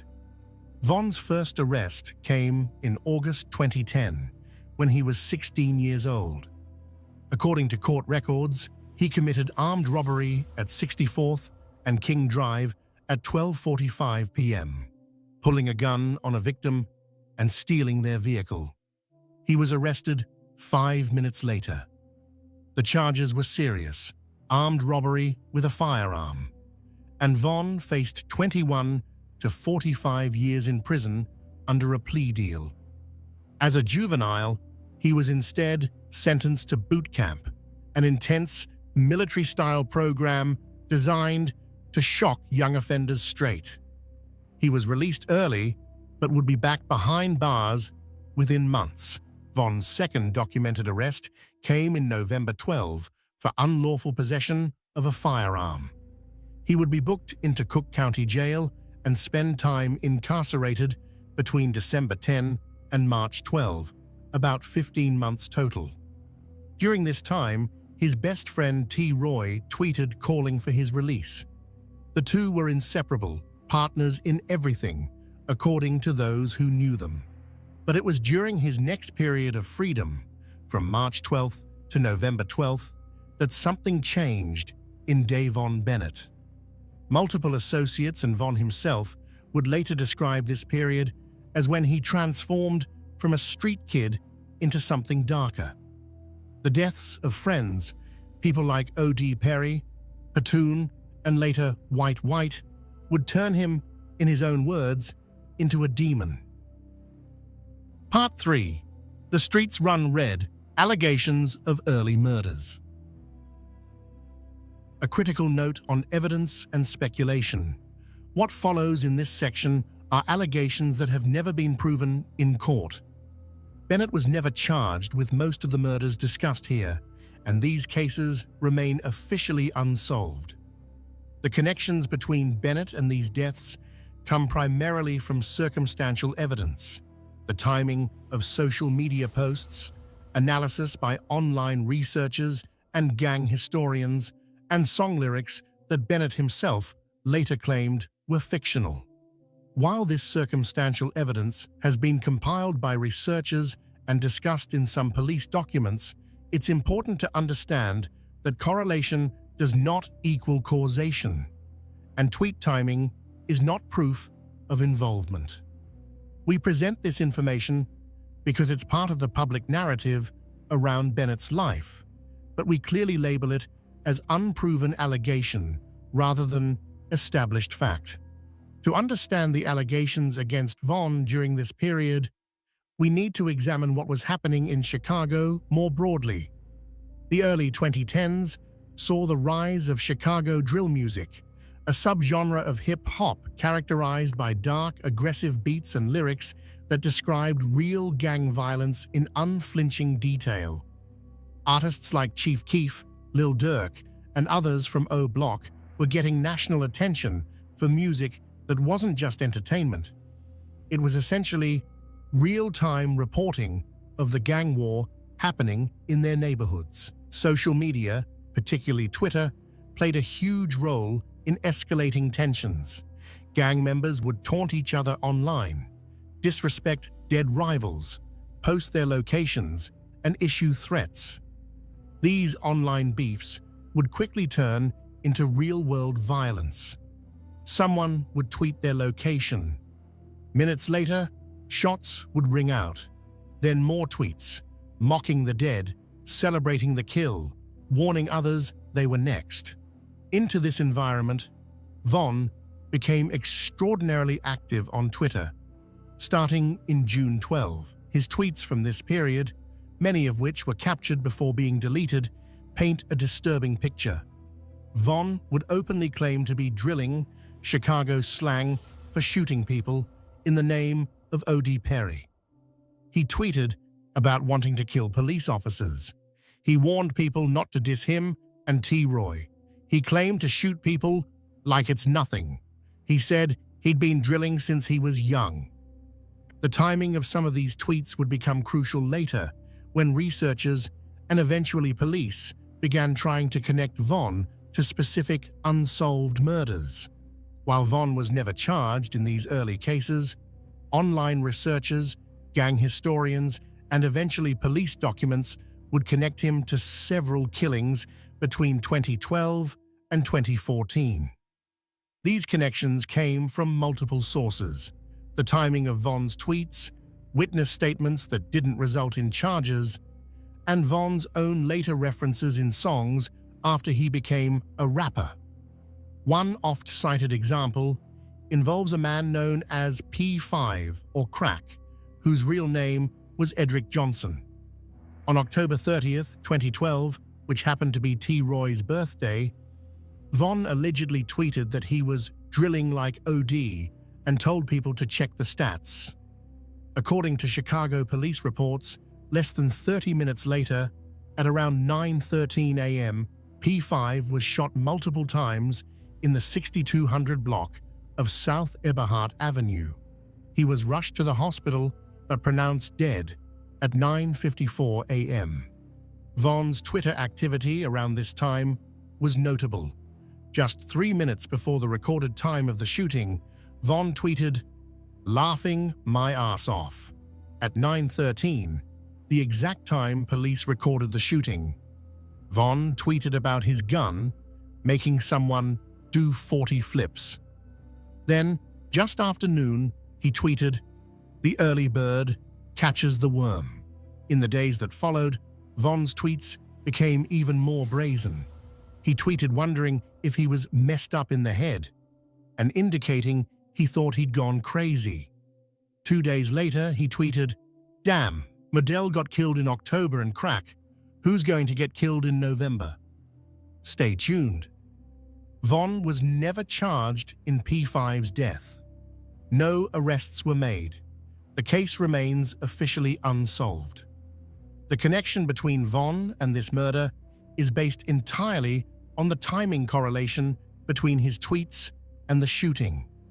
While the timing is striking, it's important to note that tweet timing alone is circumstantial evidence, not proof of involvement.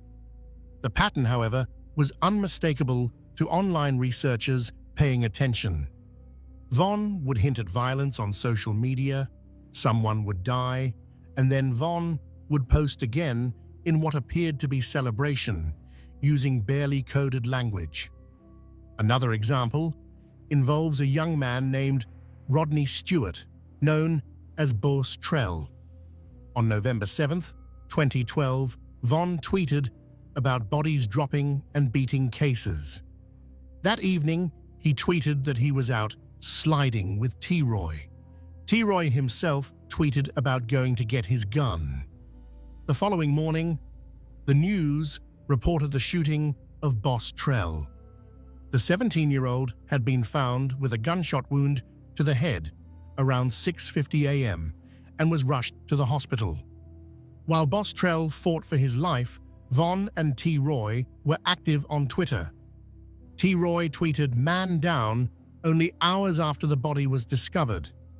Von tweeted "Distruggle" and suggested people weren't dying on time.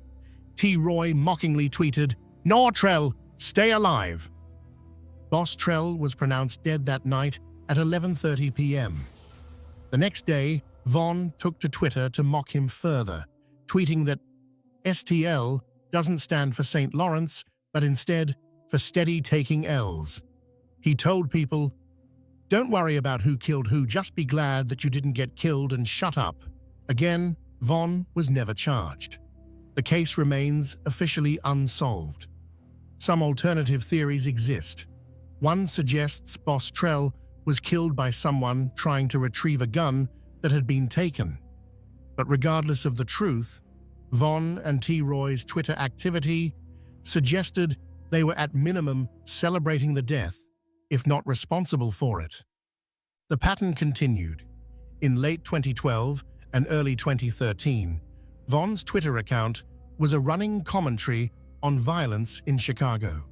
He'd tweet about being ready to shoot random people in traffic. He'd declare himself an STL killer, St. Lawrence killer. He'd reference specific murders and mock deceased rivals. He'd count bodies. And incredibly, no one seemed to stop him. This wasn't happening in the shadows. Von was broadcasting his alleged involvement in murders to thousands of followers.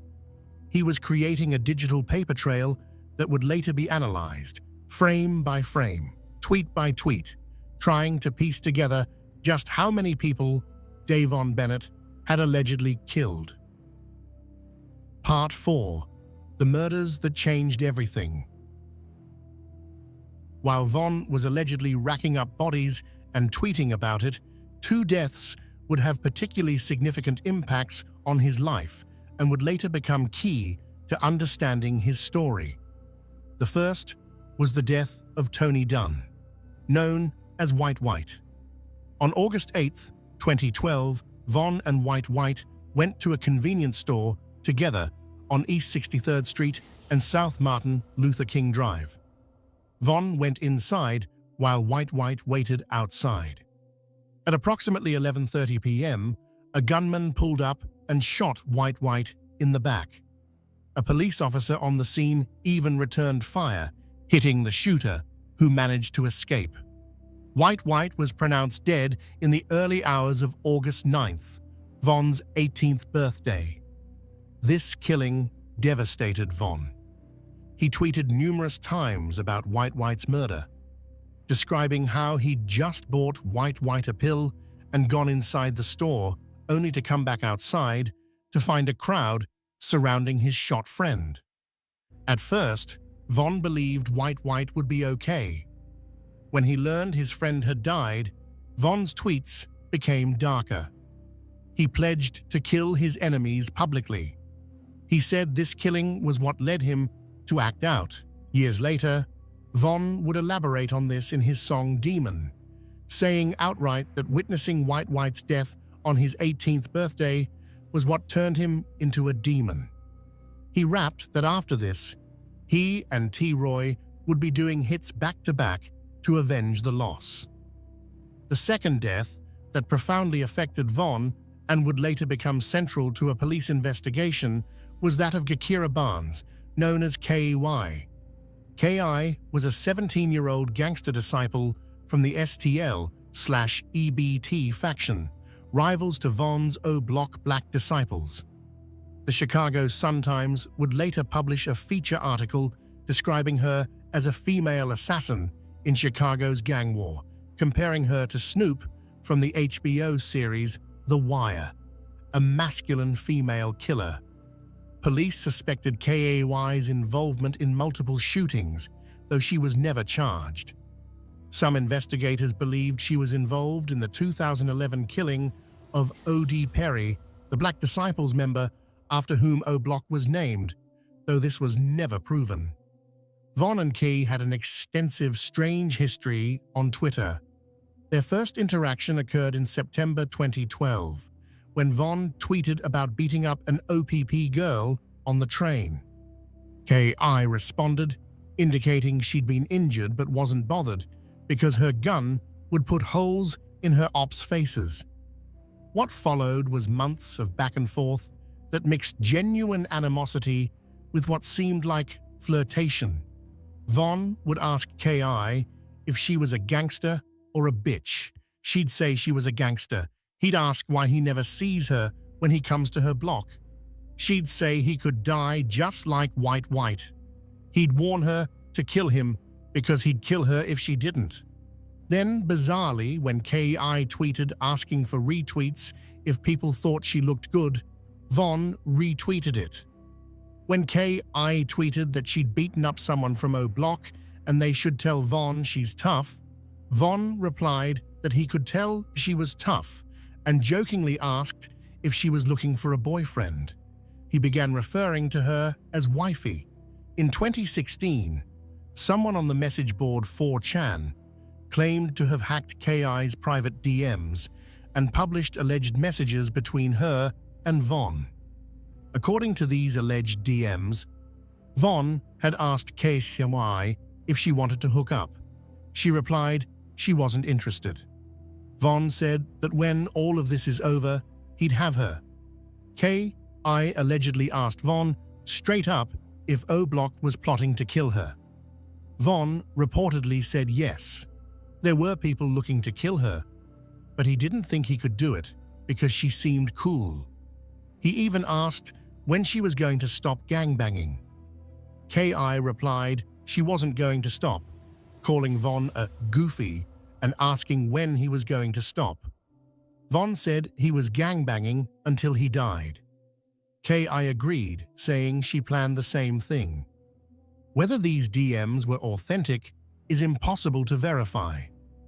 But what is verified is that Von and K.I. continued their public Twitter exchanges for years, with Von seemingly both threatening and attracted to her. Then came April 11th, 2014. Part 5. The Gakira Barnes murder, a case that should have stuck. On April 11, 2014, 17-year-old Gakira Barnes was standing on a porch in the 6400 block of South Eberhart Avenue at approximately 3:30 p.m. According to the Chicago Police Department report, Barnes was with two other individuals when a man wearing a gray hoodie and blue jeans approached and opened fire. Witnesses described the shooter hopping out of a vehicle, catching KYY and the others about to shoot dice. They ran into a gangway, but the shooter kept firing. One witness reported hearing the gunman shout, "Yeah, bitch," as he fired at KY multiple times. She was struck 9 times. She managed to crawl to a nearby porch before losing consciousness. She was transported to a hospital where she died approximately 2 hours later.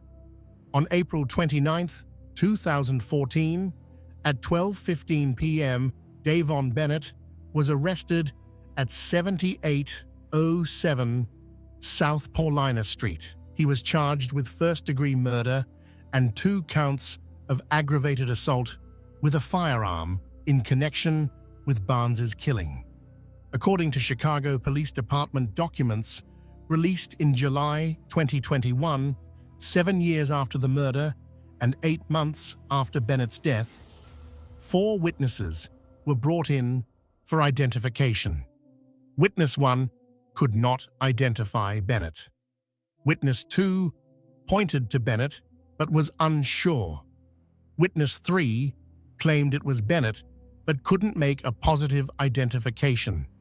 Witness 4 pointed directly to Bennett with confidence. Bennett was questioned about the murder and agreed to undergo a polygraph examination. The police had enough to believe they had their shooter.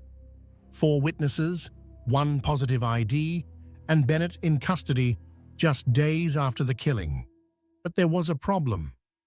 The witness statements were inconsistent. Some descriptions didn't fully match. There were discrepancies in the accounts of exactly what happened and when.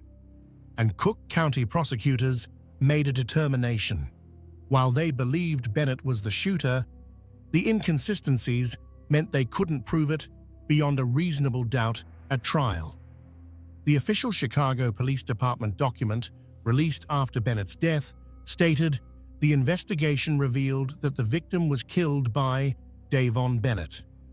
The CCSAO, Cook County State's Attorney's Office, reviewed the investigation and concurred that Bennett was positively identified as the offender in the incident and felt that they would be unable to meet the burden of proof in court and formally rejected charges. The document continued. It should be noted Davon Bennett was charged with first-degree murder recorded under HX2 81542 in that he shot and killed Malcolm Stuckey, no IR, on May 29, 14. So police believed Vaughn killed KI. They had witness identification. They had him in custody. But the case never went to trial because prosecutors didn't think they could win a conviction. Vaughn was released on April 30, 2014, without being charged. Hours after KI was pronounced dead, on April 11th, Vaughn tweeted that he loves his gang and they love him. Then people began confirming on social media that KI had been killed. O-Block veteran Jay Hood would reveal in an interview years later that Vaughn came back to O-Block immediately after the murder and told him what he'd done. The day after the hit, fellow Black Disciple rapper Lil Reese tweeted Vaughn's catchphrase, "You got to do your thing," seemingly a congratulatory post to Vaughn, who replied, "You got to." Vaughn later tweeted that he needs a real one. Over the next few days, Vaughn delivered a flurry of activity on Twitter. He tweeted that his ops don't scare him and the whole gang war is funny to him. He said he'd lost a lot of friends, so his enemies must die in retaliation. He tweeted saying people wouldn't believe the things he does in the streets and that he'll never tell. He even copied KI's earlier tweet about people not getting the picture until you put them in the frame. Then Vaughn posted something particularly incriminating. He tweeted asking if the streets could be his Valentine, saying they're tired of dying. This was one day before the anniversary of KI's death. The next day, he made a biblical tweet saying God told him to cut her off. At this point, Vaughn would seemingly update his body count to 6, openly tweeting about homicide in the air and that he'd made 6 people extinct for playing hard. He tweeted that he put people's brains in their lap and asked followers if they'd still be there for him when he gets 100 years in jail. But Vaughn's celebration was short-lived. On April 29th, 18 days after KI's murder, he was arrested. Despite the strong circumstantial evidence and witness identification, he was released the next day when prosecutors rejected charges. Years later, after becoming a rapper, Vaughn would make multiple references in songs that prosecutors and analysts interpreted as admissions to Barnes's murder. In War With Us from 2018, he rapped, "Put a pretty op bitch in the morgue. Call her drop dead gorgeous." In GTA from 2019, he said, "Keep a strap like KI." In Cousins from 2019, he rapped, "I kill women and men. Can't tell the difference." KI's family received no justice. The person police documents identify as her killer never faced trial. He walked free and weeks later would be implicated in another murder, one that would finally land him in jail for an extended period. Part 6. The Malcolm Stuckey Murder, An Innocent Life Taken.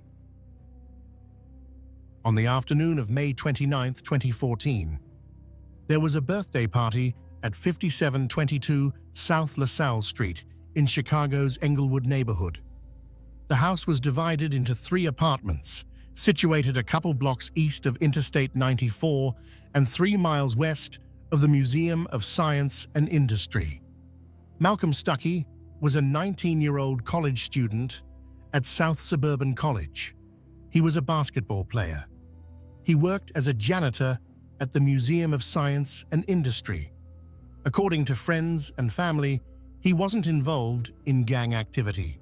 He was simply a young man with dreams, working his way through school, playing the sport he loved. That afternoon, Malcolm planned to stop by the birthday party for his friend. We'll call him CJ to protect privacy, before going to play basketball and returning for food. He pulled up in his burgundy Pontiac Grand Prix around 6 p.m. Inside the party, tensions were already simmering. Davon Bennett had arrived earlier with a woman named Jasmine Mitchell. According to court documents and witness testimony from the subsequent trial, Bennett spotted 2 rival gang members at the party. He left briefly. CJ's mother, who was throwing the party, told police that when she returned home from work around 5:15 p.m., she saw her son with other people on the front porch. Bennett was there, chatting with party guests, when he spotted the rival gang members, identified in court records as Timothy Robinson and Marquis Carpenter. He took off. "Don't start no mess in my house," CJ's mother told Bennett. According to witness statements, Bennett replied, "I'm not on that." But he was on that. Bennett left the party and called a friend, Michael Wade, known as Big Mike, telling him to bring a gun. According to court testimony, Bennett also called someone at the party and told them to bring the children inside. At that moment, Malcolm Stuckey arrived. He got out of his Pontiac, planning to smoke a cigar before heading to play basketball. He had no idea what was about to unfold. At approximately 6:09 p.m., Bennett and Big Mike returned. They approached from an alley with guns drawn. Witnesses heard 14 to 15 gunshots. Timothy Robinson, one of the intended targets, started running. Bennett chased him, firing. Malcolm Stuckey, who had been standing on the sidewalk, was struck by a bullet that tore into his brain. He collapsed immediately. Bennett then chased Marquis Carpenter, who had been shot in the left leg and was trying to escape. According to Big Mike's statements to police, Bennett was yelling, "Why are you running?" as he pursued Carpenter and fired at him. Big Mike also opened fire, shooting approximately 15 to 16 rounds at Timothy Robinson, striking him in the foot. When the shooting stopped, Malcolm Stuckey lay dead on the grass between the sidewalk and the street. Marquis Carpenter had been shot in the face, suffering a broken jaw. Timothy Robinson had been shot in the leg and foot. Chicago police responded to the scene at 6:10 p.m.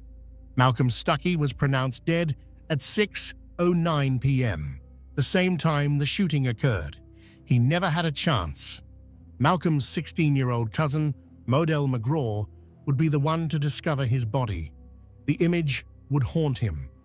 Tragically, 6 months later, Modell himself would be dead, allegedly killed by Bennett and T. Roy in what appeared to be retaliation. Malcolm Stuckey's death was devastating to everyone who knew him.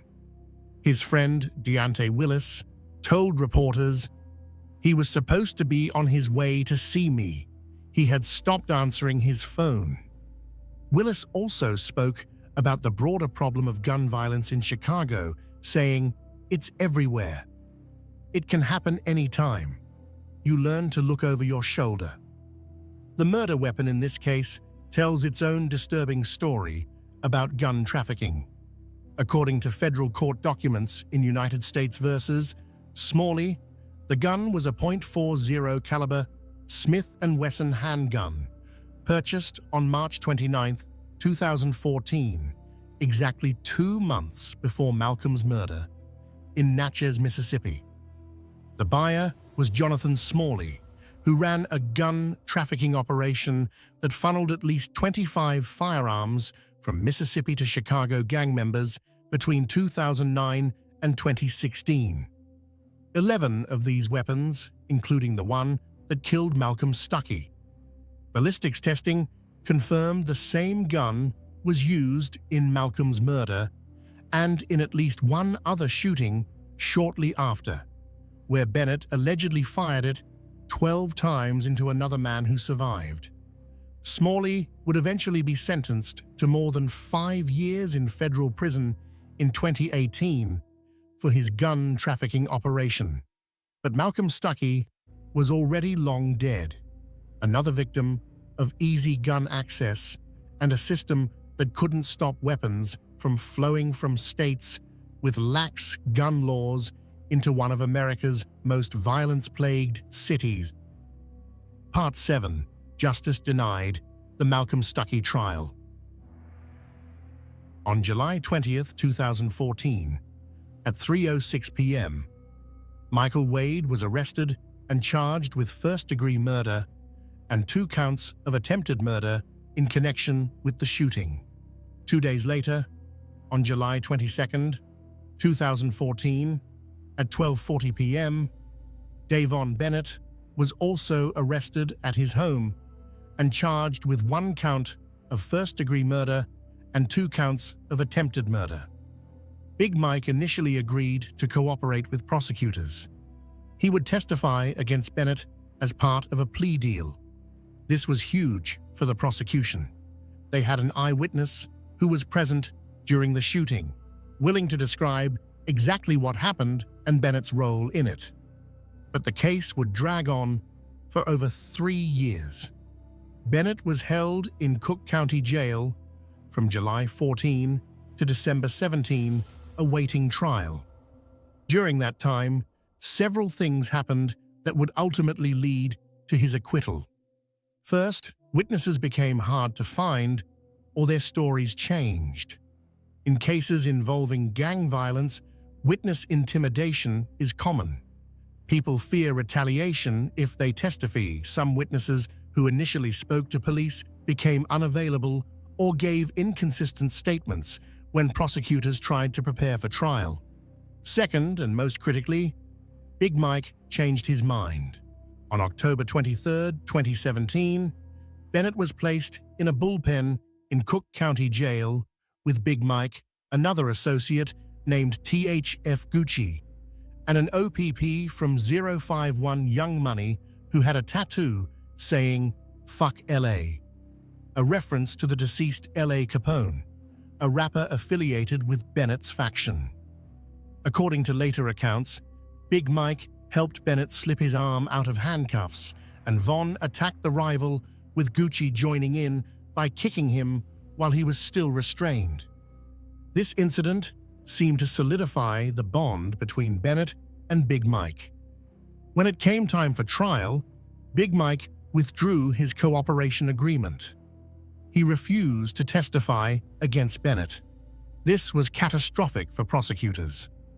Without Big Mike's testimony, and with other witnesses unable or unwilling to provide consistent accounts, prosecutors lacked the evidence needed to prove beyond a reasonable doubt that Bennett was the shooter. The defense could argue that Big Mike was the primary shooter, and Bennett might not have even fired his weapon, or that the shooting happened too chaotically for anyone to know exactly who shot Malcolm Stuckey. On December 6, 2017, after more than 3 years in jail awaiting trial, Davon Bennett was acquitted of all charges related to Malcolm Stuckey's death. Big Mike, however, was not so fortunate. He was convicted of aggravated battery with a firearm for shooting Timothy Robinson. He received a 16-year sentence for that crime, but because he backed out of his cooperation agreement with prosecutors, he received an additional 12 years, a total of 28 years in prison. Michael Wade will spend decades behind bars. Davon Bennett walked free. Malcolm Stuckey's family was devastated. Their son, a college student with no gang affiliations who simply stopped by a friend's birthday party, was dead, and the man they believed killed him, the man police and prosecutors believed killed him, would never face consequences. Years later, after Bennett became a successful rapper, Malcolm's family would publicly condemn him on social media. They watched as the person they believed murdered their son made millions of dollars rapping about the street life that took Malcolm's life. They saw him celebrated, given magazine interviews, featured on Billboard charts. Their son was in the ground, and his alleged killer was signing autographs. In later songs, Bennett would make what appeared to be references to the Malcolm Stuckey shooting. On a feature called What's Next by Jizzle Bucks, Bennett seemed to imply that Malcolm wasn't the intended target, but was a witness who had to be eliminated. The lyrics suggested Malcolm was simply outside on the sidewalk when the shooting occurred and had to be taken out because he saw what happened. This cold calculation that an innocent bystander had to die simply because he was present speaks to the level of violence Bennett was allegedly willing to deploy. Malcolm Stuckey was 19 years old. He was working, going to school, trying to build a future, and according to Bennett's own apparent admission in song lyrics, he died simply for being in the wrong place at the wrong time. The Malcolm Stuckey case represents one of the clearest examples of justice system failure in Bennett's story. Police knew who the shooter was. They had physical evidence. They had witnesses. They had a co-defendant willing to testify. But witness intimidation, the chaos of gang violence, and Big Mike's last-minute decision to protect Bennett meant that no one was held accountable for taking an innocent young man's life. Part 8. From Cage to Stage, The Birth of a Rap Career. December 6, 2017. After 1,267 days in Cook County Jail, Davon Bennett walked out of the gates a free man. Video footage captured on social media showed him cutting off his ankle monitor, throwing up gang signs, celebrating his freedom. He had beaten a murder charge. He had escaped what could have been a life sentence. But the question was, what would he do with this second chance? According to Bennett himself, in later interviews with 16-shot visuals, the first thing he did after being released was meet up with his friend E-Dog from O-Block. And what did they do? They went and bought a gun. At the time of his release, Bennett had no plans to become a rapper. In fact, he'd tweeted years earlier that if he ever starts rapping, people should kill the person closest to them because something wasn't right. Music wasn't his path. The streets were all he knew. But one person hadn't forgotten about Davon Bennett during his 3.5 years behind bars. Lil Durk, Dirk Banks, was by this time one of Chicago's biggest rap stars. He'd known Von since childhood. They'd grown up in the same neighborhoods, been part of the same circles. And Dirk had a vision. Dirk had been tweeting his support for Von throughout the trial, apparently calling him regularly and even helping provide money for a lawyer. When Von walked free, Dirk welcomed him with open arms. In interviews, Dirk would later say he saw raw potential in Von. He recognized that Von's real-life experiences in the streets gave him a level of credibility and storytelling ability that couldn't be manufactured. But Von himself later admitted that his initial interest in Dirk wasn't entirely pure. He told interviewers that at first he planned to hang around Dirk and rob people in his circle until he got to $100,000. That was Von's goal. Get $100,000 however he could, by any means necessary. After coming home, Von didn't immediately jump into music. He wanted to enjoy his freedom. Social media posts from late 2017 and early 2018 show Von posing in new clothes, flexing his newfound freedom, posting pictures on Instagram. His enemies, including people like FBG Cash, would leave threatening comments, but Von's friends were looking out for him, and no one was looking out more than Lil Durk. Durk was working on his 2018 mixtape, Just Cause You're Weighted, and that tape featured a track called Durk and Von Crazy. Soon after getting out of jail, Von found himself sitting in the back of Durk's car, previewing this future classic before its release. The song referenced Von's case, with Durk rapping that a witness went missing and now Von is coming home. Durk was clearly inspired by Von's return and wanted to help him transition to civilian life. They spent Christmas 2017 together, listening to classic Chicago drill anthems by L.A. Capone. In January 2018, Von was seen on social media walking through O Block, showing the world he was back in the streets, untouched despite everything he'd allegedly done. But Von's old habits died hard. In February 2018, he tweeted that he was riding around with a gun and weed. Then, on February 14th, the one-year anniversary of his friend T-Roy's death, Von was arrested at O Block. Police claimed he ran from them, threw a gun, and battered officers during the arrest. Body camera footage of this arrest later became public, showing an angry Von telling police with pride that he just beat a body and 2 attempted murders. Von's mugshot from that arrest circulated online, showing a furious expression, but he was out within days, tweeting that he believed cops had it out for him because he escaped the murder charges. He boasted that he would never let them get him. Still, even with these brushes with law enforcement, Lil Durk continued to invest in Von. They spent increasing amounts of time together, with Von making regular trips to Atlanta, where Durk was based. Then, in February 2018, something significant happened. Von was reunited with another friend who'd beaten a murder charge, THF Bezu, who had been acquitted of a 2014 murder charge for a shooting that occurred in 2009. Durk saw an opportunity. He had 2 certified Chicago shooters who'd both beaten murder cases. Both had real street credibility. Both had stories that weren't fabricated or exaggerated. They'd lived every word they could rap. Durk's plan wasn't for them to keep shooting. It was to transform these hardened street figures into rap superstars, to turn their real-life experiences into art, to make them the realest rappers who had ever rapped.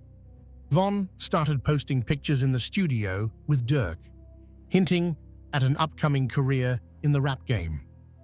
On May 27, 2018, King Von and THF Bezu released their first song together, Beat That Body. The title wasn't subtle, it was about both of them beating murder charges. Von's lyrics were shocking, essentially admitting to catching bodies, beating the cases, and planning to catch more. This song, with its brazen admission of violence, should have been a red flag, but instead, it became exactly what made Von's music irresistible to drill fans. Here was someone who wasn't just rapping about the street life. According to police documents and court records, he'd lived it. He'd been arrested for murder. He'd sat in jail for 3 years. He'd stood trial. And he'd walked free. The backstory was perfect. The credibility was unquestionable.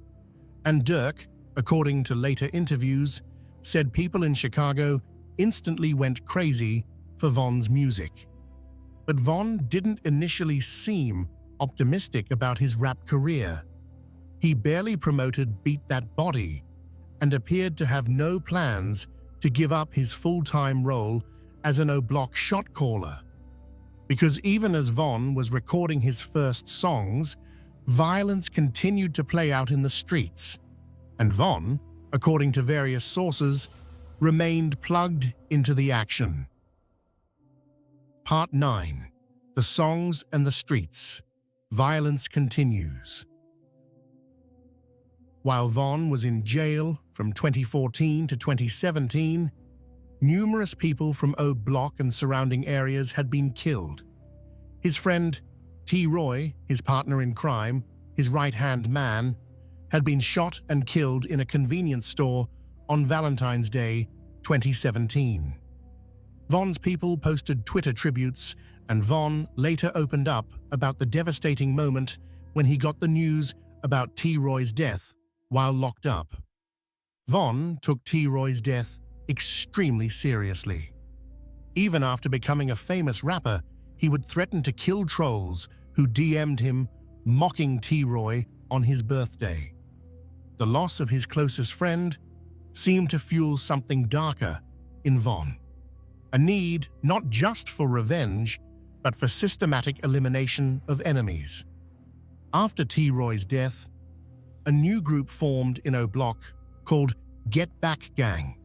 This was a hardened crew of shooters whose sole focus was to get revenge, to get back for T. Roy and other O Block members who'd been killed. Members included people like Muop, C. Thang, C. Murder, and others who would later become central to federal investigations.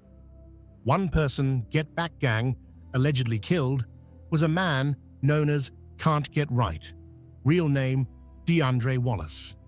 On June 15, 2018, around 9:50 p.m., Can't Get Right was waiting for food outside a store on the 400 block of East 63rd Street. Two people pulled up, waited outside, and when they spotted their target, they ran up and opened fire. Can't Get Right was killed. An innocent bystander, a man who was simply sweeping outside the restaurant, was also killed in the shooting.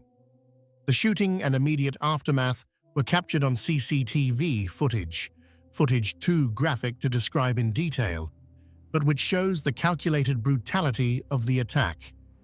King Von was in Atlanta with Lil Durk's team when this murder occurred.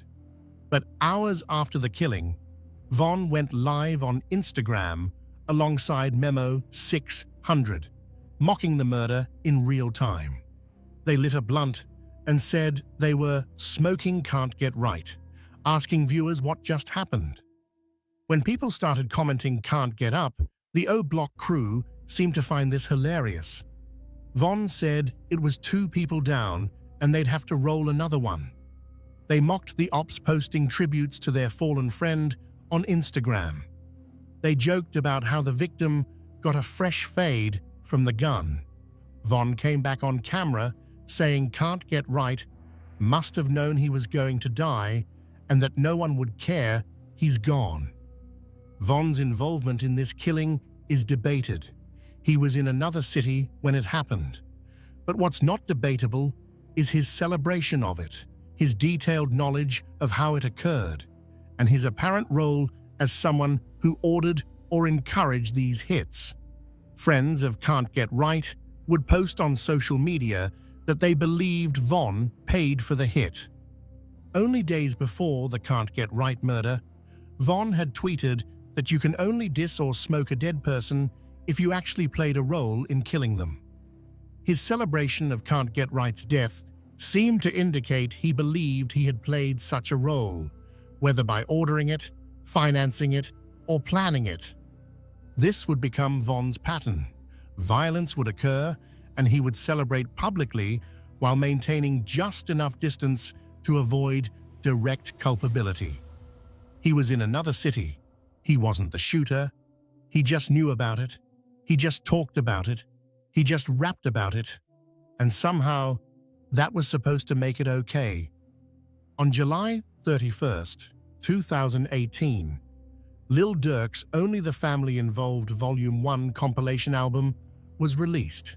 It featured Von's song, Problems, a track entirely about Von having hitters who catch bodies for him. The song included an intro where Von shouted out, "Get back, gang."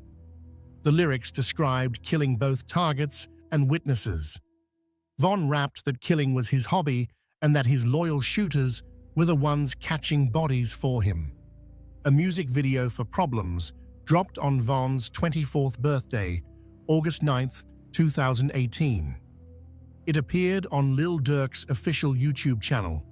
Here was Von openly admitting in song format that he had people killing for him, and the music video was being professionally produced and promoted.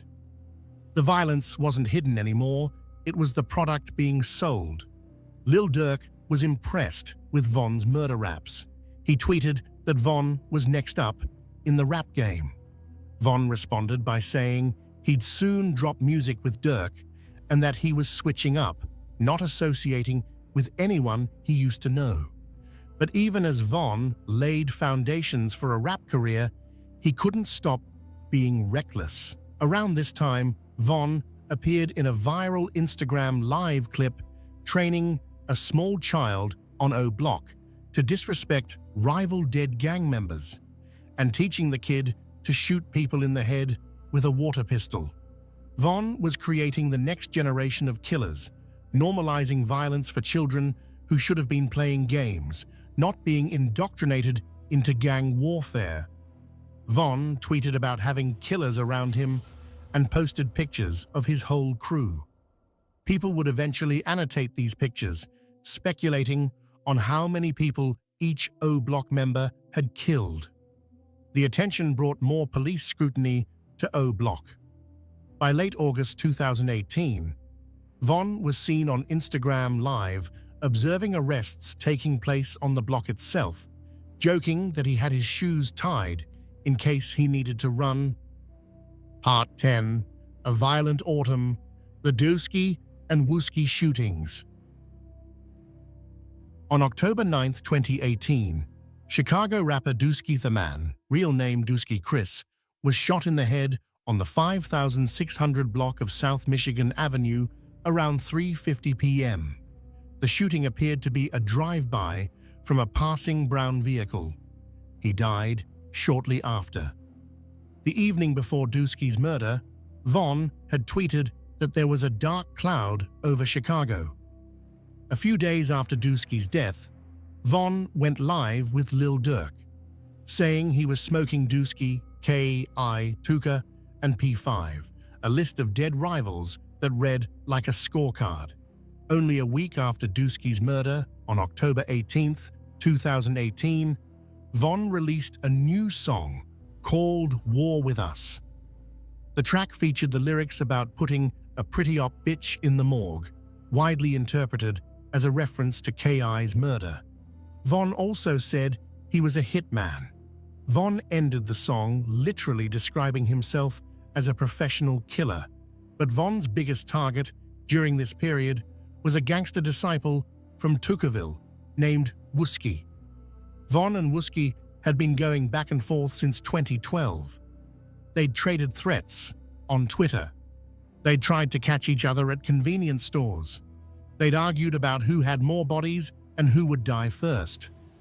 Wooski had also become a rapper, releasing a song called Computers at the start of 2018 that dissed multiple dead O Block members, including Big A, J Money, White White, Chino, and O.D. Perry. Wooski ended the song saying they were hunting for the killers of Poppy and TB, murders allegedly committed by O Block's Get Back gang. The beef between Von and Wooski was incredibly personal. When Dooski, who was close with Wooski, was killed, Von and others from O Block FaceTimed Wooski, telling him they were going to catch him by surprise. Then came the plan. Dooski's funeral was scheduled for October 22, 2018. O Block knew Wooski would attend, so they allegedly decided to shoot up the funeral. On the afternoon of October 22nd, outside the church where Dooski's funeral was being held, a car pulled up. People jumped out and began shooting into the crowd, firing indiscriminately but looking specifically to kill Wuski. 6 people were hit in the shooting. Wuski himself was shot in the head, but miraculously survived. Von's Twitter activity after this shooting was telling. He tweeted comparing himself to Jesus. He tweeted, "Laugh now, cry later, and game over, we won." Fellow O-Block shooter Muop retweeted and agreed. Over the next few years, Von would drop numerous disrespectful lyrics referencing the shooting of Wuski. In Grandson for President, he rapped that Wuski got shot in his head and now has to take medicine for his injuries. In GTA, he rapped, "Who shot Wuski? How would I know?" In Go and Get Him, he said he'd be at your funeral on time to give your mother a tissue. In Back Again, he literally said that he slides at funerals, shoots everyone outside, and that Wuski is going to feel this one, adding, "I bet Wuski's still twitching, he changed something different." These are some of the most disrespectful lyrics imaginable, but they also served as self-incrimination. Von was telling the world exactly what he'd done or been part of, and somehow no one stopped him. Wuski, despite being shot in the head at a funeral, is still alive today. He outlived King Von, just as he'd promised on Twitter back in 2012. But the fact that Von felt comfortable shooting up a funeral, a sacred space where families gather to mourn, showed how far he'd descended. There were no boundaries anymore, no sacred spaces, no lines he wouldn't cross. Part 11. The Atlanta Incident, when violence followed success. By early 2019, Von's music career was taking off. He'd released several songs that were gaining traction. Crazy Story, which would drop in December 18, was about to make him a viral sensation. Von was spending more time in Atlanta with Durk, enjoying the fruits of his early success. Then came February 5th, 2019, around 5:49 a.m. The location was outside the Varsity Restaurant in Midtown Atlanta. According to Atlanta Police Department reports and court testimony, an altercation occurred in the parking lot. The victim was 23-year-old Alexander Witherspoon, also spelled Weatherspoon in some reports. He was shot in the thigh and survived. Prosecutors alleged the incident involved robbery of approximately $30,000 in cash, jewelry, and the victim's vehicle. Surveillance cameras captured the incident. At a June 14, 2019 probable cause hearing, an Atlanta police detective testified that video showed individuals firing weapons. The detective stated that footage showed one person firing from a vehicle and another person on foot. 4 people were allegedly involved: Davon Bennett, Durk Banks, Lil Durk, THF Bayzoo, and a 4th individual named Amir Hellerbands Golston. The judge found probable cause and charged Bennett and his co-defendants with criminal attempt to commit murder, aggravated assault, participation in criminal street gang activity, possession of a firearm during commission of a felony, and possession of a firearm by a convicted felon. What's particularly interesting about this case is the alleged involvement of Lil Durk's custom Jeep Trackhawk. Detectives claimed that video showed someone shooting from this distinctive vehicle, a camouflage-wrapped Jeep with a large 300 on the side that Durk was known to own. Durk had even posted clips of this car to Twitter with the caption, "Spin, spin," slang for doing drive-by shootings. Von himself had reposted these clips. The afternoon after the shooting, Von posted on Twitter with a handful of cash and a gun on the couch next to him. Later, he tweeted, "You never know who's going to snitch when the cops come." The next day, Von tweeted asking if you can be a killer and a good person at the same time. A few days later, on February 9, 2019, Von was seen in the background of an Instagram Live with rapper Asian Doll, talking to his friend on the phone, seemingly about the shooting. He appeared to be telling his friend that he made all the wrong moves and that the feds were now watching him. But Von wasn't too worried. On February 21st, he tweeted that he was ready to catch another body. The next day, he went live on Instagram with fans, showing off money from features, dissing dead rivals, and saying he wasn't a rapper, just a gangster who raps for the money. The Atlanta authorities were building their case slowly. On May 4th, 2019, a massive force of over 30 Chicago police officers raided O Block to arrest Von. Dramatic footage shows him being tackled to the ground while an enraged mob of his friends accused the cops of stealing his chain. Police had to draw assault rifles to keep the crowd at bay. Von was transferred to Atlanta to face charges on May 17th. While he sat in jail, his music career continued to rise. On May 20th, Crazy Story 2.0 dropped with Lil Durk's verse. The remix was a huge street hit, reaching close to 100 million views on YouTube and landing Von his first spot on the Billboard Global 200 chart. Then, on May 11th, only a week after Von's arrest, something unexpected happened. The fourth person who'd been in the Trackhawk that night, Hella Bands, was shot and killed outside a Miami nightclub before facing any charges. A Miami Beach spokesperson revealed he was wanted in Atlanta for attempted murder and armed robbery.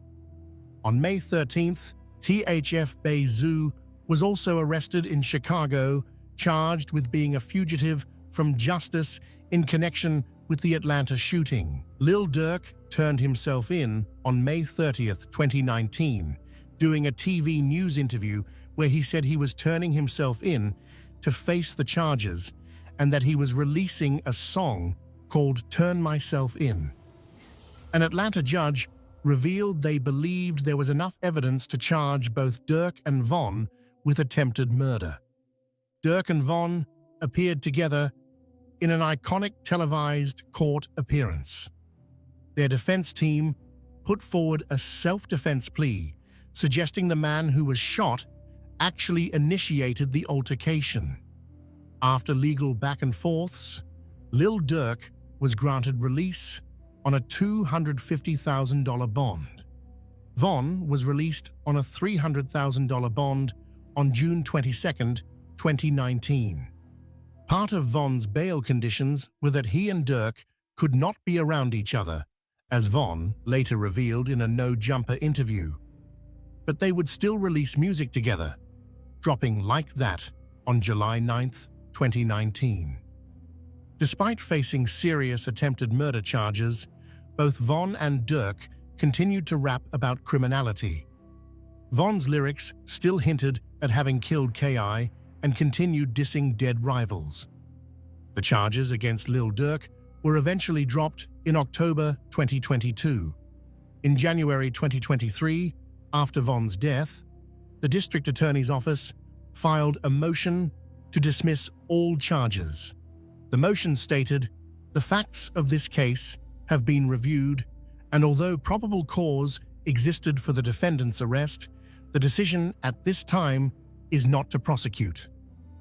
Critically, the statement added, if co-defendant Davon Bennett, aka King Von, had not died in 2020, he would have been indicted for this incident.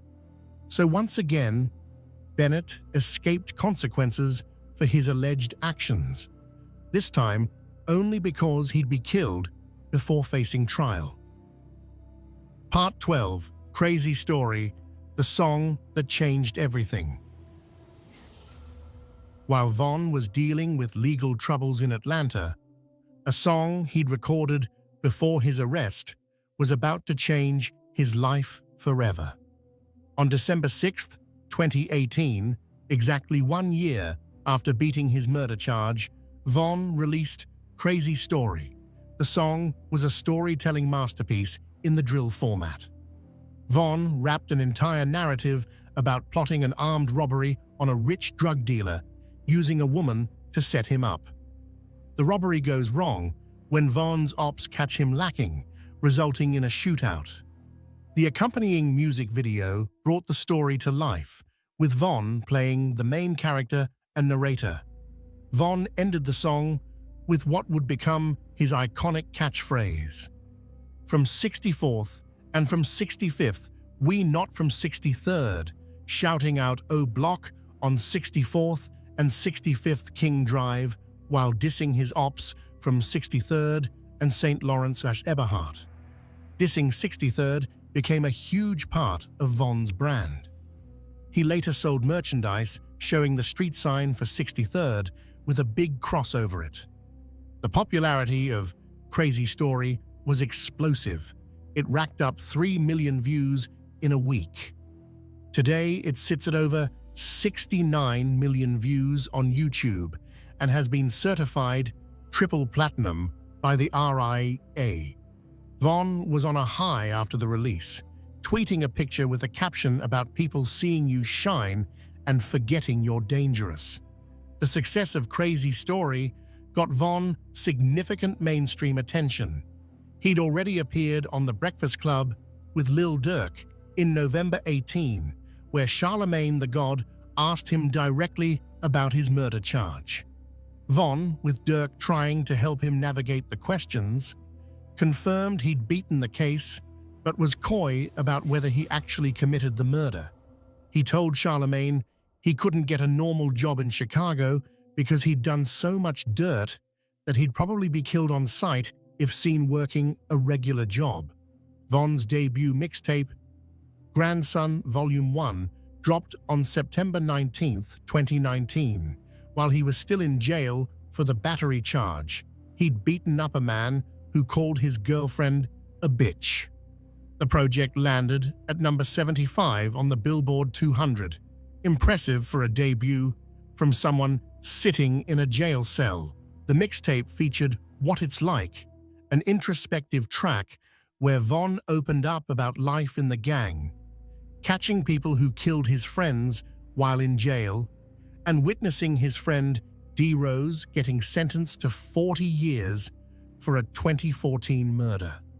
Von said the cops who locked up D-Rose, C-Day, and Rondo Number 9 told him they were trying to catch him too, but they never could.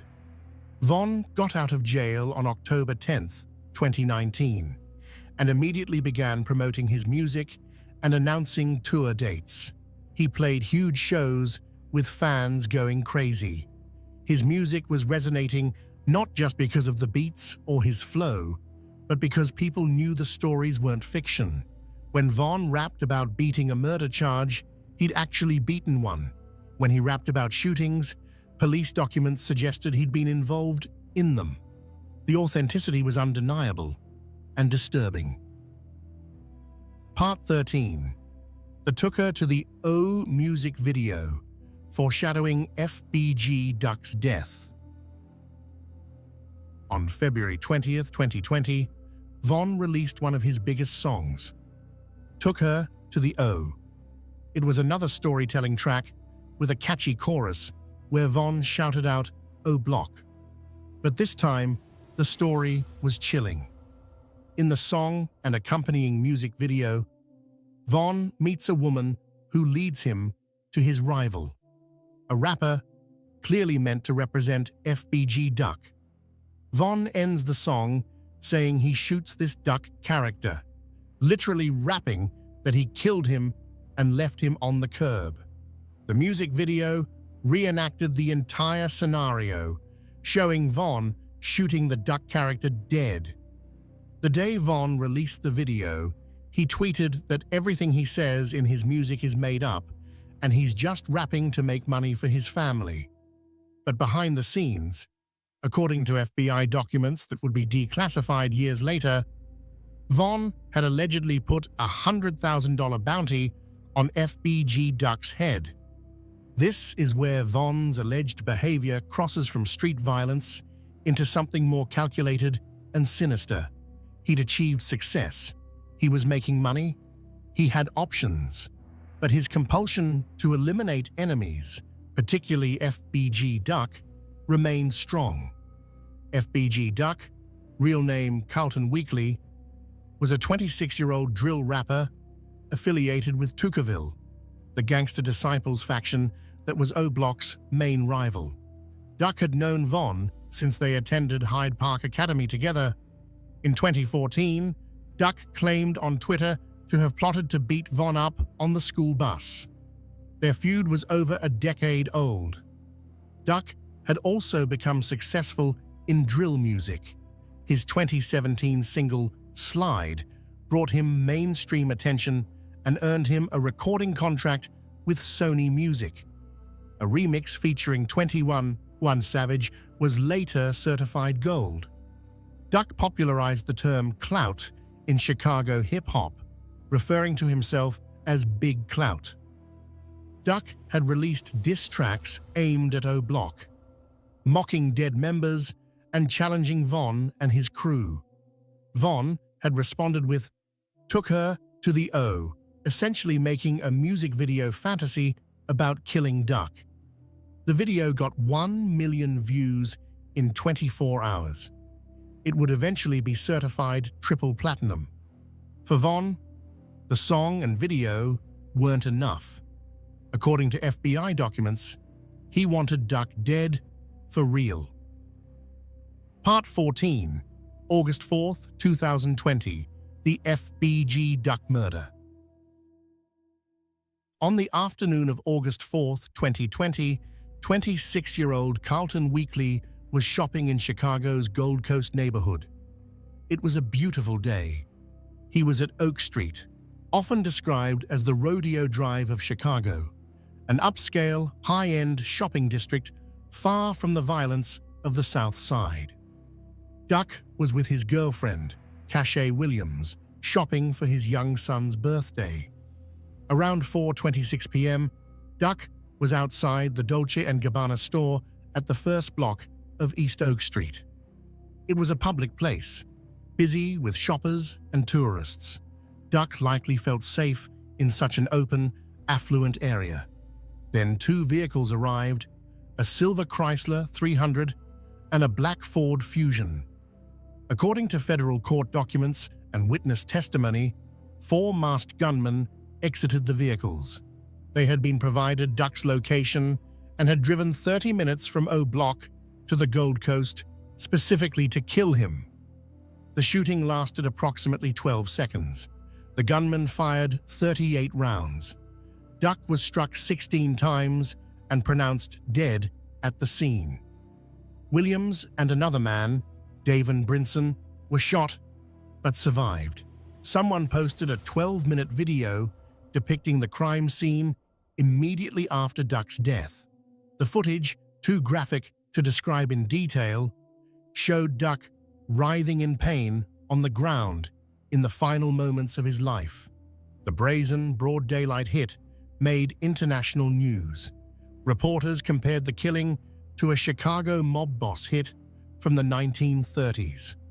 7 minutes after Duck's death, King Von tweeted a goat emoji, seemingly congratulating himself or his crew for pulling off the hit he'd allegedly been plotting for years. This was possibly the 9th or 10th murder Von was connected to, depending on which allegations are verified. Perhaps realizing how obvious the timing was, Von tweeted the following day, denying involvement and saying everybody blames him for everything. He later tweeted that he and Duck had settled their differences before his death and suggested they were even going to make a song together. This appeared to be a transparent lie, an attempt to distance himself from the murder. But Von's music would tell a different story. The day after Duck's death, Von and Dirk dropped All These N-Hawks, a track without specific lyrics about Duck, but released as what seemed like a victory lap. OTF Duty Low would later release a song with Von, where they rapped about people getting killed while shopping, and Von giving out $100,000 to send his boys to do it. In Don't Miss with DQ, Von rapped that Duck got nailed. Even Lil Durk would later release a song called Should've Ducked, directly dissing Duck after his death. The murder of FBG Duck was prosecuted at the federal level under ROTCO statutes.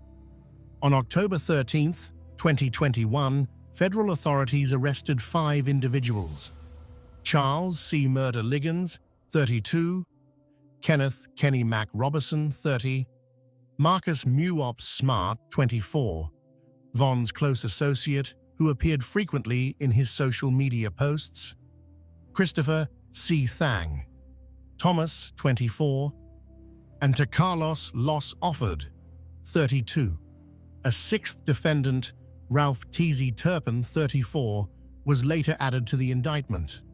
All were charged with murder in aid of racketeering, conspiracy to commit murder, and firearm violations. A 7th individual, Ezel Zel Muna Rawls, was believed to be involved but died on August 24, 2021, before he could be charged. The trial began in late 2023 and lasted over 3 months. Prosecutors presented extensive evidence. Surveillance footage from Parkway Gardens showing defendants entering vehicles just before the murder. License plate reader data tracking both vehicles from the South Side to Gold Coast. Cell phone records placing defendants at the crime scene. A shell casing found in the seized Chrysler, matching casings from the crime scene. Testimony from cooperating witnesses with plea deals. One witness testified that Robertson told him Bennett had placed a $100,000 bounty on Weekly. FBI documents showing Bennett purchased $128,000 in diamond-encrusted O-block pendants from an Atlanta jewelry store, some before Weekly's death, some after. Photo evidence showing Marcus Smart with Bennett at the jewelry store on August 10, 2020, 6 days after Duck's murder. Bennett's music video took her to the O, showing him killing a character named Duck. On January 17, 2024, after approximately 16 hours of deliberation over 3 days, the jury convicted all 6 defendants of murder in aid of racketeering and conspiracy to commit murder. Most were also convicted of firearms charges. All 6 face mandatory life sentences without possibility of parole. According to multiple news reports, federal prosecutors stated that if Bennett had not died in November 2020, he would have been indicted and tried alongside the other defendants as the person who ordered the hit. Duck's mother, Lashina Weekly, cried and hugged family members as the verdict was read. She later told reporters, "When stuff like that happens to a good person, regardless of what somebody else thinks of them, it ain't gonna go unpunished. Knowing that they will not do that to another family brings me comfort, knowing they will not terrorize nobody else. They're done, the whole crew. O-Block and everything of it is done." Part 15, November 6, 2020, the final night. While King Von was allegedly orchestrating murders and achieving rap success, he was also feuding with another rapper, NBA Youngboy, from Baton Rouge, Louisiana. The beef stemmed partly from Von allegedly having a relationship with the mother of Youngboy's child, a woman named Jania. Pictures surfaced of Von spending time with Jania, and speculations swirled about whether they'd created a sex tape.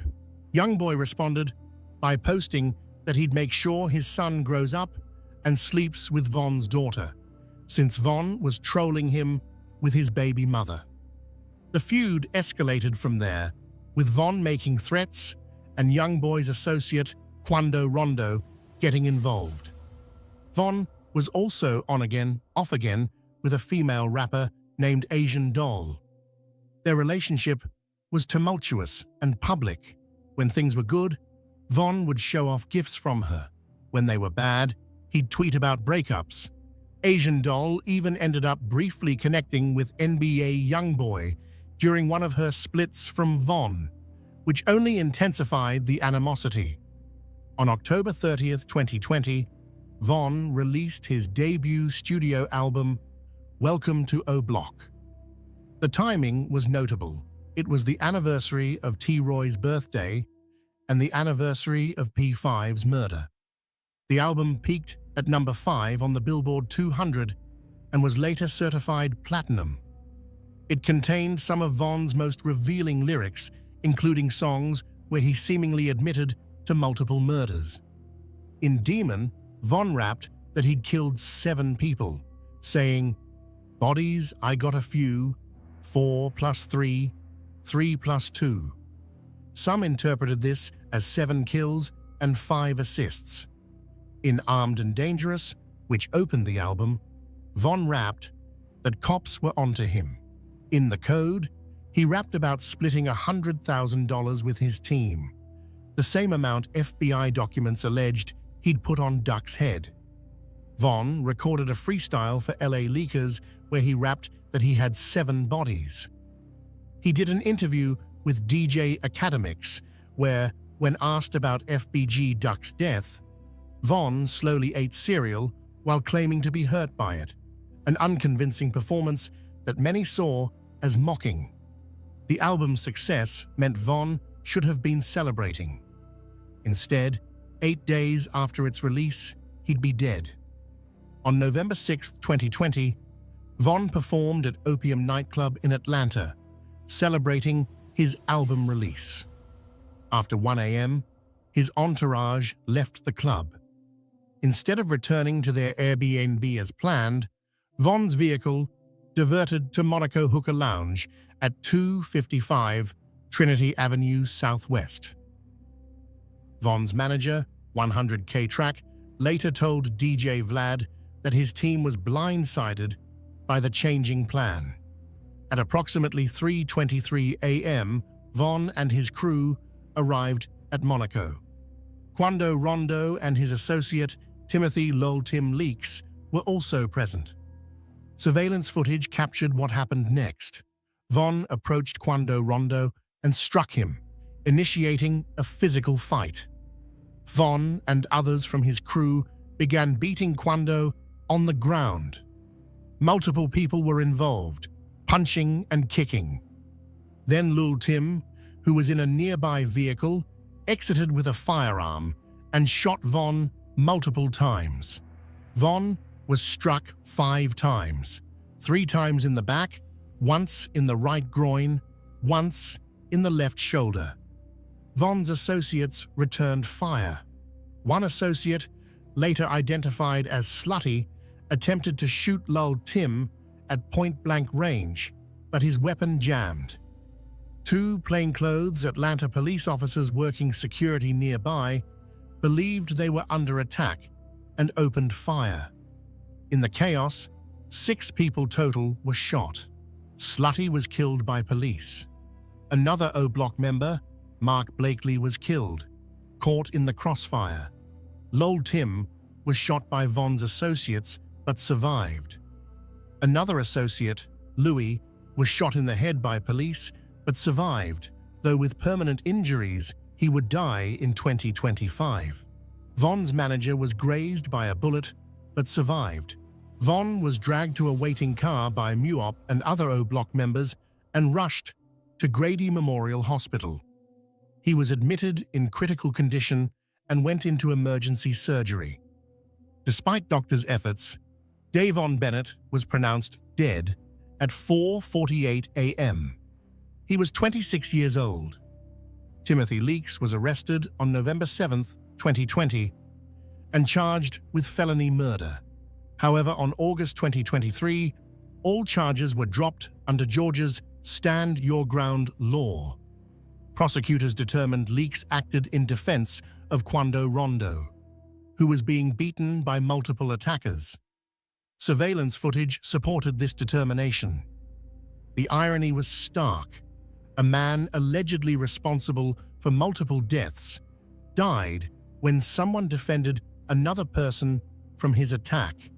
The act was ruled justified self-defense. Part 16. The Aftermath, Retribution and Federal Charges. Von's death sparked immediate reactions. Friends and affiliates from STL/EBT, people whose friends Von had allegedly killed, posted tributes to their fallen ones, suggesting they were happy Von would meet them in the afterlife. Billionaire Black posted a picture of Modell McGraw.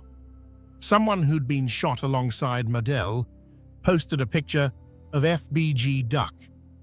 P5's cousin posted on Facebook that he'd been praying for the day Von would be killed. Crack's family posted their relief that their friend's alleged killer was gone. On Von's side, Asian Doll claimed to want to die when the news broke. Lil Durk mourned the loss of his twin. Even Drake posted a tribute. 12 days after Von's final tweet, someone took control of his account and released a statement thanking everyone who supported him. Von's funeral was held on November 14, 2020. Finding a funeral home willing to take his body was difficult due to fears of violence. When a location was finally secured, the funeral was announced with only 1 day's notice. Von was buried in Chicago, but being such a divisive figure, his grave would be disrespected by enemies for years to come. He was memorialized in a mural in O Block, though it was later removed. The cycle of violence didn't end with Von's death. On August 19, 2022, 21 months after Von was killed, Quando Rondo and his cousin Saviaya Lulpab Robinson were at a gas station in Los Angeles. Multiple shooters opened fire on their vehicle, firing at least 18 rounds. Lulpab was killed. Quando Rondo survived. On October 24, 2024, federal authorities arrested Lil Durk on murder-for-hire charges. 5 only the family associates were also arrested: Kayvon London Grant, DeAndre Dontrell Wilson, Keith Jones, David Brian Lindsay, and Asa Houston. According to federal court documents, prosecutors allege banks orchestrated the hit on Quando Rondo in retaliation for Von's death. Credit cards linked to OTF and banks were allegedly used to book flights, hotels, and rental cars for the hitmen. The conspiracy allegedly resulted in Robinson's death when shooters missed Quando Rondo. If convicted, Lil Durk faces life in federal prison. The case is ongoing as of this writing. The man who helped Von become a rap star, who signed him, who promoted him, who collaborated with him, now faces spending the rest of his life in prison for allegedly ordering a retaliatory killing for Von's death. Part 17. The Victims' Lives Cut Short. This story would be incomplete without acknowledging those who lost their lives, the real human cost of the violence. Malcolm Stuckey was 19 years old, a college student at South Suburban College, a basketball player, and a janitor at the Museum of Science and Industry. He wasn't involved in gang activity. He stopped by a friend's birthday party to smoke a cigar before playing basketball. According to Bennett's own apparent admission in song lyrics, Malcolm died simply for being in the wrong place. He was shot in the head, and his family received no justice when his alleged killer was acquitted. Kakira Barnes was 17 years old. Whatever her alleged involvement in gang activity, she was a teenager shot 9 times and left to crawl to a porch before dying. The person police documents identify as her killer never faced charges. Her family never got closure. FBG Duck, Carlton Weekly, was 26, a rapper shopping for his son's birthday when he was shot 16 times in a coordinated assassination in one of Chicago's most affluent neighborhoods. While 6 men are now serving life sentences for his murder, federal documents suggest the person who ordered the hit and offered $100,000 for it never faced trial because he was already dead. Xavier Lulpab Robinson was 24 when he was killed in what federal prosecutors allege was retaliation for Bennett's death. Another victim of an endless cycle of violence. There were others. The 2 men wounded in the Malcolm Stuckey shooting, Alexander Witherspoon, who was shot and robbed in Atlanta, Can't Get Right, and the innocent bystander killed alongside him, Wooski, who was shot in the head at a funeral, and countless others affected by O Block's ongoing gang war. The victims of gang violence in Chicago are overwhelmingly young, black, and from impoverished neighborhoods.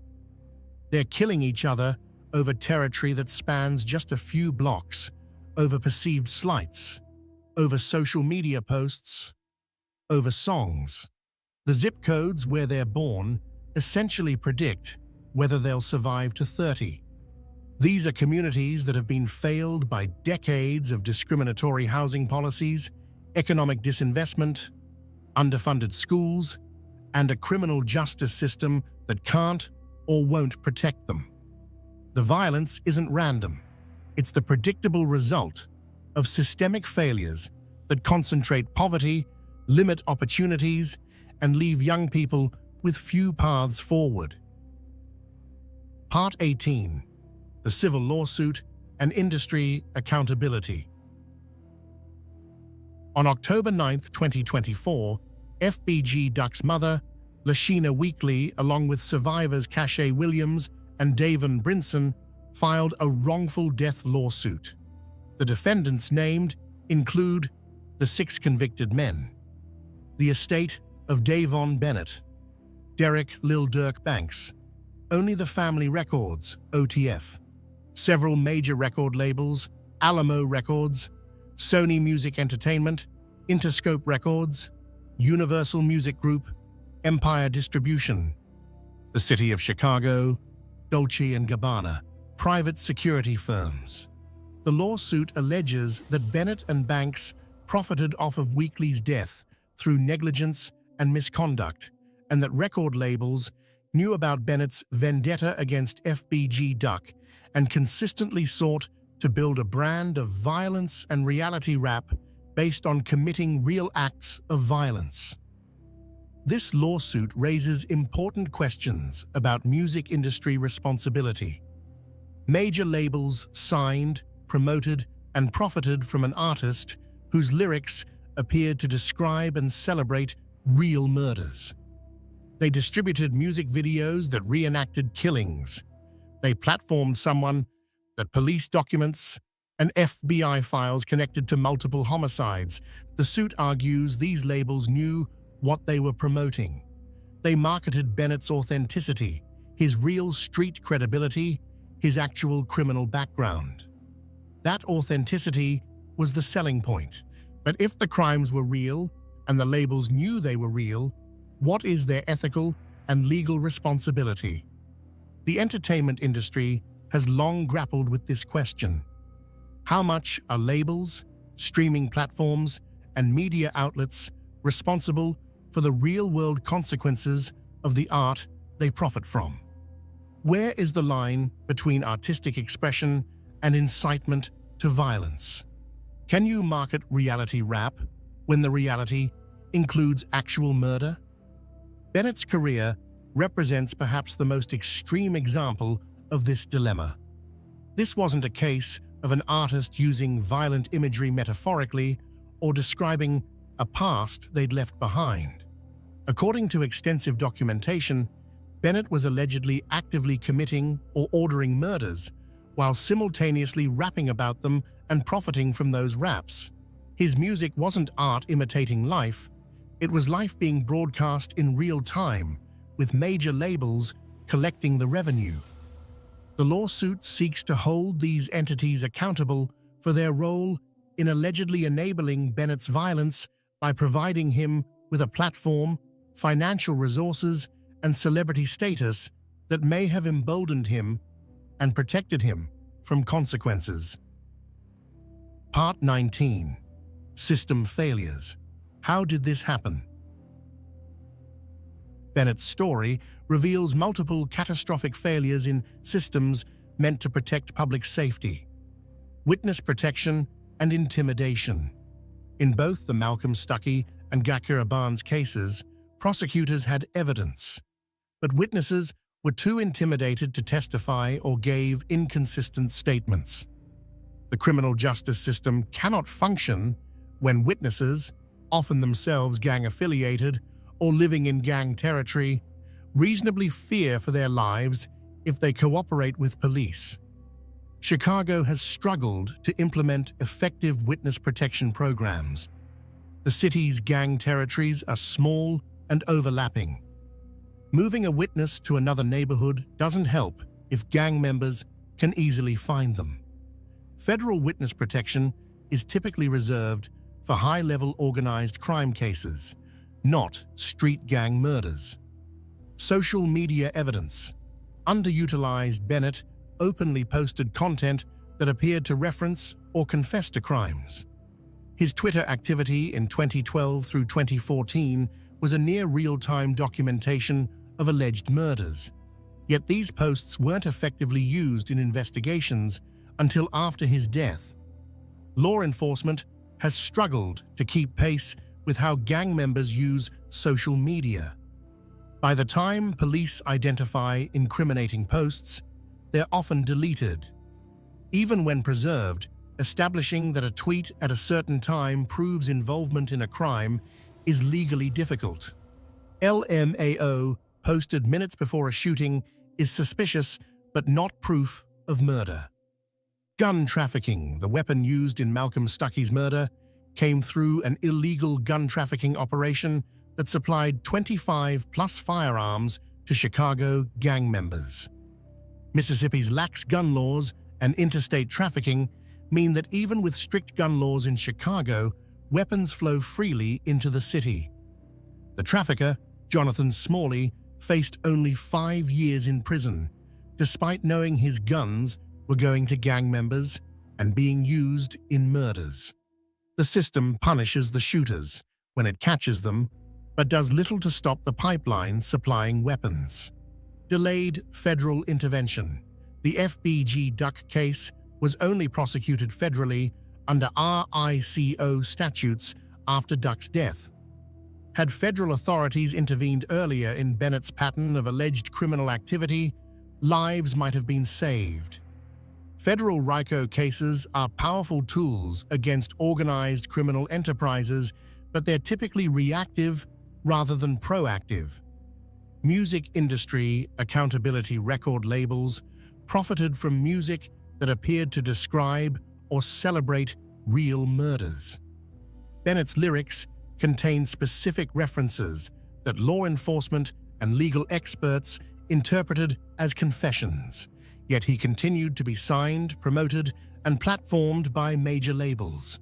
The industry's position is typically that they're promoting art, not endorsing the content of the art. They point to First Amendment protections and argue they can't be expected to police whether lyrics are true. But when an artist is connected to multiple murders in police documents, when lyrics match unsolved homicides, when music videos reenact killings, at what point does promoting that artist become complicity? Systemic poverty and inequality. Perhaps the deepest failure is societal. Parkway Gardens was built with good intentions in the 1950s. It was meant to provide quality housing during an era of discrimination. But decades of disinvestment, white flight, economic collapse, the crack epidemic, mass incarceration, and policy failures turned it into one of Chicago's most dangerous areas. Young people growing up in areas like O Block face obstacles most Americans can't imagine. Underfunded schools, few job opportunities, exposure to constant violence, normalized gang membership, as the only path to respect or resources. When legal paths forward are blocked or non-existent, illegal paths become attractive or necessary. Bennett grew up watching his father cycle in and out of jail before being murdered. He attended a high school where bringing guns to class was reportedly common. He lived on a block that experienced the most shootings in Chicago. In that environment, joining a gang wasn't a moral failure. It was survival, identity, community, and the only power structure that seemed to function. This doesn't excuse the violence Bennett allegedly committed, but it provides context for how a 12-year-old kid becomes, according to police documents and FBI files, someone connected to approximately 11 murders by age 26. Part 20. The Legacy. What does King Von's story mean? Davon Bennett died at 26, shot outside an Atlanta hookah lounge after initiating a fight. The person who shot him walked free under self-defense laws, the only individual connected to Bennett's violence to successfully claim they were protecting someone else. Bennett's musical legacy is undeniable. Songs like Crazy Story and Took Her to the O are certified platinum. His debut album reached number 5 on the Billboard 200. He pioneered a style of drill music that was unflinchingly honest about street violence.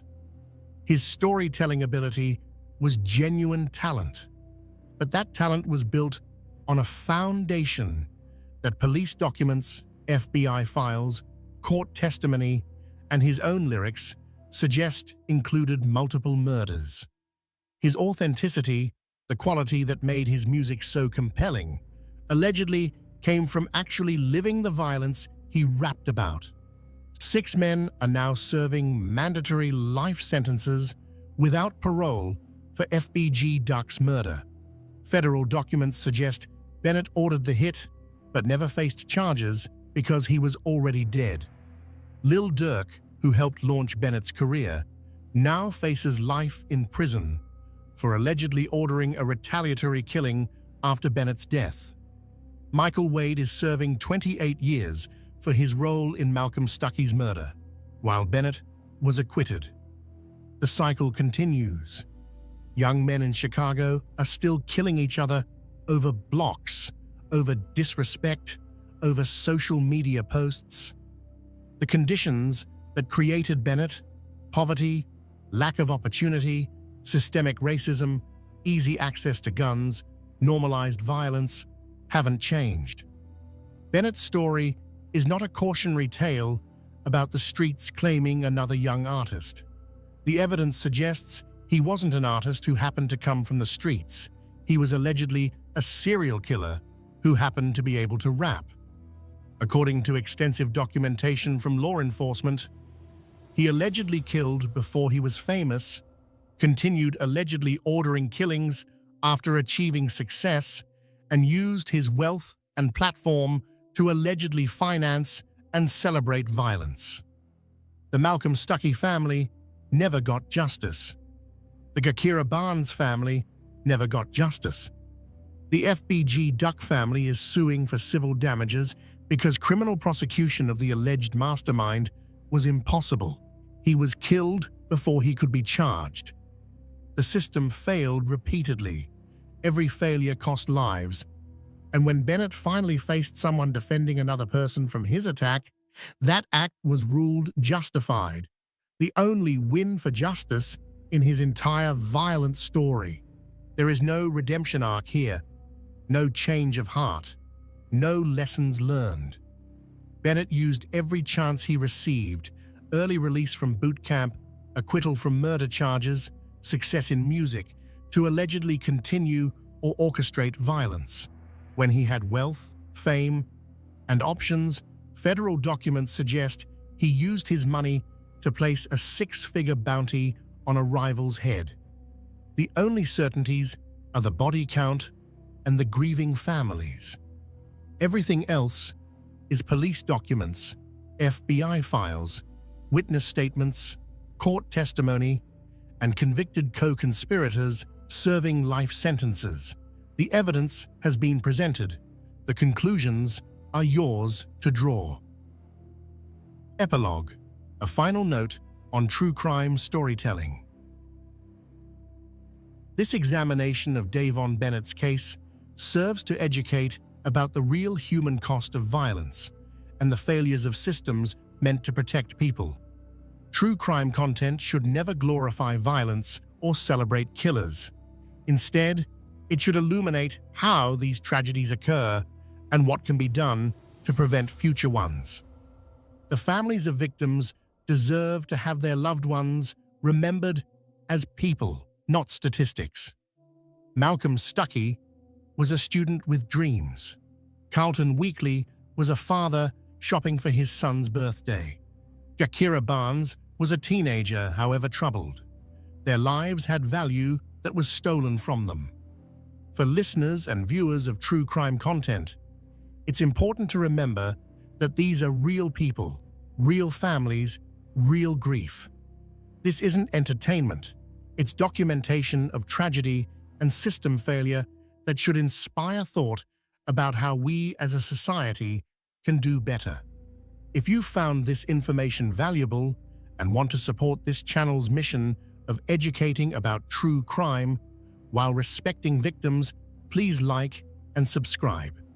Take care of yourselves and each other. Bennett's story illustrates how violence perpetuates itself across generations, creating cycles that can span decades and devastate entire communities. His father was killed when he was 10. That trauma likely contributed to his own path into violence. He allegedly killed others, creating trauma for their families that may lead to more violence. His death led to alleged retaliation that killed Saviaya Robinson, creating more trauma, more grief, more desire for revenge.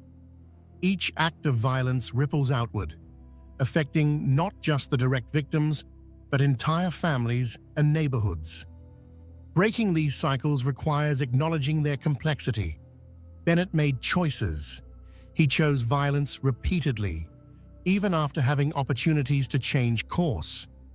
He's responsible for those choices. Individual accountability matters, and nothing in this examination should be taken to excuse or minimize the harm caused by his actions. But his choices didn't occur in a vacuum. They occurred in a context of poverty, segregation, trauma, and limited opportunity that shaped what options seemed available. Understanding context doesn't mean removing responsibility. It means recognizing that preventing future tragedies requires addressing both individual choices and systemic conditions. The families of victims, the Stuckeys, the Barneses, the Weekleys, the Robinsons, deserve justice and closure. Many received neither. The system failed them repeatedly. Better witness protection, more effective prosecution, and earlier intervention might have prevented some of these tragedies. The music industry needs to grapple with its role in promoting and profiting from content that documents real violence.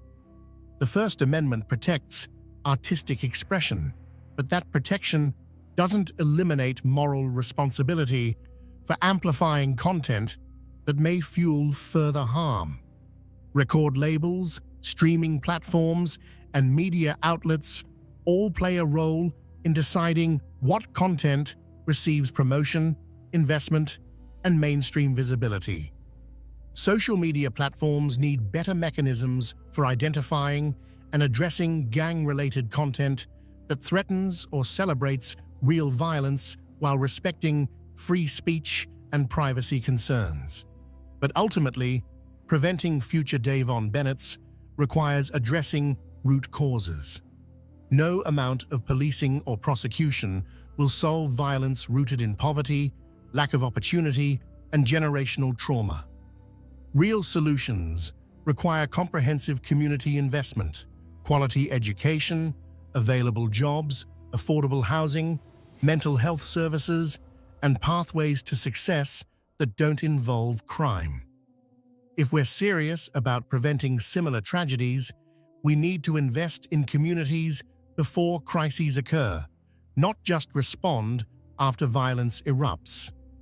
We need to treat trauma in children before it manifests as violence in adolescence.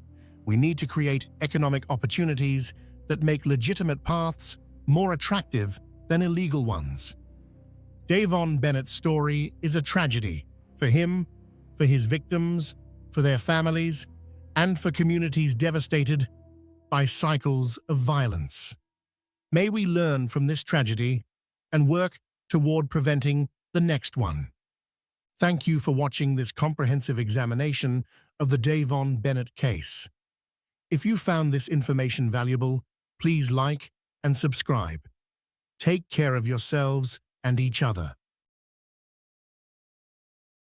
The Burning Sun Scandal, when K-pop's glittering facade shattered. Good evening, everyone. Tonight, we're diving into one of the most shocking and complex true crime stories to emerge from South Korea in recent memory, a scandal that would shake the foundations of the country's beloved K-pop industry, expose systemic corruption, reaching the highest levels of law enforcement, and ignite a nationwide reckoning with deeply entrenched misogyny and violence against women. This is the story of Burning Sun, a nightclub in Seoul's glittering Gangnam district that became ground zero for revelations of sexual assault, illegal filming, drug trafficking, prostitution, and police corruption. It's a story about power, privilege, and the devastating ways they can be weaponized against the vulnerable. But it's also a story about courage, the bravery of journalists who refused to look away, of victims who came forward despite unimaginable pressure, and of one young woman whose final act of defiance would help bring the truth to light, even as her own life slipped away. The Burning Sun scandal didn't just topple some of South Korea's biggest entertainment stars. It forced an entire nation to confront uncomfortable truths about gender inequality, the protection afforded to the wealthy and famous, and the systems that allow predators to operate with impunity. This is a story that demands to be told, not just for what happened, but for what it reveals about the darker currents running beneath the surface of modern society. So settle in as we explore this labyrinthine case, peeling back layer after layer to understand how a single assault at a nightclub would unravel into one of the most significant criminal investigations in South Korean history. Part 1. The glittering world of K-pop and Gangnam's dark underbelly. To understand the Burning Sun scandal, we first need to understand the world it emerged from, a world of contradictions, where carefully crafted public images concealed private horrors, and where the machinery of fame operated according to rules very different from those that governed ordinary lives. By the late 2010s, K-pop had conquered the world. Korean pop music, with its infectious melodies, precision choreography, and impossibly polished performers, had become a global phenomenon worth billions of dollars. Groups like BTS, Blackpink, EXO, and Big Bang weren't just popular in Asia. They were selling out stadiums in Los Angeles, performing at Coachella, and topping charts worldwide. The so-called Korean wave, or Hallyu, had become one of South Korea's most successful cultural exports, projecting an image of the country as modern, vibrant, and irresistibly cool.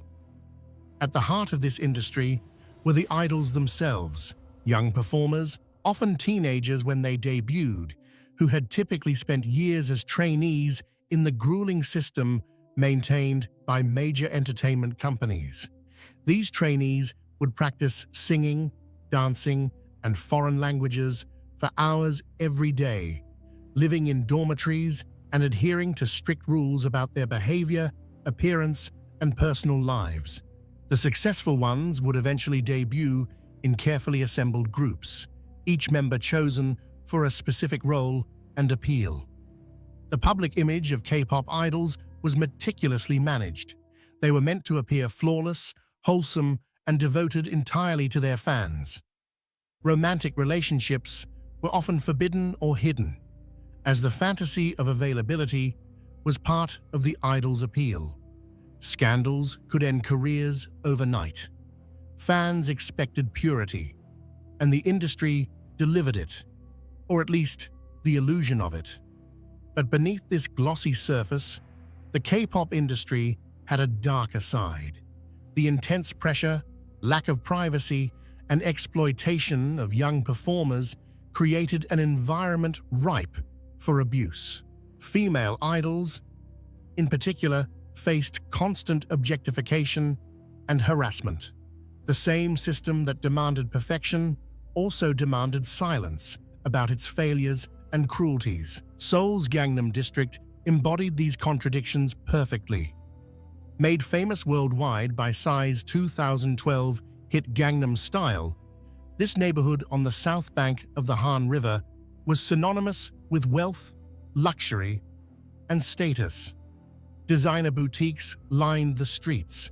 Luxury cars cruised the boulevards. High-rise apartments commanded astronomical prices. Gangnam was where Seoul's elite lived, shopped, and played. And play they did. Gangnam's nightlife was legendary, a hedonistic playground where the wealthy and famous could indulge their desires behind velvet ropes and tinted windows. Nightclubs with names like Octagon, Arena, and Burning Sun catered to VIP clientele, places where celebrities could party without the prying eyes of the general public. These weren't just dance clubs, they were status symbols, exclusive worlds where the rules that governed ordinary life seemed not to apply. Burning Sun itself opened in February 2018, located in the Le Méridien Seoul Hotel in Yeoksamdong, in the heart of Gangnam. From the outside, it appeared to be just another high-end club, albeit one with an impressive pedigree. One of its publicity directors was Lee Seung-hyun, better known by his stage name Seungri, the youngest member of Big Bang, one of the most successful K-pop groups of all time. Big Bang had debuted in 2006 under YG Entertainment, one of the big three K-pop companies. Over the years, they'd become massive stars, not just in Korea, but throughout Asia and beyond. Forbes magazine reported that in 2015, the group had made $44 million in pre-tax earnings. They were cultural icons, trendsetters, whose music, fashion, and behavior influenced millions of fans.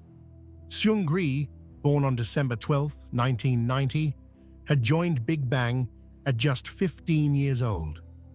As the youngest member, or maknae, he'd sometimes struggled to stand out among his more prominent bandmates. But he'd found his niche, not just in music, but in business. Seungri positioned himself as an entrepreneur, opening restaurants, launching a dance academy, investing in various ventures. He was multilingual, charismatic, and networked extensively. The media dubbed him Korea's Great Gatsby, a reference that would prove eerily prescient, like F. Scott Fitzgerald's J. Gatsby. Seungri's glittering parties and business success masked illicit activities carried out in the pursuit of wealth and status. In the summer of 2018, Seungri released his first solo Korean-language studio album and embarked on his first solo tour, aptly titled The Great Seungri. He was filling the void left by his Big Bang bandmates, who were completing their mandatory military service. Everything seemed to be going Seungri's way. He was successful, famous, wealthy, and positioned to become even more influential. But Seungri's world, and the world of Burning Sun, was built on foundations far more sinister than anyone outside could have imagined. Behind the pulsing music and bottle service, behind the VIP rooms and celebrity clientele, a culture of violence and exploitation flourished. Women were drugged and assaulted. Illegal videos were filmed and shared. Police officers looked the other way, their silence purchased with bribes and favors.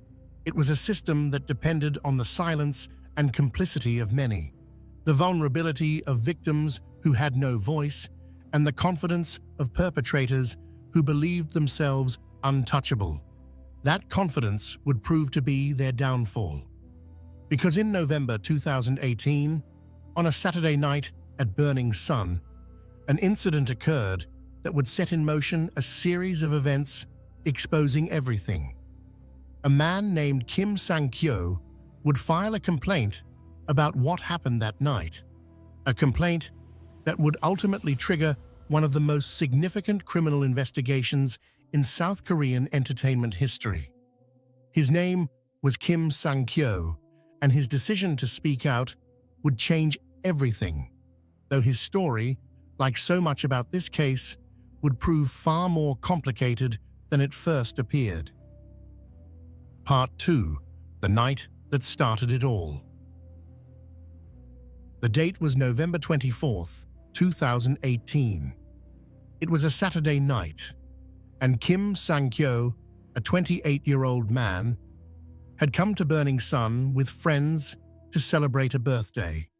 By his account, they'd reserved a table and were drinking champagne when around 7 in the morning, as the long night was winding down, he witnessed something that disturbed him.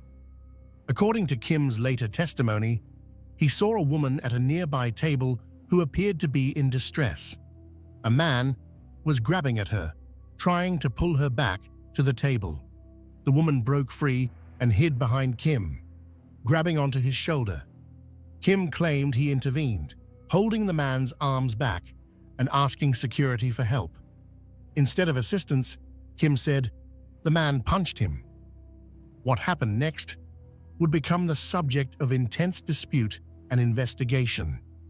According to Kim's account, he was dragged outside the club by multiple staff members, including managers and security guards. Once outside, in an area without CCTV coverage, he was beaten severely. He managed to call the police at around 7:02 in the morning, but rather than stopping the assault, the beating continued. When police arrived at the scene, what happened next shocked Kim and would eventually shock the nation. Rather than arresting the Burning Sun employees who'd assaulted him, the police arrested Kim himself. He was taken to the Gangnam police station, where he claimed officers continued to abuse him. He was held for nearly 8 hours before being released to seek medical treatment. At the hospital, doctors documented extensive injuries. Kim had 4 fractured ribs, a condition called rhabdomyolysis, where muscle tissue breaks down and can cause kidney damage, paralysis in his right finger, and severe bruising throughout his body. These weren't minor injuries from a scuffle. They were the result of a sustained, brutal beating. But Kim's ordeal was far from over. In the days and weeks that followed, rather than investigating his assault, authorities seemed intent on building a case against him. Burning Sun staff claimed Kim had been the aggressor, that he'd been causing trouble in the club and sexually harassing women. The police, rather than treating Kim as a victim, treated him as a suspect. Frustrated and injured, Kim did something that would prove crucial. He went public. In late January 2019, he filed a petition with the Blue House, South Korea's presidential office, detailing what had happened to him. The petition described his assault in vivid detail, including his claims that police had colluded with Burning Sun staff to cover up the incident and falsify evidence. The petition quickly gained traction. Within days, over 200,000 people had signed it, demanding an investigation. Media outlets picked up the story. CCTV footage from outside Burning Sun began to circulate, showing Kim being beaten by multiple men while on the ground. Additional footage from inside the police station showed officers handling Kim roughly, contradicting their claims that they'd treated him appropriately. The public was outraged. Here was clear evidence of excessive force by both private security and police officers, yet the victim was the one facing charges. Questions arose. Why had police arrested the victim rather than his attackers? Why had they tried to suppress the CCTV footage? What were they trying to hide? Kim's case struck a nerve because it exemplified something many Koreans suspected but couldn't prove: that the wealthy and well-connected could literally get away with assault, with police serving as their protectors rather than enforcers of justice. Burning Sun was owned and operated by people with connections. Surely, many thought, those connections explained why Kim had been treated not as a victim, but as a problem to be dealt with. President Moon Jae-in himself weighed in, ordering a thorough investigation, not just into the Burning Sun assault, but into potential police corruption. The Seoul Metropolitan Police Agency announced they would examine the conduct of officers who'd responded to Kim's call and handled his detention. But as investigators began looking into Burning Sun, they discovered something unexpected. Kim's assault, serious as it was, turned out to be just the surface. Beneath it lay a world of criminality that went far beyond one nightclub beating. Investigators started hearing whispers about drugs, about women being assaulted, about illegal videos, about payments to police to look the other way.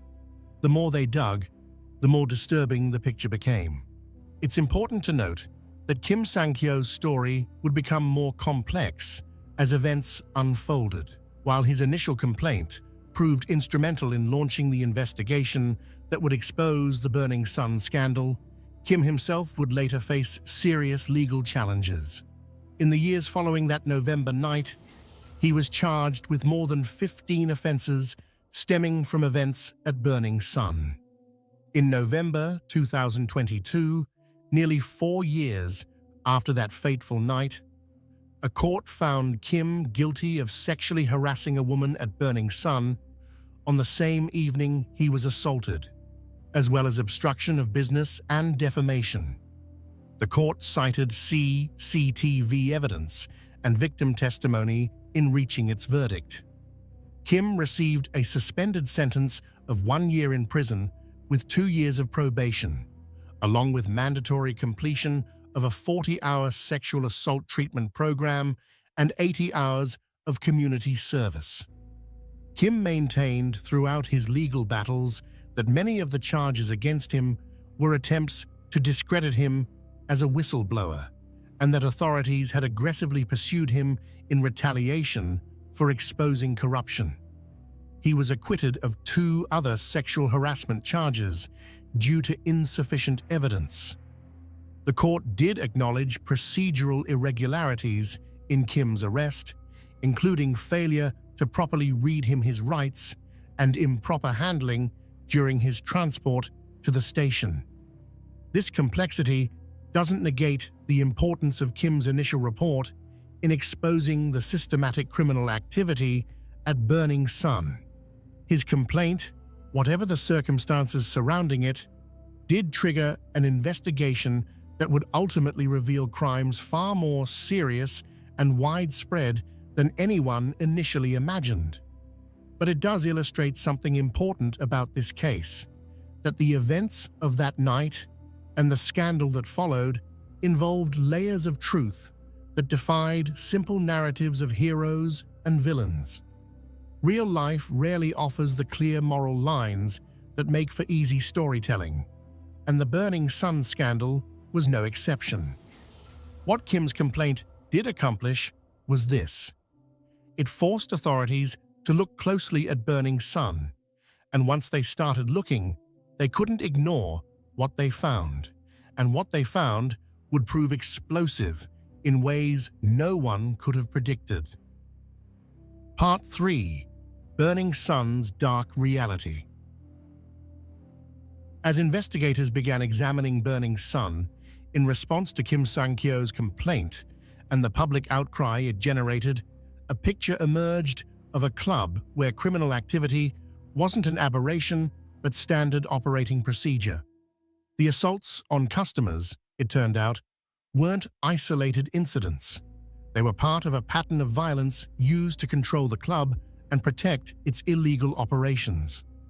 Multiple women came forward with similar stories. They'd gone to Burning Sun for a night out and found their drinks tasting strange. They'd wake up the next morning, or sometimes days later, with little or no memory of what had happened, with injuries they couldn't explain, or in unfamiliar places. When they tried to report these incidents to police, they were dismissed, told they'd simply had too much to drink, that they needed to be more responsible. The stories followed disturbing patterns. Women reported feeling suddenly disoriented or losing consciousness after just 1 or 2 drinks. Security footage, when it existed, often showed women being carried or dragged out of the club by staff or male customers while clearly incapacitated. Club employees seemed not just indifferent to women in distress, but actively facilitating their removal from the premises. Investigators began testing for drugs commonly used to facilitate sexual assault. They found evidence of GHB gamma hydroxybutyrate, known colloquially as a date rape drug, and other substances designed to incapacitate victims. These drugs were being administered to club guests, particularly women, without their knowledge or consent. Once drugged, these women became vulnerable to assault, and the club's systems seemed designed to enable rather than prevent such assaults. The club's management structure also raised red flags. While Seungri was the most famous figure associated with Burning Sun, serving as a publicity director and business partner, the day-to-day operations involved a network of managers, promoters, and security personnel. Some of these individuals had connections to organized crime.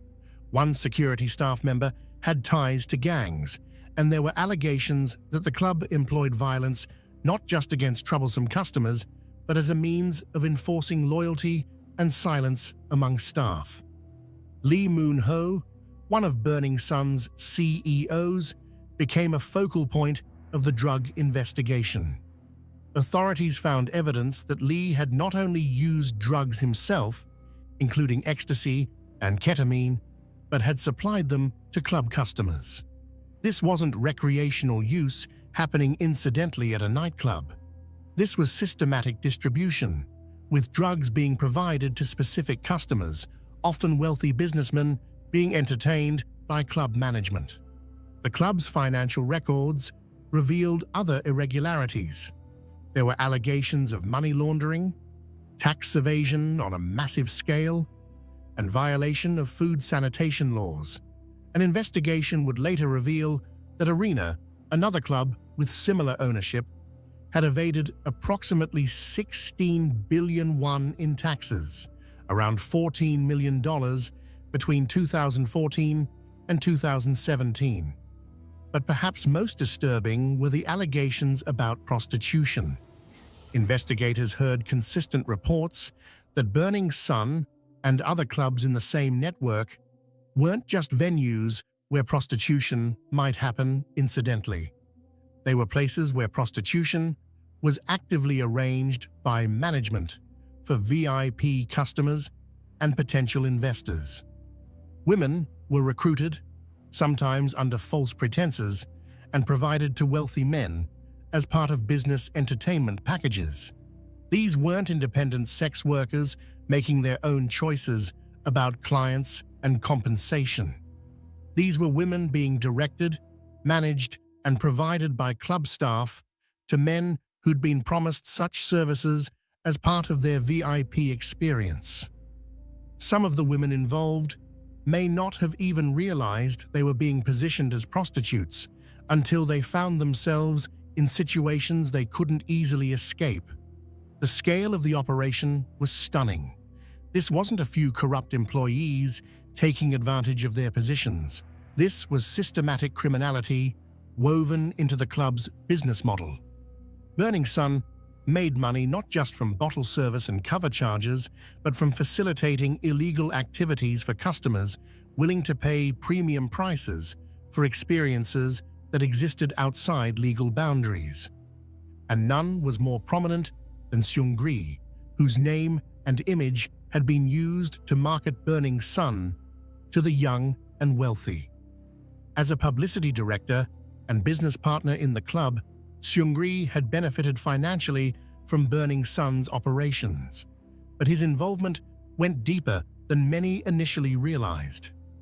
As investigators dug into Seungri's business dealings and communications, they discovered something that would prove even more explosive than the revelations about Burning Sun itself. They found evidence of secret group chats on KakaoTalk, South Korea's most popular messaging app.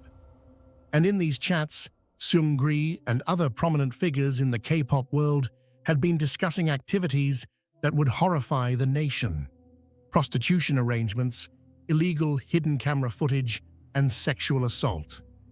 The scandal was about to get much, much worse. Part 4. The chat rooms, messages that exposed everything. The discovery of the KakaoTalk chat rooms represented a turning point in the Burning Sun scandal, transforming what had begun as an investigation into one nightclub into an expose of widespread criminal activity among some of South Korea's most famous and beloved celebrities. These messages, extracted from the personal phone of singer Jung Jun-young, would reveal crimes that had been going on for years, involving multiple famous figures and victimizing countless women. The story of how these messages came to light reads almost like a thriller.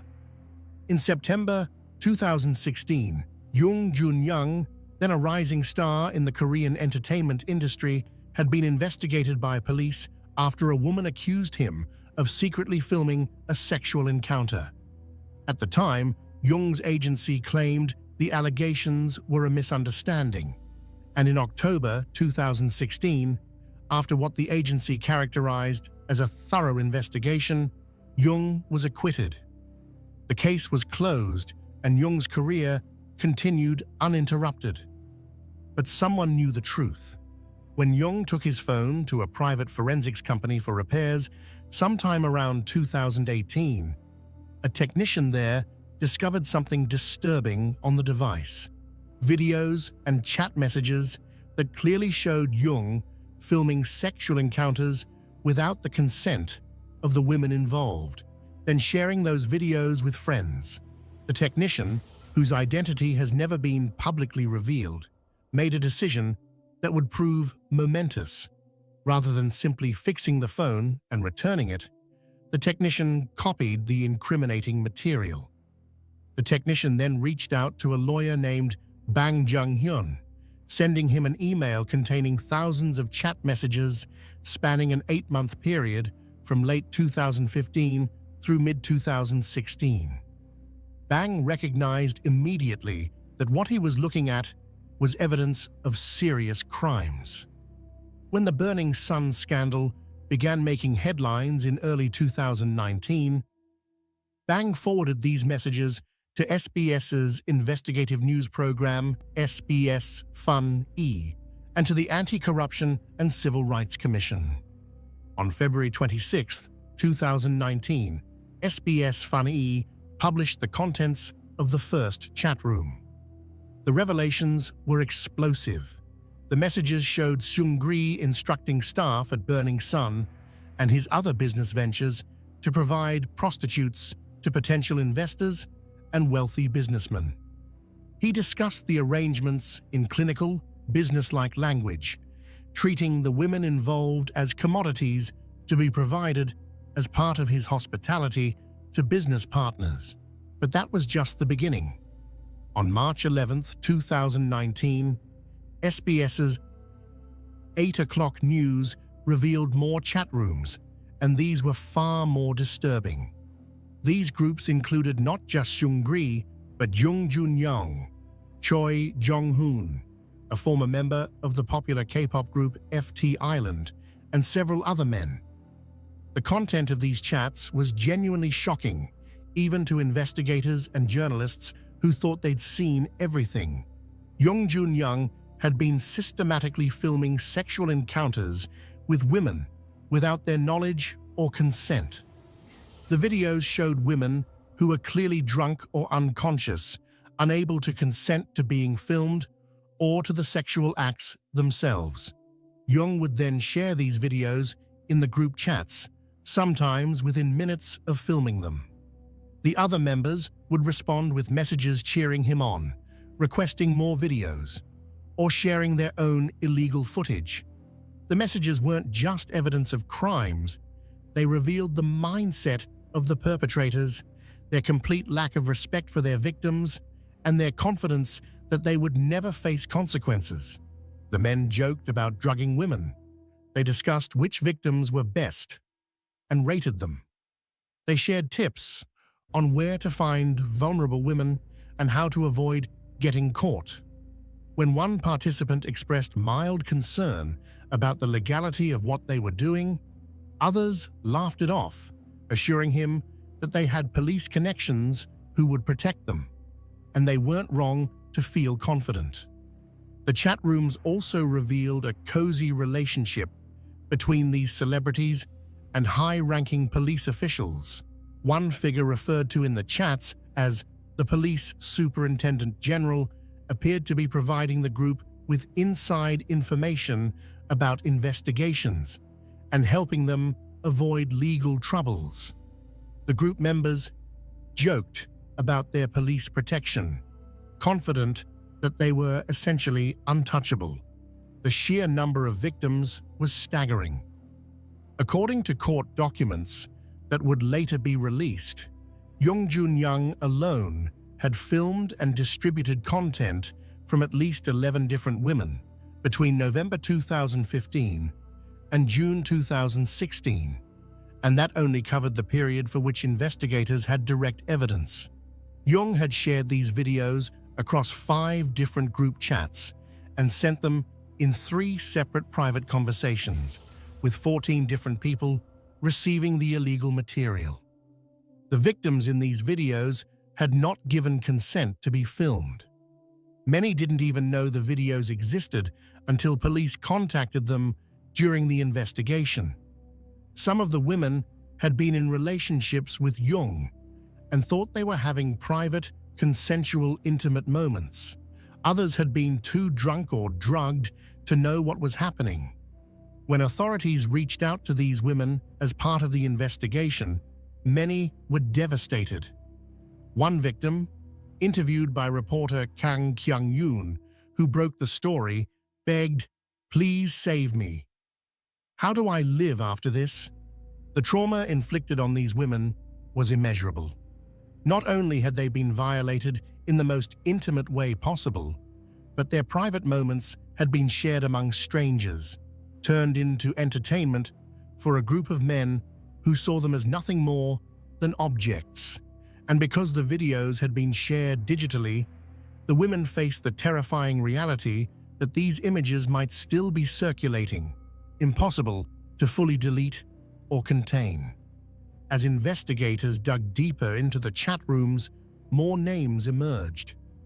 In addition to Jung and Choi, the group included Kim, a former Burning Sun employee, Kwon Hyuk-jun, a businessman who would later be revealed as the older brother of Girls' Generation member Yuri, Heo, a former YG Entertainment employee, and several other men whose identities were protected due to their status as non-public figures.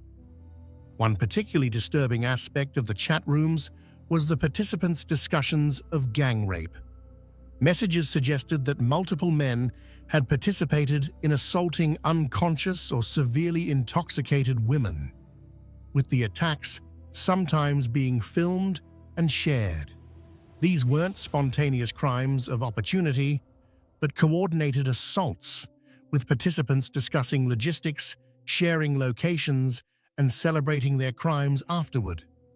What made these revelations particularly shocking to the Korean public was the contrast between the public personas of these men and their private behavior. Jung Jun-young had been a beloved television personality, appearing on popular variety shows where he portrayed himself as charming and fun-loving. Choi Jong-hoon had been a member of FT Island, one of Korea's most popular rock bands, whose music often dealt with themes of love and respect. Seungri was a member of Big Bang, whose fans numbered in the millions worldwide. These men had stood on stages, accepted awards, and spoken about being role models. Their fame had been built on the devotion of fans, many of them young women, who'd supported their careers for years, buying albums, attending concerts, and defending them against critics. Those fans now had to reckon with the fact that their idols had been living double lives, projecting wholesomeness while privately engaging in the most degrading treatment of women imaginable. The technical integrity of the chat messages was carefully verified.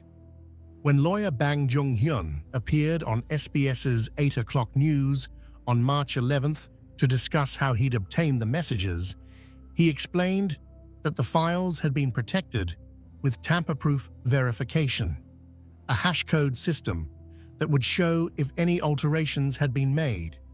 This meant the messages could stand as legitimate evidence in court, despite claims by some of the accused that the chats had been manipulated or taken out of context.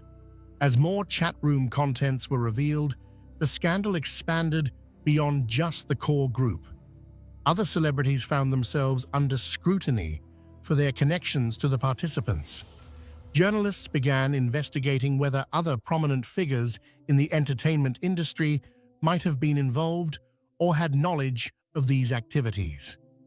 The entire K-pop industry came under suspicion, with questions raised about how many more celebrities might be engaging in similar behavior, protected by their fame and industry connections.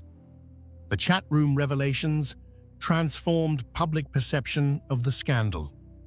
What had started as a story about one nightclub's bad practices had become a window into a culture of misogyny, violence, and sexual exploitation at the highest levels of the entertainment industry.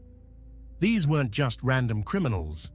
These were men who'd been role models, whose faces appeared on billboards and television screens, whose music played on the radio and in shopping malls across the nation.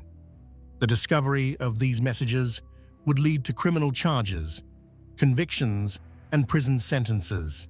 But perhaps more importantly, they sparked a national conversation about the treatment of women in South Korea, the abuse of power by celebrities, and the systems that had allowed these crimes to continue for so long.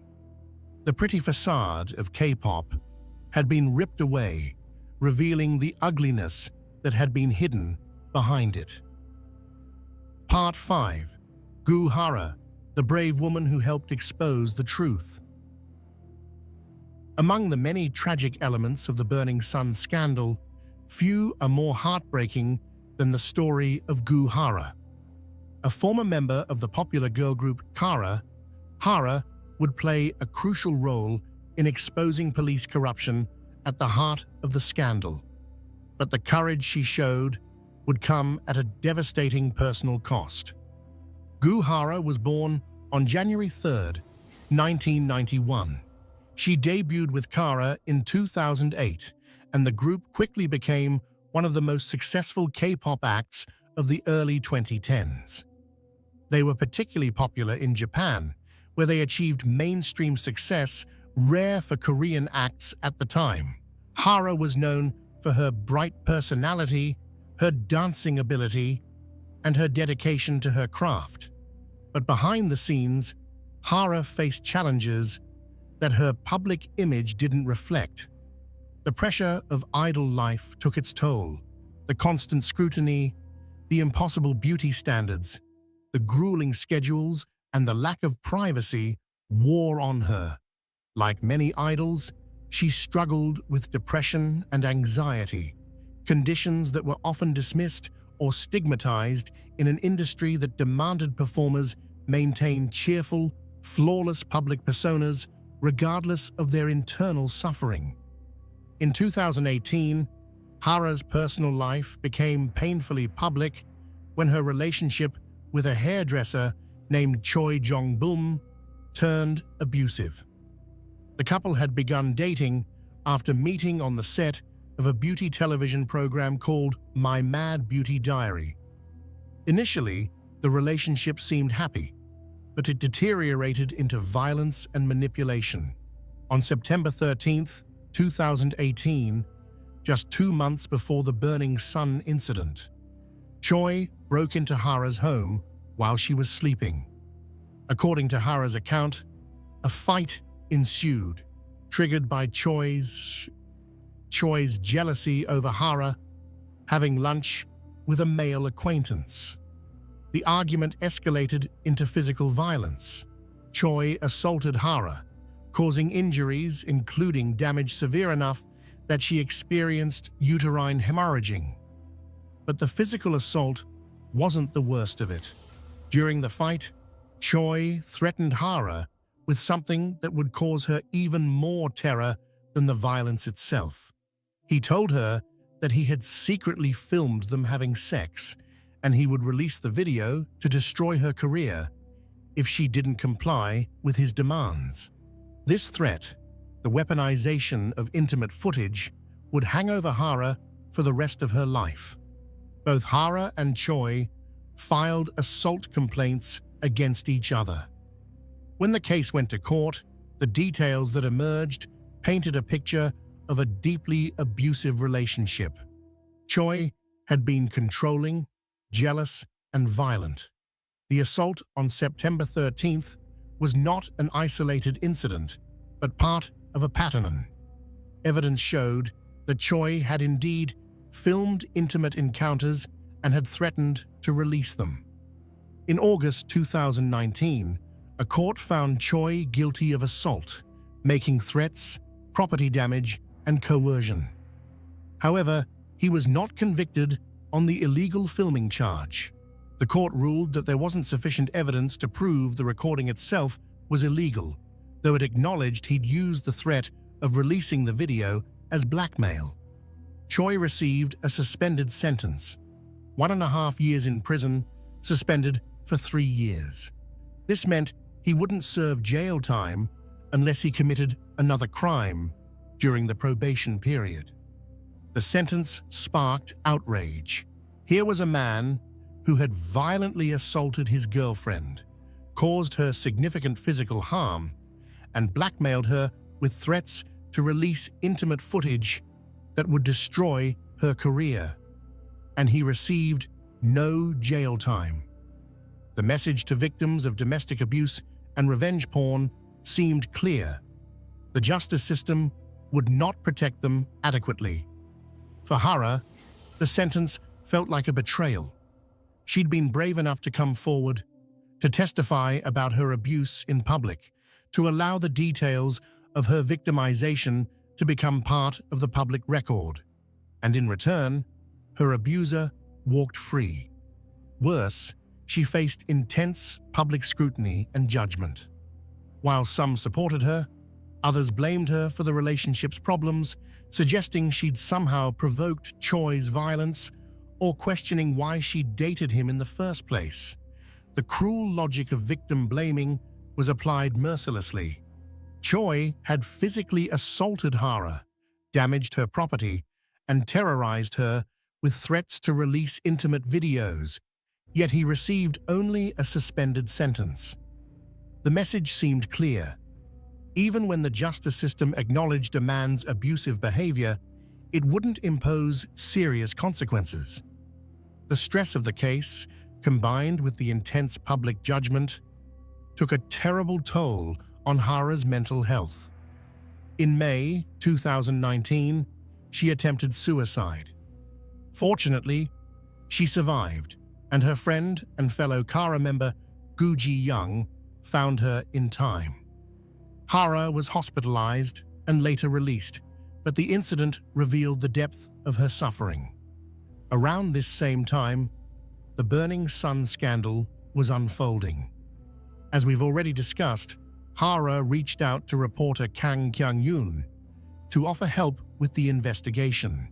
Despite dealing with her own traumatic situation, the lawsuit, the suicide attempt, the continuing public scrutiny, Hara wanted to help other victims of illegal filming and sexual exploitation. Hara's role in identifying Yoon Kyu-gun as the corrupt police official protecting the Burning Sun criminals was crucial. She used her connection to Choi Jong-hoon, whom she'd known since their trainee days, to convince him to tell the truth. She recorded the conversation where Choi revealed Yoon's identity and provided it to investigators. Without Hara's intervention, this key piece of the puzzle might never have been solved. When Hara spoke to Kang about why she wanted to help, she explicitly identified with the victims of Jung Jun-young and the others. "I am also a victim of revenge porn," she told Kang. Hara understood what it felt like to have your intimate moments weaponized against you, to be threatened and violated, and then blamed for your own victimization. She wanted to prevent others from suffering as she had suffered. Hara's bravery during this period was remarkable. She was simultaneously fighting her own battle against an abuser, dealing with the psychological aftermath of a suicide attempt, and helping to expose one of the biggest criminal scandals in South Korean entertainment history. All of this while facing public judgment, online harassment from fans who didn't want to believe the accusations against their favorite celebrities, and the knowledge that her ex-boyfriend might at any time release intimate footage of her. After the Burning Sun scandal broke fully into public view, Hara continued her activities, including traveling to Japan for work commitments. She posted on social media, sharing updates with fans. In photos and videos from this period, she appears to be trying to maintain normalcy, to continue her career despite everything happening in her personal life. But beneath the surface, Hara was struggling terribly. On November 24, 2019, exactly 1 year and 1 day after the incident that started the Burning Sun investigation, Hara was found dead in her home in the Cheongdam neighborhood of Seoul. She was 28 years old. Police investigated and ruled the death a suicide. There were no signs of foul play. In her final Instagram post, published just 2 days before her death, Hara had written simply, "Goodbye" in Korean. To those who'd been watching closely, who'd seen her struggles, who understood the crushing weight she'd been carrying, the message was heartbreakingly clear. Hara's death devastated her fans and the Korean public, coming just weeks after the suicide of another female K-pop idol, Sulli, who'd also faced intense online bullying and harassment. Hara's death forced Korea to confront the dark side of its celebrity culture. The pressure on idols, particularly female idols, was not just intense, it was sometimes deadly. In the aftermath of her death, over 200,000 people signed a petition calling for stronger punishments for revenge porn and illegal filming. Another petition demanded action against online bullying and hate comments. Hara's suffering and her courage in fighting back against her abuser became a catalyst for demands for legal reform. In 2024, 5 years after her death, it was revealed that Hara had played an even more crucial role in the Burning Sun investigation than had been publicly known. Reporter Kang Kyung-yoon disclosed the full extent of Hara's contribution, including how she'd helped identify Yoon Kyu-gun, Hara's brother, Gu Ho-in, who'd been present during the phone call with Choi Jong-hoon, confirmed his sister's involvement. Hara had known that helping with the investigation might bring more scrutiny to her own experiences with illegal filming threats. She'd known it might reignite public interest in her most traumatic experiences. She'd helped anyway, because she understood that staying silent protected perpetrators while speaking out protected potential future victims. Her final act of courage was trying to save others from the fate she'd experienced. The tragedy of Gu Hara's story lies not just in her death, but in the fact that the system failed her at every turn. When she reported her abuser, he received a sentence that felt like a slap on the wrist. When she faced public judgment, authorities did little to protect her from harassment and hate comments. When she tried to help expose corruption and sexual crimes, she had to carry that burden largely alone, without the support and protection she deserved. Hara's death remains one of the most painful chapters in the Burning Sun saga. She was a victim of the same culture that enabled the crimes at Burning Sun. A culture where women's pain was minimized, where abusers faced few real consequences, where speaking out often brought more suffering than silence. But she was also a hero, someone who refused to let her own victimization prevent her from helping others, who used her platform and her knowledge to fight for justice even when it cost her so much personally. In death, Hara became a symbol of what needed to change in Korea. Not just the laws around revenge porn and illegal filming, not just the treatment of abuse victims, but the entire culture that made women like her vulnerable and then blamed them for their vulnerability. Her memory became a rallying cry for reform, a reminder that behind every statistic about gender-based violence was a real person who'd suffered and deserved better. Part 6. Unraveling the Criminal Network. As the scope of the Burning Sun scandal became clear throughout early 2019, law enforcement agencies launched one of the most complex criminal investigations in South Korean history. What had begun as an inquiry into one nightclub assault had expanded into a multi-pronged investigation involving sexual assault, illegal filming, drug trafficking, prostitution, embezzlement, tax evasion, and police corruption. Dozens of suspects, hundreds of victims, and thousands of pieces of evidence had to be tracked, verified, and prosecuted. The investigation was, in many ways, a race against time. Once the scandal broke publicly, there was concern that evidence might be destroyed, witnesses might be intimidated, and suspects might flee the country. Prosecutors and police had to move quickly to secure phones, computers, and other devices that might contain incriminating material. They had to interview victims who were often traumatized and reluctant to come forward. They had to navigate complex digital forensics to recover deleted messages and videos. Jung Jun-young was one of the first to be arrested. On March 21, 2019, police took him into custody on charges of illegally filming and distributing sexual content. Jung's immediate admission of guilt was startling. In a statement to the press, he said, "I admit to all my crimes. I filmed women without their consent and shared it in a chat room.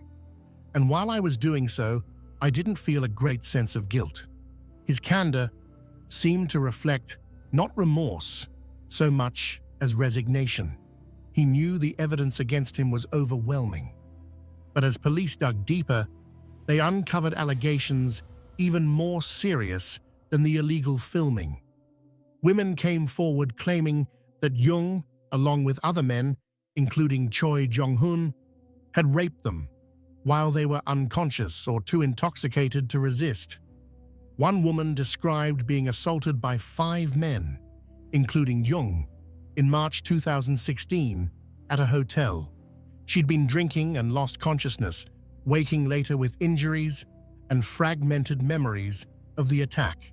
When she learned that the assault had been filmed and shared in a group chat, she was devastated. Choi Jong-hoon, the former FT Island member, was also arrested. Initially, Choi denied all charges, claiming he hadn't assaulted anyone, but evidence from the chat rooms showed him discussing assaults, and testimony from victims contradicted his denials. Choi had also been involved in a separate scandal, bribing a police officer to cover up a drunk driving incident. That investigation, too, became part of the broader case. Seungri's case proved more complex. While the chat room messages clearly showed him arranging prostitution services for business associates and potential investors, Seungri maintained that he'd been unaware of the illegal nature of these arrangements. He claimed his business partners had handled the details without his knowledge or approval, and that messages showing his involvement had been taken out of context or misunderstood. But prosecutors built a strong case. They had messages where Seungri explicitly discussed providing women to investors. They had testimony from employees who'd arranged these services at his direction. They had financial records showing payments related to prostitution services. Seungri was charged with multiple counts of prostitution mediation, essentially pimping, along with embezzlement, illegal gambling, and violation of the Food Sanitation Act. In March 2019, Seungri announced his retirement from the entertainment industry. "The public's anger toward me is very serious, he said in a statement. "I've decided to retire from the entertainment industry." He maintained his innocence on most charges, but acknowledged that his association with the scandal had become untenable. 2 months later, he enlisted in the military, a move that some saw as an attempt to avoid further scrutiny or to have his case handled by military rather than civilian courts. Lee Moon-ho, Burning Sun's CEO, was arrested on drug charges. Investigators found evidence that Lee had regularly used ecstasy and ketamine and had supplied drugs to club customers. Another club official, a promoter known as MD Cho, received even more serious charges related to drug smuggling and large-scale distribution. Police drug sweeps at Burning Sun and related venues netted hundreds of arrests for possession and distribution of various controlled substances. The police corruption investigation proved particularly difficult.